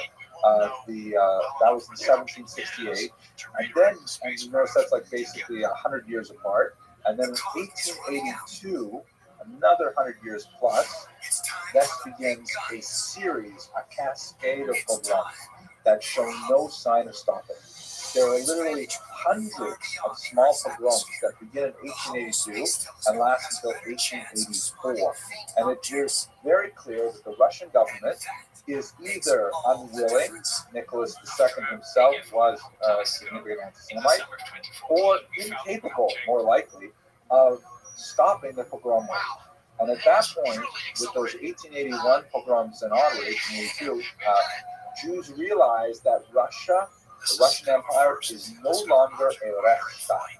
It is no longer a state founded essentially on laws, and that Jews had they had no recourse there. They had no safety there because they could not depend on the authorities to maintain the status quo at all. And so beginning in 1881 and onward, many Jews simply said, you know what, let's give up, let's leave.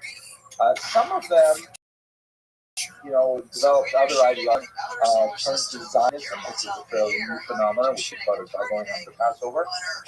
Political Zionism being new, of course, the idea of yearning for Zionism is much older. Some of them turned to communism, saying that we're not leaving, but we're going to change the country itself. And some of them said, no, let's just pack it up. We've been here 1,000 years, long enough, and let's look for more appropriate.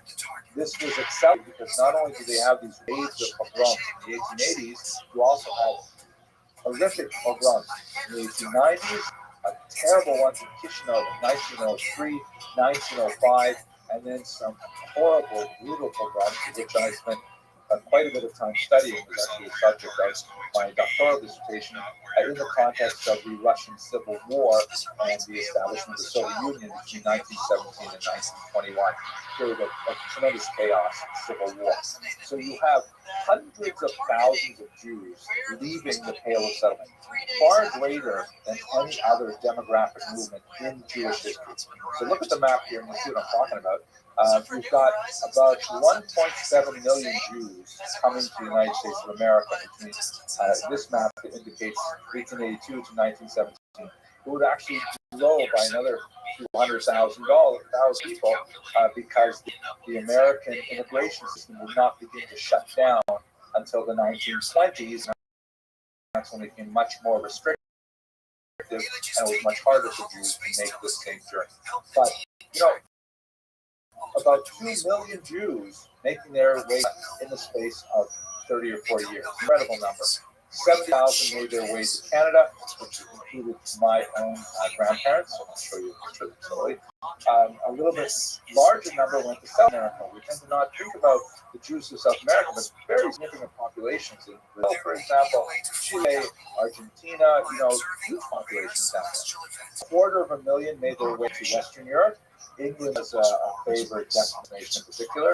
And you can see, by contrast, about 45,000 at this period decided to choose Israel. These are the early Zionists, the Shivat Zion movement, and later the several Aliyahs. And about the same number, primarily Lithuanian, made their way down to South Africa, where they established very significant populations in Johannesburg, Cape Town, places like that. Another very small number, 5,000, made their way to Australia. But this is the period of great migration that creates the core of the Jewish population in the Americas. So recall in that demographic that I showed you a while ago, there was something like 280,000 Jews living in America by 1880, and then within 40 years, it was increased by over 2 million. So a massive expansion of Jewish population, particularly on the eastern seaboard in the period of the turn of the 20th century. Now, why did they come? There's two main reasons that we should bear in mind. The first is, as I have alluded, anti-Semitism. And in fact, and it's real, the pogroms were significant. They were devastating, horrific, of course. But let us place this in context. In the first major wave of pogroms, the ones that really kicked off this emigration wave from 1881 to 1884, according to one estimate, only 43 Jews were killed in the space of 3 years of pogrom violence. Now, 43 deaths is a terrible thing to contemplate, but seriously, compared to the much worse bloodshed that would occur in future pogroms, in which you wouldn't be numbering them in double digits, you'd be numbering them in triple and quadruple digits. And when you get to the Holocaust, my gosh, the numbers would be overwhelming. So anti-Semitism is definitely a motivation, but I think it's more like the sharp edge of the stick when there's a much larger mass that's actually prodding Jews to leave. And that is primarily the driver for economic opportunity. The Jews in the Pale of Settlement in particular were significantly disadvantaged by economic policies and anti-Semitic legislation from the Russian government. They lived a very tenuous life, were treated very badly, expelled from regions in a very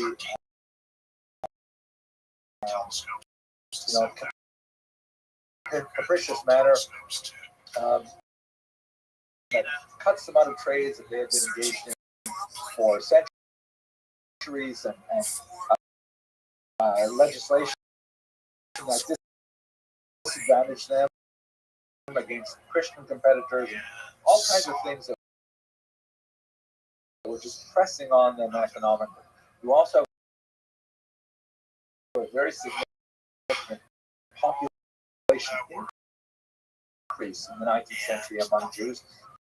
Drove a lot of Jews to these massive family sizes without any real means of supporting them. And so when people began to talk about the Golden Medina, the Golden Land across the sea in America, many Jews decided to take advantage of it. This was contrary to the will of almost all rabbinic authorities, who correctly saw America as a spiritual wasteland, with very few rabbis, with very few Jewish institutions, with hardly any Chinese restaurants, especially on the East Coast. And they said, how about that? Nevertheless, a lot of them tended to be younger, they tend to be single, and they tend to be more dismissive of Jewish tradition. They tend to be rebels. They looked at America as a brand new adventure for them, and they went for the attitude that America is unreal. America is different. I will lead a totally different lifestyle when I come out. This was an overwhelming sense of the kind of picture that you see in the historiography sometimes of these to just stay in Europe and maintain a traditionalist lifestyle by the nasty anti-Semite skewed picture that part of the narrative, but certainly ignored a very important increased economic opportunity. This would snowball, would cascade, because you would make enough money, so they'd be living by impoverished standards like 21st century, but they would make enough they could actually send remittances back home to you. One rich Jew in America who may have been a hoarder, been a shopkeeper, but compared to what was going on in Israel, he was able to maintain their economic standing. So it was really considered an amazing, thinking about my grandmother, Alaa Shalom. She tells me how she came to Canada in the 1930s, actually in 1930. And when she was a young girl, in her shtetl in Lithuania, there was a woman named Kaya the Americanska, Kaya the American, because she had gone to America she had made so much money, and then she came back to Lithuania, and get this, she built herself a brick house. It was like the only brick house in the entire state, and everyone thought Kaya de Americanka was such a wealthy woman because undoubtedly she was. My grandmother always says, incidentally, that she ate, one of the things she had to do when she was a young girl, she had to go in and help Kaya de Americanka tie up her corset. And she had to put her foot, I guess she'd be 10 years old, her foot in the middle of the back of this woman, and then pull on the cord and then tie a corset for it. She used to do that.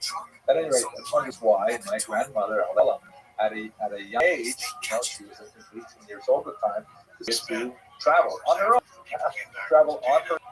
All right, here, by the way, on the other side of my family, just because I want you to get a sense of the youth and the attitude, this is a picture of my father's parents, not my grandmother, I mentioned earlier, my mother's mother. And this is a picture of when they were first in Canada. And you get a sense of how young they were, how, they were adventurous. It was a brand new thing. All over, totally new life, which in fact they did in deep northern Ontario, where they managed a clothing store for a long time. Just again, I'm sorry to tell you these personal stories, but because I'm talking to Zoom, I feel a little bit like I'm talking to myself. And who knows, maybe one day my grandchildren will listen to this recording. So one of my favorite stories about this time, and I imagine they look close to what they look like here in this photograph. This photograph was taken about 1908. That there was a forest fire, and there was no way to control these forest fires in northern Ontario at the time, helicopters or anything like that. And so my grandfather, he dug a backyard, and he all of the dry goods, the suits and the pants and the work boots and things like that, and he buried them in their backyard. And then when the fire came to town, my grandfather, Shalom, and his wife, my grandmother, Shalom, who was pregnant at the time, and their young kids, they all went and they immersed in the Abity River, and they waited there until the fire ravaged the entire town. It was just terrible. They came back, the house was destroyed and everything, but they dug up the dry goods, and my grandfather was right back in business again. So think about the adventure it must have been like to be a new settler in a whole new country. I have never had to do anything like that, Sometimes I lost my pencil in college. That's what I had to do. Okay. That isn't really funny, but just a feel. Now, so this takes us really to my concluding remarks here. It's a little bit of a shorter lecture. Sorry, it's just too much involved in my But one thing that we should bear in mind, especially as we think about the opening statement of the sixth Lubavitcher Rebbe that is America Anda. The next major wave of Jews arriving on these shores are, of course, Holocaust survivors. And Holocaust survivors are not immigrants the same way that the 1880 wave of migrants were.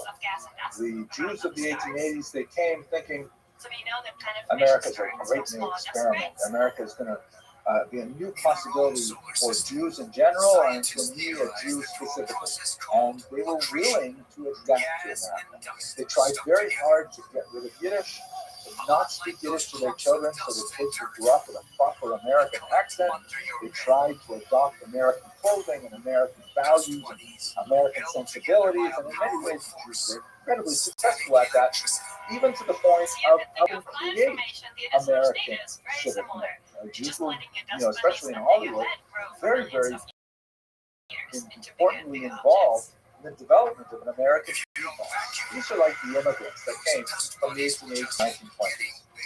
After the Holocaust, you didn't have immigrants. You had Jews who were forcibly uprooted from their home. They're not coming to America because they wanted to reinvent themselves. They're coming to America because dear to them is destroyed. And their attitude coming to America, like the Lubavitcher Rebbe was, America is nicht anders. America is no different. We are not going to be shaped by America. America will be shaped by us. And many of the more successful, particularly Orthodox communities in America were established by these refugees who set up shop in places like Brooklyn and in Lakewood, New Jersey, and in Muncie, New York, and said, this is where we are going to recreate the shtetl of Eastern Europe. And we know it's going to be in English, and we know that everyone's going to have their own vehicle, things like that. But it's going to conform to the values and standards of the Eastern European shtetl. And so in many ways, ironically, the Jews in America who came after World War II were the most faithful to the traditions that they were forced to uproot when they left Europe. So I think at this point we should just turn a little bit to our typical end of class reflection on Jewish revival. And I think, America definitely, if it's not different, it definitely poses different challenges. And the Jews who first came to these shores, beginning in the 17th century, faced a variety of challenges that it's impossible for us to fully fathom what it must be. But nevertheless, if you look at the generations, look at the kind of challenges that first 23 member community of refugees from the sea, what they had to deal with during the encounter with anti-Semitism, and yet managed to mobilize their resources back in Amsterdam to preserve their own dignity.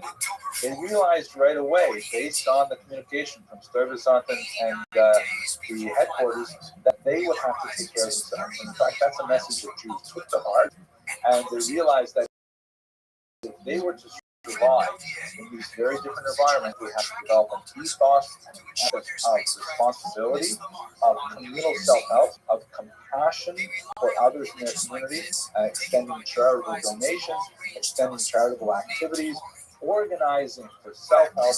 These are all things that Jews would have to do if they were to survive in the new challenging world of the Americas. Okay, with that, I come to the conclusion of my lecture. I'm so grateful that so many of you choose to participate via Zoom. It is a somewhat alienating experience, just myself like this, but I see little numbers there, and I see some names on the side here that make me know that you're still out there, and I hope you're enjoying the lectures, and I'm really looking forward to the time when we can physically get together and can enjoy each other's presence. I hope you all have healthy and so thank you very much for watching. The blue greenish one represents where it actually is. So as you can see, we're a little bit off, and the difference here doesn't seem too much on the scale, but it's actually 600 miles from the target.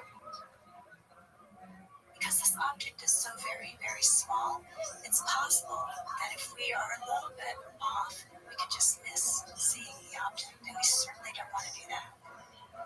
There's only one shot, and if you make a mistake, that could be it. For the next few weeks, the navigators will carefully follow Ultima's path, examine every pixel of every frame to help guide New Horizons to its target on New Year's. If their calculations are right, the spacecraft will fly just 2,200 miles above Ultima's surface. This is a comparison of about 30 days out to what Pluto looked like and what Ultima 3 looks like right now. So you're asking me what the challenges are of this mission. This image is worth 1,000 words. The size of Ultima 3 is too small still, and it'll need a case until a few days before the flight. That makes it very different from Pluto. As the weeks go by, New Horizons sends back more images of the distant dot. December 29th, 2018. 3 days away from flyby, and the anticipation is certainly building. We thought we'd know a lot more by now. I think everyone would have said you'll know how fast it's rotating and get an idea of what the shape is like. But so far, answers remain tantalizingly out of reach. It is holding its secrets to the last possible minute. I mean, we keep saying, well, we're going to know eventually, right? But right now, it's still a mystery. As the flyby approaches, preparations continue all night. This evening I'll be sleeping in my office. I brought my little backpacking tent in. I'll time for sleep later. Things have been happening so fast. Don't ask us what day it is. Most of us cannot remember whether it's Monday, Tuesday, or whatever. We know how many days it is to fly by. 10, 9, 8. January 1st, 2019. 12:33 a.m. As the world brings in the new year, the New Horizons team celebrates the moment of the spacecraft's closest approach to ultimately. But it will be hours before anyone knows if the flyby is successful. Ultima Thule is so far away that it takes 6 hours to send a signal from the spacecraft to Earth. Which is crazy. It's a really long time to wait. Later that morning, team members, family, and friends wait anxiously for New Horizons signal to finish crossing 4 billion miles of space and reach Earth. Go ahead, RF. Well, the researchers will tell you RF is in fantastic shape. Copy that. RF is great. The signal comes in, but Alice Bowman, New Horizons mom, waits for confirmation that each system on the spacecraft is working. Copy. Thermal is reporting green status. Most crucially, she wants to hear if the digital recorders are full of precious data. Go ahead, CNDH. CNDH is nominal. Our SSR pointers are right where we predicted, so Copy that. The eases of the solid state recorder, the pointers are where they should be. That tells me that we observed something filled that camera. We have a healthy spacecraft. We've just accomplished the most distant flyby of our solar system.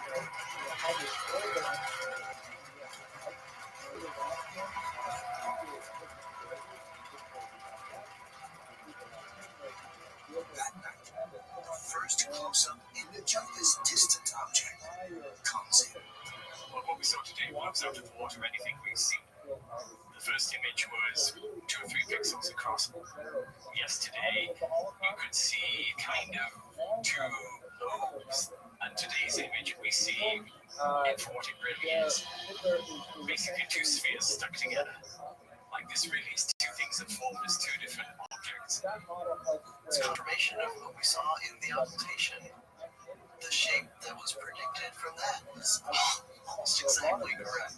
It's the kind of thing we were looking to see, is planetary formation frozen in time, and here it is right in front of us. It's just wonderful. We got what we came for. I think it's tending to substantiate the ideas that these objects form as clumps as pebble accretion. I think it's so far looking like a really nice confirmation of those theories. I just was staring at you with tears in my eyes because we've been working for so long to do this, and it worked, and I just couldn't get over that yet. I still haven't got over that. Absolutely amazing to see that. This is exploration at its purest. When you think about it, it's remarkable. We didn't know this object even existed when we were building the spacecraft. Going into the unknown is fundamentally important for the human spirit, from every aspect, from scientific to artistic to just wondering where we came from and why we're here. It will take 20 months for New Horizons to send back all the data and images collected of Ultima Thule. And with many years of power left on the spacecraft, the team hopes it will continue to explore the far regions of the solar system. But already, this tiny probe and the humans who built and guided it on its journey have made gigantic discoveries, taking us to new worlds, making the unknown known, and bringing the impossibly distant finally within reach.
tijd van, we gaan weer aan de slag. En dat doe je het best met onze heerlijke broden. Knappig vers uit onze ovens. Dat is een lekkere start. Deze week bakkersboter bij ontdekt. We zijn gratis. Support for viewers like you makes this program possible. Please give to your PBS station.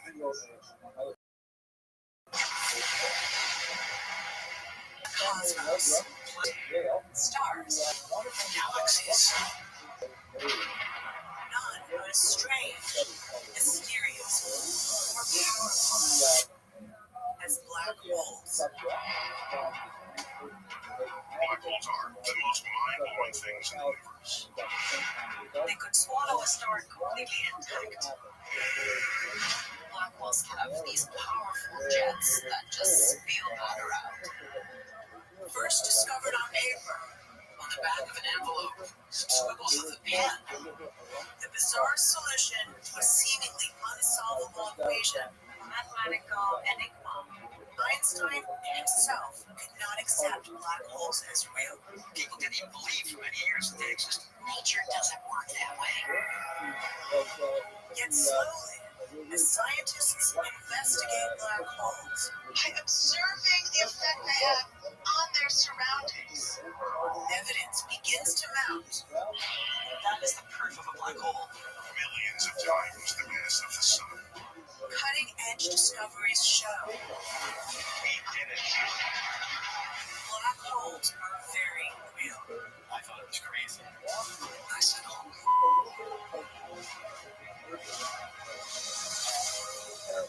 But what exactly are they? If we could visit one, what might we see?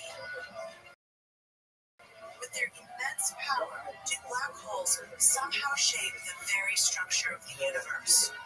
Is it possible we might not exist without them? It's quite a journey. Black hole apocalypse. Right now on Nova.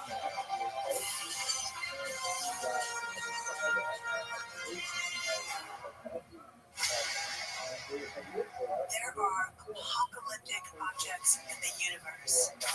Engines of destruction, menacing and mysterious. Black holes. Even scientists who find them astonishing. Black holes can sort of blow your mind. I'm amazed that these objects actually exist.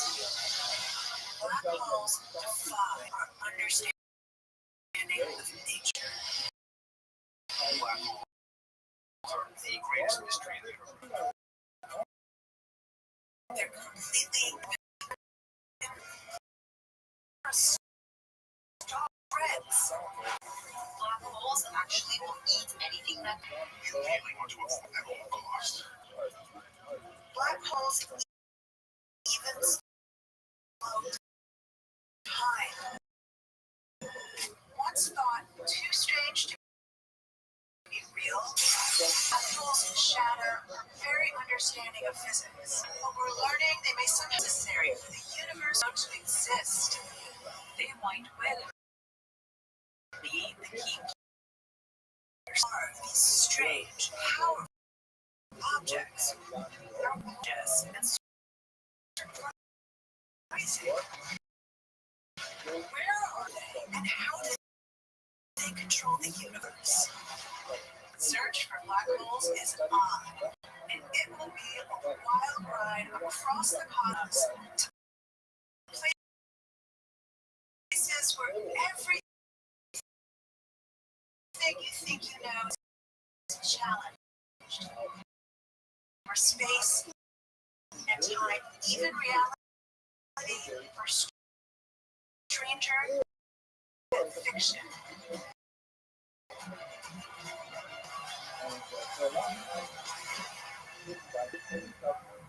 Starting that journey in a very unlikely place. Here, a remote location in Washington State, where for the first time, a radical new experiment has detected black holes. It originated over 50 years ago when a few visionary scientists imagined technology that hasn't yet been invented. No one is certain can be found. The experiment is dailies. They make a remarkable discovery. Message. It looks and sounds like this. Just a little chirp. But that chirp is epic, monumental. The signal traveled over 1 billion light years to reach us. It started far, far away. And what it tells us is this. Somewhere in the cosmos, over 1 billion years ago, two massive black holes circle each other in a fatal encounter. Closer and closer they come, swirling faster and faster, until finally they slam together. The black holes create waves that spread outward, just like vibrations on a drum, ringing in the fabric of space itself. The collision creates a massive blast, putting out 50 times as much power as the entire visible universe. It sends out a wave not of heat or light or sound, but of gravity. This gravity wave is moving its way through the universe at the speed of light. The wave races by stars. On the young Earth, supercontinents are forming. Microscopic organisms have just appeared. Washing over one galaxy after another, after another. Dinosaurs roam the Earth. The wave is still moving. Through clouds of dust. In the galaxy, The Ice Age is just beginning. where troglodytes destroying in caves. Albert Einstein is in the 6th grade. The wave approaches as close as Alpha Centauri.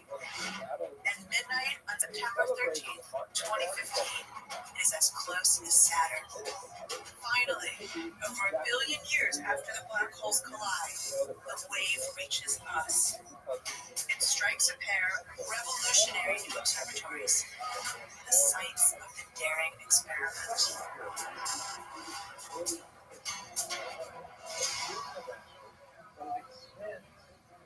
This is LIGO, the Laser Interferometer Gravitational Wave Observatory.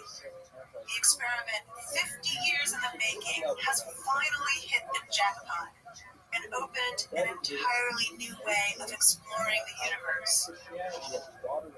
For 400 years, almost everything we've observed in space has come to us in some form of electromagnetic energy. That little chirp is different. What hits the Earth in September 2015 is a gravitational wave, a squeezing and stretching of the very fabric of space. It produced no light. No telescope could ever see the collision. We needed an entirely new kind of observatory to detect it. That wave is a new and direct evidence of one of the strangest mysteries in our universe, black holes.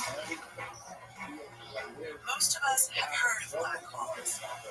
They're invisible, powerful. They're only one thing that are 1 million times the mass of the sun. Bizarre. A physical entity with infinite density. No beginning, no end. They pull things in and warp light. Approach one, and time itself begins to change. Gravity is so intense that a moving clock will tick slower. Time will become so slow for you that you will watch the entire future of the universe unfold before your very eyes. Fall in, and you'd be squeezed as thin as a noodle. You'll be extruded fabric of space and time, like toothpaste.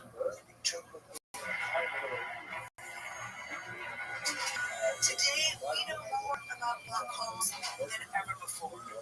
But the more we learn, the more mysterious they become.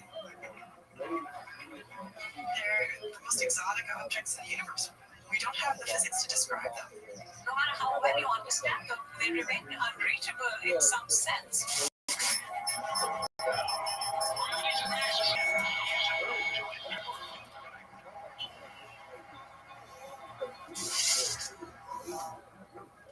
So black holes have a pretty fierce reputation. And if you want a villain for a sci-fi movie, cast a black hole. But in reality, what exactly is a black hole? And where do they come from? You might think a black hole is like this. An object, but it's not. It's a hole in the fabric of space. A place where there is nothing except gravity. Gravity at its most intense and overwhelming. So if black holes are all about gravity at its most extreme, what exactly is gravity?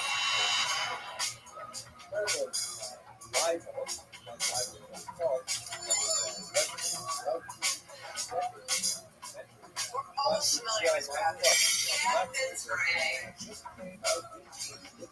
It rules our lives. But even so, for a very long time, how gravity actually works was one of the greatest mysteries.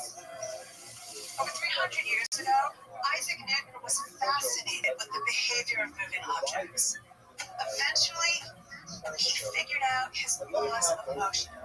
They work so well, we still use them today. But Newton's laws can only describe gravity's effects, not explain what it is. And here's where Albert Einstein comes in.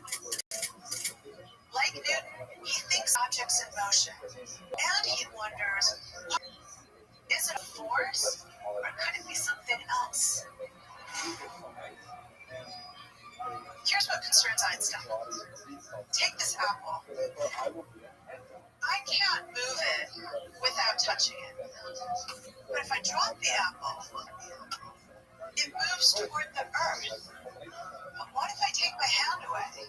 And the floor, and the basement, the floor below that, then what happens? The apple just keeps falling.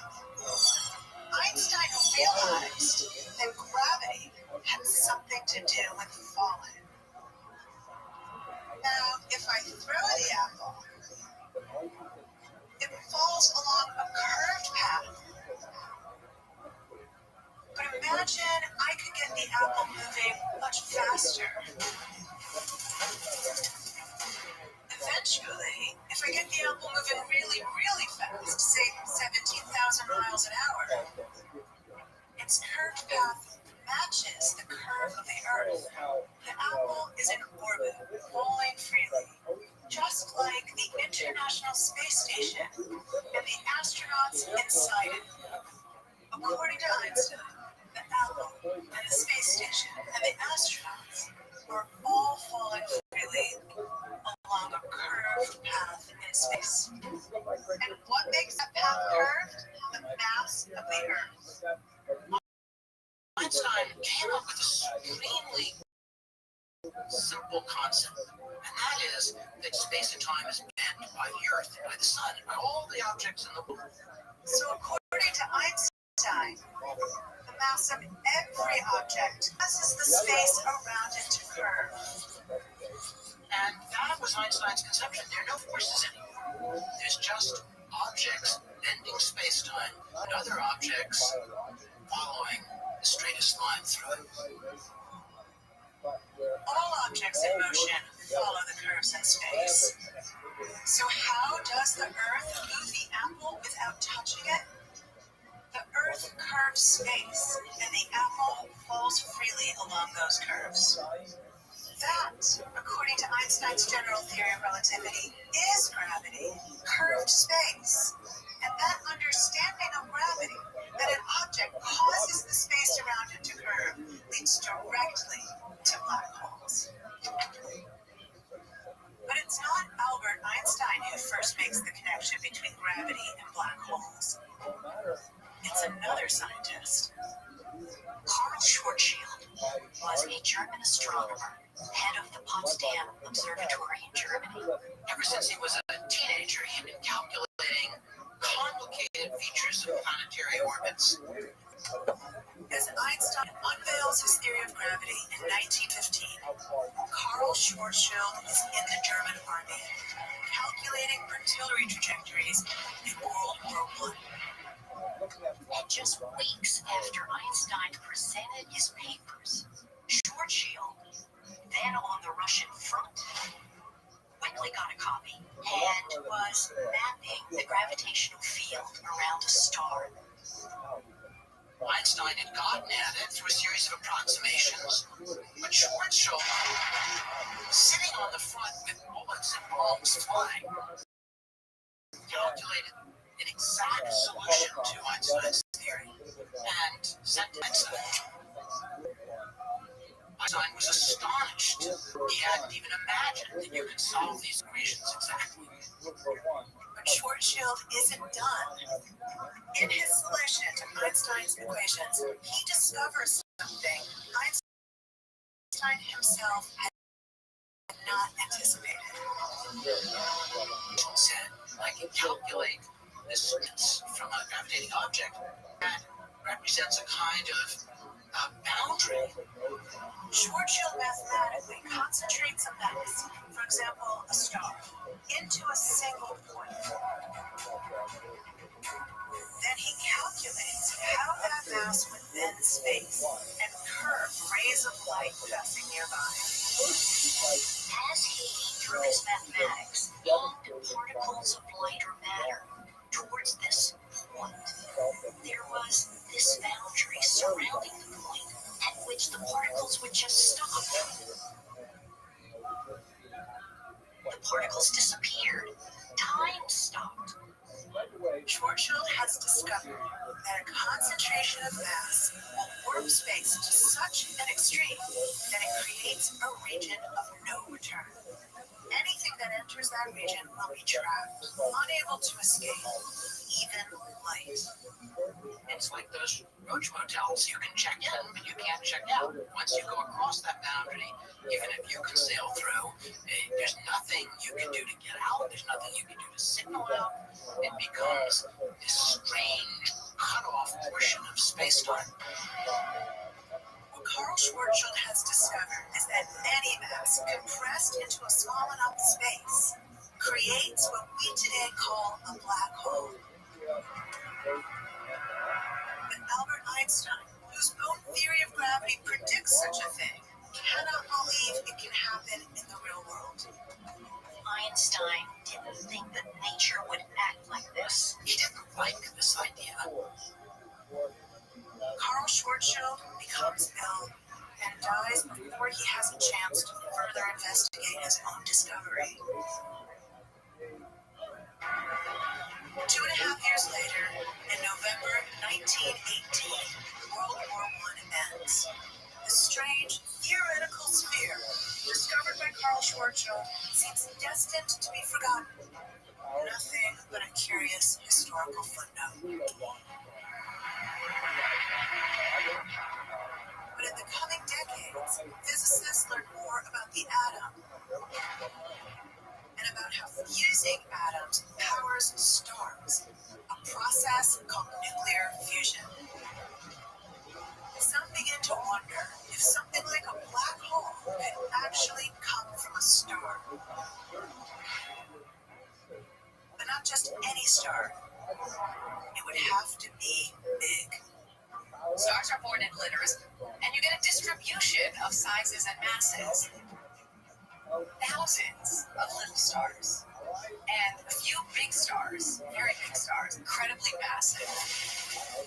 Stars are in many ways similar to living creatures. Like humans, they have life cycles. In Investigating stars' life cycles in the 1930s, two visionaries, Subramanian Chandrasekhar and Robert Oppenheimer, discover that the most massive stars end their lives very differently from smaller ones. The life cycle of a star really depends on its mass. The mass of a star determines what's going to happen after it finishes burning its hydrogen fuel.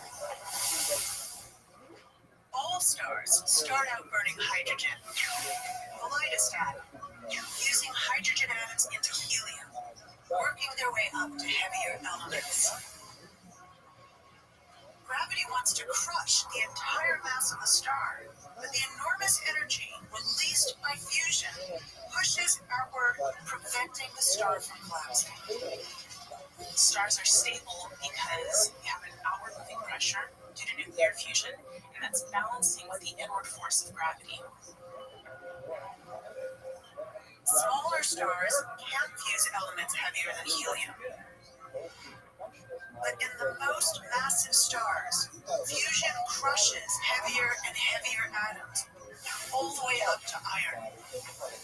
Iron is such a massive element. It has so many protons in it that by the time you fuse iron, you don't get any energy back out. Iron is a dead end for stars. Fusing atoms larger than iron doesn't release enough energy to support the star. And without enough energy from fusion keeping the star inflated, there's nothing to fight gravity. And gravity wins. And so the entire star collapses. Very rapidly, trillions of tons of material come crashing down, hit the dense core, and bounce back out, floating off the outer layers of the star in a massive explosion, a supernova. The more mass, the more gravity. So if the remaining core is massive enough, gravity becomes unstoppable. There's no known force to prevent the collapse to an infinitesimally small dot.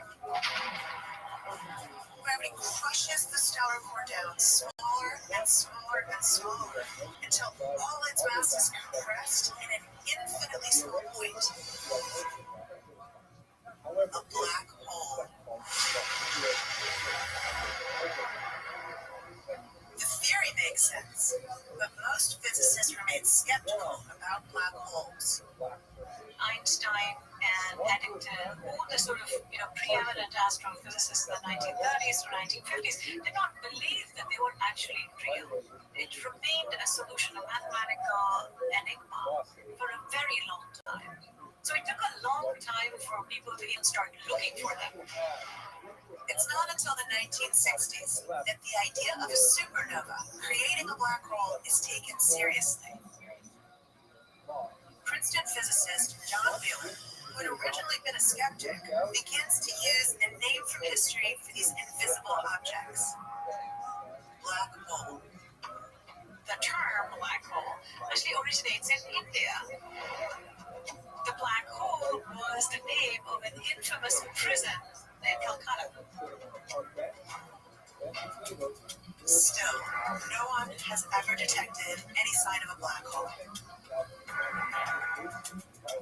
Then in 1967, graduate student Jocelyn Bell discovers a strange, extremely tiny, dead star that gives off very little light. A neutron star. The cold remains of a stellar collapse. The neutron star gives astronomers more confidence that black holes, much heavier dead stars, might also exist. A half century after Carl Schwarzschild mathematically showed that black holes were theoretically possible, scientists have identified a natural process that might create them: the death of large stars.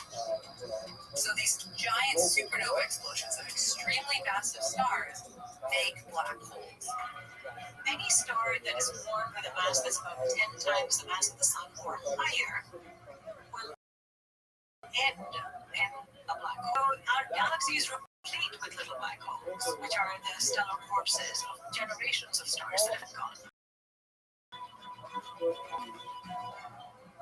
So what are these interstellar corpses like? Imagine I'm exploring space with some advanced technology for interstellar travel so that we could visit a black hole.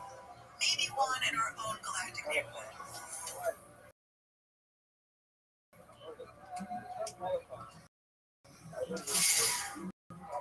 This particular black hole isn't very big, only about 10 sols, meaning 10 times the mass of the sun. And like all black, it has an event horizon, a distinct edge to the darkness. That's the boundary Carl Rothschild first discovered. Gravity is so strong that nothing can escape, not even light. And that's where we're going.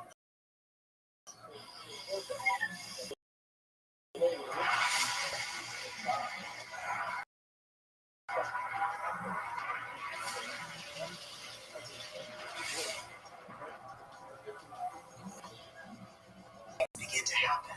The edge of the black hole. See how it's veered into a circle? That's gravitational lensing. The black hole's extreme gravity bends the path of light passing by, so that a single point of light, like a star, briefly appears as a ring around the event horizon. I'm now deep in the black hole's gravity well, and we're going to start experiencing the effects. The extreme gravity actually slows down time relative to the Earth. From their point of view, I appear to be slower. But from my point of view, time on Earth is speeding up. Now let's say I want to get even closer by taking a spacewalk.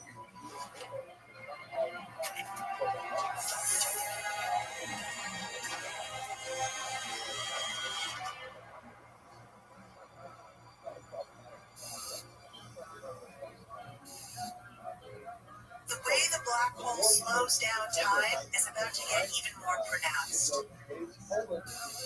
Track the changes I'm about to experience.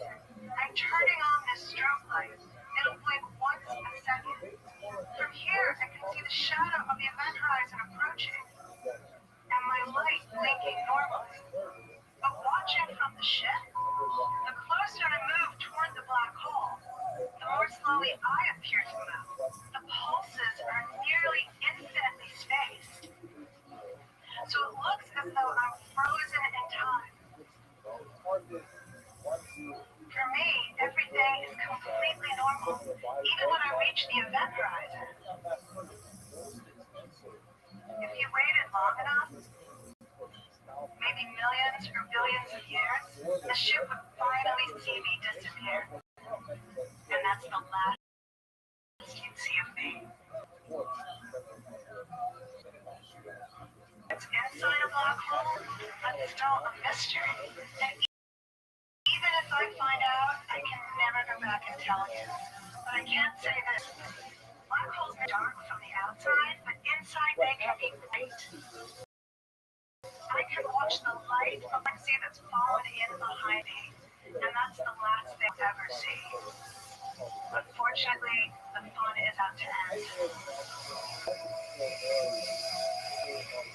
Now that I've crossed the event horizon, I'm falling toward the center, where all of the mass of the black hole is concentrated. And I'm beginning to get stretched. As I fall in, the gravitational pull at my feet is stronger than at my head, and my body is starting to get pulled apart. I'll be stretched as long and thin as a noodle, spaghettified, and ultimately I'll end up completely disintegrating into my fundamental particles, which are then crushed to an infinitely small point. A singularity, where everything we understand about space and time breaks down. Or maybe the black hole, less than 40 miles across on the outside, is as big as a universe on the inside. And as I pass through, my particles will join the primordial soup of a new beginning.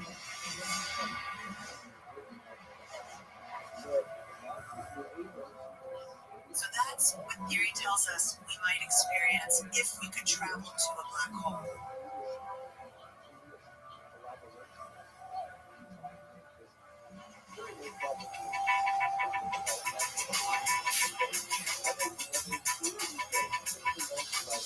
But how can we know for sure? How do you investigate something you can't even see? There are ways to investigate if something is happening somewhere, even if I can't see that thing directly. Take Yankee Stadium. What's happening inside there? Is there a game going on? I can't see the field. I can't see any players or baseballs or bats, but I can definitely tell if there's activity around the park. It's pretty clear something is going on. It might seem obvious, but whatever it is, I can learn a lot just by observing the happenings around the stadium. And these do look a lot like baseball fans.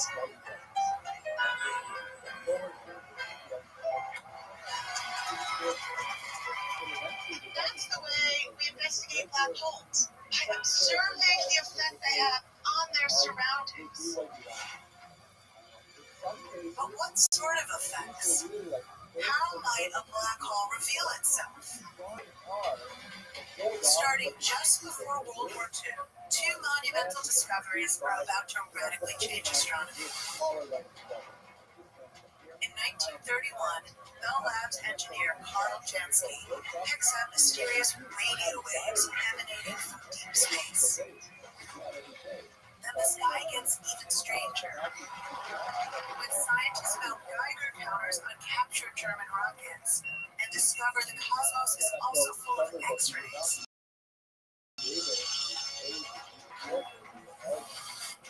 These discoveries give astronomers more new tools that will revolutionize the hunt for black holes and dramatically expand our vision.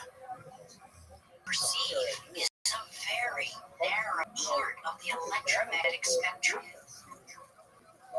If the electromagnetic spectrum were laid out along the Brooklyn Bridge, the portion we can see with our eyes would be just a few feet wide. Electromagnetic radiation includes waves of many different frequencies: radio waves, microwaves, infrared and ultraviolet light, X-rays, and gamma rays. Radio and X-ray astronomy open up the sky, revealing dim, even invisible objects blasting out powerful energy no one knew was there. They began to realize that this very placid thing that we see out there, all this very quiet thing that looks like nothing is happening and only thing that's moving is the planets. Found out that there was madness going on. There was chaos out there. X-rays come from the high energy end of the spectrum. What is creating all this energy? This much is certain. Whatever the source, it is invisible to ordinary telescopes, and it is hot. X-rays come from things which are at temperatures of millions of degrees, even tens of millions.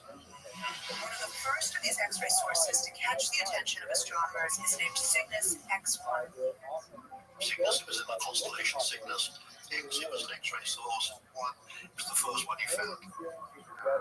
In 1970, Paul Murden is a young English astronomer trying to secure his next job. I was a research fellow. I was coming to the end of my 3-year contract. And I thought, what can I contribute to finding out what these things are? Murden works in a 15th century castle surrounded by telescopes, the Royal Observatory. Using the largest telescope in England, he begins searching the area of the constellation Cygnus, the Swan. He decides to hunt for pairs of stars. Pairs of stars are called binaries. They may sound exotic, but they're not at all uncommon. Many of the stars we see, perhaps half, are actually binaries, pairs of orbiting stars locked together by gravity. But Merton wonders, is it possible there are binaries where only one of the stars is visible? I thought that maybe there was a kind of a star system in which there was a star, an ordinary star that provided light, and then there was another star nearby that made X-rays. The telltale sign of the binary is that the stars are moving around each other. So Merton begins searching for a visible star that shows signs of motion. Sometimes it's coming towards you, sometimes it's coming away, sometimes it's coming towards you, sometimes it's coming away.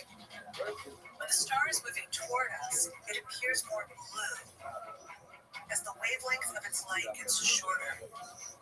Moving away, it appears more red as the wavelength of its light gets longer. This is known as Doppler shift.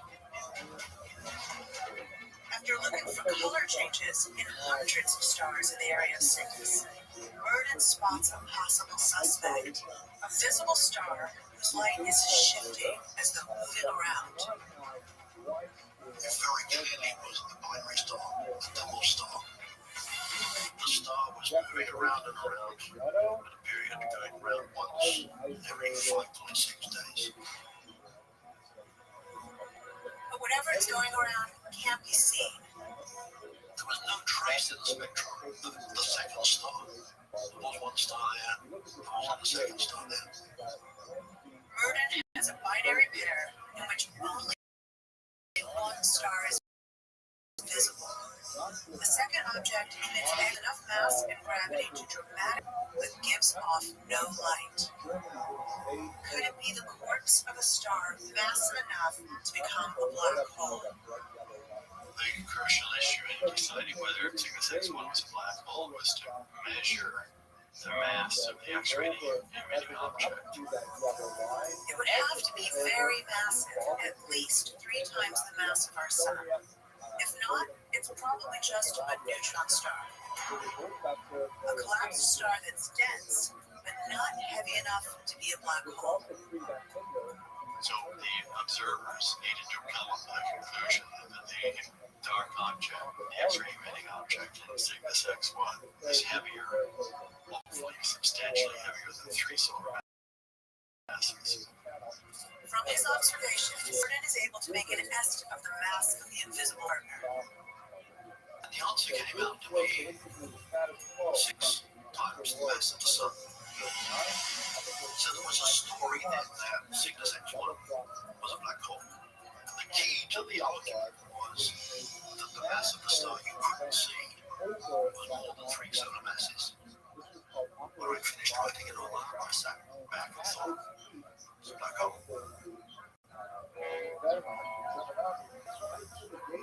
This would be the first actual detection of a black hole. It's a huge claim, and Merton will have to convince skeptics, starting with his boss. The astronomer royal, Sir Richard Rabbi, he didn't really go for black holes. It's not fanciful. It's kind of a lot of people in California who do. A lot of people in California who like a lot of hippie type people. People like theorist Kip Thorne.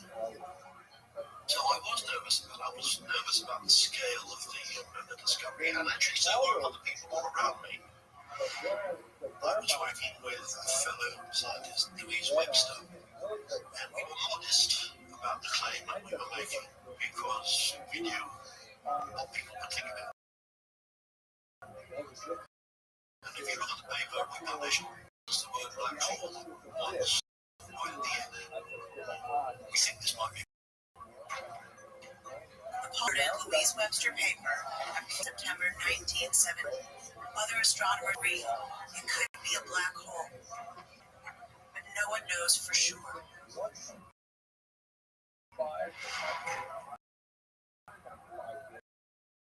3 years later, Kip Thorne and the noted British physicist Stephen Hawking make a now famous wager about Cygnus X1.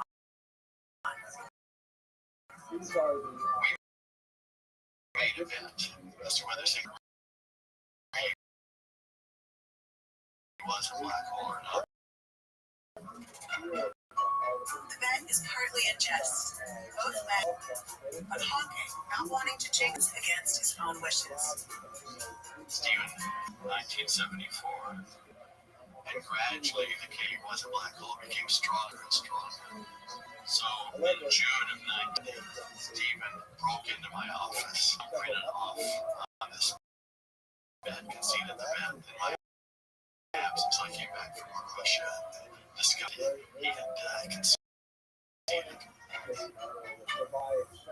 Now by 1990, the evidence of Cygnus X mass may be strong enough to bet between two friends. The original estimate was definitive. In order to calculate mass, Paul Merton had to rely on rough estimates of the distance to Cygnus X1, which varied by a factor of 10. And the question wouldn't be answered for another 20 years, until astronomer Mark Reed became intrigued by the puzzle. Reed is an astronomer at the Smithsonian Center for Astrophysics, but he sets out to conclusively prove that Cygnus X1 is a black hole by measuring its precise mass.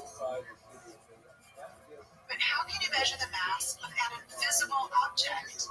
Using laws developed by German astronomer Johannes Kepler in the 1600s, it's possible to calculate the mass of a celestial object, but only if you know its distance. Distance in astronomy is absolutely fundamental. If you don't know distance, you don't know what the object is. Could be a very nearby firefly-like thing. It could be a very distant, huge star, much, much bigger than the sun. So to get the true, precise mass of Cygnus X1 and confirm that it is a black hole, Reed needs to know how far away it is. But how can he measure the distance to a star? The secret lies in a familiar phenomenon, parallax.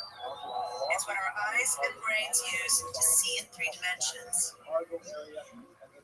You can put your finger up at arm's length, look at it, and close one eye, closing my left eye, and I'm looking at my finger relative to the wall in the background there.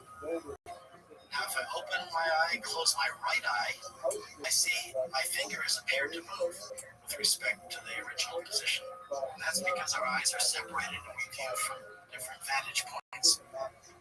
To use parallax to measure distance to an object in the sky, astronomers let the motion of the Earth provide the 2 different vantage points. Imagine Cygnus X1 is right here, and the Earth and the Sun are over there. And the Earth goes around the Sun once a year. And in the springtime, the Earth ends up on one side of the Sun. And we observe Cygnus X1 along a ray path like this. And 6 months later, the Earth goes around the Sun. To the other side, we get a different vantage point from Cygnus X1. Now he has a triangle that goes between the Earth at its 2 positions and Cygnus X1. We know the base of the triangle, the diameter of Earth's orbit. And the principles of geometry tell us that all we need to calculate the distance is the size of the angle at the top.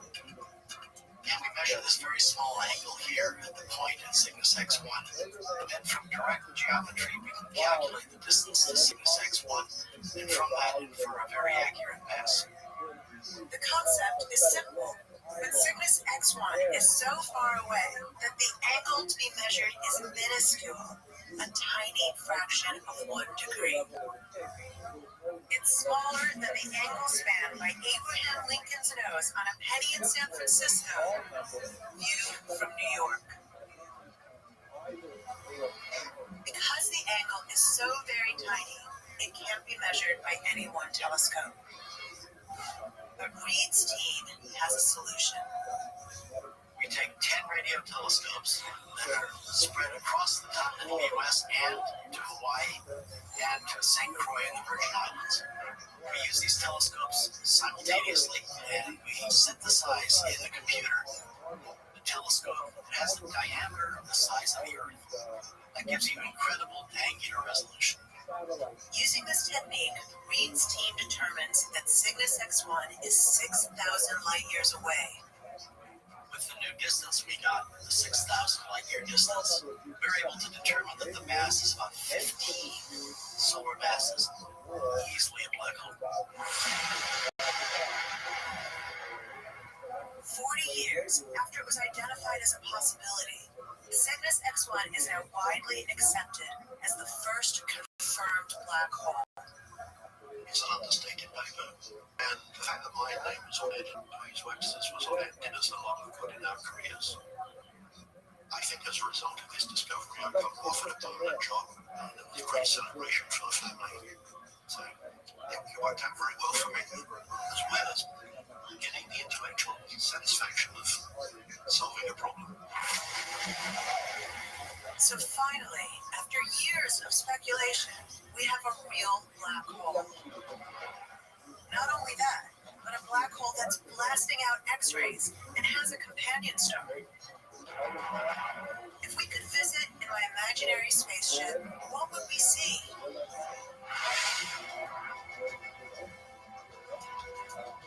The distance to Cygnus X1 has been established at 6,000 light years from Earth. And its mass is 15 solar masses, or 15 times the mass of the Sun. And Cygnus X1 is surrounded by an accretion disk, a disc-shaped cloud of gas and dust outside its event horizon, point of no return. As gravity pulls matter toward the black hole, the cloud starts rotating, just like water being pulled down a drain. Within that accretion disk, particles closest to the black hole whip around at half the speed of light. It's like a giant particle accelerator in space. Why does it emit X-rays? As those particles race around, they collide, which heats them up to millions of degrees. When they get that hot, particles blast out X-rays. And it's those X-rays that first led astronomer Paul Rodin to investigate this black hole nearly 5 decades ago. And there's something else about Cygnus that's different. It has a companion star. This blue supergiant star orbits the black hole once every 5.6 days. It orbits so close to Cygnus X1 that the black hole strips material off the star and pulls it into the accretion disk. Some of that material will cross the event horizon and get swallowed up, but not all of it. Some of the stuff actually comes back out before ever entering the black hole. Kind of like the top leading, half the pasta ends up on the floor, half of it maybe on the ceiling, and some of it in the mouth. One of the most striking and enigmatic features of Cygnus X1 is its enormous jets. These beams of particles and radiation stream outward from Cygnus's north and south poles, perpendicular to the accretion disk. There's still a lot we don't know about these jets, but they are tightly focused and extremely powerful, blasting out at nearly the speed of light and extending well beyond Cygnus. When gas gets to these high temperatures and produces the light, there's also a little bit of a magnetic field that forms around them. And we don't understand exactly how, but these magnetic fields help pollinate these massive outflows from black holes. Powerful hoses, if you will, that just spew matter out. So that's Cygnus X1, if we could see it up close. A growing, feeding black hole with huge jets, blasting particles way out into the universe. They're almost these breathing, fire-eating demons, if you will. They flicker and burst. It's a very violent fireball, very active.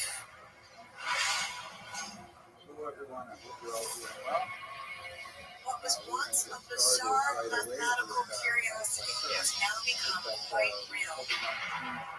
After decades of skepticism, scientists now accept that burned-out corpses of large stars can travel inside them, warp space and time around them, attract matter, and accelerate it to mind-boggling speeds.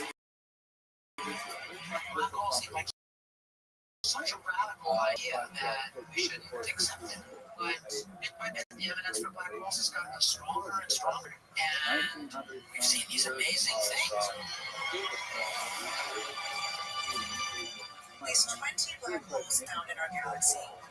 X-ray binaries like Cygnus X1, and there are probably millions more of these massive stellar corpses in our galaxy alone.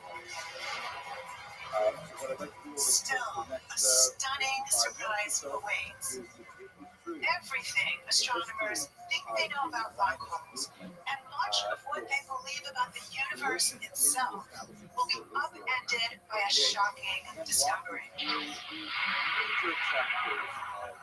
The revelations begin when radio telescope surveys of the sky detect mysterious hotspots emitting radio energy. They were coming from what looked like stars. Because these objects resemble stars, but were discovered through radio signals, astronomers name them quasi-stellar radio sources, quasars. But are they stars or not? The first step in investigating them is to figure out what they're made of. To do that, astronomers analyze the electromagnetic energy they emit. Every element has a unique spectral fingerprint. For example, carbon, helium, hydrogen. These lines reveal the chemical makeup of a star. But the spectrum of a quasar turns out to be incomprehensible. They looked at it and it was gibberish. It didn't look like there were any emissions from elements that they knew. What are they missing? There has to be a clue somewhere. Finally, in 1963, Caltech astronomer Martin Schmidt finds it, hiding in plain sight. Buried in the quasar spectrum is the fingerprint of hydrogen. He noticed something familiar, but it was in the wrong place. The fingerprints of hydrogen had been shipped way off to the right. It was hard to spot because the spectral lines of hydrogen were radically shifted toward the lower frequency end of the spectrum, and that could only mean one thing. The quasar is moving away from us at fantastic speed.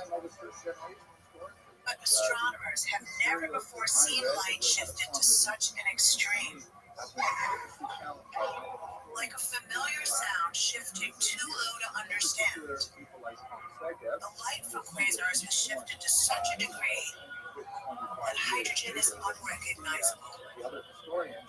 This extreme amount of shift means quasars are racing away from us at blinding speeds. The reason? It's the legacy of an event that occurred almost 14 billion years ago, the Big Bang. The beginning of our universe.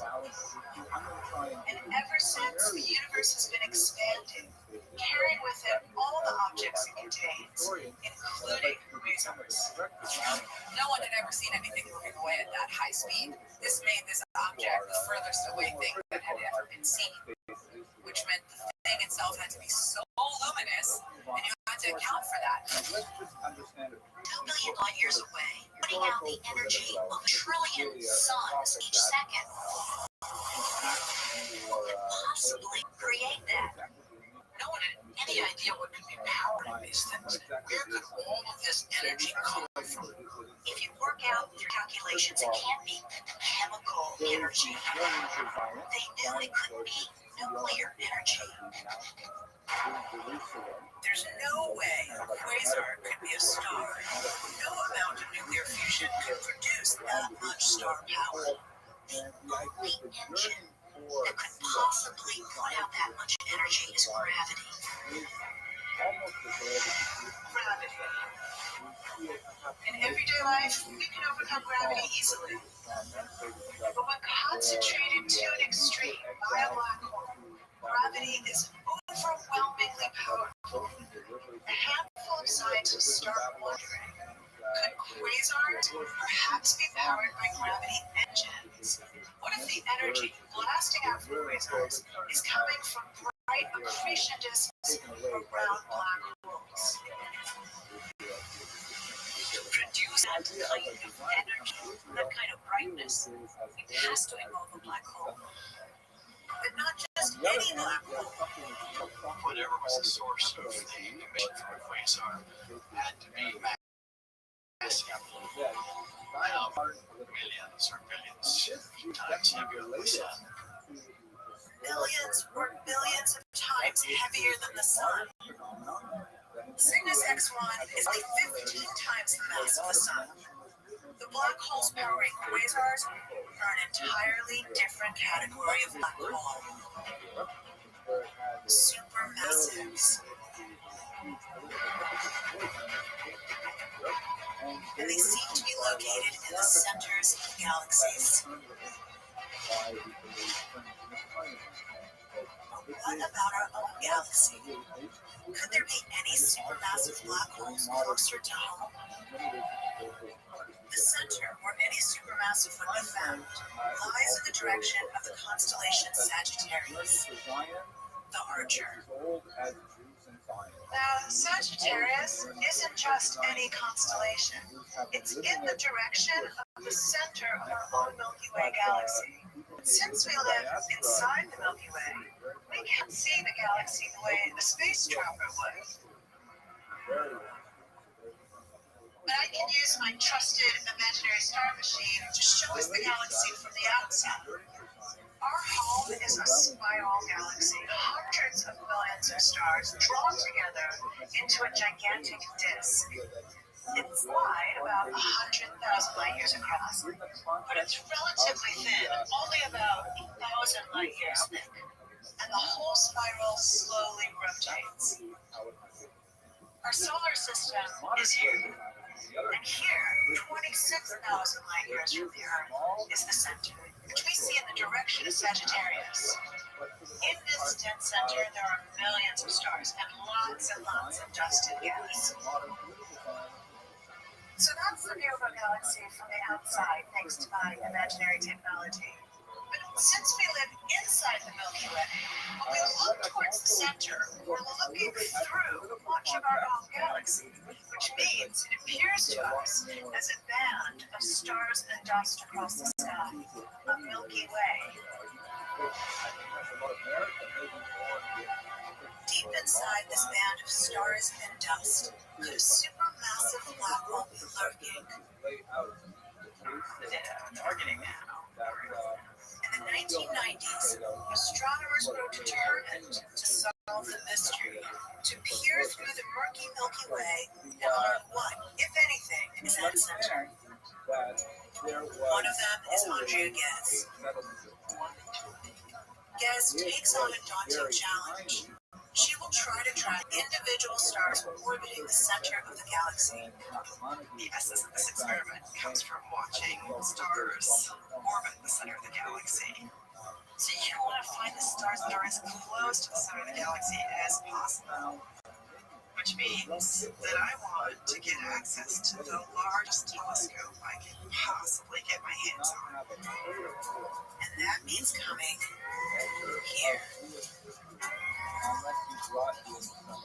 The summit of Mauna Kea, a dormant volcano almost 14,000 feet above the beaches of Hawaii. High altitude and low humidity make this the ideal place for astronomy. The instrument Ghez uses is Mauna Kea's Keck Observatory, one of the largest in the world. But despite its size, Keck Keck has the same problem as all telescopes on Earth: atmospheric distortion.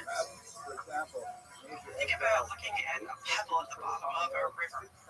The river is moving very quickly, and your view of that pebble is distorted. Like a river, the Earth's atmosphere is constantly changing, bending light like a funhouse mirror. To compensate for this, Keck pioneers the scientific use of a declassified military technology called adaptive optics. First, they shine a laser into the sky, creating an artificial guide star. The turbulent atmosphere distorts the guide star. But the computer knows what it should look like and adjusts the telescope accordingly. So if you look at yourself in a surface of funhouse mirror, you look completely distorted. And the goal of the adaptive system is to introduce a mirror that sees the shape and make it flat again. Buried deep inside the telescope, the deformable mirror changes shape up to 2,000 times a second to reverse the atmosphere's distortion. To take the sharpest images ever obtained of the center of the galaxy. The sharpness of those images allows guests to make out individual stars near the center, a huge advance in astronomy. She begins recording their positions in 1995. And every year since then, we've taken an image. Just take a picture. Putting those annual snapshots together creates a time-lapse movie of stellar orbits. And what those movies reveal is astounding. The stars are whipping around the center of the Milky Way at phenomenal speeds. These things are moving at several thousand up to 10,000 kilometers per second, or 10 million miles per hour. They're really hauling. To go that fast, the stars must be orbiting something extremely massive. The mass that we infer is 4 million times the mass of the sun. What could be 4 million times the mass of the sun, yet be completely invisible? That is the proof of a black hole. And not just any black hole, a supermassive, silent, and sleeping, right in the center of our own galaxy. This is the best evidence to date that we have for the existence of supermassive black holes, not only in the center of our own galaxy, but anywhere in the universe.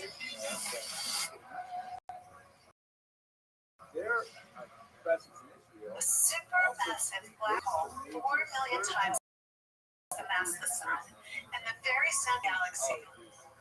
From a cosmic perspective, it's right next door.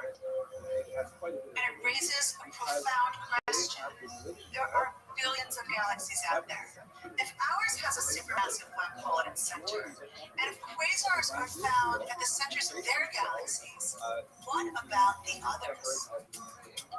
Are there black holes at the centers of galaxies? If they are, how common are they? We simply didn't know.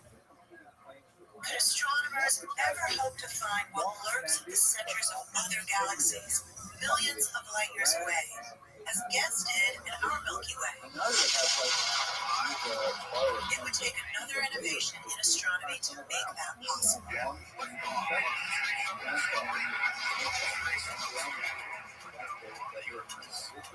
the Hubble Space Telescope starts delivering clear images of distant galaxies, a team of astronomers gets to work. They become known as the nukers because their focus is galactic nuclei, the centers of galaxies. One of them is Todd Lauer. Step one, we take a picture of a galaxy with a Hubble Space Telescope. It shows us where the stars in the galaxy are, tells us its structure and exquisite resolution. The key to finding supermassive black holes is to learn how fast the stars in the galaxy are moving.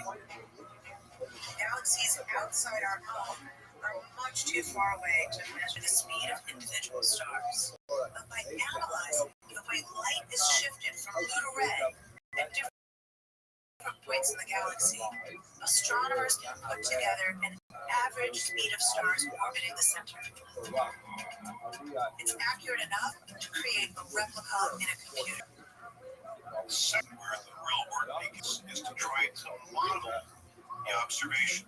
And we actually do that by building models of galaxies in the computer.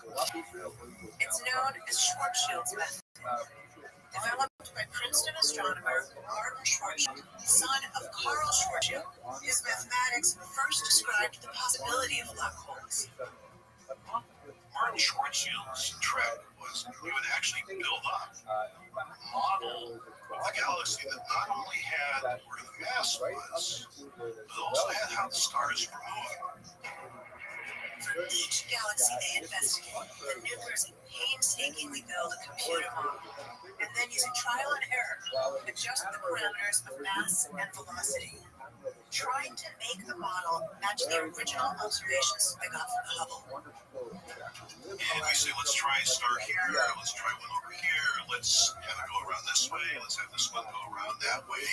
And we do this thousands and thousands of times until we build up a library of how stars orbit this galaxy. Success is when observations of the model match the observations taken with the Hubble Space Telescope. But that doesn't happen. The models are missing something. We try it again and again and again, all with no black hole yet. And we say, gee, we really can't get the observations explained by the model. Only when they add an enormous invisible mass in the galaxy does the model match the Hubble observations. Almost always, we have to put in the black hole in the center. We can't match the observations without a black hole in the model. Of roughly 36 galaxies that the nukers investigate, virtually all of them require a supermassive black hole. And since then, other observations have made us even more certain that supermassives and galaxies go together. Every galaxy we've looked for one, we have found a supermassive black hole in its center. It's a stunning revelation. Supermassives, once an entirely unexpected category of black holes, may be common. Not only the center of our galaxy, but of all galaxies. Take Galaxy M31, also known as the Great Andromeda Galaxy.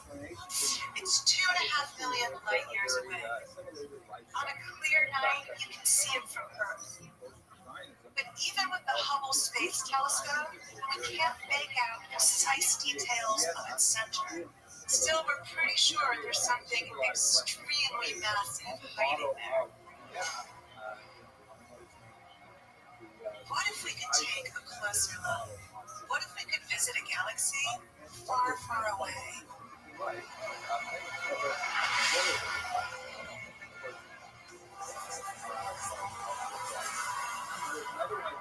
As we enter the outer part of Andromeda, we're still too far away to see what's lurking at the center. But we can make out a dense cluster of stars in the core, and that could be a sign that there's a giant black hole nearby. Billions of years ago, it would have been surrounded by gas and stars and other small black holes. The black hole may have powered a quasar, feeding that and blasting out blinding radiation. Over hundreds of millions of years, it would have consumed all the available gas of the closest stars.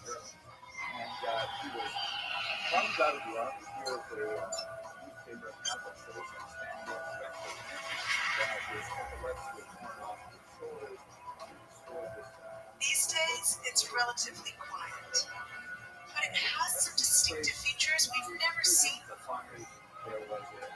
First, it's colossal. If it were dropped in our solar system, Mercury, Venus, Earth, and Mars would all be trapped inside the event horizon. That's big, but it's nothing compared to the sheer mass, 100 million times the mass of the Sun. And the destruction won't end there. Jupiter won't last long. The gravitational field of the supermassive will grab hold and swallow it whole. Eventually, Saturn will suffer the same fate. The outer planets might survive, but in cold and dark orbits. This black hole rotates rapidly, distorting and dragging the fabric of space-time. Like all black holes, the event horizon is completely featureless. Remember, there's nothing there. It's just a boundary that conceals the interior. But the accretion disk can tell us a lot about what's going on. That's the fiery ring of gas and oil. Imagine if we could release a swarm of autonomous robots to explore the accretion disk. The disk is spinning at an incredible speed, as much as half the speed of light. If Jupiter moved that fast, it would complete its entire orbit in a few hours. The region around the hole is a cosmic name. Our swarm is caught in the wind too. They're like tracers dropped into storm to map movement. The middle robot can send us images. It's following the leader like a race car speeding around the track. From here, the extreme warping of spacetime around the black hole plays crazy tricks on our lives. It looks like there's one accretion disk whipping around the equator and another arcing over and under the poles. But that's an illusion. The black hole's extreme gravity bends the path of light emitted behind the black hole and makes it look like the accretion disk is both above and below. There's actually nothing around the poles. It's just the passing light rays. That's gravitational lensing again. Drawing much closer to the event horizon, the gravitational lensing becomes so extreme that one of my robots can look straight ahead and eventually see its own back, the light forever trapped in an eternal circle. So that's our tour of the supermassive black hole in the center of the Andromeda Galaxy. Pretty amazing. Also amazing, nothing in the mathematics led scientists to imagine it that big.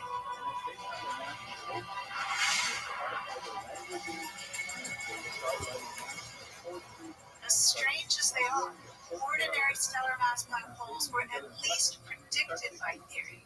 Supermassives are a complete surprise. Or the stuff from a theoretical perspective. We found them observationally. Supermassive black holes. This story has been inverted. We actually found evidence of them observationally first. And now we're working on the theory of how do these things come into being. We already know that stars can collapse to create ordinary black holes. But supermassives are bigger by many orders of magnitude. Cygnus X1 is 15 times as big as our sun. The supermassive at the center of our Milky Way is 4 million times as big as our sun. The one in the Andromeda Galaxy is 100 million times as big as our sun. And it's not the biggest, not even close. There are supermassives 10, even 20 billion times the mass of our sun. How is it possible to make such gigantic black holes? Could supermassives have come from collapsed stars? That seems very unlikely. We don't know any stars millions of times bigger than the sun. We know about black holes you might get from a dying star. They have several times the mass of the sun contained within them, but millions of times the mass of the sun. If that's the case, a dying star cannot have possibly made it. So supermassives, millions or even billions of times heavier than the sun, somehow just grow, packing it on like voracious giants? The wild thing about black holes is that They're constantly devouring anything that comes within their sphere of influence. So they grow. But how exactly do they grow? They eat, and where do they find it? We believe that black holes grow by emission of gas. And the way this works is that you have a lot of ground in the center of a galaxy. This gas would then assemble, form an accretion disk. The accretion disk is made up of hydrogen, helium, and other elements in a gaseous form. The immense gravity of the black hole pulls the gas toward it. As it swirls around, it orbits closer to the black hole, and the feeding begins. The stuff in the other regions will get slowly pulled in, sped up, will reach the event horizon, and then that's it. Whatever gas crosses the event horizon disappears forever. The black hole has absorbed that material. So it actually adds to the mass of the black hole. So this is one way a black hole can grow, gradually nibbling gas and dust. But it's not the only way. Cygnus X1 has been slowly stripping material off a nearby star, a process that will likely go on for thousands or millions of years. But what if a black hole could rip an entire star apart in just a matter of years or even weeks? That would be a very violent event, and a team of space explorers is on the lookout. This is the Operations Control Center for a Space Telescope. 95 by 5, how many? Push up beginning of track is 0330. The Chandra X-ray Observatory. 16 minutes, 16. Orbiting up to 86,000 miles above the Earth, Chandra takes high-resolution images of objects that emit X-rays. This is one. A short-lived, extremely violent event called a transient, which fascinates James Guillochon. Supernovae, the destruction of planets by their host stars, and just fascinated with destroying things for science. James is investigating a mystery discovered by a colleague, Dashe Lin. This blur on James's screen is actually a massive sudden burst of X-ray energy caught by accident. This little smudge popped up in the background of this image, and given its great distance, it's actually tremendously bright. Could it be a black hole caught in the act of being born in the violent collapse of a huge star? A supernova. Perhaps. But the intense radiation released by supernova would only linger for a few months. So how long has this mystery object been blasting out X-rays? To find out, they look at images of that same part of the sky taken at earlier dates. 2015, 2011, 2008, 2005, 2005 April. No X-rays detected. But the X-rays are there just 3 months later in July. And the powerful, bright signal has continued for more than 10 years, from July 2005 to the present. Far too long to be a supernova. So what could it be? A black hole that's not feeding is quiet and completely dark. It won't show up on any telescope. But a black hole that is feeding is different. When it feeds, it blasts out X-rays. So could this be a black hole that's suddenly begun devouring something big? What effect will this have on anything that comes near? What would it do to a star that wanders too close? Well, it will flay the star, layer by layer, ultimately devouring the entire star. Unlike Cygnus X1, this is no mere nibbling. This is a 10-year feeding frenzy. A massive black hole devouring an entire star in a cosmic blink of an eye. It's the result of a chance collision. When an unlucky star wanders too close, the black hole's extreme gravity actually rips it apart. The gravity from the black hole progressively gets stronger and stronger as the star gets near. And at that point, the star will begin to deform. It's called tidal disruption. It's similar to the way our moon's gravity easily moves all the world's oceans. The tides caused by a black hole would be billions of times stronger and much more violent. You have these events where a star could be ripped apart by the black hole, so you would see sort of a plume of light from the last gasp of the material in the star. But there is a chance for some part of the star to escape, as James illustrates. Elongated by the black hole's tidal forces, it will essentially be feeding the black hole at the same time as half of it is trying to escape. So everything above this point approximately will have the chance of leaving the galaxy. It's moving that rapidly. Everything below the point will fall back onto the black hole and eventually be consumed by it. So this is another way for a black hole to gain weight. Unlike the slow, steady nibbling of Cygnus X1, this black hole is devouring most of an entire star in one gulp. But whether a black hole feeds silently by swallowing half a star or steadily through accretion, astronomers still face a problem when they try to understand how supermassives got so big. The timing problem. The trouble begins with the very oldest supermassives. Quasars. Those very bright, very distant, and ancient objects first discovered in the early 1960s.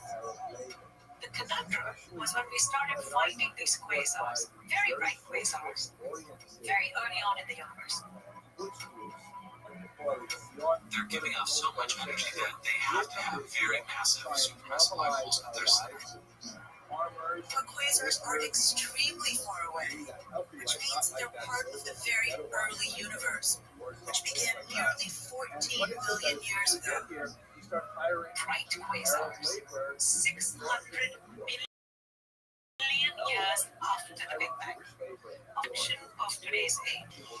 And they're enormous. So, billion solar mass black holes, these behemoths, had to be in place when the universe was about 550 million years old. Now you have a problem, because you have to grow something really big, really fast, and you are bumping up against physical limits. Whether a black hole is nibbling or gulping down its meal, it turns out that accretion, how black holes feed, has a speed limit. Named after English astronomer Arthur Eddington, the Eddington limit will not allow a black hole to feed too fast because of the light blasting out from its own accretion disk. Light has a pressure, so photons can impart a force on something. We see this with winds from stars. Light is pushing out gas. So there's a limit to how fast you can feed a black hole before its own luminosity quenches its own growth. So given the speed limit, how did early supermassives, quasars, get so big so fast? Could there be a way to bypass the speed limit entirely? The problem is still time itself. How do you grow them to a billion times mass? What are the conditions that you need for that kind of growth? Some scientists are now asking, what if there's a way to create a black hole that's already much more massive from Earth, giving it a head start?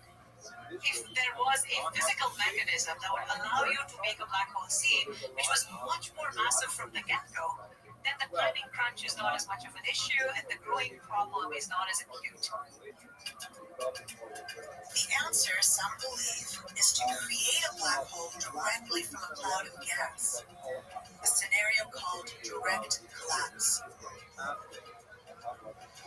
It starts with gas clouds made of hydrogen, helium, and other elements, the same raw materials from which stars are born. The denser clouds will start to collapse under their own gravity. As they collapse, parts that are more dense will collapse more quickly. And so what happens is the cloud fragments. Those fragments continue collapsing until the hydrogen atoms within them begin to merge. Nuclear fusion begins and stars are created. But what if a giant gas cloud collapsed without making stars? We realize that there are a set of physical conditions that would allow you to form a very large gas disk prior to the formation of any stars. So this gas disk starts getting unstable. That would allow the mass to sort of flow into the center very, very rapidly and make a very massive black hole. It's something we've all seen in nature. From tornadoes to bathtubs, vortex, but on a supermassive scale. If you're in a bathtub and you pull the plug out and you see the water flowing in a vortex very fast down to the center, that's exactly what happens. Direct collapse might be a way to create very large black holes early in the universe from enormous gas clouds, completely skipping the star stage. Because they would be so large already at birth, these direct collapse black holes would have a head start, helping them to quickly grow into the enormous young supermassives we see in the distant universe. You could potentially have these direct collapse black holes. So black holes whose original masses, seed masses, the initial masses, are about 10,000 to maybe 100,000 times the mass of the sun. And then they form from the get-go with that mass. Direct collapse may explain how enormous early supermassives got their start. But there's another fundamental question about supermassives. What is their role in the universe? Is their existence just a matter of chance? Or are they connected in some larger way to the very structure of the cosmos? Supermassive black holes don't exist in isolation. They seem to live in partnership with galaxies. Collections of millions, billions, or even trillions of stars bound together by gravity. Galaxies are the fundamental building blocks of our universe. So are the supermassive black holes at their centers somehow fundamental to their very existence? We now just assume every galaxy, even ones we have yet to confirm, will have a supermassive black hole in their center. It could be that instead of simply being oddities, that they are a key component to galaxies, a key component to the universe. We've come in a very short time to realize that they likely inhabit the centers of all the galaxies. That can really only happen if there's some symbiotic relationship between the evolution of a galaxy and the supermassive black hole in its core. What could that relationship be? One interesting clue relates to size. The bigger the galaxy is, the more massive the black hole appears to be. So these black holes at the center seem to know about their larger scale environment. But which comes first, the galaxy or the supermassive black hole? It's not that simple. It appears they somehow grow in tandem. It's hard for one to form first and affect the other. So today we think that whatever formed one had to form the other as a byproduct of that process. And then there has to be some feedback mechanism between the black hole and the galaxy that keeps the growth of the two in lockstep. The way galaxies grow is by forming new stars from clouds of hydrogen gas. gas is essentially the fuel for star formation, just like gas is the fuel for our cars. And so if you run out of gas, you run out of new stars. So are supermassive black holes somehow interfering with star formation? When a black hole is growing, a tremendous amount of energy is being liberated and sent out into the galaxy. And so we think that some of that energy was to warm up gas, and gas that's too warm will not form stars anymore.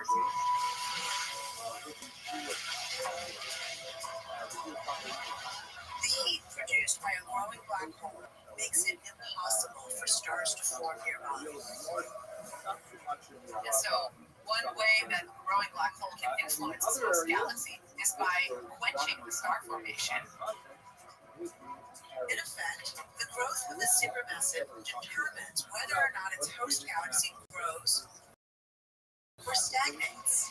They have a kind of eating phase and then a quiescent phase. So they seem to be involved with the formation of the galaxy in that way, and then stabilizing the galaxy at the same time. So these mysterious supermassives may actually control the building of the universe. Not so much by their size, but by the way the energy they generate shapes galaxies. By mass, if you count up all the black holes in the universe, the tiny ones as well as the supermassive ones, the ultramassive ones, all black holes are nothing. However, energetically, how much power the galaxy gets and at what time as it assembles seems to be dictated by the central black hole.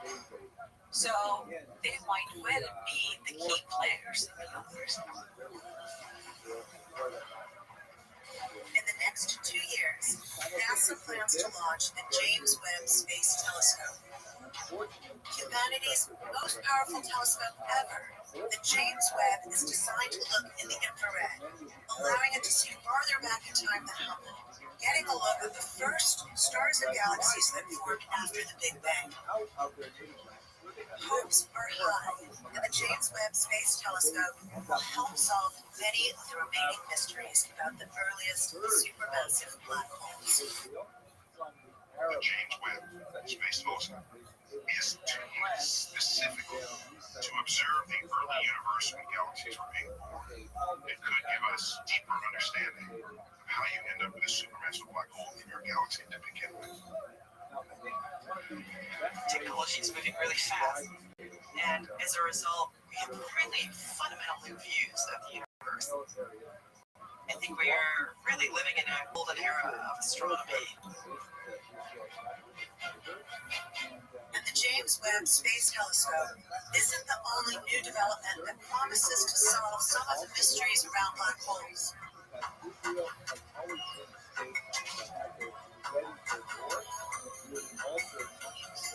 A group of scientists led by Shep Dolman is now attempting the impossible to take a picture of a black hole.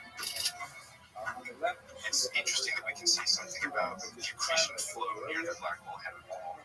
And if some of this linear behavior survives, maybe we'll have a way of interpreting it. The project is called the Event Horizon Telescope. The basic goal of the Event Horizon Telescope is really to see the unseeable, is to bring into focus something that science has told us for many, many years is precisely something we can't observe, the black hole. Their primary target is Sagittarius A star, the supermassive in the center of our Milky Way galaxy. They're using a global network of radio telescopes. We need good weather and 8 different telescopes all around the world. That's a tall order. But if black holes are invisible, what exactly do they hope to photograph? What we're trying to photograph really is the shadow. So as this gas around the black hole swirls inwards and actually hits the event horizon, it leaves a silhouette, a very well-defined shadow on the surrounding light. So really it should look like a donut with its very well-defined hole. And that's the picture that we're after. The team has conducted their first observing run as processing the data now.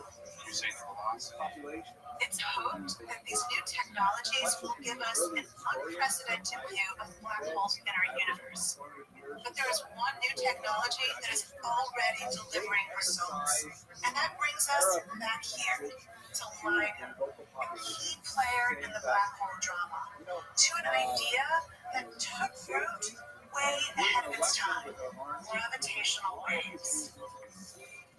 With general relativity, this theory of gravity, Einstein predicts that when an object moves, it can create ripples in space and time, an actual squeezing and stretching of space itself. One of the holy grails of 20th century physics was to detect these gravitational waves.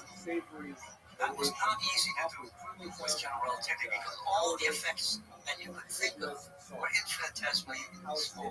Very, very difficult to measure. The thinking was, if gravitational waves could be measured, it would confirm Einstein's prediction, and there could be an added benefit. It might also prove the existence of black holes, and help solve the mystery of how supermasses grow. But how to detect gravitational waves? In 1970, the problem caught the attention of a young experimental physicist, Ray Weiss. Ray had the perfect background to hunt for gravitational waves. For decades, he'd been working with more familiar waves, sound waves. We were immigrants, we were German Jews, and a lot of our friends were very, very interested in music. Ray devoted himself to coaxing every subtle nuance he could out of recorded music. Those records had a terrible problem. When the music was loud, it sounded wonderful. When the music was real quiet and slow, what you heard was this like that, hissing noise. And that was so annoying. The lessons he learned trying to eliminate noise in recordings will pay off later when Ray turns his attention to detecting gravitational waves.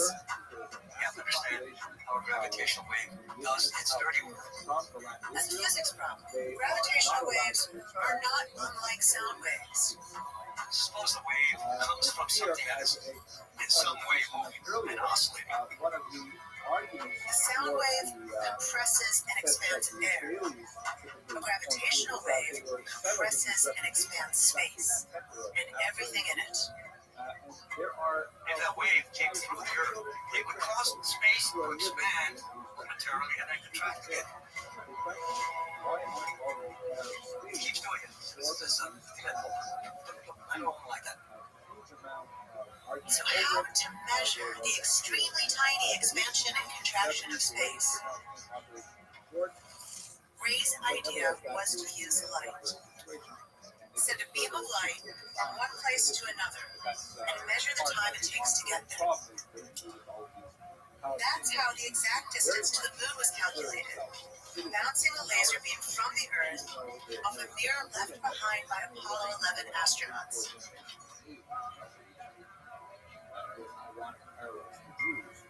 From the duration of the round trip, scientists could determine the distance. Ray came up with an ingenious design for an instrument that uses lasers and mirrors to detect the faint expansions and contractions of space that would be caused by a gravitational wave. It's called a laser interferometer. It works by firing a laser into a splitter. Half of the light continues straight ahead towards one mirror, while the other half is sent towards another mirror. The distant mirrors bounce the light beams back, where they rejoin at a photodetector. If the distances two beams travel are exactly the same, the system is designed so the two beams cancel each other out. The detector sees nothing. To measure the gravitational wave. Now comes a gravitational wave that's coming, let's say, at the structure. If a gravitational wave passes through, it briefly changes the length of the arcs. The light beams no longer arrive back at the same time to cancel each other out. A gravitational wave hits, light appears in the detector. The trap has sprung. That's the basic idea. It's a very straightforward measurement. A clever idea and simple in principle. But the devil and the Nobel Prize lie in the details. The difference in length between the two arms would be tiny beyond imagining. How tiny? We'll take the size of an atom. It's less than that. Go down by a factor of 100,000. That's the nucleus of an atom. It's less than that.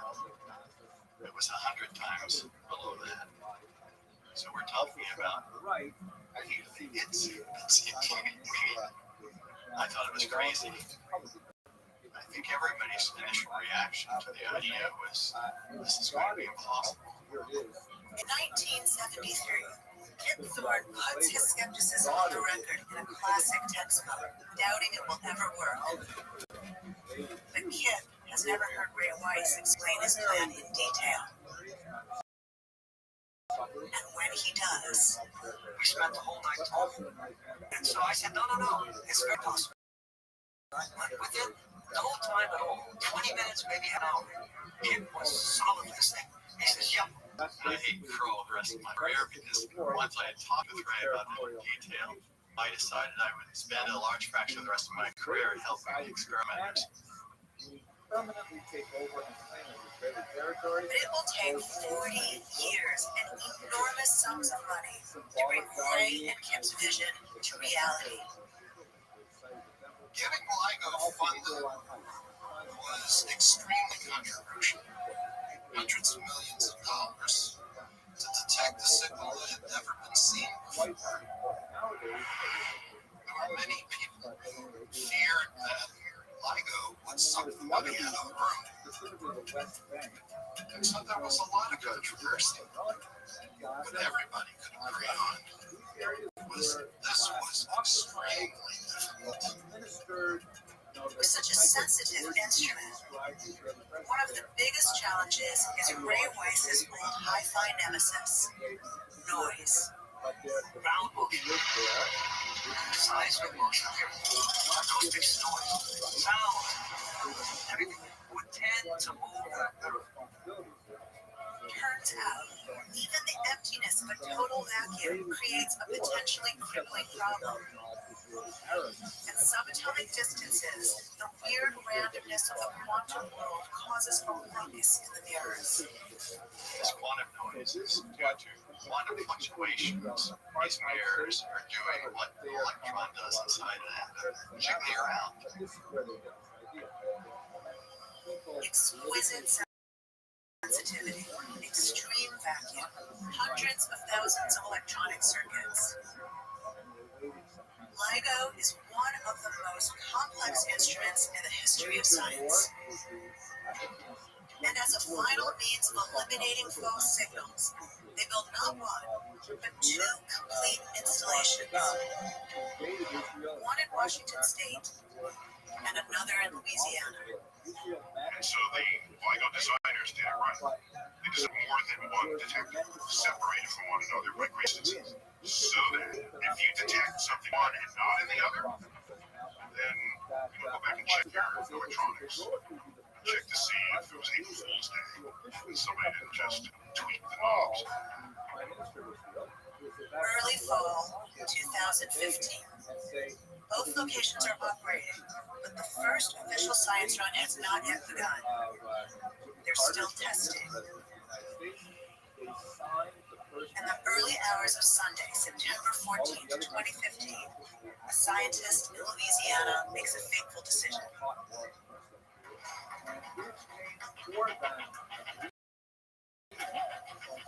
Robert Schofield has been working all weekend, doing final calibrations. All right. He has won a test. So that's where this computer is getting power. But it's late and the equipment is not cooperating. It was about 4 or so in the morning, and we still had about another hour of work to do. And we were like, yeah, things aren't working so well. I'm really tired. Let's not do this last. hour or so. They call it a night, and 40 minutes later, in the silence of their inactivity, they open the door to history.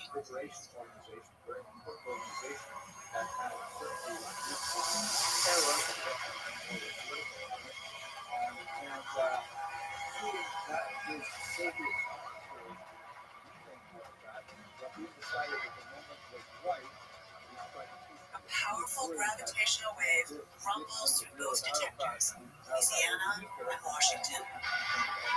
Had Robert Schofield worked 40 more minutes that night, with the instruments in test mode, a signal that had been on its way for 1.3 billion years would never have been recorded. I like to say, one of my biggest contributions to LIGO has been my laziness that day. I got an email from somebody in here saying, hey, you look at this place on the web. I looked at that and I said, hold it. It was so strong that you could see it by eye in the data. It was too good to be true. But it was true. In fact, it was loud and surprisingly clear. And it just sat at you. There was standing up.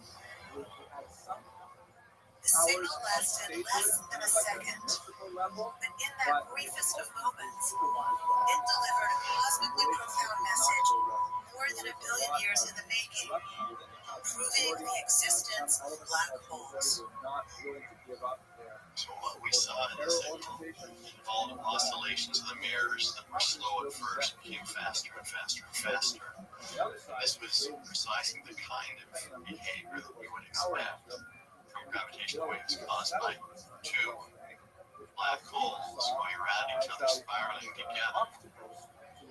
Two massive black holes, one 29 times the mass of the sun, the other 36 times the mass of the sun, whipping around each other hundreds of times a second, finally completing their act of mutual destruction by merging, creating a single, larger black hole of 62 solar masses. The violent merger converts some of the mass into an apocalyptic release of energy beyond anything ever before witnessed.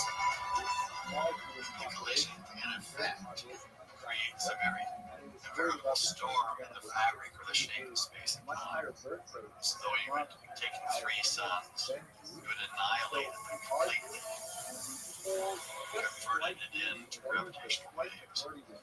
The power is 50 times higher than the output power of all the stars in the universe put together in a fraction of a second. The most powerful explosion that humans have ever had any evidence for, with the exception of the Big Bang. Since that very first signal in September 2015, LIGO has detected several more collisions of black holes. In October 2017, Ray Weiss, Kip Thorne, and LIGO's former director Mary Barish received the Nobel Prize. The LIGO discoveries prove that black holes can merge. One way they can grow bigger quickly. More and more evidence of these merging black holes tells us they're on these similar black ground that they can find each other and merge. And the discovery opened an entirely new way of observing the universe. We've always thought of astronomy as an observational field where we are looking at radiation. We are seeing things.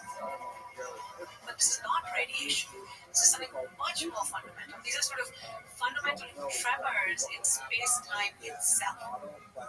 You can now hear the universe.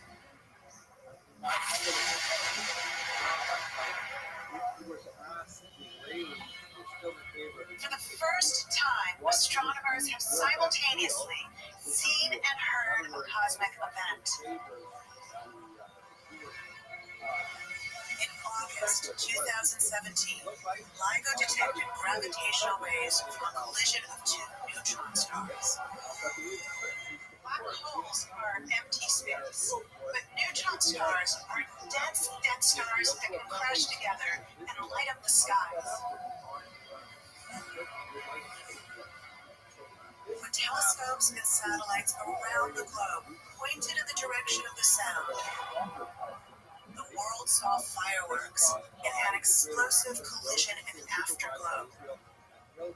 Possibly, the collision resulted in the creation of a new black hole. But unless we observe the formation of a black hole, there is much we will never know.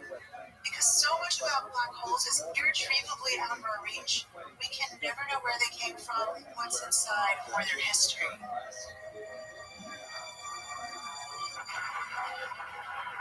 But we can imagine their future. The number of black holes in the universe is increasing, and they're getting bigger. Stars collapse, black holes feed and merge, new ones form. Could it be that one day everything will end up inside them and rule the universe? Untold trillions upon trillions of years after this happens, and the last bits of matter cross their event horizons, black holes themselves may radiate away and vanish from this reality.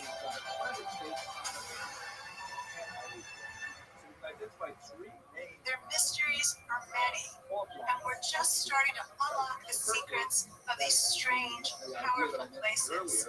But one thing is certain, black holes will continue to intrigue us, tantalize us, and challenge both our science and our imaginations. You have Israeli Arabs who are pro-citizens, vote, and actually participate in government and so on, but have certain privileges that they do not have to serve in the army, for example, but they suffer a certain amount of social pressure. And then you have the non-Israeli Arabs who are primarily living in the West Bank, who do not have the same rights and movement of employment and so on as Israelis or Jewish. That's a very difficult thing to maintain. That is not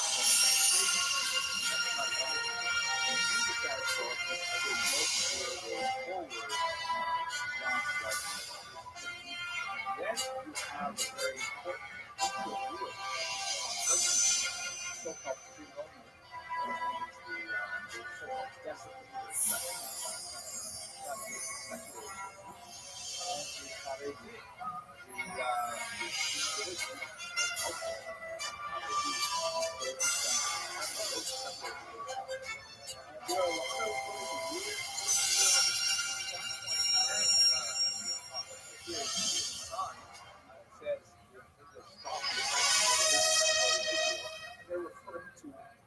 Orthodox Jews as a religious minority is kind of ironic. And he was a dialogue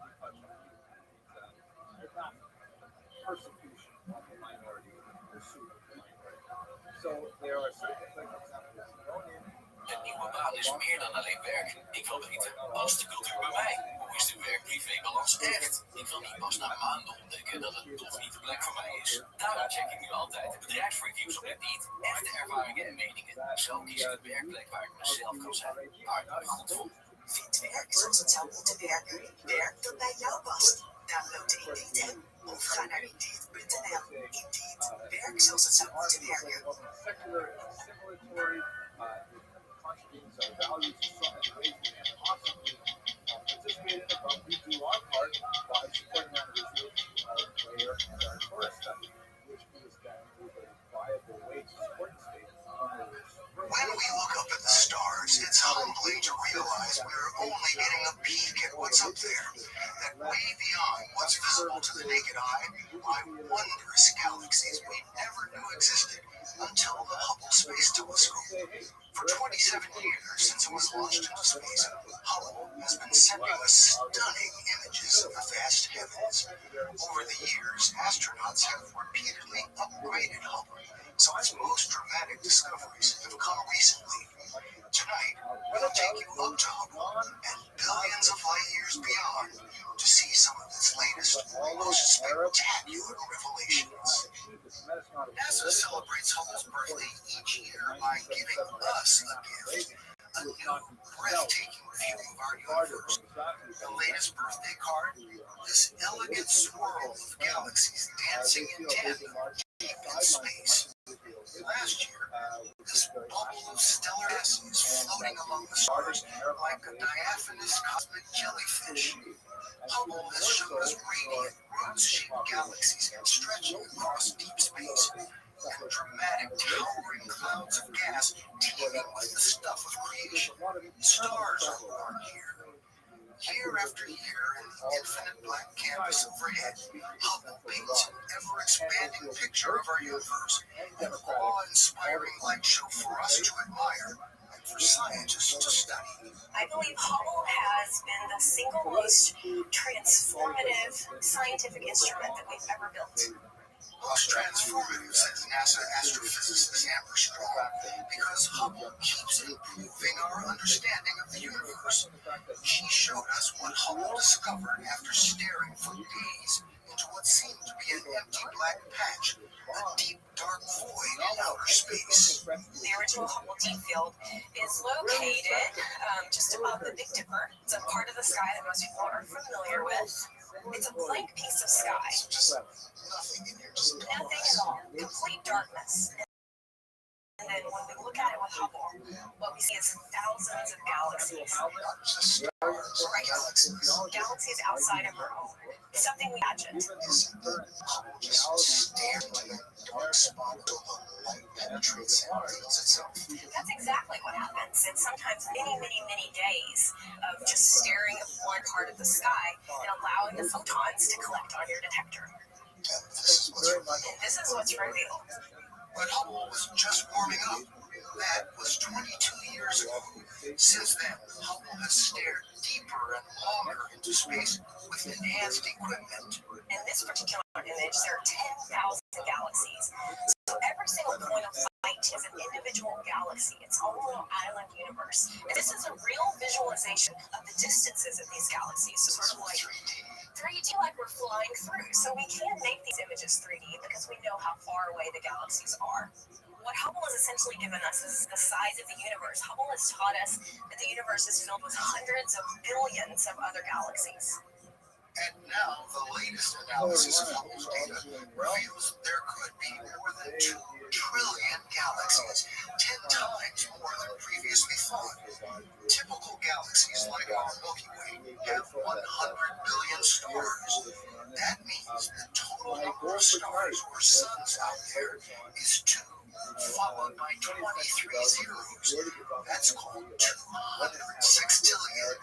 To get some sense of how many stars that is, we went to Adam Rees, who won a Nobel Prize for his work on Hubble. This is 100 stars. It is more numbers than grains of sand on the beach. And on all reaches on Earth. And Hubble has shown us this. It has, in many cases, it has allowed us to see what some of the most distant galaxies look like and how many stars were in them. And to add it all up, Hubble has been called a time machine. That it looks back in time.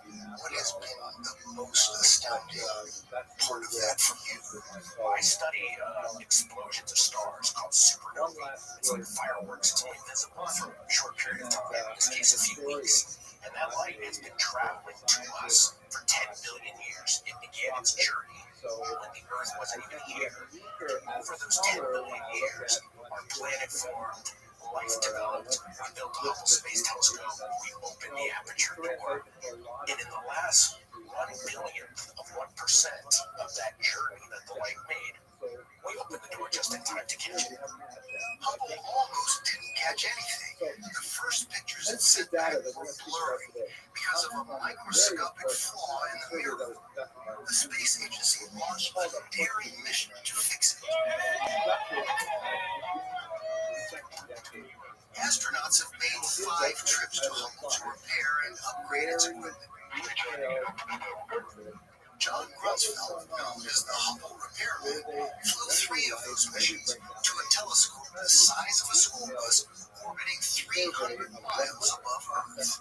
Just about anything that we can easily change and upgrade and fix has been fixed. The workings of the telescope, all of that has been transformed. Yep, it is like a new telescope. Your last mission, you come out of the airlock, and you've got this big smile on your face. I thought, I can't imagine anywhere I'd rather be than outside the space shuttle in my spacesuit next to the Hubble Space Telescope. I was just so happy.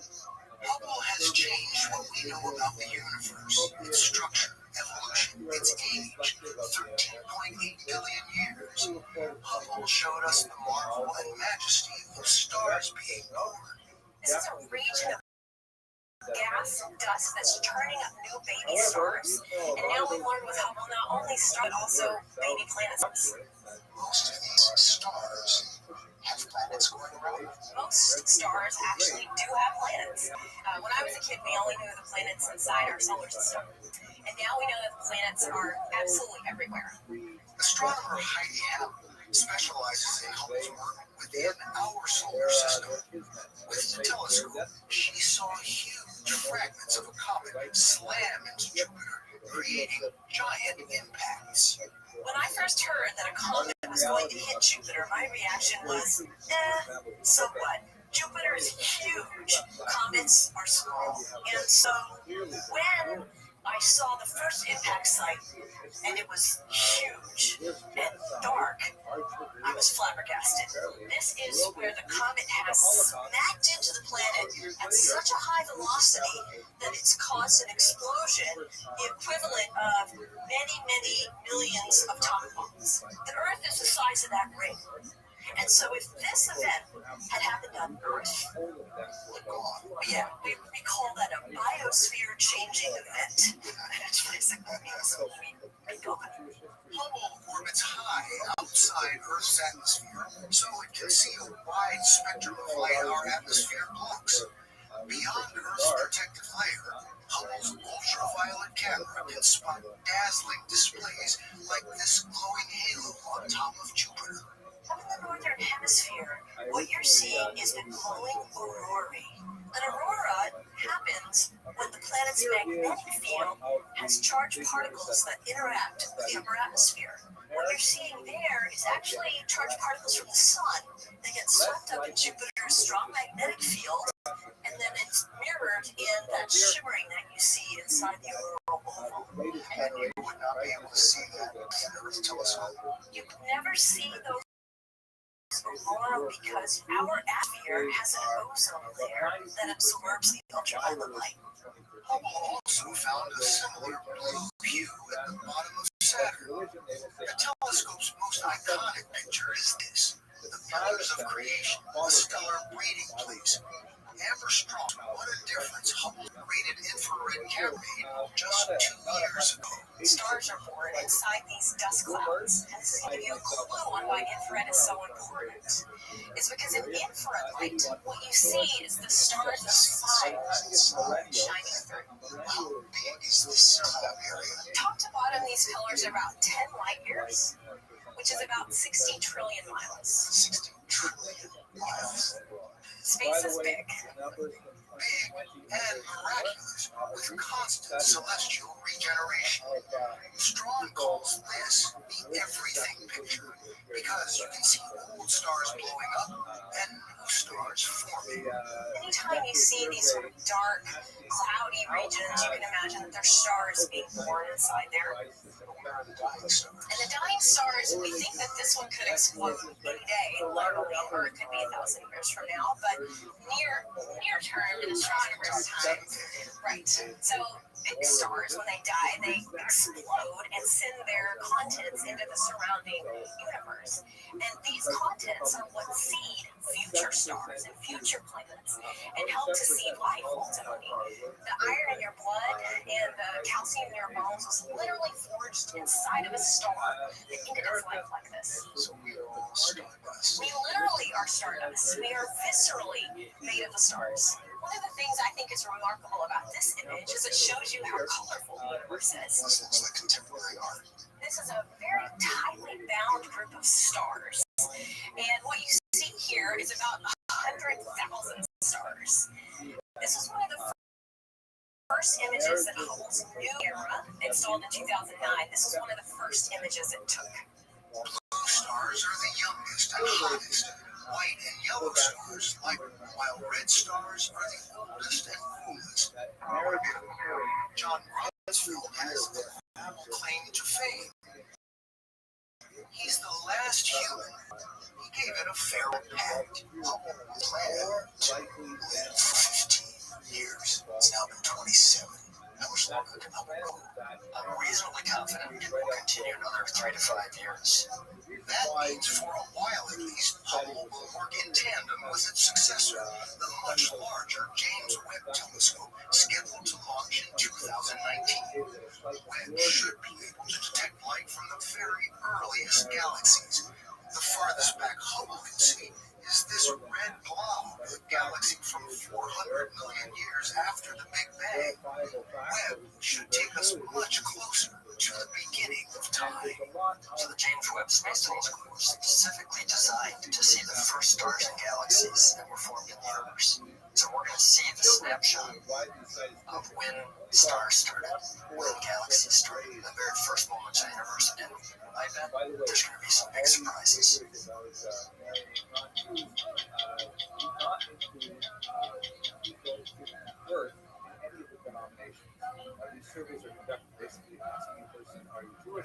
How many planets are there? 9 is what we were taught. But as telescopes get stronger and astronomers learn more about our solar system, long accepted facts become fallacies. Pluto had been considered a planet for 76 years, but Pluto lost its planet status after an astronomer at Caltech discovered that Pluto wasn't so special after all. His name is Mike Brown. Brown and other astronomers have since found hundreds of large balls of ice like Pluto circling the sun at the far reaches of our solar system. Denoting Pluto leaves us with 8 planets. But Mike Brown is preparing another surprise. He is sure there is a real 9th planet way out far beyond Pluto. He hasn't seen it yet, but he expects to soon. He believes they're huge, and it's out there. I would say at this point, I'm certain. Yeah, that's a rare thing to say for a prediction for a scientist. And I'm willing to say it. You do know how mind-boggling this sounds. I mean, the planet hasn't been discovered for 170 years. I believe you think it looks like this animation over my shoulder here. You know, we took a little artistic license, put some lightning on the dark side of it because it might have lightning on the dark side of it. We think that it's somewhere between 10 and 20 times more massive than the Earth. We haven't seen it. We can't see it. It's so far away that it's actually just at the edge of where our biggest telescopes on the ground can possibly see because it's so far away. 50 billion miles away. It's also hard to find because it has an enormous orbit. Planet 9, we think, takes something like 15,000 years to go around the sun. 15,000 years. To search for Planet 9, Brown goes up Mauna Kea, the big mountain on Hawaii's Big Island, to use the big telescope, the Super. Brown doesn't look directly through the telescope. He monitors pictures it's taking of the same sections of sky on successive nights, and then compares them, hunting for movement. We have to very systematically look at every patch of sky here. And what we're looking for is actually kind of simple. We take a picture one night, we come back the next night, all the stars, all the galaxies are in the same spot night after night after night. And Planet 9, when we see it, will slowly move across the sky. And will look something like this. Brown's discovery 11 years ago that changed the way we think of the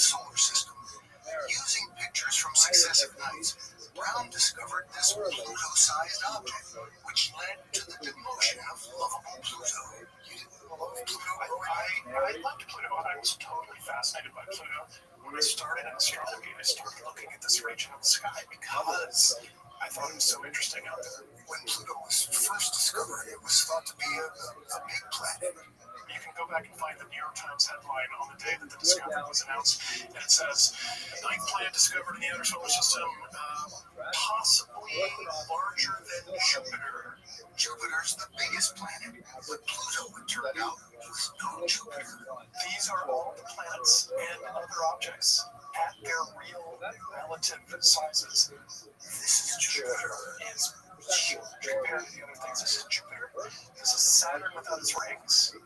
Uranus, Neptune, Venus, Earth, and Mars. And at the very edge of the solar system, as we now think of it, is Pluto. It's only wrong by a factor of 50,000. So it went from being a monster planet to being a dwarf planet. Dwarf planet, one of many that are out there that are hard to the sky. This region is the Kuiper Belt, at the edge of our solar system, a vast realm of frozen debris created during the birth of the solar system 4.5 billion years ago. The Kuiper Belt keeps Brown up all night, hunting for disease. It's the most exciting thing I can do. Not just that it's hard to stay up all night, and so I force myself to do it. I am excited every night I go out there about what I'm in for. When Mike Brown found that Pluto-sized object, it was the biggest of a group of hundreds of Pluto-like objects recently discovered. So Brown wondered, should Pluto really be a planet? But demoting Pluto would mean that every textbook showing planets would have to be changed. That was fine with Brown, but these planets must be significant, and that the 8 large planets are. Their strong gravitational fields control everything around them. Planets are big bullies of the planetary system that basically ignore what's around them, and everybody else has to deal with planets that tell us what planets are. The concept. Neptune controls Pluto's orbit. Neptune is the bully of that neighborhood. To resolve the issue, astronomers from all over the world gathered in Prague in 2006. The International Astronomical Union would decide whether to demote little Pluto or give planet status to hundreds of similar objects.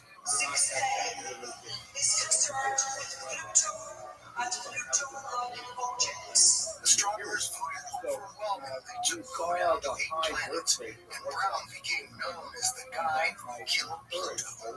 I think that's probably true.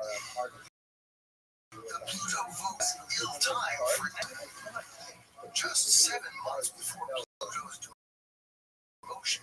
NASA launched a mission to Pluto to learn about its surface and origins. Scientists are still analyzing spectacular pictures from NASA's flight of Pluto's mostly icy surface and close-ups of our craters. Now the spaceship is heading deeper into the Kuiper Belt. Although Pluto was demoted 10 years ago, Pluto lovers still send Brown hate mail and voicemail. He kept this one.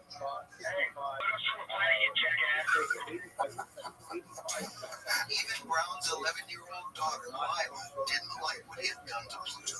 What did you tell him that he should do to make up for that? Well, I told him that if he found a new planet, it might make up for the fact that he killed a planet, or a planet that everybody loved. It seems that he actually went out and did that. Yeah. What do you think of that? It's really great. I'm very proud of him. She's referring to the huge Planet 9 we mentioned earlier. No one was more surprised by that discovery than Brown himself. Until recently, he believed our planets would only be the big 8. And we had explored so much of the solar system beyond those 8 that if there were anything else like a planet, we would have found it. After all, NASA's spaceships have flown past every known planet, capturing pictures of Saturn's rings, the pockmarked surface of Mercury, the gassy atmosphere of Jupiter, and well beyond our solar system, the Hubble telescope is busy taking pictures of distant galaxies. NASA says this single image shows 10,000 galaxies. Other pictures show signs of black holes millions of light years away. And this one, a glimpse of stars being born.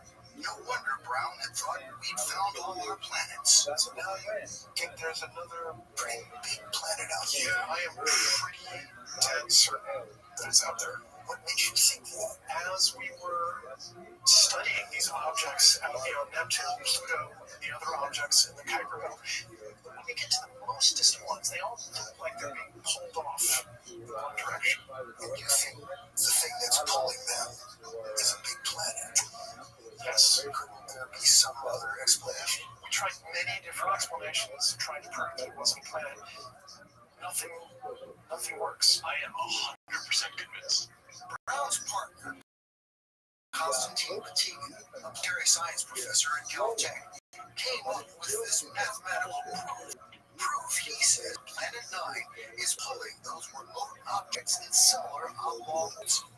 It looks like mathematical gibberish to our trained eye, but Batigan told us his equation melts 10 accepted formulas, and when coupled with more than 8,000 lines of computer code, it describes Planet 9's orbit. So, he says, he doesn't have to see it to know it exists. Mathematics proves it. And it's like being, downtown and hearing an ambulance a few streets away. You haven't seen it, but your other senses provide you with information that really this ambulance is really there. Here, instead of hearing it, you see it in the map. This is a roadmap to Planet 9. Exactly. This, in the end, tells you where to look on the sky. To speed up the search, Batigan and Brown published their roadmap so other astronomers could join the hunt. Foremost among them is Scott Shepard of the Carnegie Institution. It was Shepard who first spotted the odd orbits in the Kuiper Belt that led Mike Brown to conclude there's a huge planet out there. Now Shepard, like Brown, compares the pictures taken on consecutive nights, hoping to spot Planet 9. We just found some more small objects very far in the solar system that continue this trend that there should be a planet. I hope that Is it important to you whether you were the first to find it or another astronomer finds it? it'd be great to be the first one to find it. It is a race. There's a lot of people looking for it. But just to have it found is Do you think we might actually identify a spot, Planet 9? I think that in 3 years, we will be able to cover that swath of sky that we need to cover. Is this giant Planet 9 the last planet we'll find? 9 is already far enough away that it requires to find it. Planet 10 is even further. Planet 9 is our generation's planet. It's the perfect planet to find right now. Planet 10 is when I talk to kids, I tell them Planet 10 is yours. Go find it. Rely on these numbers, but I would like to think that this is related to the part of this book. It's much more normal and possible now to live an Orthodox lifestyle because of Now, the latest from Mars, thanks to NASA's incredibly sophisticated geologists, a 1-ton rover named Curiosity that landed on Mars more than 4 years ago. Its biggest discovery so far is this. More than 3 billion years ago, Mars had all the building blocks necessary for life. Back then, Mars and Earth were very similar, wet, warm, and habitable. But as life evolved on Earth, Mars became cold, dry, and inhospitable. Did life ever exist on Mars? We don't know yet. But the rover Curiosity is on the hunt and has been slowly maneuvering through a topographic treasure trove. Tonight, you will see stunning pictures and hear what Curiosity is telling us about Mars and Earth. From Mars, Curiosity can barely see Earth more than 30 million miles away. But Curiosity is seeing Mars as never before, leaving its mark, its tracks, and sending back postcards of sand dunes 20 feet tall, extending for miles. Ancient stone lake beds that have been dry for billions of years, and time-lapse pictures of a Martian sunset. Like any vain photographer, Curiosity poses for selfies along the way as she works to solve Mars' most challenging mysteries. So we're reading the rocks with Curiosity. We read the rocks. Katie Stack-Morgan, a geologist at NASA's Jet Propulsion Laboratory, helps decide what pictures Curiosity should take and where it should go. Hundreds of scientists and engineers support the rover. They can't drive it in real time from Earth because there's a 30-minute time lag to get a message to Mars and back. So, Curiosity, shown in this NASA animation, gets its instructions beamed up at the start of each day. And the rover is such a talented geologist that it can teach us a lot from a single pebble fused into a bigger rock. There's a pebble right here, and it's actually quite round. And on Mars, round pebbles mean they used to be wet. If you think about pebbles that you find in a stream on Earth, they tend to be very round as well. It's because as they move in the streams, pebbles are hitting other pebbles, and they round off all the little corners. That's how we know this deposit was formed in water. I mean, this is the first evidence we have from the surface that water flowed across the surface of Mars. This animation is based on Mars' actual surface. Curiosity's capabilities include a laser that zaps rocks up to 23 feet away to find out what they're made of. It's the first rover that can drill for samples of Mars and analyze them in its built-in lab. An early sample told us more about that water that used to be here and led to Curiosity's biggest find so far. And water was on the surface of Mars. You can scoop it up and drink it. Rob Manning, chief engineer at JPL, told us because the water was drinkable and because Curiosity also found essential organic chemicals, Mars could have supported life. Does that mean life was there? It doesn't. We don't know. We're talking about microbial life. Microbial, single-cell organisms. But if you would look for today alive, it wouldn't be on the surface. You have to go underground, just like we have life on this planet. Huge amounts of life living underground on this planet. Manning told us life might have traveled back and forth between Mars and Earth.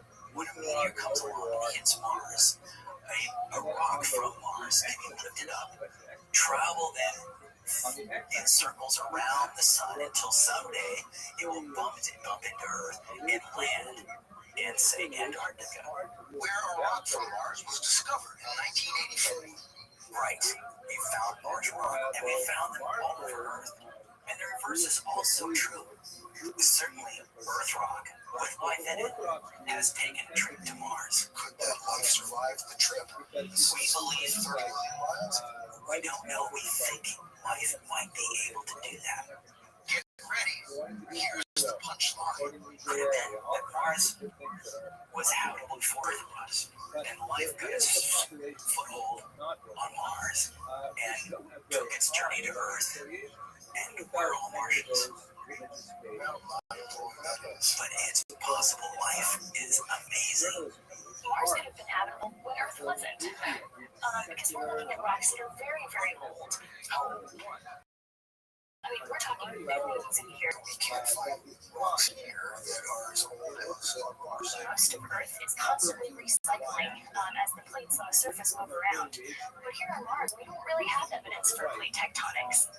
This is the Mars rock record of Mars history preserved at the surface, and that's a really unique opportunity to explore a time in the solar system that may not be preserved on the surface of Earth. The scariest part of the entire mission was Curiosity's landing on Mars. It couldn't bounce onto Mars cushioned by giant airbags the way smaller rovers had. Curiosity weighs a ton, too big for the bags. So lead engineer Adam Stelzner and his team came up with a bizarre plan to pack Curiosity into a flying saucer, fire rockets to slow its descent, and then use long cables to lower it onto Mars. Many here thought they were crazy. The team recognized that if we failed, we would find no comfort or solace from the general public. Because the man on the street says, "That's the actor told you it was crazy." And so I developed this little statement I would make before I even start. It goes like this: great works and great folly may be indistinguishable at the outset. Communication time lag. They could not direct the landing from Earth program. Stelzner and his team could only wait and worry. We were just sitting in the control room, pacing through the hills, trying to remember to breathe. Here's animation of the landing.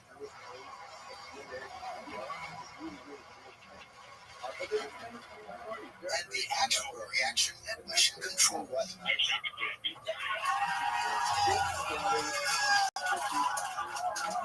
The team celebrated. And then sometime in the wee hours of the morning, I went home, crawled into bed with my wife, and wept. Because I was spent. I was overwhelmed. This is where Curiosity landed. The smudges on the left. They look like burn marks, but they're not. They're dust clearing marks. This is where the rockets cleared the dust away. This is a trail. That's right. So these are the tracks of the rover. So the rover landed here, and then it drove along, made a couple of turns, and you can actually see this from orbit, which is incredible. NASA's been sending satellites to Mars for more than 50 years. 3 are orbiting Mars now, monitoring its weather and sending back images of giant craters, wind-carved ridges, and an avalanche of sand pouring down a mountain and kicking up huge clouds of dust. Down on the surface, one of the 3 earlier rovers continues to operate. Opportunity is just 1/5 the size of Curiosity. It can't scoop up samples or analyze the surface the way Curiosity can. But Opportunity has been snapping stunning pictures for 13 years. While Curiosity's mission almost ended after just 6 months. We had some sort of memory problem. Rob Manning told us a computer glitch came within 1 hour of stopping communication with Curiosity forever. The rover has 2 identical computers called Pilot and Co-Pilot. The pilot is supposed to have enough self-diagnosis and be smart enough to say, I'm not doing very well. I'm not feeling well. I'm going to let the co-pilot take over. Yet Pilot was not doing well and refused to give up control. In fact, it started acting a bit like it had an attitude. The computer had an attitude. The computer has developed an attitude in a way that we've never seen before. When we told it to go take a nap, it refused to take a nap. Then it refused to take pictures. Then it refused to do more science throughout the day. It was like it just stopped doing these things. So what the heck is going on? Time is running out because in an hour it's going to turn its radio off and stay off forever. We'll lose this very expensive rover. Manning's team sent an order to kill the pilot, hoping that would force the co-pilot to take over. We're waiting for the co-pilot to wake up and then turn on his radio to let us know that it was alive. She has signal. Nothing. Another minute goes by. Nothing. 4 minutes go by. Now we're starting to get running. Worried. It sounds like a movie. It was getting nerve-wracking. And ding. There's a signal. And the backup pilot's obviously in charge.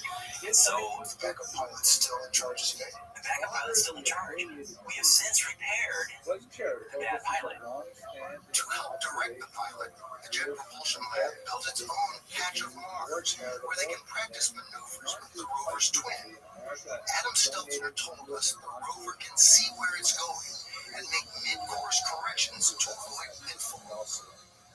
Why is she so slow? We are exploring. We don't want to miss anything. So she moves deliberately. So Katie Stack Morgan can study everything Curiosity sees. This is actually an active dome field. It means that the sand particles that are making up the dunes are still today. Oh, of course, the landscape. They're very slowly being across the surface. Everybody we talk to talks about how studying Mars helps us better understand Earth. When we look at rocks on Mars, we are potentially seeing a snapshot of our solar system at a time before Earth developed its environment as we know it. It's really like we were there. Now Curiosity has started climbing partway up Mount Charlie. That's why it landed nearby. The mountain is a layer cake of history, each ascending layer revealing how Mars changed over time. the layers at the bottom, those are the older layers, and each successive layer is younger and younger and younger. As you climb the mountain, what do you expect to find? What do you hope to find? We're actually expecting to see that transition. When Mars transitioned from being a habitable planet to being one that was not habitable. What happened to the atmosphere of Mars to turn it into this almost dead planet? It lost its magnetic field, the solar wind blew away its atmosphere, and so it dried out. It became a promote of its former self. We're still a club. It's a crew. What does that Martian history tell us about Earth? I don't think we have to worry about drying out like Mars. What it does teach us, right? What it does teach us of how delicate the balance of our environment is, and so it should heighten our appreciation of what a beautiful. And so what are they doing with it? This is the sad part. They're giving it honor to secular, Jewish causes. Worthy causes, sure.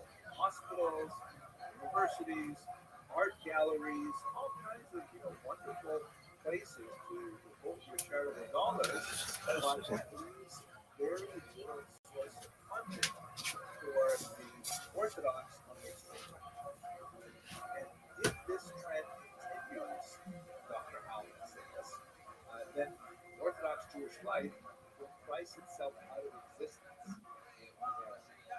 It simply cannot be sustained. If you have, let's say, an ultra-Orthodox family with, let's say, 7 kids, and the median income for a family of 4 in America is $55,000. So if we imagine that their family even earns, let's say, $100,000, but if they've got 7 kids and tuition is, let's say, cut rate of $10,000 a child, that's $70,000 out of their $100,000. Absolutely untenable. Educate your children like that. So what tends to happen is, people barter and people get divorced because they work in the schools and things like that, but it is definitely not an economically permanent, stable situation for the Jews on the right of the spectrum. The more they lose those mega donors who are no longer giving to Jewish causes, the less likely it is for those Orthodox Jews to continue life as they know it. So Dr. Allen's thesis is that unless this economic reality changes, and I'm sad to say there's no real change in sight in the 20 years since he first published this thesis, American Jewry will have to exist only in a nation state like Israel, where Jewish life is heavily subsidized, because Jewish life in Israel is basically life in Israel, right? Like you have the Jewish calendar and you have free Jewish education in the schools. It's true that many of the extreme Orthodox would feel that the traditional, that the state-sponsored Orthodox schools are not enough, but that's a more detailed question. It is possible to have essentially public Jewish school in Israel. That's not a reality in the United States. So Alvin's thesis is that ultimately we have to take the concept of Aliyah, of Israel, very seriously. What does it all mean? Another major student of American Jewish history is Jack here, and he recently conducted a fascinating study of Jewish leaders in their 20s and 30s, trying to understand what is the new generation of Jewish leadership doing in this kind of environment. And he describes a couple of things. One, there are some institutions which are very much dedicated to protecting and to conserving, kind of, focusing on what worked before and trying to make sure that it works in the future.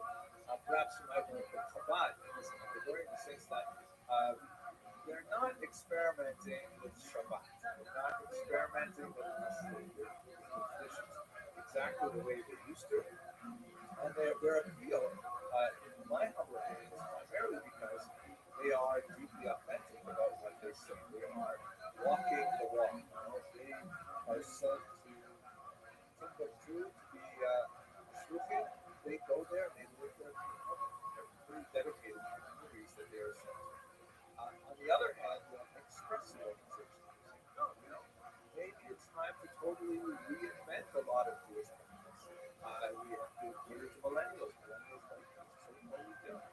And so, it goes from the moderate reforms, which even accepted in Orthodox communities, like, let's say, playing guitar on Shabbat, to, hey, why not? Let's find new ways to reach out, try to bring in people by changing some of the traditional norms to make it more appealing to them. That's kind of like the two major flavors that he has identified. The internet, the second one, is definitely having a major impact on the Jewish world because it actually allows communities to be formed from people who are no longer physically proximate to one another. So you could form kind of an online synagogue that had people all over America participating in it. We actually are getting a good taste of that right now because we're all in lockdown because of the COVID-19 situation, where, we have, like, for example, in young Israel considers we have this thing called DAS, davening at the same time. There is a traditional Jewish law in halacha, there is an idea that it is considered appropriate if you are praying at home alone, you should try to pray at the same time the community is praying. So with Zoom technology, with this video conferencing like I'm using right now, you can set up the davening times at the same time that people can tune in. So I was in one of these davening situations. It's not a minion, can't say Kaddish or things like that. But there was a stranger in the group, so after davening, people said to him, Shalom Aleichem, how are you?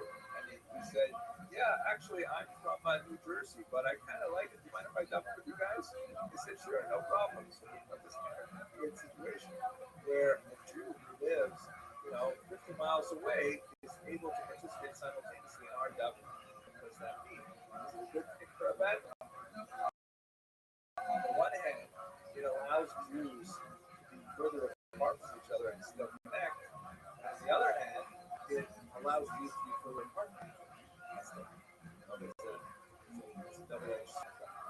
So the internet has a power of reaching out for these individuals all over the place, but it has no way to really bring them in the physical community, the actual proximate community, and it's hard to imagine maybe valleys that we have that famous book title that as well, Life is with me. How we do things, we're gregarious people, we like to give us and hang out with each other. Not at all true. The way that Jack Wertheimer encapsulates it is that the way the Jewish community is evolving in the 21st century is there is a forest of bonsai trees. No more cedars, no more redwoods with some trees and groves here and there. So you have a lot of these tiny little trees, beautiful trees, bonsai are gorgeous trees, but tiny little trees spread out all over the place without the same kind of critical mass that could really be called an ivy. Okay, so that basically brings me to my conclusion of what I wanted to say about American Jewry. Sorry that we didn't have in this series more opportunity to look at Eastern Europe, Russia, where some nice things were happening as well, but unfortunately the agencies of time did not inform us. I would, however, like to reflect briefly on the scope of the 12 lectures that we offered in this series. We were interrupted right about halfway through by the coronavirus, and we were forced to go online. And I think that in itself is kind of a metaphor for what we're doing. The Jewish community has endured incredible challenges, multivariate challenges with very different complexion across time.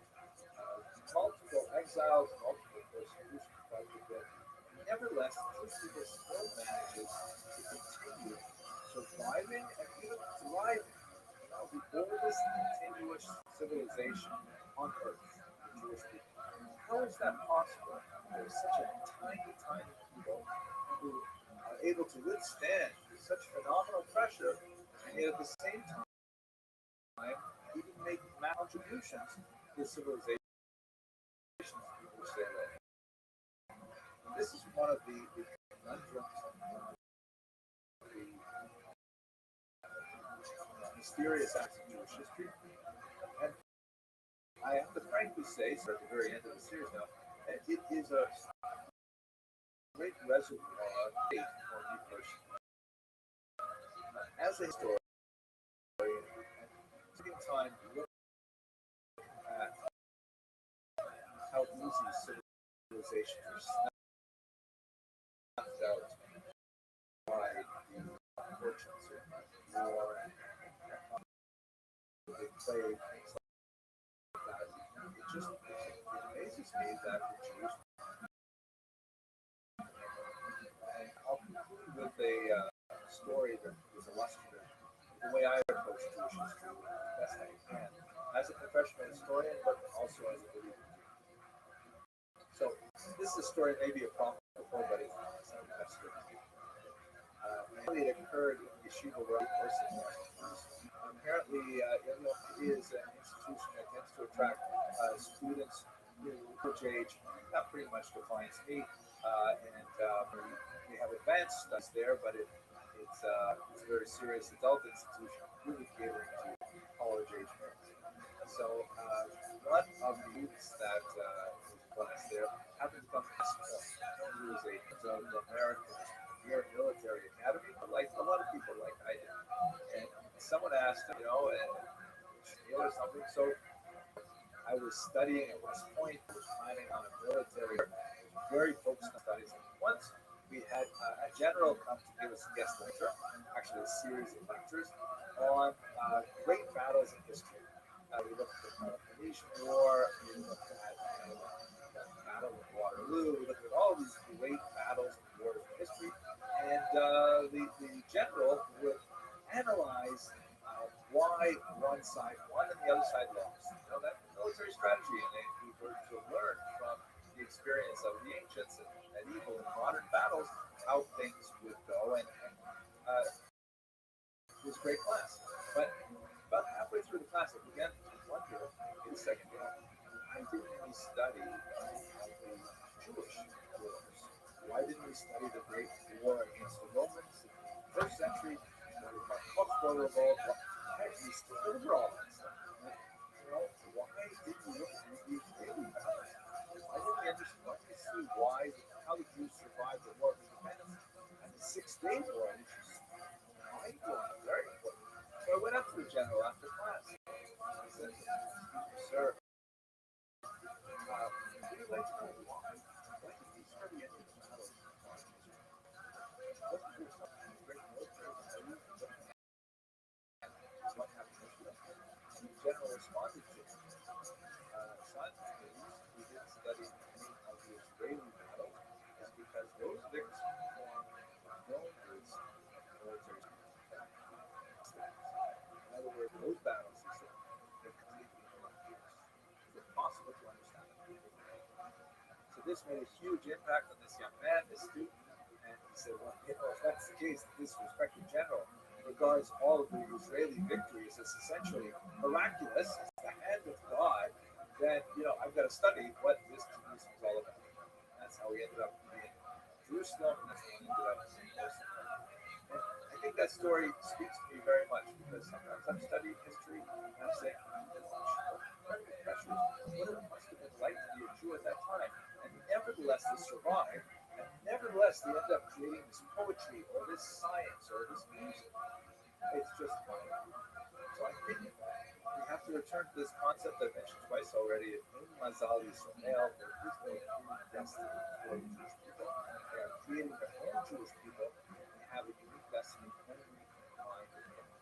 That's what we're ultimately searching for, that's ultimately what we're trying to live up to. And with this, I'd like to conclude this series on I Survived Jewish History. Hopefully, we will begin the next series back in our lecture hall, and we will be able to continue it with all of us in good health. And to all of you who are watching this thread, I hope that you all enjoy good health and escape this horrible plague unscathed. Thank you very much for your attention. And thanks for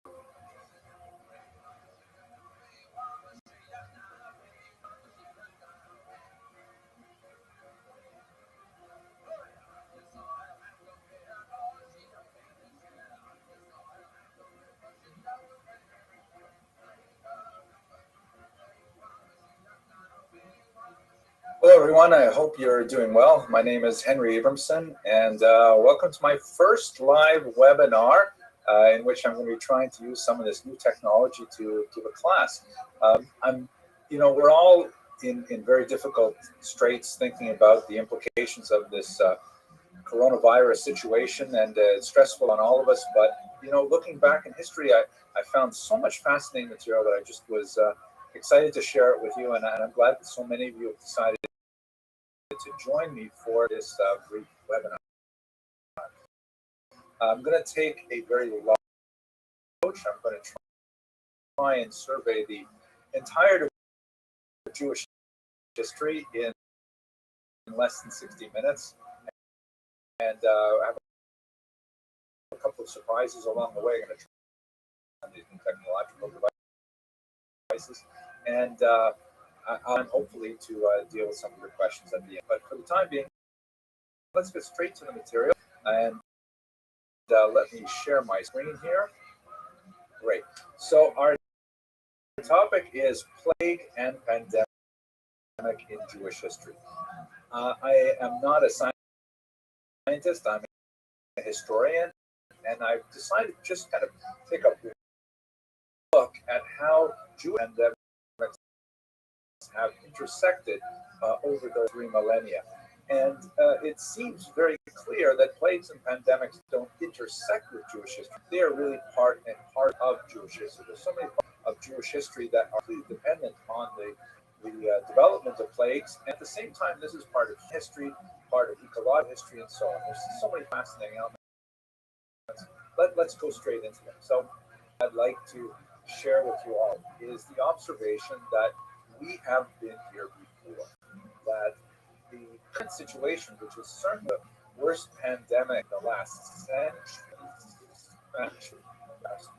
more than that, this is something that is not at all.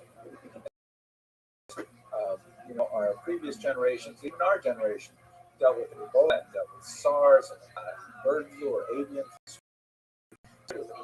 There are a few things that are unique to the period that we're in right now that I think we can meditate upon. Think where we've been before. Look at this document just for illustration. This comes from the National Library of the plague, fever, not sure exactly, in Bombay. You can see it's three colonnades, and on the right Hebrew, because it's written for Jewish units, and on the left in Marathi, which is just amazing to me that you would have to produce a trilingual document like this with a very beautiful prayer, which is intended to meet the spiritual needs and the physical needs, the health needs of the people living in Bombay at the end of the 19th century. So we, the Jewish people, so to speak, have endured plagues more than at the same time, we have never been here before. We've never been in this particular moment. There's so many unusual things happening that really gives cause for additional reflection on the historical significance of the events we are all experiencing, hopefully in good health, all of us. What are the two main things that differentiate our experience today with those of our predecessors? Well, I would say two things. The first is the institution of rapid, inexpensive global travel, allowing disease and contagion to spread at a rate and at a scope that has never before been possible in human history. Even the transmission of Spanish flu was delayed by the huge barriers and the high threshold to international travel that meant it was much slower for such a contagion to spread.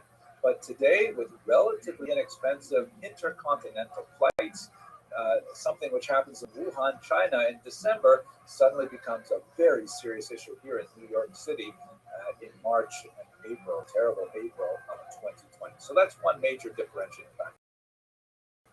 Another is the internet, which has suddenly opened so many possibilities, like this Zoom Seder shown here, which this kind of Seder was celebrated by who knows how many thousands of Jews worldwide, perhaps tens of thousands, hundreds of thousands of Jews.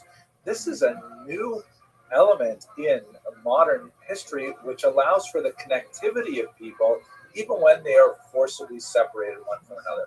So those two elements are really at the core of what's different about what we are enduring today with this particular pandemic. Now, we're going to go through the history itself, but I want to begin with a little bit of historiographic thought or philosophy of history, if you will. People, come up to me and they say, well, you're a historian, can you tell us what can we learn from history about the situation we're in right now? Like, what are the lessons of history? What does history teach us? And I feel really badly telling them that ultimately history doesn't teach us anything. History is, by definition, something which is in the past and therefore does not exist, right? History doesn't actually have that kind of like didactic message to it. We are living in history right now. That does not necessarily mean that we are conscious of what we're trying to say to people generations from us, let alone eons away from us. What we can say about history is perhaps something that is often attributed to Mark Twain, a beautiful quote: history may not repeat itself, but it rhymes. The idea being that there are certain tropes, certain trends, certain developments that we might be able to project forward in time or reach backward to find them and to apply them to our times. Now, ironically, Mark Twain apparently never actually said it anywhere like these words. The closest thing to this concept is something he said in 1874. It was published. History never repeats itself, but the kaleidoscopic combinations of the pictured present often seem to be constructed out of the broken fragments of antique legends. Powerful statement, much more amenable to the historic imagination as well, because what we're dealing with today is we're looking back, hoping to derive some kind of edification, some kind of consciousness of what are we supposed to do, how are we supposed to react to this, and history does offer us kind of models of mistakes as well as successes that we can emulate. But another way to take Mark Twain's comment, by the way, is what the essay Birnbaum wrote around the same time. History, it has been said, does not repeat itself. The historians repeat one another. So that's essentially what we're going to be doing for the next 4